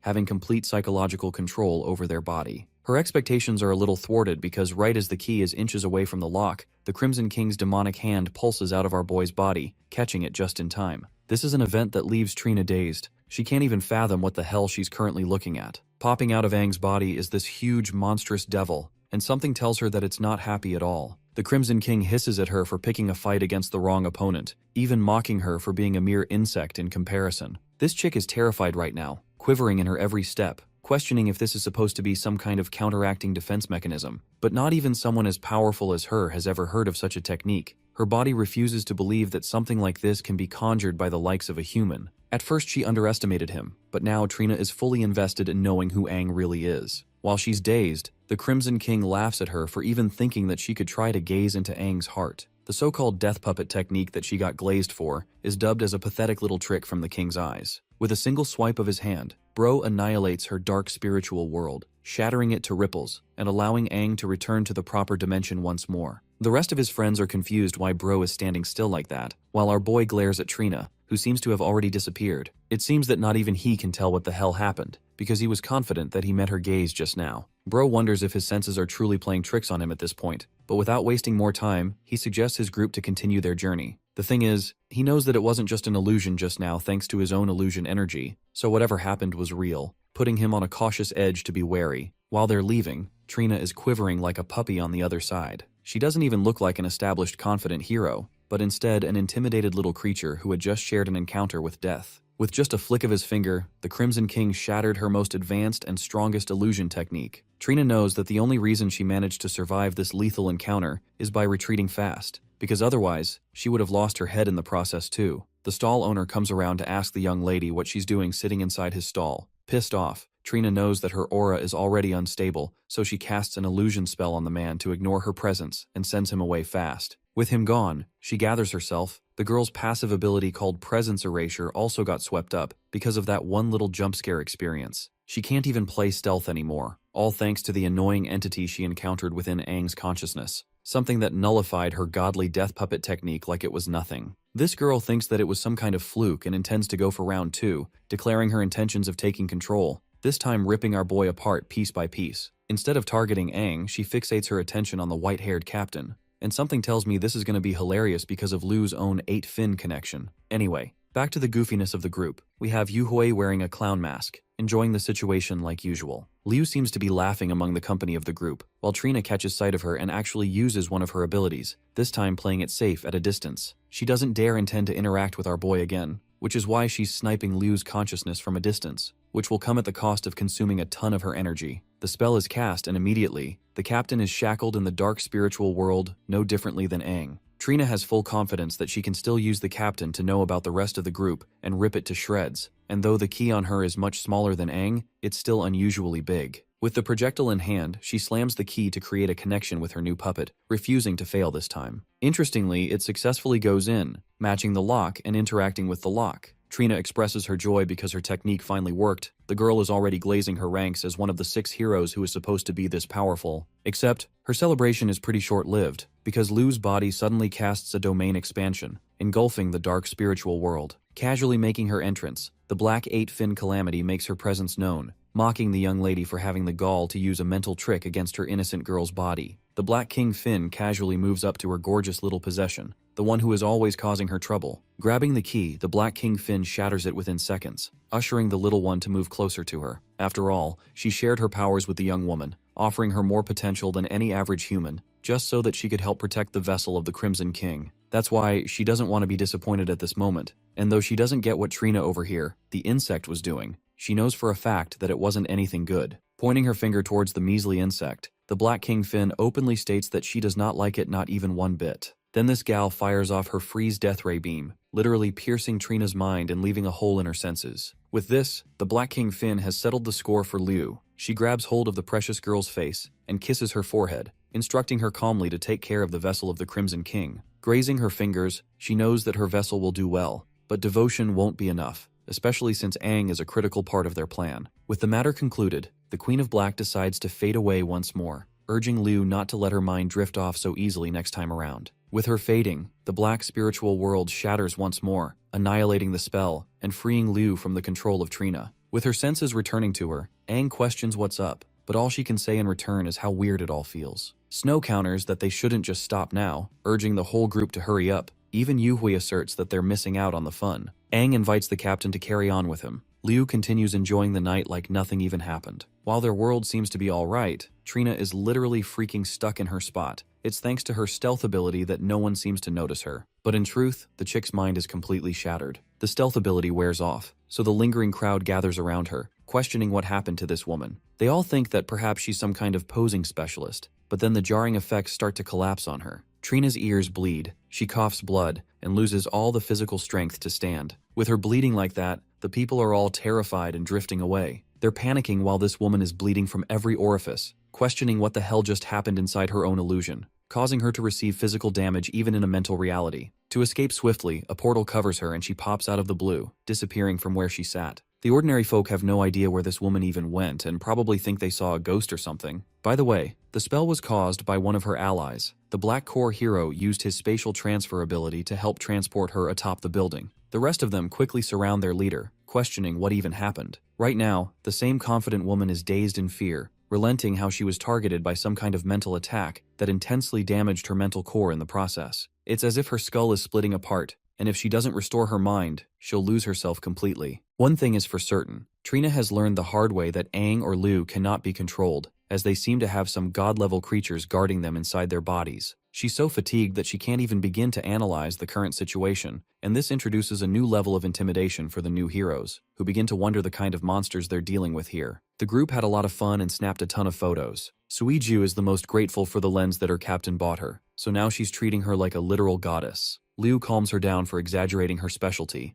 They're almost at the hotel, and the experience is a little embarrassing for her. From a top view, we can see that they're about to reach the Travel's Dream Hotel, except there's a rowdy group still making trouble here. Captain Buck the Cuck has prepared an entire team of human warriors to deal with the ones who dared to deny his wishes. Bro is coping so hard he thinks that his core malfunctioned in their previous fight, allowing the opponents to get a lucky hit. However, this time is different because now he's all prepared up in his fancy battle armor with a new core to sneak up on the same guys. The people around them are finding it weird that Captain Buck is weirdly pissed off at this late hour, making them wonder what poor girl is going to suffer at his hands this time. One of the receptionists is quick to ask what brings Buck over to him, even questioning what ended up displeasing the man. Buck refuses to entertain any of their useless crap and demands to meet the ones who crossed him, because if they don't, Bro is threatening to annihilate the whole hotel with his powers. The receptionist is terrified and urges the captain to just calm down, revealing that the guests actually went out to watch the fireworks festival. Bull cut from earlier whispers to Buck, sharing that the group is actually returning back. The captain suddenly catches a whiff of the four, all of whom are casually enjoying their return home. Without delaying another moment, he pedals up to them, surrounding the whole group with his men. Aang stares at this dude and his gigantic core. They think they're intimidating his ass while he's chilling in his robe. The captain shouts at the clowns for daring to mess with a powerful 5-fin core warrior, the same man who is the city's 2nd Division leader. The captain is here to exact his revenge against the scumbags who dared to attack him even without their combat suits on. He demands an immediate apology, but our boy remains silent, before confusingly asking who these people even are. It comes across as an insulting remark, and makes the spectator want to chuckle because clearly the captain isn't even being taken seriously at all. Right when Buck's about to explode, the hotel manager quickly comes out and insists not to react harshly, believing that these youngsters didn't know any better. He even offers to bring this man the finest wine they have, because only just last time, this loudmouth destroyed an entire building just because someone defied his will. Buck is furious just because he thinks people are messing with him on purpose. He berates the people for acting tough, causing all 3 of Aang's friends to become high on alert. Our boy, on the other hand, plays it chilly and expresses that he thought the figure was someone important, but he's starting to understand that this guy isn't awfully all that important at all. He's just the clown at the pairing entrance area, the same idiot who behaved rudely against his squad. Adopting a more serious tone, Aang calls them a bunch of animals. His words provoke the crap out of this guy's already bruised ego, and he immediately hastens to kill the man in front of him. His hasty maneuver makes the receptionist hold his head in concern. The worst has happened, except Aang doesn't even move from his spot. Instead, a single pointed line blasts from his position to the right of the wall. You see, in that fraction of a second, he sent Buck Boy over here straight into the water. Bro's laid out. His already bruised face is now missing a few more teeth, while Aang admits that this guy's face screams wanting to be punched. Though he apologizes for using too much force, he still pins the blame of the damages on Buck's lackeys. And here's the funny part. Even though they just saw their leader get packed up like that, they still have the confidence to come charging at him. Even with their collective slashes, nothing works in their favor with Aang uppercutting all of them in a badass pose, clocking them all together. The whole group is packed much to the shock of the spectators. Aang returns back, with the 6 idiots hitting the water right after. With the entire team squashed, Aang goes up to the receptionist and asks about the fine wine he was talking about earlier. Ecstatic to serve them, the man offers delicious food too, showing them the way inside. By the following morning, they've wrapped up their hotel adventures and are on the move again. As they're leaving, the manager welcomes them with a grand gesture. Every single assistant bows down just to greet them all. The receptionist or the manager comes up holding a bag, before serving the finest wine they've got to the young man and his companions. Our boy is a little surprised with this kind of generosity, but the man is deeply indebted and wants to return the favor. You see, back then, he'd taken care of a nuisance that had given this hotel quite a bit of trouble. In other words, this man is finally feeling free that Captain Buck won't be terrorizing his hotel ever again. The piece Aang gave them is invaluable compared to the expensive wine, while Liu suggests he just accept the gift because declining will cause them embarrassment. Even though she can understand that Aang is so dense, bro can't even figure out why he's being treated with this kind of kindness. Then again, Liu also thinks it's just part of his personality. In the end, she accepts the gift on his behalf, suggesting that they head out for their next stop right away. The scene cuts off to the armored warrior vehicle bolting away. Aang uses the compass to navigate the next stop, confirming the coordinates in the northwestern region. From the looks of things, he believes that they'll be there within 2 days if they operate at max capacity. Suiju is excited to rescue the old uncle or whatever they're supposed to help free, while Liu addresses her and shares that the Sunset Tower is supposed to be the new king's crucial stronghold for holding down Dexia. The risks involved are not a joke, which is why from now on, they need to get serious and completely get rid of their playful attitude, as the situation calls for it. Suiju perfectly understands the instruction without any objections, vowing to do her very best to help Aang and his cause. Even Snow is happy with that mindset, while our boy wonders how Dexia must be holding up right now, hoping to free him soon enough. Interestingly, just 30 minutes ago at the Silver Moon City Signal Tower soon after our party left, the 4 new heroes stood observing their vehicle. Trina remarked that this group is indeed headed for the Sunset Tower, and the fact that she herself was wounded twice confirms all of her doubts. These people are the same individuals who are responsible for slaughtering Dylan and Leo, further pissing her off. Having heard that, Kokoxi is alarmed, while Barus recommends that they quickly ambush the group and collectively take them out. After all, Kokoxi can use his instant teleportation to confront the group. However, Lusan is surprisingly in no need for a rush, suggesting that they tend to Trina's condition first. Her mental injuries are so concerning that she still needs an entire day to recover her health. But Kokoxi is fine with that timeline, as he's already stamped his mark on their vehicle. Since he's able to manipulate space itself, they'll be able to catch up to them soon right after Trina recovers, and their team is back to full health. Lusan is arrogant in his stance, expressing that Aang's team is absolutely clueless for the horrors that are going to welcome at the tower. Shifting the focus back to the main party, their travels continued, journeying several different lands, until 2 whole days passed. The vehicle coincidentally runs out of energy crystals as well, so they need to walk the rest of the way from here on out. From many miles away, they can see the glorious stronghold known as the Sunset Tower. At once, all 4 of them are startled by this unique and discomforting aura, one completely filled with bloodlust. But most importantly, Liu remarks that it's also drenched in peculiar sadness as she gazes at the tower. All 4 of them demonize on the spot because the fight from here on out is going to involve them at their best. The gang is looking majestic as ever, with Aang suggesting that they hold tight against each other. The first thing they notice is the eerily quiet environment, with Snow being able to sense waves of malicious intent from a distance. It's as if the same entity has been here for a long time because the malicious intent has no purpose. Aang concludes that it's actually madness itself, a will that resides in chaos. And underneath the structure of this madness, there's a creature drenched in suffocating sorrows. The feeling they're experiencing right now is no different than confronting a demon wave full of high-tier monsters among their ranks. Suiju is the first to ask why they're incapable of seeing anything for that matter, because there aren't any signs of demons here at all. Aang shares that it's not about the demons, it's something else. Ever since stepping foot in this area, he questions if his friends have seen even a single creature roam about. There aren't any birds, not even lizards or ants, not even things like plants. In other words, whatever this place is, it's most certainly devoid of life, a literal dead zone. With the group startled, Aang remarks that it's the embodiment of deadly silence. Oh, but then it finally happens. From within that silence shoots out tendrils of violent blood-red energy, surging to come catch them. Aang realizes that the energy is targeting them, which means the environment must have sensed their arrival. Snow is the first person who notices the same tendrils making their way from the ground, urging his group to be careful. Discarding their earlier strategy of staying together, Aang instructs his group to scatter immediately, causing them to focus their attention away from the volcanic outburst of violent aura. Liu and the others are on one side, while Aang is parted on the other. The violent energy refuses to subside, and in fact, an incredibly terrifying roar disperses from within. This kind of insane energy level is so intimidating that Aang compares it to equal or even stronger than Liu's strength, and when it comes to raw quality itself, it's leagues above. The energy pool surging up with crackling electricity refuses to let go, while Suiju takes notice of a strange silhouette emerging from the column of red, questioning what it's supposed to be. The energy slowly disperses, revealing a monster that is never seen before. This creature is revealed to have some kind of demonic human body, barely resembling anything sane. The horrific face is one you'll only see in horror movies, enough to scare the crap out of Snow, Liu, and Suiju because of the monster's godlike strength. Liu urges Aang to move the hell away since the humanoid creature is supremely powerful, and if they don't attack together,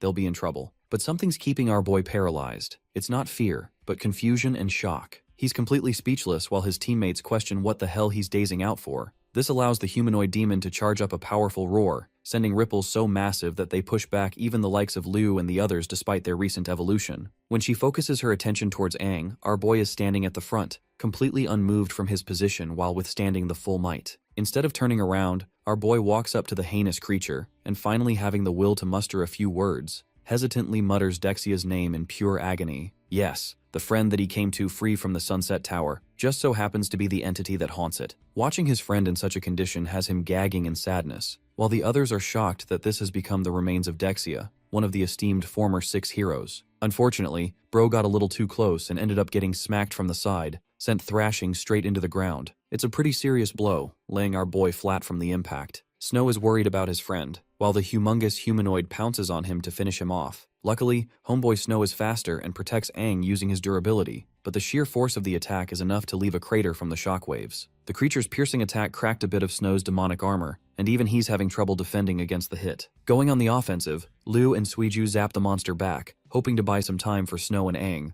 These three form a collective counterattack, charging from every direction, while Snow leads the frontal assault and pushes the demonic humanoid back further. Liu is hopping and popping portals, while Suiju is speed blitzing for a combined overwhelming offense. As the captain, Liu orders the group to stop holding back, because the monster they're facing is no longer Dexia, but something completely different. She tries to call out to Aang, begging him to just snap out of it already, because the creature they're facing doesn't even have a soul but a demon core. It's just operating through the means of killing. She then answers all of their questions from earlier. The reason they didn't see or detect a single life form up until this moment is exactly because this monster has killed and devoured everything. The place is filled with dreaded silence, as the creature consumed all life. Aang hears Liu's words while she's so distracted that she nearly gets hit by one of the attacks. The captain dodges the windswing and orders the group to spread out fast, drawing distance from the demonic Dexia. Confronting him now is Aang, all alone, this time no longer dazed by any feelings holding him back. Like a mindless killing machine, the creature lunges towards Aang at full ferocity, while the other three scatter around. Aang's friends are trying to reach him, hoping that he doesn't get hit this time, while murder machine Dexia is seconds away from impaling our boy's chest. Liu can't even stand watching the bloodbath that's about to occur, and right as the pincer is about to touch Aang's neck, this man takes the controller and locks the hell in, delivering a nasty gut punch for this ugly bastard to remember. His uppercut launches the demon straight up into the air, only for the creature to topple down and crash seconds after. Aang's friends are worried, while he understands that the moment he locked eyes with the creature, he had no doubts that it was him. Tears filled in his eyes. He refuses to comprehend how he's able to just accept any of this. The same man who once promised him to become the strongest demon hunter ended up in a pathetic state where he'd been forced to become a demon himself. Overwhelmed by his emotions, the conflicted Aang wants to free Dexia from his shackles by refusing to let him continue as a monster. His friends have nothing to offer, while the humanoid demon rises up to sneak attack him once more, thinking this will be it. Liu and the others quickly zoom in to help Aang, who seems to be honoring Dexia's memory, apologizing to his friend before turning around and entering battle mode to contain the threat. With all four of them concentrating, the fight's over fast. Liu questions if they've finally downed the creature, while Suiju understands Aang's condition, who mourns Dexia's death. But it may have been too early to mourn the funeral, because another wave of violent energy explodes from Dexia's body, surprising even our boy. This time, what emerges from the smoke is the creature's evolved form. You see, this time he has 3 more cores embedded in his chest, with armor and spikes covering his body. The surprise is equal to all 4 of them, because the course wasn't there a minute ago. Even though this body is supposed to be a construct, the lengths of which they've taken Dexia's limits are unbelievable. Oh, but here's the craziest part. The combined energy density of the cores embedded in this evolved Dexia has surpassed even the likes of a 7-finned monster, making it their strongest opponent yet. Evolved Demon Dexia roars before unleashing a vapid multi-energy storm targeting the whole group from a distance. This is a unique attack that somehow Snow has the confidence to just take head-on using his durability. Mimicking the Golden Warrior's shield from back in Oasis Town, this guy creates his own version of the Earth Shield, thankfully managing to block the violent outburst. But it's only momentary because even after his new shield, the dude is sent flying with his shield shattered from the impact. Leading the offensive, Suiju throws her phantom slashing shards against the Titanic demon, attempting to overwhelm it from every direction. But the creature's newly formed spikes on its back are capable of charging up energy blasts, and from it can laser down enemies by scattering the blasts like a meteor strike. This is a really annoying attack because it puts Lu and the others on the defensive, forcing her to use her spatial abilities, one of which is the spatial cutting blade. The slashing blades are somewhat effective against Dexia, as nearly a dozen portals surround him and shoot out dangerous projectiles. It's kind of like Gilgamesh's Gate of Babylon but less cooler. Unfortunately, even after the usage of her ability, the evolved Dexia reactively forms shields to block each critical hit, all thanks to the yellow core's powers, which means no damage is rendered yet again. Suiju blitzes back at the creature for another strike, thinking that she's gonna do some shit this time. Finding her a nuisance, the evolved Dexia charges a beam in its mouth, the type of shit Broly would do, and is about to eviscerate her from existence. Lio begs her to watch out, while the blast obliterates the very spot she was at, leaving behind a huge explosion. Luckily, Suiju managed to swiftly evade it,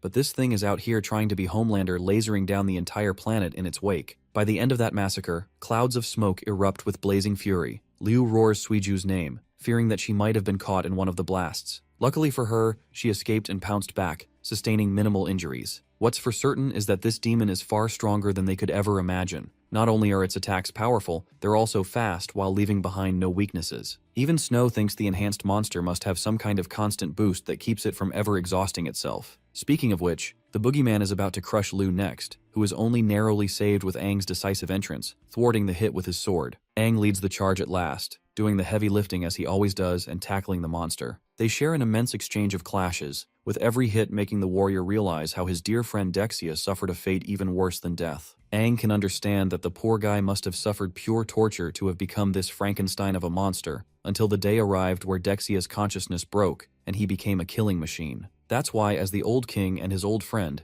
Aang takes up the responsibility of freeing his friend and saving Dexia from this madness. One command gathers his friends to join together, as the whole squad follows behind Aang taking the lead. First, our boy orders Snow to seize the first move, manifesting shields to block the first strike. With the monster exposed, Lu pops up from her portals alongside Suiju. Both of them use a combination of spatial fault and quick flash abilities to strike the beast's head from both sides. With the monster distracted by the 3 of them, Aang joins along with his Crimson Sword, rendering a decisive final slash attack that specifically targets all 3 demonic cores on the monster's body. This is the killing blow that finally takes out the energy source powering this murder machine, causing the evolved Dexia to meet his end and topple to the ground. Coming to his rescue, our boy gently sets down Dexia, who is slowly dissipating from his dire injuries. In his final moments, Dexia catches a glimpse of his old king, the man who has come to save him at last. The guy in his final moments feels happy that his leader just came to save him and take him back home. But this sweet moment is soon taken away from Aang, as Dexia's body fully disintegrates from his grasp.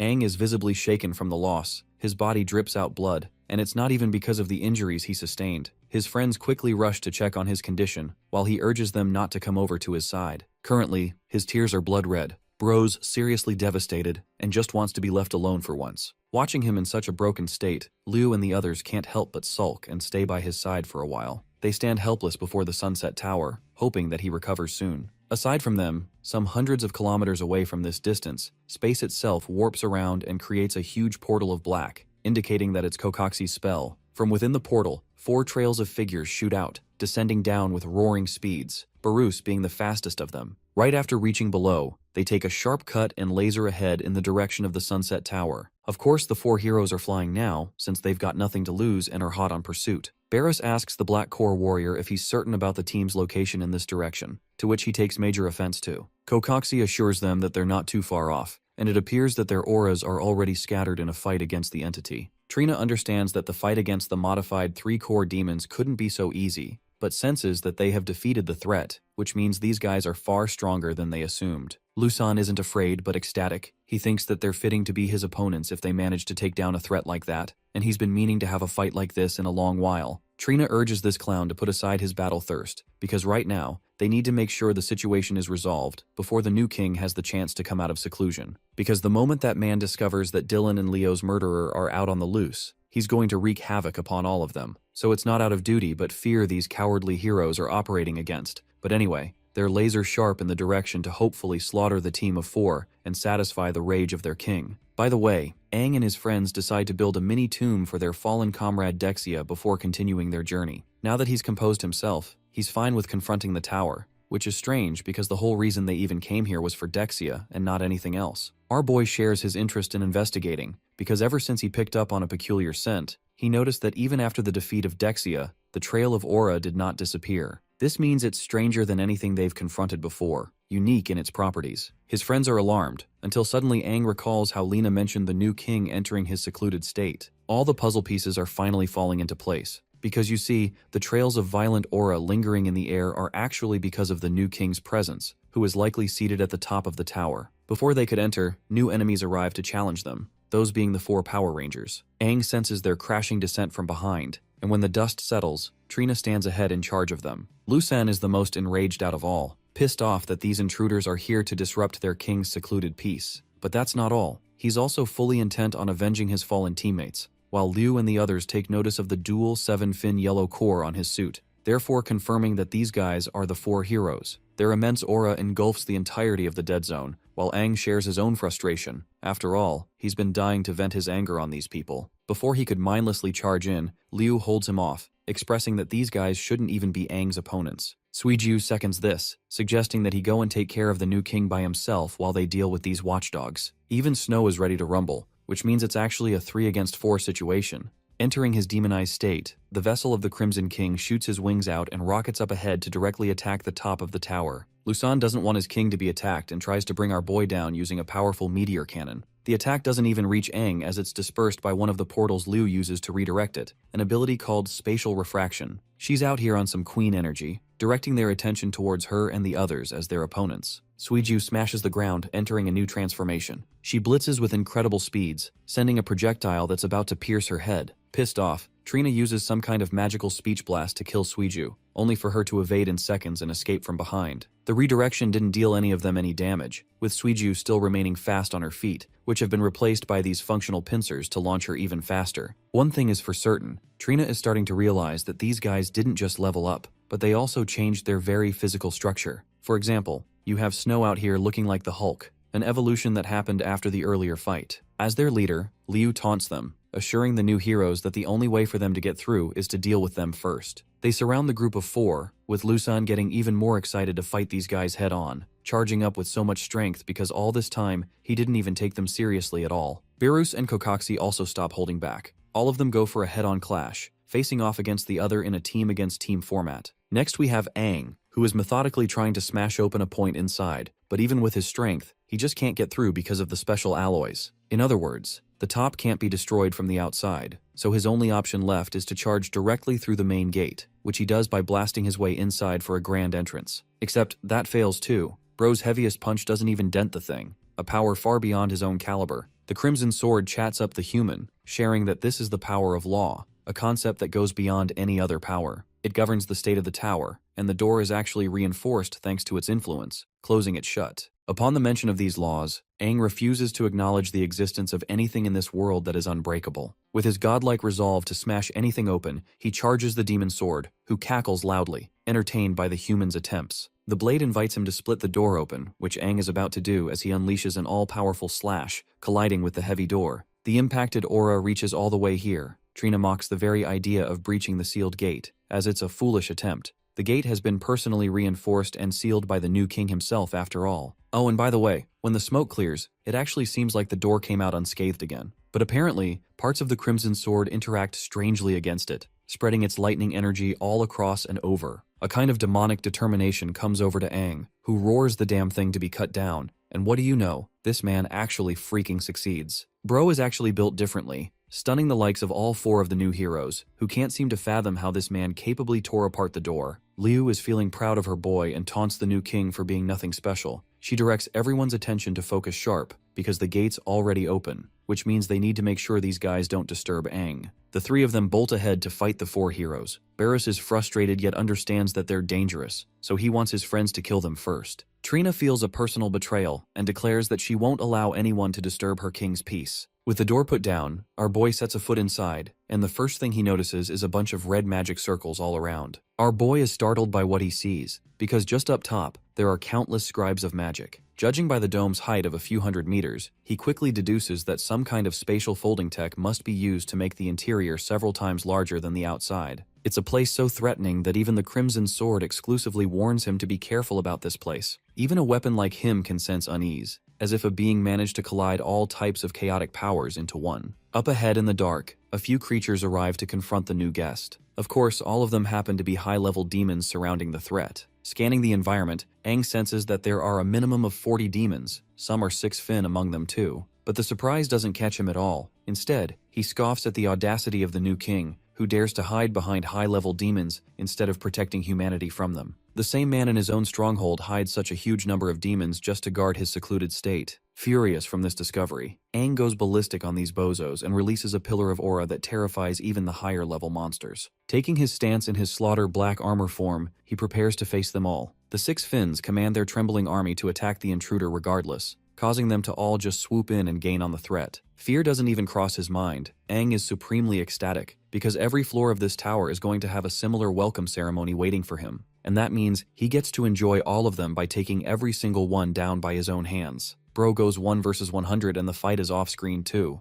Anyway, we return to the dead zone outside. Snow's on the back foot taking all the damage on behalf of his team. Things are not looking good for the homeboy, and he's pretty badly hurt. But he doesn't want to give up, relenting that even if his opponents are the new heroes, he'll chew flesh right off of them. Talk about a cold line. Trina admits that these 3 are actually pretty strong to hold their own against the United Party. However, her main focus is still on the pest who slipped past them and got inside the gate. It provokes her, so she orders her group to stop playing around and show their full strength. And remember guys, these guys can transform too. All 4 enter their demonized states, and if Liu's party couldn't even handle their base forms, just think about what's going to happen to them now. Trina has several spikes jutting out of her head and body, alongside a newly gained Phantom Scythe weapon. This is her dual-core demonic form, whereas Lusan gains a mammoth warhammer for his weapon, looking like some kind of budget ugly Thor. Up third is Barus with his Rending Fang weapon, and I can't like Bro's design is actually pretty scary, probably the best one of them all. Finally, there's Kokoxi, who has gained the Scepter of Space-Time, and I guess a mouth to give him some personality this time. Liu watches in horror because the energy density of the heroes has increased far greater than they imagined. She thinks this is the end of the line for them and their support for Aang. Refusing to go down without a fight, she instructs her team to launch a full and final assault against their enemies. Meanwhile, Aang himself is out here speed blitzing and styling on all the demons on the first floor. 3 of the higher fin demons decide to form a triple overlapping light cannon technique to deal some serious damage, but Bro doesn't even wait to let them charge and straight up slices their heads off. This man out has his sword literally covered in demonic heads,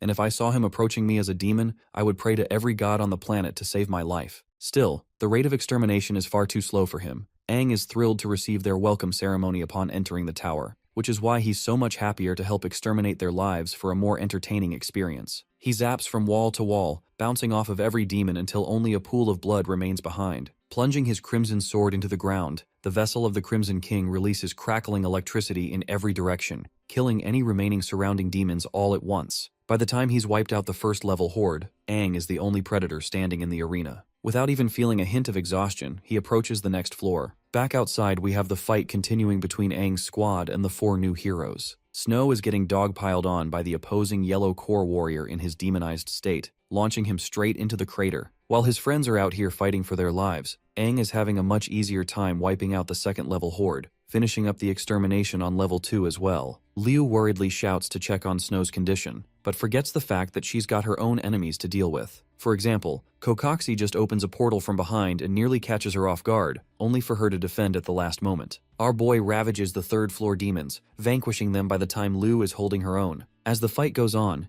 She can't help but wonder why her body is beginning to feel heavier and even slower than before. Then it clicks. Purple trails of magic can only indicate one thing and one thing only. Trina has been casting a debuff ability on them from a distance, playing the part of a support. This hallucinogenic poisonous fog skill is making movement a hassle for the already pressured party, while Trina is enjoying the sight. Aang's tower-ravaging experience continues with him obliterating past another level. The fight outside is a destructive mess with Suiju blitzing around and evading as much as she can. But even her fast reflexes are getting slowed down thanks to the effects of the poisonous fog. Barris takes notice of this decrease in speed, highlighting how his opponent has slowed down quite a bit. At long last, our boy finally reaches the final level, slaughtering a powerful double 7 fin core demon with his sword. After killing it, he uses telekinetic abilities to chip the cores right off of the demon's body. By the way, when it comes to the demon cores, red means strength and power, yellow defines defense, blue is speed, green is healing, and purple is illusion magic. Finally, black is the concept of space, and by collecting these two cores, Aang has practically acquired all of the higher level cores of every color. He breaks the core within his grasp, before absorbing its effects. The energy fumes divulge into him, and at long last, this man has now gained the powers to control the concept of space itself. When he opens his eyes, the right one now has this void-like color similar to Lu's powers. Now that he possesses all of the attributes collectively, he experiences the thrill of their powers. First, this man tests the spatial abilities of the black core by slicing open the dimension. With just the dragging of his finger, he's able to glance into a different dimension entirely. The flow of space is no longer foreign to him. As for the Crimson Sword, it instructs him to smash open the door before his eyes, which will lead Aang to the top floor of the new king's solitude. However, his senses quickly drift back to his friends, who are fighting outside on the battlefield. Aang can tell that they're in a pinch. I mean, Snow is out here about to get turned into a sticker with that warhammer. Lucen is enjoying the experience, commenting how his opponent can no longer open his durable shields either. Dealing the critical final blow, he descends his hammer with all his might to turn Snow's head into red paste. The hammer is seconds away from connecting with Snow's head, until suddenly, the world stops. Time itself has ceased to function. There is no movement except the one emanating from the Sunset Tower. This is thanks to Aang as well, who uses telepathic abilities to communicate with his friends to assure them that he's collected all the colors. He also shares that he broke the barrier of his ultimate evolution and fused all of the cores, but his own evolution isn't the only thing he cares about. Instead, he wants his friends to experience the same thrilling evolution, so he causes their cores to react to his powers for another unprecedented upgrade. Snow, who is still on the ground, is the first to reach this evolution. He peers open his eyes, only to enter a space of complete black, a space he believes is his own consciousness. From within this space, Aang shatters the soul cores of every single one of his friends, his voice emanating from this black dimension as springs of colors radiate the horizon. Though Aang's body didn't appear by itself, his very own willpower became a channel for countless information and depth of energy. But this wasn't the average energy transfer either. It was a level much greater than that. It was an understanding and the relationship of the sharing of powers. Aang's voice explains that cores are practically just vessels or containers that contain a certain kind of law. The goal isn't to make the vessel bigger, but to shatter it completely, so that the cores are no longer the binding instrument, but rather they become merged completely with the laws. For example, regeneration and the concept of space control are no longer two different abilities, but instead have become the truth of the cycle of life and death for Liu. For Snow, he's no longer just the mountain that is durable, but has now become completely immovable and impenetrable. Then comes Suiju, who is transformed into literal blue lightning which can travel so fast she can move through time. She has now conjured the speed of the Flash, being instant and incapable of stopping. With this merging, Snow, Lu, and Suiju all have their cores bulging and shattering. The cores are replaced with a spiraling energy called the Origin Vortex. For Lu, it is of the green-black affinity. For Suiju, it is blue, and for Snow, it is yellow. The same Snow who is defeated on the ground heals his wounds out of the blow. His ever-changing vortex pools out a depth of energy that grants him this armored state filled with energy covering him at all times. All three of his friends trigger their final evolution, forming a column of light shooting up the horizon. When time returns to normal, Lusan's warhammer is inches away from Homeboy's face and returns to motion. But even at that distance, Snow gains a reflexive ability so fast that he blocks the weapon, stunning his opponent. Lusan is at a loss for words while Snow gets up without question. The look on this guy's face tells you everything about the shock he's experiencing right now. Snow experiences brimming power from within. His body is marked as if he were a god, a perspective of power given to him by his friend Aang. Holding the mighty warhammer, Snow starts to tighten his grip before shattering it like it's a fragile piece of rock. Having crushed the hammer, Lusan is still processing his shock, while Snow hammers a punch so hard that the earth itself rumbles in terror. Bro's punch sends this dude straight to his funeral 6 feet under, while the remaining hero party is baffled by what the hell just happened. Snow, who is looking like he belongs in Asura's Wrath game, no longer possesses a core that shocks the likes of the heroes. Trina doesn't even get what's up with this guy's aura, which is so different. She knows they have to take the initiative and lead the attack. But what good will that do when a blade is already next to her neck? You see, Suiju has literally become speed itself, mocking Trina's sorry attempt to slow her down. She confidently holds the support of their group down, while Barris can't understand what changed all of a sudden with Aang's party, as it's a completely different kind of energy fluctuation. Kokoxi chimes in and tries to activate his spatial abilities, but to his very own shock, Bro can't even manipulate the nodes of space anymore. It's as if space itself has been sealed shut from him using it. That's because our bad bitch Liu is up in the skies, possessing the administrator's access to it. She now controls the concept of both life and space, which means it can only be opened according to her will. Next, she gently points towards Kokoxi, before eradicating his very body with a spatial warp point around him. The guy screams with his body rupturing apart. Back to the top floor, we finally have Aang's side, who is walking through a domain of black, surprised to see that there's nothing around, unlike all the other floors. Just up ahead, he sees the origin vortexes of all the elements before his eyes. They're exhibiting insane amounts of energy fluctuations from their positions. Our boy is starting to get tired of playing around and suggests that the new king just come out already. From the other side of the vortex cores, a figure remains silent. The vortex cores start to spin around ferociously before colliding into each other. The collision releases an energy shockwave so powerful that Aang has to block it with his sword, as the top floor of the Sunset Tower erupts with incredible waves of pressure. Even while he's being pushed back, our boy can't seem to fathom how even the strongest version of him right now is being pushed back by this kind of energy fluctuation. On the other side, in this now white space of white, a figure emerges after the collision of the vortex spheres. This figure is actually quite similar to Aang's image, a man covered in gold and black with a vortex core pattern of his own. Lazarus, the new king, opens his eyes, inquiring if the man he's facing is the former king hero of the past. The golden new king descends down to meet with the old king.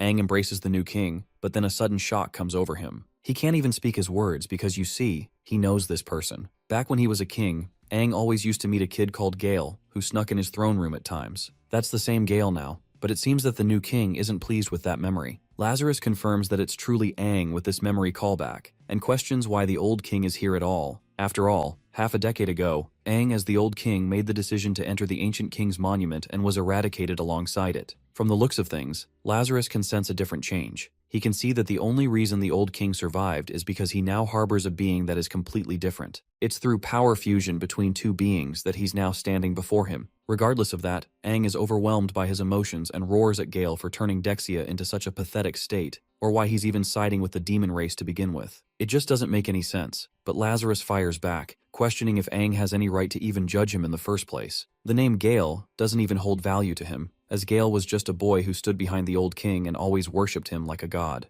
The kid died 50 years ago as well, the same day he saw Aang abandoning the world and dying in the ancient king monument. Overwhelmed with emotion, our boy tries to explain that he never wanted things to end up that way. Power isn't what he desired to begin with, but he can't explain everything as he is. Lazarus refuses to hear an explanation, painting a picture of the horrors that humanity had to fight against soon after Aang perished. The world had ripped itself open. Right after Aang's disappearance and humanity's loss of its hero, church factions rose up from the shadows, seizing control of all the governments, and manipulating the fear of demons to further and upsize their own agendas. After gaining tremendous following, the power of the church willed the world and became an authority. The popes were hypocritical and even had the gall to consider their own power as divine, all just to make it seem like they were eradicating demons. They were interested in eliminating any traitors or non-believers, and for the people who did believe in their path, they were exploited to no end. Humanity edged out its struggle for survival, but demons weren't the only problem anymore. It was the tyrannical methods of the church too. To put it bluntly,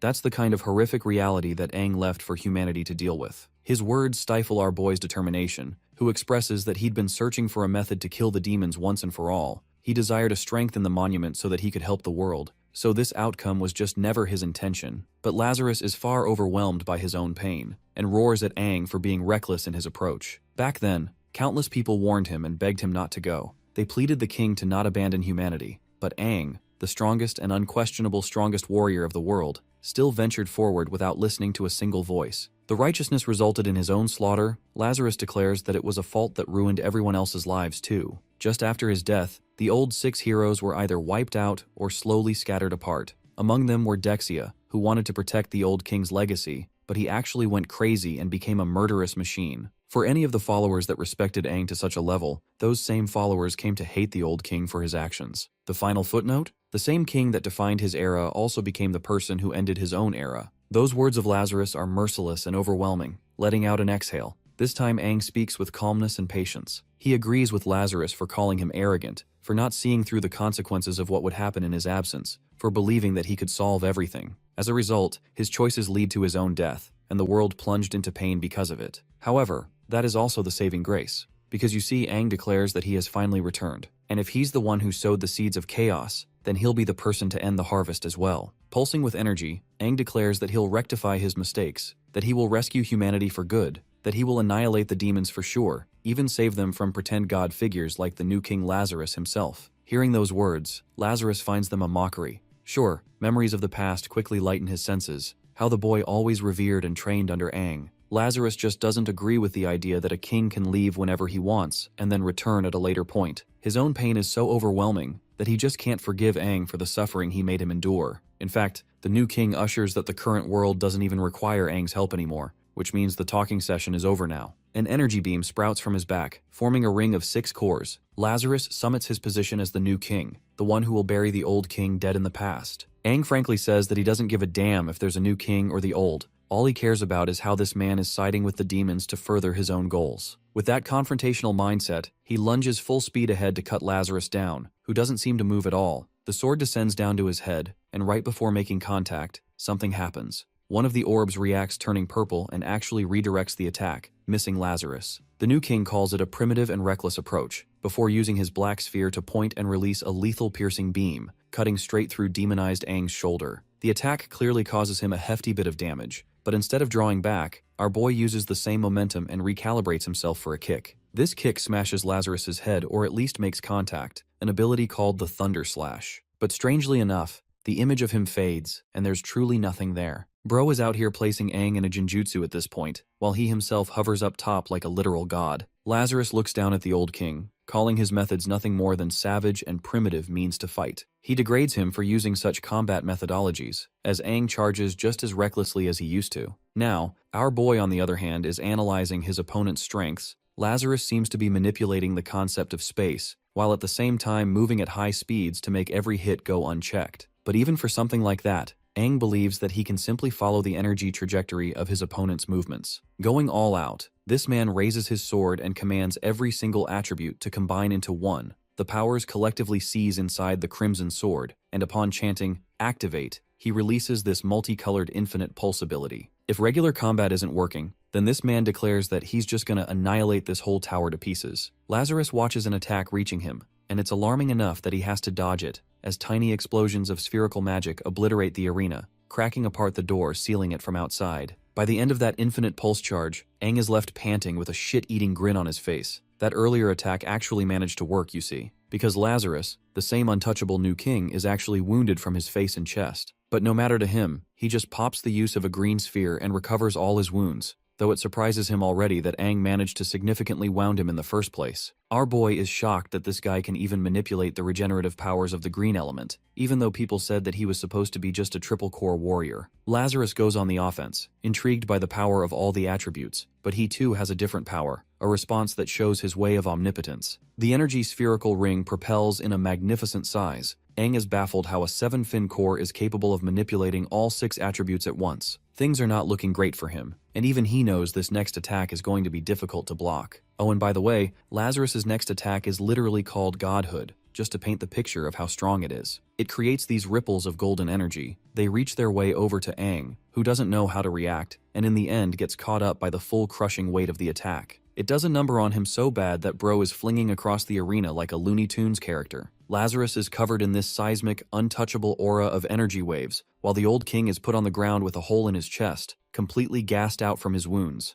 Lazarus taunts Aang for calling it the power of all attributes when it's nothing more than a mockery of his strength, because he is the one who has truly merged with the attributes themselves, a way to signify the gap between the weak era of the old and the new generation. Towering over the old king, Lazarus roars that his powers are far superior than his and is moments away from killing Aang. But then, right as the attack is about to connect, a crimson energy starts to pulse from his body. It's an energy shift so violent and dark that even the new king is terrified of energy to dash away from touching it. Lazarus didn't expect this kind of change, and peers his eyes open on a kind of power he's never seen before. The kind of power that is filling up the arena in its rage. At that point, the Crimson Tide laughs, filled with excitement of the king's aura. He who is the god of all the demons and is the strongest devil of all, seizes control of Aang's body, sealing all of his injuries. And then that same pool of red energy turns into this siphoning sphere of black. The white space of godhood is covered from top to bottom of this new aura, a way to signify the shifting of power. When Lazarus looks back at the creature responsible, he sees the malicious smile of the Crimson King, the being who is curious to know if this new king still believes his powers are above his own. With his own telekinesis, the Crimson King catches his sword in an instant. The sword ecstatically welcomes his king, having missed its original master. Lazarus takes a moment to understand what happened. Now he can finally understand why Aang always had a terrifying power brimming from within the moment he stepped here, as if it wasn't even something of this era. This is the same reason behind the survival of the old king, the creature whose legendary existence harbors his body. The Red King Finn merely savors the moment, confirming Lazarus's assumptions. But the new king isn't worried, believing that this demon is just bound by the vessel, which means he's also incomplete. Lazarus is curious to test the powers of the incomplete Crimson King, so he casts a spell called the Purple God to match him blow for blow. This spell grants him a sword, a way to challenge him one-on-one. Despite the Red King Finn's thirst for battle, he's intrigued with this fluctuating aura. You see, the weapon Lazarus has right now carries a similar power to the Purple King Finn's might. Now it makes things easier to understand. The Crimson King teleports from his very position before popping up in front of Lazarus's face, taunting him for receiving help from the Purple King Finn. The Crimson King is so close up in his face that even Lazarus is terrified that he won't be able to block this upcoming strike. It rears such incredible speed that the only way to survive is to block. Lazarus blocks with the special sword, forming an explosive collision of red and purple energy. By the way, since we haven't explored the conclusion outside, Trina, Kokoxi, and Barris are severely wounded. They want to run the hell back or else they won't survive against these monsters. Suiju, Liu, and Snow are like literal gods compared to them right now, with Liu even looking like the spitting image of the Black King Finn. Terrified for his life, Kokoxi finally manages to rip open a small strand of space at a great cost. He wants his friends to just retreat already, but Trina is stupidly loyal to her cause and refuses to retreat from the battle as guardians of the king. She summons that the moment the new king arrives, he'll slaughter these guys with a single move. But Liu's not banking on that at all, assuring them that this Sunset Tower will also become the final resting place for that wannabe king they worship. But of course, she's happy to bury them alongside him if they're so loyal to his cause. Suddenly, the top of the tower explodes with such an incredible shockwave that all four of Aang's friends as well as the hero party find themselves in shock.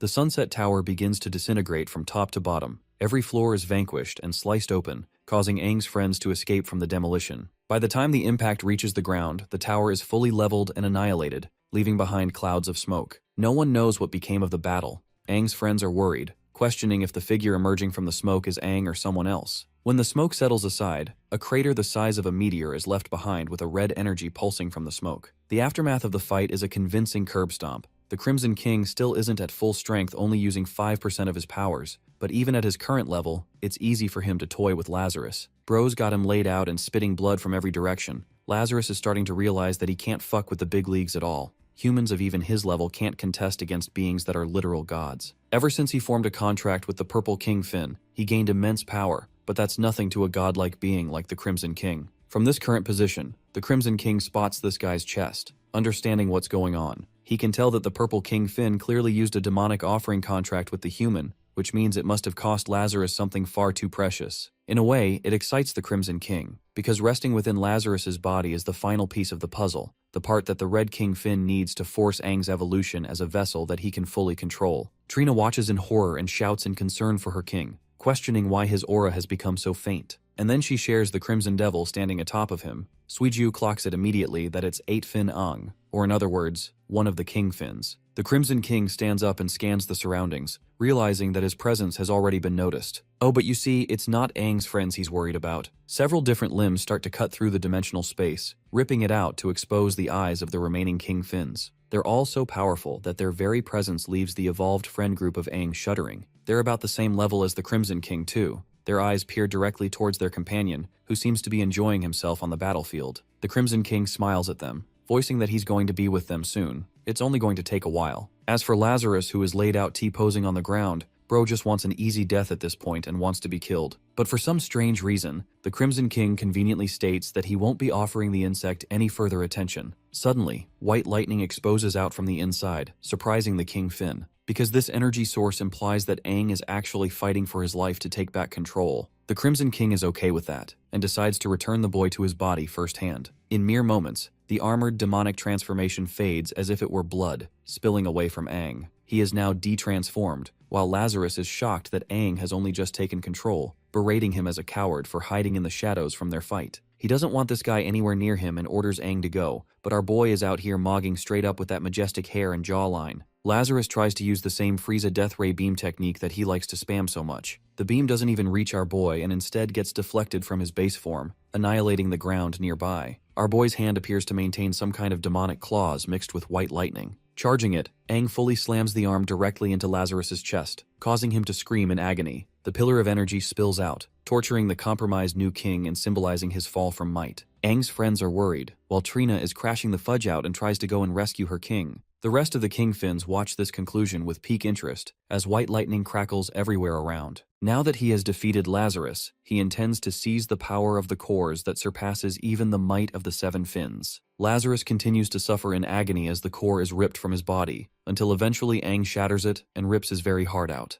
It's a brutal scene and a forceful seizing, while the Crimson King orders him to manipulate ultimate control into the most perfect version of himself. With Lazarus slaughtered, our boy holds the power of the all-attribute divinity orb in his hands. If he just absorbs this, he will become the perfect vessel for the king, but then the pleading of his friends reaches his ears, who beg him not to use it. Liu can sense that something's seriously wrong with it, so she doesn't want him anywhere near the attribute crystal. Our boy patiently comes to his senses, but the way he's looking at the King Fins right now, he knows that this fight's only just the beginning of a long journey ahead. Even with the bad feeling he's getting about this, Aang clasps the orb and presses it deep inside his chest, entering his penultimate final evolution. Before we taste an experience of his final evolution, let's go back 100 years ago in the year 3069. The people of the city were peacefully walking about when a giant shadow suddenly cast over them, making them wonder if this is all because of a solar eclipse. But no, not really, because one of the average dudes looked up. Bro's face shuddered in horror. High up in the sky was this cubical, almost alien-like red box coursing with red energy. That happened in Country M, because a similar black spaceship box also landed in Country D.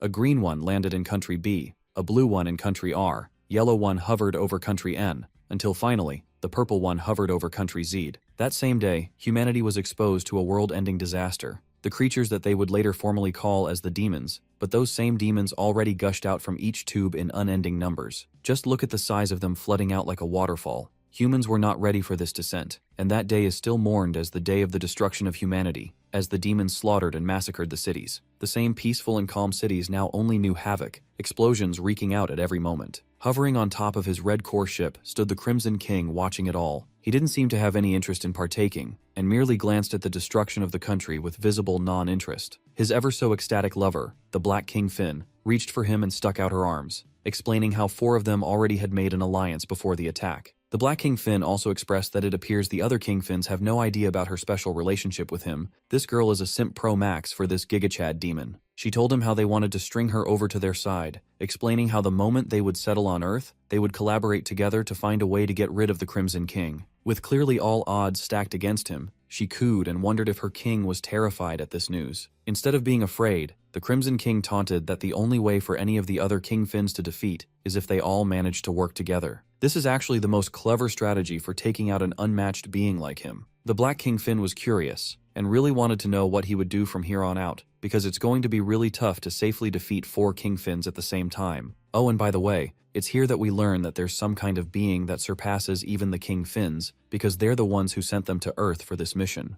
The Crimson King fully understands that the goal here is to discover which one of the King Fins is the last one standing, and upon their return, these same King Fins will be forced to take on even more difficult missions to prove their worth. To him, he could understand that this was just a test for the 6 of them, because there have been other squads sent to other planets as well, the ones that are experiencing the same kind of situation. Their own group just happens to be the best of the best, but they're still nothing more than expendable chess pieces for the entertainment of the higher-ups, who only really care about universal expansion for their territories. The Black King Fin confirmed this, revealing how the higher-ups even had the gall to give this whole mission a special name. Curious to hear about the name, he asks her, so the Black King Fin declares that it's called Project Anu, and we get this metaphorical representation of the ships heading towards a black hole to face utter destruction. We cut back to our boy Aang, who is descending deeper into the abyss of strength. He has been doused in the Blood-Red King's memories, and though he sinks deeper into the abyss, he questions why he can see all of them. The explanation of Project Anu, the coincidence of the demons coming to this planet,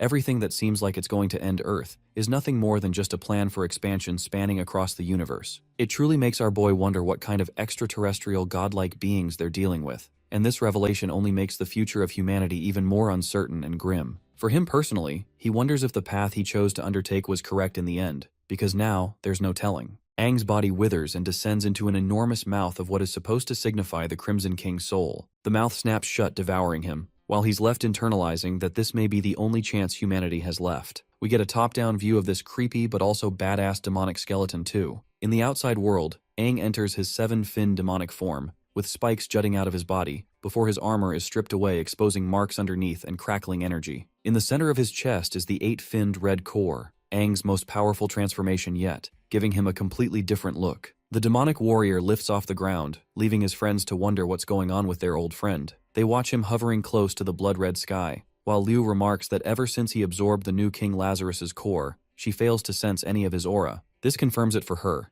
The being floating in the sky is not the Aang they know at all. Their friend is gone. Instead, the being is an unconscious manifestation of a real 8-finned demon without control. We get a frontal shot of this man, and let me just tell you, this transformation looks insane. Trina observes in horror, questioning what the hell this man has now become. The 8-finned demon hovers as the only object in the sky in front of the blood-red moon. Meanwhile, Kokoxi is losing his marbles and knows they have to get the fuck out of here. He intends to use every last bit of energy to get away, terrified that they have to face that thing, especially when their king is already dead. Barris wants to join in too. Neither of them have any plans to mess around with this godlike demon. Kokoxi funnily ditches them and escapes all alone, while the majestic 8-finned demon simply lifts his arm before pointing a finger and literally ripping apart the very spatial dimension in which he tried to escape. A single point scarred the earth, with a display of power so nerve-wracking that even Trina is paralyzed in fear. When she looks behind, she sees the scarred earth as well as Kokoxi's arm ripped clean off trying to escape. Exhaling, the unconscious 8-finned demon suddenly roars a command to kill all demons. The scene takes us to Lusan, who got nuked like Omni-Man got hit by Thrag in their first fit. Anyway, that punch sent him pretty far, and the only reason Lusan managed to duke it out is because the Yellow Corps specifically specializes in defense. At the time, Lusan is under the impression that the immense aura in the surrounding is actually thanks to the awakening of his king, which means he is not interested in running away anymore. Bro wants to prove himself as a loyal servant and rejoin the battle, but then his whole body shudders, because when he looks up at the sky, all he sees is the image of death staring down at him. It's the 8-finned demon Aang, with a terrorizing aura to the point even a new hero like Lusan is sat on his knees out of fear. Questions boggle his mind, making him wonder if this is some kind of experimental hybrid, because clearly not even the new king couldn't possess a level of strength comparable to what he's feeling right now. One of his teammates quickly calls out to him, questioning why Lusan foolishly decided to return, especially since they're dealing with an entity far above the ranks of a human or a demon. But also, Lazarus has been slaughtered, completely disrespected in the only fight we've seen this guy in. Trina's got that loyalty charge going on because she rushes over to tend to the condition of her king. She climbs all the way down to the crater, finding the corpse of her king, grieving his death. Lazarus is completely gone. She mourns him, showing true loyalty, while 8-finned Aang simply observes. Kokoxi thinks it's foolish to try and rescue the new king, while Barris suggests that they quickly split up and run. So 3 of the new heroes dash away at insane speeds to try and escape the dead zone. Oh, but here's the catch. 8-finned Aang teleports directly in front of Luzan's face, causing him to helplessly call out to his friends so that they can break out of this barricade. However, here's the twist. This version of Aang has become so goddamn powerful that he's literally appearing in front of all 3 of them at the same time right now. But not only that, his main body hovers in the sky, which means he's now capable of creating clones that bear immense pressure and strength. The 3 heroes figure that it must be some kind of illusion energy at play, and banking on that possibility, they try to lunge forth for an attack. Obviously, the stupidest of the bunch is Lusan with a punch. Except, Aang literally stops his full force strike with the tip of his finger. Bro's out here acting like Lord Beerus from Dragon Ball Super. That singular point concentrates enough energy to fucking sever Lusan's body in half, literally turning him into a Kit Kat. But that's not all. Kokoxi is also downed in the same manner. Barris falls shortly after. All 3 of them are mercilessly killed, and from a distance, the evolved Liu can sense that the combined powers of the purple and black cores are being used at the same time. Having absorbed every single vortex energy of each attribute, this man is now capable of fusing multiple cores and unlocking endless abilities for himself. Speaking of which, Aang unleashes tendrils of black and purple, reaching out to each corpse. Using her telepathic powers, Suiju makes a dangerous move, risking her life to communicate directly with Aang, begging him to wake up as the battle's already over. She continuously requests him to return to his friends, but the power of friendship ain't gonna do shit because this man literally speed blitzes the speed blitzer herself before slamming a god-tier slam from behind. Suiju is sent flying like this man just did a whole-ass home run with her body. Liu and Snow are visibly shocked as Suiju's body crashes and thrashes among the rubble, the impact being out of control. It's thanks to Snow and Liu's intervention that they managed to stop the sheer weight of what she had been struck with. The current Suiju is literally out of commission coughing blood, while her friends quickly come up to check on her state. While they're busy being worried, the maddened Aang is slowly prowling up to them. It seems that his only objective is to kill every single demon. Snow realizes that this must be some kind of subconscious and deep obsession lingering in his heart. They shared so many memories together from the very moment they formed a party, but now, Liu is regretting it all, questioning if today's going to be the day they go out. Refusing to acknowledge this monster before her as Aang, Liu no longer gives a damn and directly confronts the 8-finned demon for hurting her friends. Evolved Snow is the first one to rally up his defenses, believing that he'll do the best at protecting. He utilizes one of his special techniques called the Earth Origin Unmoving Mountain, creating this interesting terrain shift that sends ripples in the ground. In response, the murderous Aang merely lifts his hand, before eviscerating the very mountain that Snow helped manifest using his best defenses. Yes, a single swing chopped all of it off and even had enough scale of damage to leave Snow bleeding. But that's not all. Aang teleports from his position, speed blitzing Liu and the others with time-stopping speed. Even the controller of spacetime, Liu, can't figure out what kind of insane movement technique this guy is using. Like a literal god, Aang looms over Snow, daring that anyone who stands in his way must be purged. He places his hand over at Snow's head, before shattering the very armor from his body, causing his own friend to scream. And angered, Liu smashes her way in, roaring that he should let their friend go. Being pissed off, she decides to stake everything into a final attack, one that is divulged in the essence of life and space at full capacity. This ability is called Space Rift Displacement, and what it does is teleport her target back to her, which she does by grabbing Snow and saving his life. However, things here are looking frightening for the party, so Liu begs them to just get the hell out of here. She takes matters into her own hands and rises up to unleash seismic spatial waves, an ability called Time Stop of her own. This creates a region specifically where time stops except for Liu, allowing her to flank the 8-finned Aang in an effort to push him up. But right as her attack is about to reach his head, this man literally breaks the time-stopping ability by reacting instantly to it. Liu didn't anticipate that, and well, the girl gets crushed with her throat in his hands. The unconscious Aang is intrigued by her usage of stopping space-time on a whim, but the voice coming from his body is actually the voice of the Crimson King. Snow begs her to stop, reminding him that it's Liu that he's about to kill. Refusing to hear those words, Aang prepares a deadly strike and aims at full speed against her body. His friends are screaming for him to stop, and shockingly enough, right before his nails reach her throat, he actually does stop. His friends are at a loss for words, while the unconscious Aang takes a second to glance at the woman he is about to kill. Liu looks at him with tears in her eyes, and that little look of hers alone is enough to paint a waterfall of memories coursing down in his head. The special moments they shared, and the times they spent being in each other's comfort. Aang pops into his consciousness at last, and rockets away from Liu out of fear of hurting his friends. His body spirals out of control, two spirits fighting for dominance, as he convulses into a mess. The Crimson King is out here with that Sukuna energy, annoyed that the existence of one special woman has caused such a strange shift. He'd already taken over Aang's body for the most part, but the faintest moment made him lose control again. Instead of getting frustrated, the Crimson King is actually fascinated with the nature of humans. Our boy finally maintains full control. His appearance doesn't change apart from his golden eyes, except Bro literally loses it the next second. He erupts with immense energy and shoots away like a missile, probably to distance himself from his friends. The current Aang flies with so much speed and energy balance that faint traces of the attributes leave a trail in his ascent. He goes all the way up, surpassing the speed of sound with another shockwave in his flight. Suiju is left wondering how this crazy guy managed to recognize Liu at the last second, gaining just about enough control to return to his senses. The captain doesn't really know what happened, but she knows one thing for sure. The fights that are rallied against Aang are beyond their comprehension. This makes Snow worried that he'll never come back, and since he's already become someone beyond their understanding, him fighting the godlike King Finns doesn't make it any better either. Liu takes a moment to reflect that Aang promised her that he would never leave this party, and though he's forgotten for a moment because of the Crimson King exercising control, she as the captain refuses to let things be, and is fully hell-bent on bringing him back. Way up in the clouds, this man towers above all, looking down at the gorgeous view. Even in a place as isolated as this one, a spatial portal stretches open, and though you may think this is Lu, it's actually the Black King Finn, who is ecstatic to see her hubby manifest at last. This same body was selected 50 years ago as the perfect vessel for the king, and today it has proven his worth. Even the Crimson King is happy, but then, his control withers once more, spilling out immense energy from the vessel, so much so that it pours into the sky and literally engulfs the atmosphere of the Earth. The transformation is so metal that it can be seen from space, and when the dust settles, the majestic and gorgeous figure of the most powerful King Finn resurrects in his true form.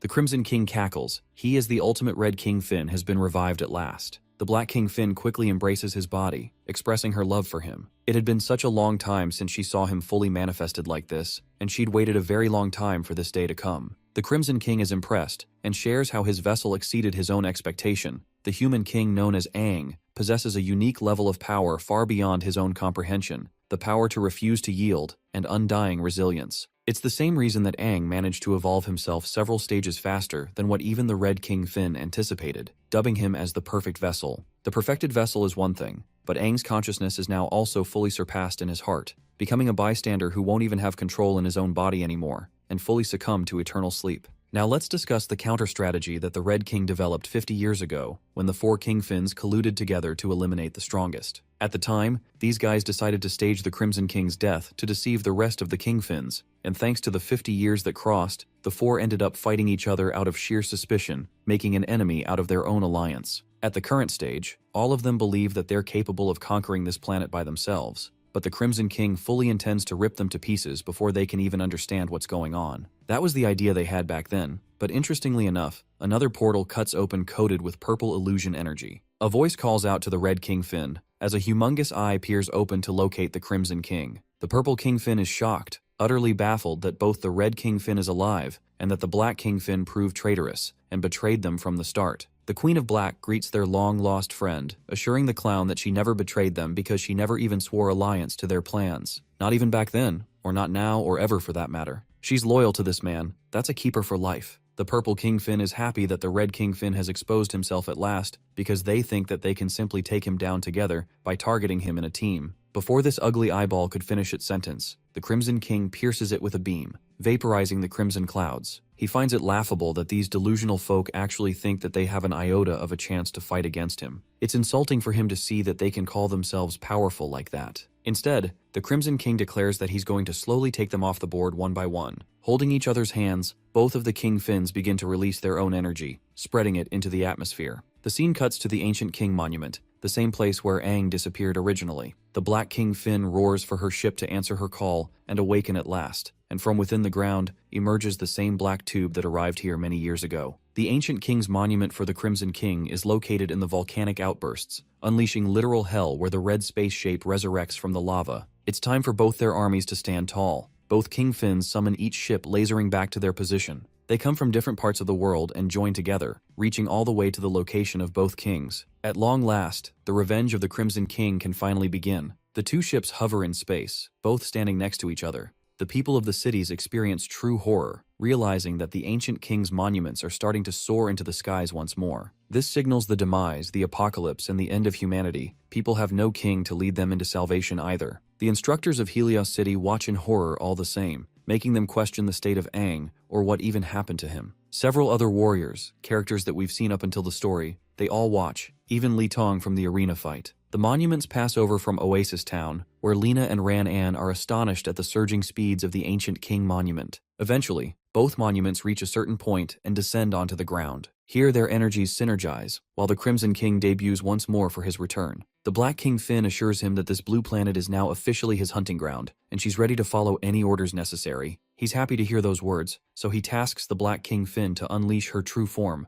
releasing all of her powers, while at the same time seals the space for a while. She's confused by his sudden desire, inquiring about his plans. The Crimson King relents that he fully intends to isolate the four King Finns, to make sure that they fall into a state of desperation. Though they're fighting separately at the moment, he knows that if they're truly desperate, they might plot together and attack him all at once. The Crimson King is a smart strategist and refuses to play a difficult game like that, and instead, he's going to be sealing those other kings in their own domains, until he can slaughter them one by one. The Black King Finn understands his plan, but argues that sealing all 4 kings even with her might is going to be exceptionally difficult. Her barrier would collapse before she could maintain it. To help her carry out this mission, the Red King Finn offers some of his energy, believing that she needs just a bit of power to amplify her strength. The power she's being given is actually the strength of Aang, the vessel, and since the vessel is suppressed forcibly, all of his powers also belong to the Crimson King. He bestows the same lightning energy upon her, causing her to experience this sudden and chaotic burst of strength. The Black King Finn spreads into her true form, becoming this primordial, spatial entity with a titanic size. Her whole body is covered in black, with white streaks of lightning coursing around. To say the least, even the Black King Finn is impressed with Aang's might, and immediately forces a domain expansion hand sign to seal the space. This ability is called Divine Cage, an attack that covers the entirety of the earth by sealing it in different sections. All light in the world dissipates. Each demon touching it is immediately vaporized upon contact. The barrier is officially completed. The planet has been divided into 4 regions, and without her permission, not a single ounce of energy or being could pass through each one. The Black King Finn intends to hold this domain for him here, until he can go out and wreak havoc, slaughtering them one by one. Now is the chance for the Red King Finn to act, so he teleports using one of his spells, directly popping into one of the regions. It's a severed town, a place belonging to the Yellow Core King Finn. The monster opposing him expresses his shock, arguing how he underestimated the Red King Finn's might. He can't believe that they were all deceived thanks to his grand strategy, and thanks to the cooperation with the Black King Finn, they're all separately sealed now too. However, as injured as the Yellow King Finn is, he is arrogant, and thinks that this is a suicidal mission for the Crimson King.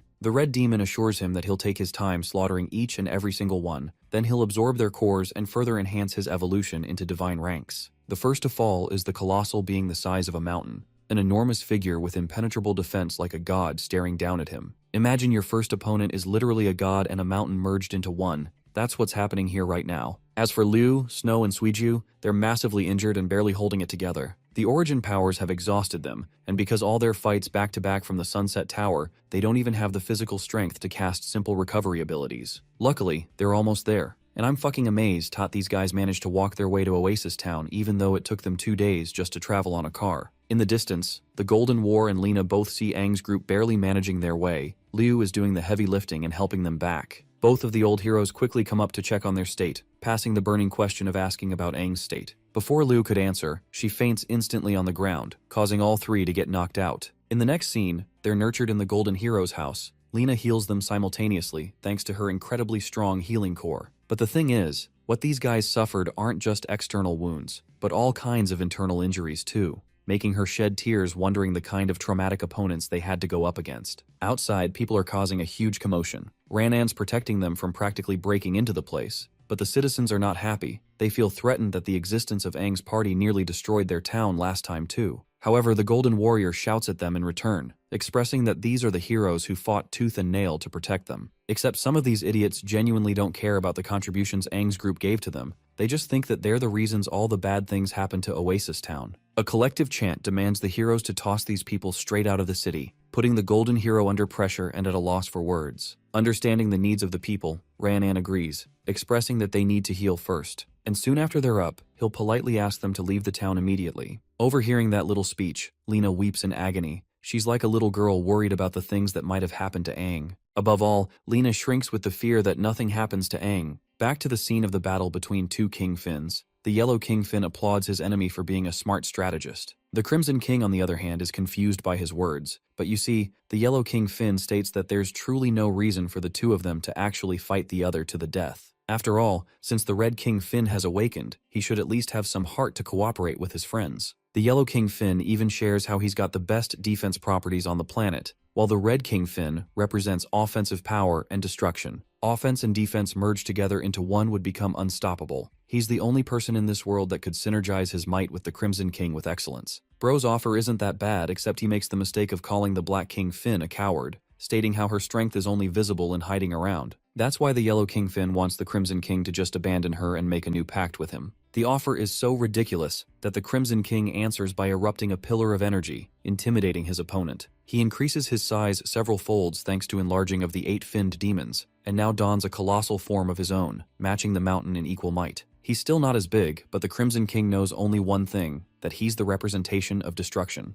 In other words, he has no need of any defense abilities coming from the Yellow King Finn. And clearly this offer was the Yellow King's salvation, because 1 second later, the Crimson King grabs his head with a powerful grip, rendering shockwaves around. The Yellow King Finn begs for Red to think things over just one time, but this guy is more pissed than ever that he made fun of his baddie wife, the one who is offering every bit of her might to expand this domain. The Crimson King makes it clear that she is irreplaceable for him, which probably made her fall in love with him even more. In fact, he calls the Yellow King a piece of trash with no right to judge his partner. With the Yellow King Finn completely under his grip, this may seem like a favorable situation to the Red one, except this guy is not going down without a fight and actually frees himself with shockwave bursts. This surprises the Crimson King, while the Yellow King activates his divine ability to render a transmission to every other king, roaring that their natural enemy has arrived. The pulsing shockwaves bypassing the spatial barriers, reaching the frequency into the icy mountains, where the blue kingfin awaits in its slumber. It has heard the call, and so it explodes out like an unstoppable storm, crashing everything around. The monster emerges from the sea, boasting yellow armor and blue skin. This kingfin has an extremely sharp build, powered by an energy core in between. It's an excellent piece of design, but now let's visit the next kingfin, who awaits in the slumber of a forest. This creature emerges from nature, shooting out vines and manifesting its form. For a being of healing, this creature literally looks like the most horrific design I've ever seen. I mean, look at that thing. The Green King Finn is something out of the SCP universe. At last, inside the amethyst caverns of the earth, we welcome the gorgeous homeland of the final King Finn. This monster manifests itself in excitement, donning a female body and aloof nature. She's annoyed that Yellow had to do that much, to declare war on every single one of them. But since the Yellow King is already asking for help, she's happy to make everyone pay them a visit on the battlefield. And just like that, with just a single touch, several portals open wide behind the Yellow King Finn. That so-called plan to take them out one by one backfired, because now, all of them have descended together in one place to take him head-on. This is thanks to the Purple King Finn's ability called the Great Mirror of the Phantom World. But don't mistake it, it actually just summons avatars of the Kingfins since they can't physically get here. She teases the Crimson King for having survived the onslaught 50 years ago. Their mission is one of heavy responsibility, and it makes her wonder if he's confident enough to solve the mission by himself. Hearing those words, the Crimson King cackles. He's completely unfazed by them jumping him all together, calling them arrogant to assume they can defeat him like this. His Crimson Sword Tide manifests its true form, but this time, the Crimson King Finn shocks the others with his display of lightning energy too. He rips out the sword, stunning their senses. Standing before all the other mighty titans, he welcomes them to come challenge him. The scene cuts to Oasis Town. We're cock-blocked from the main fight to see these three dudes sleeping cozily. Liu doesn't get where she's at. Her consciousness is sinking deeper into the abyss, and only Aang's name helps her regain some control. She steps into a space of black. It's the same place where she first gained demonic power. Only this time, her closest ally is bound in crimson chains, holding him down and suppressing his body. In an effort to save his life, she grabs the chains, tugging at them to try and reach him. Her words and physical force don't matter, and they're incapable of reaching him. Shockingly, Aang responds back, his eyes open in the dreamlike state, while she questions how he managed to remain alive despite being devoured. Instead of asking more questions, she wants to help save him for now. However, Aang urges her not to do anything or even bother crying, emphasizing that he let his body be taken over by purpose. This a twist not even Liu expected, because you see, the moment he pierced Lazarus's chest, he managed to make contact with the all-powerful attribute core. This way, Aang managed to confirm something from his experience. Every human body has a maximum limit, and despite all the demonic evolutions he goes through, he just cannot withstand the might of a kingfin as his opponent. Now if he had fully absorbed it, his body would have exploded immediately from energy overload, and dying doesn't sound like a great option. So this man decided to play the part of a strategist on his own, using the kingfin to tank all the damage and be devoured intentionally. Aang gave him all the control, so that his body could absorb all the power and not get destroyed. This way, the best and most perfect divine body could be created. The moment our boy tapped into the 8-finned level, it felt like a completely different realm, and he knew then that only gods can stand against gods. Even the Crimson King saw him as nothing more than a tool by sealing his consciousness. At the same time, Liu has her own complaints, arguing that he pulled a dangerous move because the Crimson King could swallow him whole. But this man is actually confident that it won't happen. After all, he remembers what happened back when the Crimson King tried to kill Liu in their brief encounter. Right when he was about to drive his claw in her neck, Aang explains that he didn't struggle holding him back at all. He was just transferring. Because you see, even though the Crimson King took total control of his body, he forgot about one thing. It's that humans have a heart, and Aang's heart is filled with his own will. He utilized that heart to stop the movement, and he passed that will inside Liu's body. Long story short, to make things simpler, This girl literally has his heart inside her body right now. The resilience of the great king is beating in her chest. Aang explains that she's the only anchor he has left tying him down to this world, and that she should take his heart and go to the battlefield to help reawaken him. Aang concludes by saying that he entrusts the whole of his heart to her, which could also be taken as a way for him to confess his love. The beam of light blinds her as the dream sequence destructs on itself. While we cut to Oasis Town, the sky has already split open, causing the people to pray for mercy. Heroes of humanity watch in horror, questioning the kind of might the kings possess that gulfs even their own. Lena sits in her room, praying for Aang to never abandon them again. While she's out here praying, Liu is out here getting possessed by lightning and freaking her the fudge out. That same wave of lightning crashes down and cuts into the bodies of his friends as well, allowing them access to a different kind of power. Charged with intense lightning coursing through them, they get up like a bunch of zombies. Suiju deduces that it's Aang's lightning heart helping them. All the memories are now merged into one, and they're all healed too. Lena is stunned that they've mustered the same strength as Aang, implying that the king is still alive. Liu rallies up her teammates, emphasizing that they now have a new mission to fulfill. Golden Warrior Ranan is shocked when these three exit the room looking majestic. The people around them are afraid of their new state, complaining that these three need to get lost. The trio transforms into their demonized forms, frightening the civilians and driving them into madness. Each evolved warrior glows yellow thanks to the influence of the lightning heart. Liu doesn't give a damn about these imbeciles, and understands that their goal is to return to Aang before the Battle of the Kings begins. They can't let the heavens and the earth be shattered in the wake of the fight between literal gods. Liu's team joins the battlefield to save their friend.